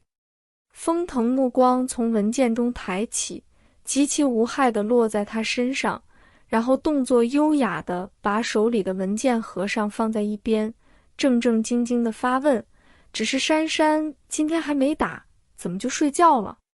啊！珊珊还没理解他话中的含义，便被他侧身猛地抱起，下一秒他已经坐在了他的身上，呆呆地看着他捉住他的手指放入口中舔咬，望着他的眸中暗光流转。珊珊打算用什么打我？这个一夜打了好几次架，而且被迫当了主打手。第二天，珊珊含羞带愤地改了网名 ，boss 大人耍流氓。可不幸的是，几天后，这个网名又一次被 boss 大人看到了。boss 大人不愧是统帅众多高精人才的 BP 级 boss， 迅速理解了这个网名后面深藏的含义，恍然微笑说：原来珊珊喜欢我主动。喜欢他主动？他究竟是怎么得出这个结论的啊？耍流氓，主动，耍流氓，主动。接下来的时间，珊珊不停地在这两者之间寻找逻辑关系，同时顺便深深地被主动了。珊珊只好继续改网名，为了表达自己的愤怒，这次的网名改成了 boss 大人不是人。因为有前一个网名 boss 大人耍流氓的基础，新网名一出现，双怡就联想很丰富的惊叹了：哇塞，是小说里那种一夜七次郎的不是人吗？珊珊快面条累了，双怡都想得这么变态， boss 大人只会更变态，说不定真会拉着他挑战非人极限。还是改掉吧，他不要再来一次日以继夜，坚忍不拔了。要改，一定要改，可是改什么呢？珊珊思前想后，觉得还是安全第一，于是彻底消灭了 boss 大人在他网名中的存在。新网名叫33得6，简单好记又特别。珊珊心想，这次 boss 大人总抓不住什么来做文章了吧？改名当晚，珊珊特意当着 boss 的面和双怡聊起来。boss 大人看到了，果然没什么反应。珊珊还不怎么放心，追问：我的新网名不错吧？ boss 大人漫不经心地说：没我了。珊珊连忙点头，这次 boss 你没在了。风腾嗯了一声，就埋首在自己的事情中了。珊珊彻底松了一口气，过关了，哈哈哈。然而事实证明，在与资本家的斗争中，珊珊还是经验不足。夜还没过，何谈过关？又是入睡前 ，boss 大人一句我们研究下存在问题，让珊珊花了一整晚的时间，筋疲力尽地体会到了什么叫存在。珊珊痛定思痛，认输投降。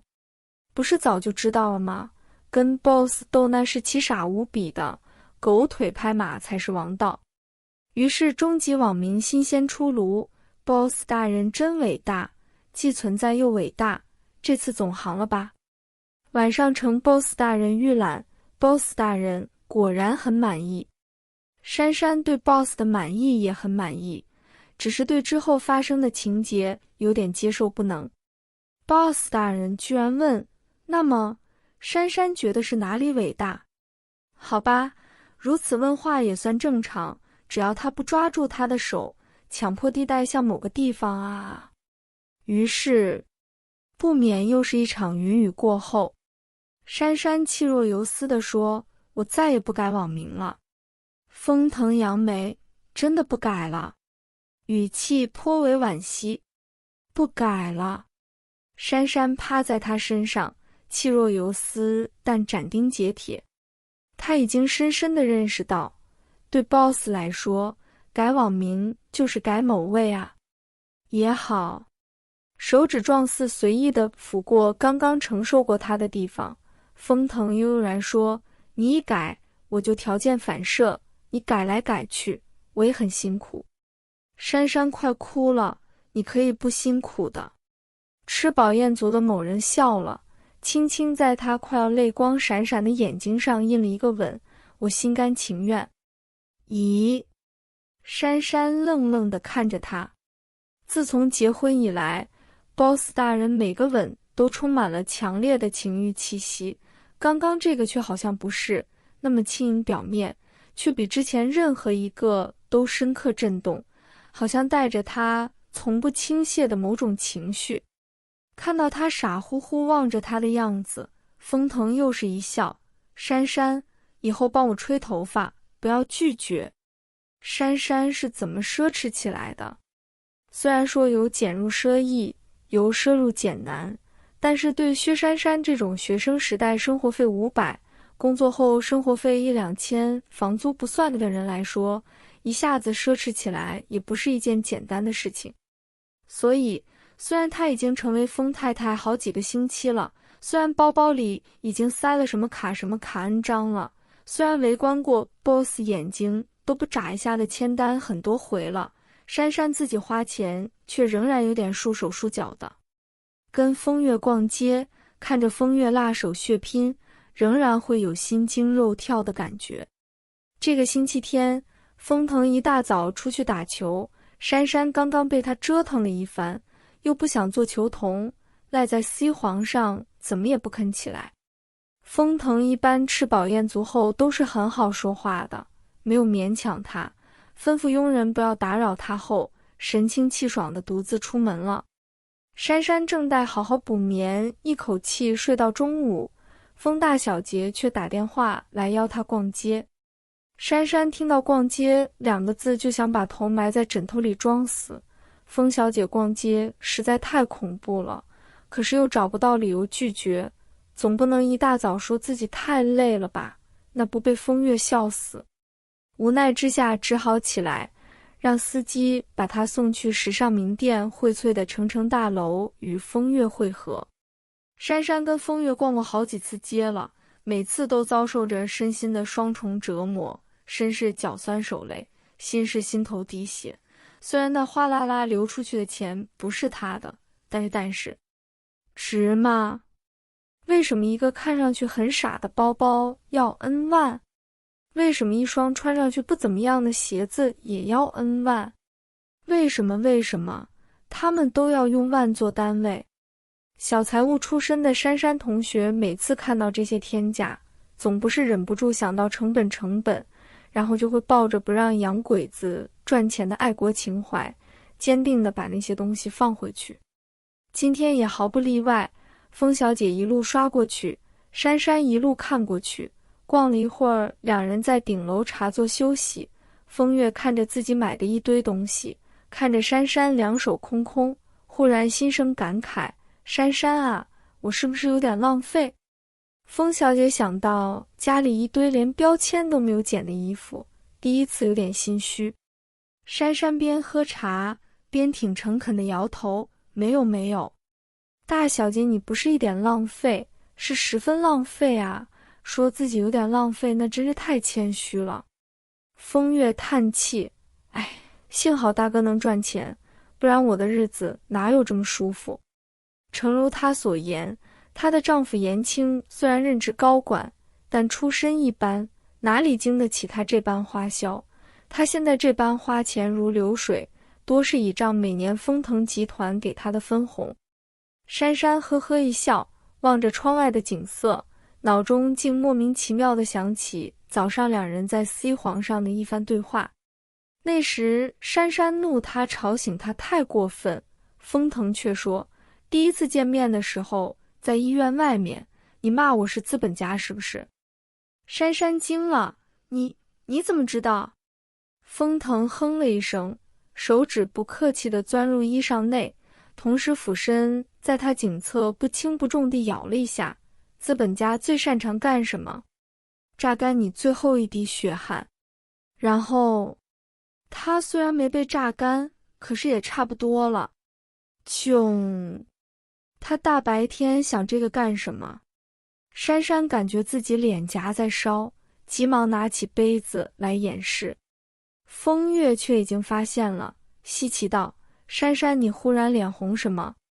珊珊被他一追问，更加窘迫起来。风月看他的样子，已经猜到7、8分，正要打趣他，却听到有人招呼：“哎，这不是风小姐风太太吗？”珊珊和风月一起抬眼看去，4、5个贵妇样的女人向他们走来，大概与风月熟识，不带招呼便在他们身边坐下。风月挪到珊珊旁边，趁人不注意，在珊珊耳边悄悄地说：“你看那个穿 Chloe 新款的，是程的小姨子，以前一直对我哥暗送秋波。人倒漂亮，只是家世不行，我哥哪里会看得上眼？大小姐，家世更不行在这里。”珊珊一边黑线着，一边扫描着情敌，看了他们一圈，珊珊也趁人不注意，悄悄对风小姐附耳：“哪件是 Chloe 新款？”风小姐坐了一会儿，一群人便说不如一起逛店，珊珊也没什么意见。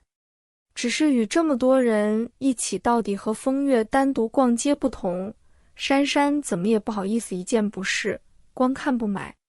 随手试了一件裙子，居然效果不错，然后一看标签，1800，珊珊热泪盈眶。才1800啊！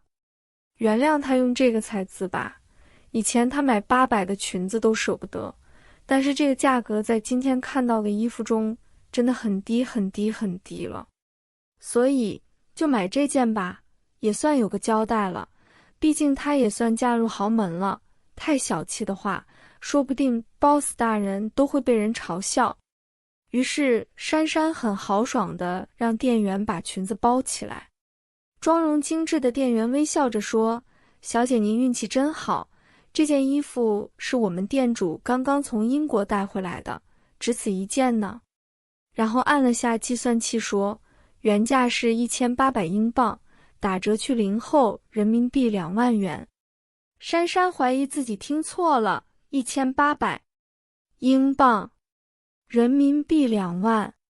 珊珊的脸僵住了。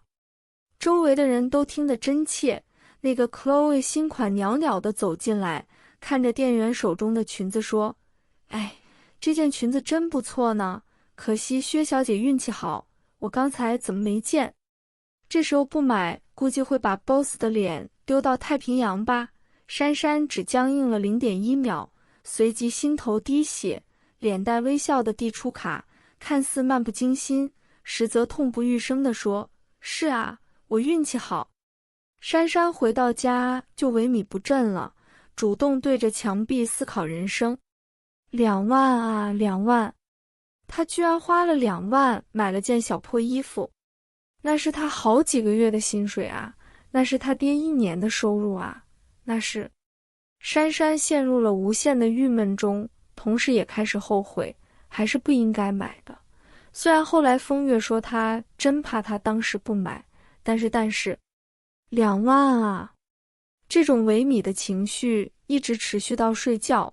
boss 大人本来想做点什么，可是看着珊珊那张万念俱灰、痛不欲生的脸，难得的开始检讨，最近是不是太频繁了？虽然是新婚，风腾叹气，有这么难过吗？难过死了。风腾脸黑了，难道他技巧还不够好？2万块啊！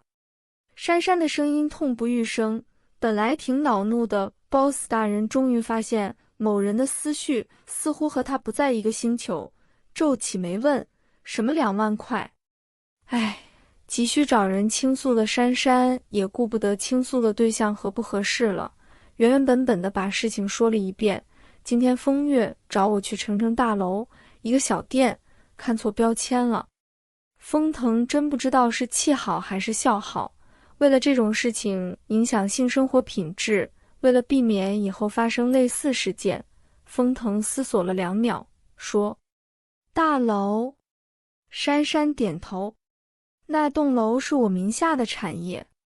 啊，那些店每年要交给我不菲的租金。啊，所以买裙子的那2万，有部分利润是给我的。珊珊呆呆的，多少给你？估计5000吧。风总不负责任的忽悠，所以你以后买东西可以直接算成7折的价格。比如你今天买的裙子，实际只花了15000，省下了5000。是吗？是的。boss 大人继续睁眼说瞎话，所以你以后买的越多，折扣就越多，省的钱就越多。是吗？好像有哪里不对，肯定有哪里不对。但是总裁大人，你别越靠越近好不好？没法思考了啦。当然。boss 洗脑完毕，微笑着说，那么我们可以开始做别的了吗？金桔树。王勃走进西厅的时候，珊珊正坐在封家老宅的壁炉前，捧着笔记本玩游戏。屏幕上风景优美逼真，人物华丽细腻，正是《梦游江湖2》。《梦游江湖2》运营已有2年多，可至今热潮仍未退，在线人数不断刷新，各大游戏排行榜上始终居高不下。作为投资方的 boss 夫人，珊珊当然也是忠实的支持者之一。坐在厚厚的地毯上，背靠着软软的抱枕，左手边放着点心盒子，右手边放着热腾腾的柚子茶，暖洋洋的煨着壁炉，打 boss 喝茶，在这下雪的冬天，真是太惬意了。王勃脚步轻轻地走进禀告说，夫人，大小姐和姑爷过来了。珊珊每次听到王勃喊夫人2个字就很囧，当然被称为姑爷的颜青比他还囧。不过王勃是封家爷爷辈的老人了，大家也只好尊重他的习惯。这么早就来了？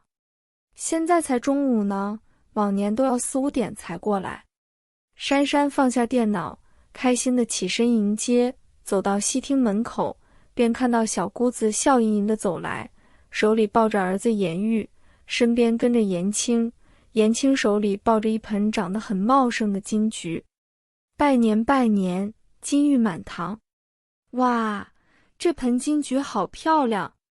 珊珊喜滋滋地接过颜青递过来的盆栽，的确是一棵很漂亮的金桔树，绿绿的枝叶间挂满了金色的果实，个个圆润可爱，十分喜庆的样子。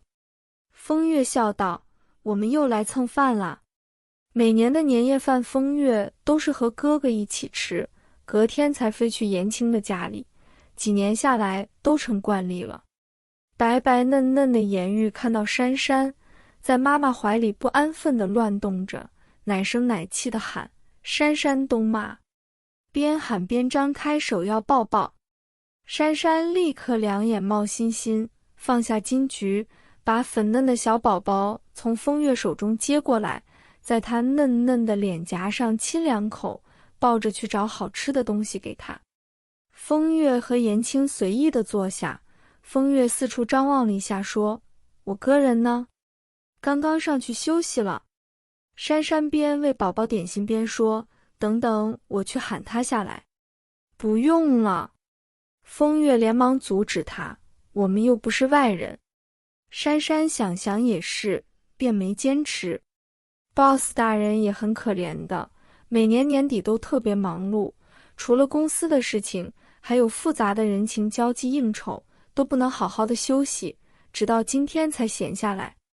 颜青看到珊珊笔记本上的游戏，不由好奇地多看了2眼，这是《梦游江湖2》？是啊，这个游戏反响很好啊，绝对的日进斗金，只是给开发方的分成多了几个点。颜青似有遗憾地摇头，在他看来，最早的《梦游江湖》就很赚钱了，若要出新游戏，只需在原有基础上改动一下，风腾科技原本的研发能力足够了，何必和人家合作，让别人来分这块蛋糕？风月受不了地道，大过年的你能不能把你的生意经收起来？颜青嘿嘿笑了一下，珊珊看他一副跃跃欲试的样子，便说，你要不要玩？帮我升级吧，我玩了几个小时都累了。颜青不负责网游这块，没接触过这个游戏，心里也想见识见识所谓天才开发的游戏有什么不同，闻言便不客气地玩起来。风月瞪了他几眼，和珊珊聊起天。这时候聊的话题自然离不开过年，风小姐从衣服珠宝聊起，一直聊到年夜饭什么菜色。珊珊说到自家父母寄来的几样特产，惹得风小姐好奇，珊珊便抱着颜玉带她去厨房看。厨房里的人正在忙，风月看了看特产，又看了看今晚的菜色，看到好几道自己喜欢的菜，心里满意。两人拿了点新鲜点心折回，走在路上，风月忽然说：“珊珊啊，你知不知道我们送你金桔的意思？”咦，珊珊奇怪，不就是金玉满堂吗？难道还有什么其他的含义？看样子就知道他不懂。风月说：“果实累累，子孙累累了。”哎，珊珊明白了。风月捏捏儿子的小脸说：“你看宝宝多可爱，你怎么就不想要孩子？”哪是他不想要啊？珊珊苦恼地说：“我现在也想要啊，可是……”他和风腾结婚都3年多了，可是到现在还没生宝宝。头2年因为结婚前的乌龙事件，他没动过生孩子的念头。可是看着小颜玉越来越可爱，最近也动了心思。可是 boss 大人分明不想要啊，他一个人怎么生得出来？风月自然明白他苦恼什么。前阵子他出席董事会，会议结束后，他便问过自家大哥这个问题了，结果得到的答案却是珊珊还小，不着急。真是的，珊珊哪里小了，都25、26了，再不生就生不动了，好不好？唉，他是极喜欢这个嫂子的，所以分外帮她着急。没有孩子，亲戚里闲言碎语的可多了，不过慑于风腾的地位，没人敢当着珊珊的面说而已。大哥到底是怎么想的啊？就算要过2人世界，3年也足够了吧？风月回过神来说：“可是什么？他想不想要有什么关系？生孩子是女人的事。珊珊啊，我知道你平时听哥的，难道你西皇上也听他的？”以为人父的风大小姐说话相当没有顾忌，当然这是他哥哥不在场的时候，在场的时候他可不敢这么说的。不过同是已婚妇女，珊珊就被风大小姐直白的言辞弄得面红耳赤。怎么没有关系？他那个措施，总之，风月了解地说：“你说他做错事？”珊珊连忙点头。boss 大人的脑子像精密仪器，什么时候需要做防护措施，什么时候不需要做，从来就没有出错过。风月真是怒气不争啊！珊珊啊，你就不会勾引他，让他脑子发晕，忘记那回事吗？勾引？珊珊脸红红，可是我一向被他勾引哎。风小姐被打败了。两人刚回到西厅坐下，风腾就从楼上下来了。穿着灰色毛衣，刚刚睡醒的风腾散发着居家男人的气息。风月这些年看多了他精明的样子，此刻看到这副模样，总有一种违和的感觉。小颜玉一看到他，立刻挣扎着从珊珊怀里蹭下来，小腿蹬蹬地跑过去，用胖乎乎的小手抱住风腾的腿。兜。风小姐深感丢脸啊，自家的儿子怎么一见哥哥就这么一副谄媚样子呢？珊珊则好佩服，小颜玉真是无师自通，狗腿功力比她当年要强多了。风腾弯腰抱起小宝宝，对风月说：“什么时候过来的？”风月说：“刚刚，天气预报说晚上有大雪，我们就早点出发了。”风腾抱着宝宝在珊珊身边坐下，珊珊顺手递给他一杯热茶，风腾就着他的手喝了一口，嫌弃：“这什么茶？”这个问题问倒珊珊了，不知道。封腾的表情立刻明明白白地写上不知道，也给我喝。珊珊炯炯地把茶杯放远一点。风月看着这一幕，暗暗地翻白眼。自从哥哥和珊珊结婚后，挑食的毛病是越来越严重了，现在居然连茶都挑剔了。在外面怎么没见他这样？说到底就是喜欢欺负珊珊，人家是拿肉麻当情趣，他是把欺负当情趣。不过也仅限于他自己了，他要是敢指使珊珊做什么事，大哥的眼神肯定立刻杀过来。颜青看大舅子下楼了，也放下游戏坐了过来，喝着茶说：“梦游江湖2的确和以前我玩过的游戏不同，看来多给肖奈的那几个点不冤枉。”风月说：“你什么时候见大哥做过亏本生意了？”风腾笑了笑说：“怎么没有？谁能一桩亏本生意都不做？”珊珊拉着风腾怀里的小宝宝的手玩了一会儿，忽然想起来，我买了一大叠窗纸还没贴呢。风月，你要不要来？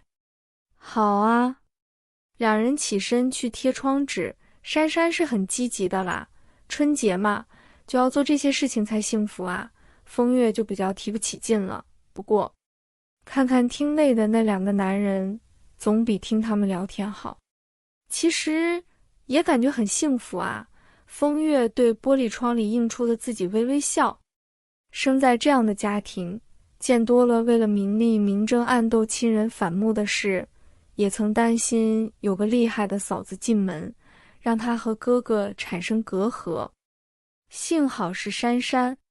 珊珊嫁进封家后，自己和大哥反而感觉走得更近了呢。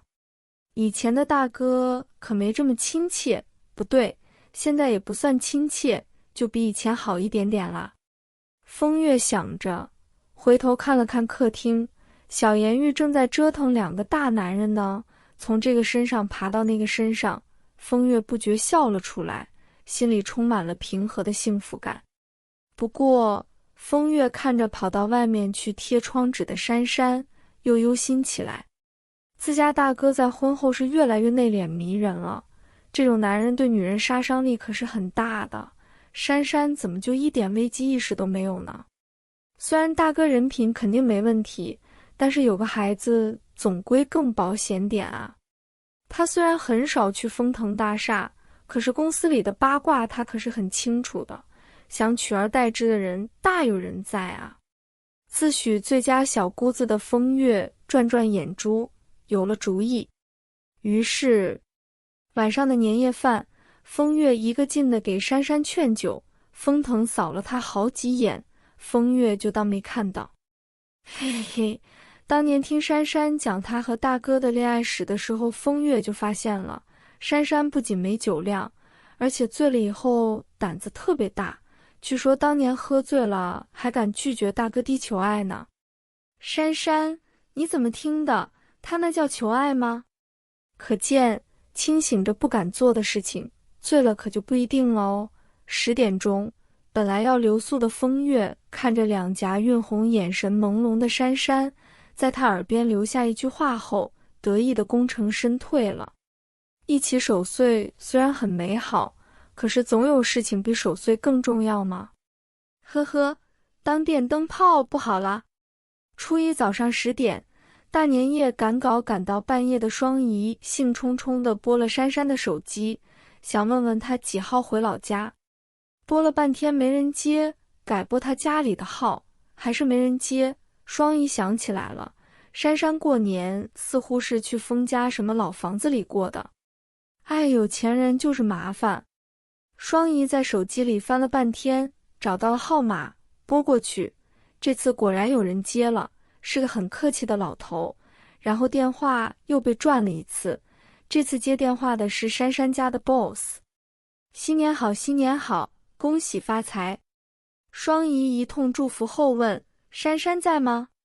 只听那边回答，她还在睡觉。睡觉？双姨觉得自己有点被雷了，现在都10点了啊，珊珊难道是猪吗？现在还睡觉？而且年初一怎么能睡懒觉嘛？以前他还抱怨过年初一很多人上门的什么的。咦，对哦，如果很多人上门的话，肯定很忙。昨天搞不好还有什么宴会之类的。双姨向来富有想象力的脑子中立刻勾画出一幅衣香鬓影、觥筹交错的豪门夜宴图。明白了，昨晚珊珊肯定是太累了，所以到现在都没爬起来。唉，所以说嫁入豪门一点都不好吗？还是宁好。10点半，珊珊慢慢地睁开了眼睛，脸颊上立刻被轻轻咬了一口，低沉的带着笑的男人声音在她耳边响起：睡饱了。珊珊迟钝地转眼珠，显然还没完全醒。半晌，看向站在 C 床边的男人，珊珊从被子里伸出手，红包。风腾微微笑出了声：今年没有了。奸商。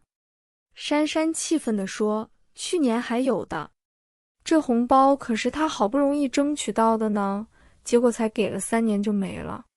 风腾看他一脸气愤的样子，心中好笑，故意叹气作为男状：不是不想给，只是昨晚我透支了。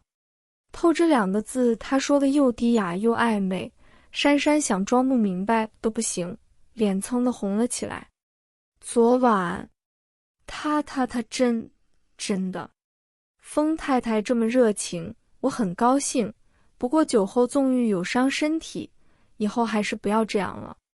见过得了便宜还卖乖吗？见过吃饱喝足再来道貌岸然的吗？这就是啦。珊珊不搭理他，眼睛开始搜寻，昨天晕乎乎的，都不知道他有没有做安全措施啊。风腾当然晓得他在找什么，也不点破，只是问珊珊：记得不记得昨天是几号？25号啊，这还要问？大年夜哀。风腾微笑不语地看着他，珊珊给他看得发毛。每次 boss 大人这么笑都没好事，难道这个日子很特殊吗？25号，25号。珊珊忽然想起来了，昨天是她最安全的日子啊。虽然别人的安全期未必准，可是她的安全期很准了。也就是说，她白做工了。珊珊欲哭无泪了，小姑子啊，小姑子，酒能壮胆没错，可是酒更能误事啊。准岳母珊珊的烦恼。风腾集团旗下风腾科技的合作伙伴北京智易科技的负责人肖氏夫妇路过 S 市，特地拜访了风腾。珊珊自从知道《梦游江湖2》的主创要来自己家后，便十分期待，好奇地跟风腾打听：你见过那个肖先生吧？据说很帅哎。风腾横了他一眼：见过，没印象。他夫人倒是很漂亮。显然指望珊珊有点正常反应是不太可能的。哦了2声，珊珊眼睛更亮了。真的吗？郎才女貌啊。说着心急地探头望了下外面，他们怎么还不来啊？下午1点钟，肖先生和肖太太准时到达了。肖先生果然清俊风雅，风姿无双；肖太太果然明艳动人，耀目生辉。2个人站在一起，有一种互为日月的感觉，格外的光芒四射。但是这些完全不是重点，重点是肖先生和肖太太一人带着一只小宝宝啊！世界上怎么会有这么可爱的2只小生物？珊珊眼睛都直了。肖先生、肖太太再出色，也不能让他移开视线。大点的一只奶声奶气的主动跟他打招呼：阿姨好，我是丛丛。珊珊受宠若惊了，蹲下来：丛丛好。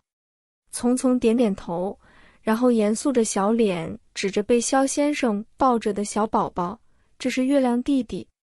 月亮弟弟被肖先生抱在怀里，漂亮的小脸上没啥表情，懒懒地看了珊珊一眼，然后傲娇的一扭身，给人看他嫩嫩的小屁屁。明艳动人的萧太太不好意思地说，月月有点害羞。这不叫害羞吧？明明就是傲娇啊，不过这有什么关系？肉嘟嘟的小屁屁也很可爱，有木有？没事没事。珊珊连连摆手。寒暄过后，两位先生去谈他们男人的事去了。珊珊在花园招待萧太太喝茶赏景，当然，重点是招待2只宝宝。厨房里送上了各种各样小孩爱吃的点心。王伯不知道从哪里摸出了一大堆小孩的玩具。珊珊手里抱着软乎乎的月亮弟弟，眼睛里看着白嫩嫩的聪聪哥哥，顿时觉得人生圆满了。然而这个圆满毕竟不能长久，2个多小时后，萧先生和萧太太就告辞了。珊珊依依不舍地送到门口，下次一定要带聪聪和月月来玩啊。直到他们的车影子都看不见了，珊珊才不得不收回了目光，站在原地发了一会儿呆。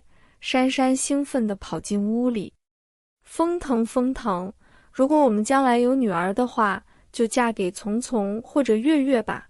不过到底嫁哪个好呢？珊珊感觉很难选择。聪聪天才又可爱，月月虽然傲娇，可是实在太漂亮了，也舍不得啊。哎呦，珊珊女儿还没生，已经苦恼上了。不料风腾却是一口拒绝，不行。珊珊恼了，为什么不行？风腾哼了一声，我的女儿不是用来嫁的，让他们入赘。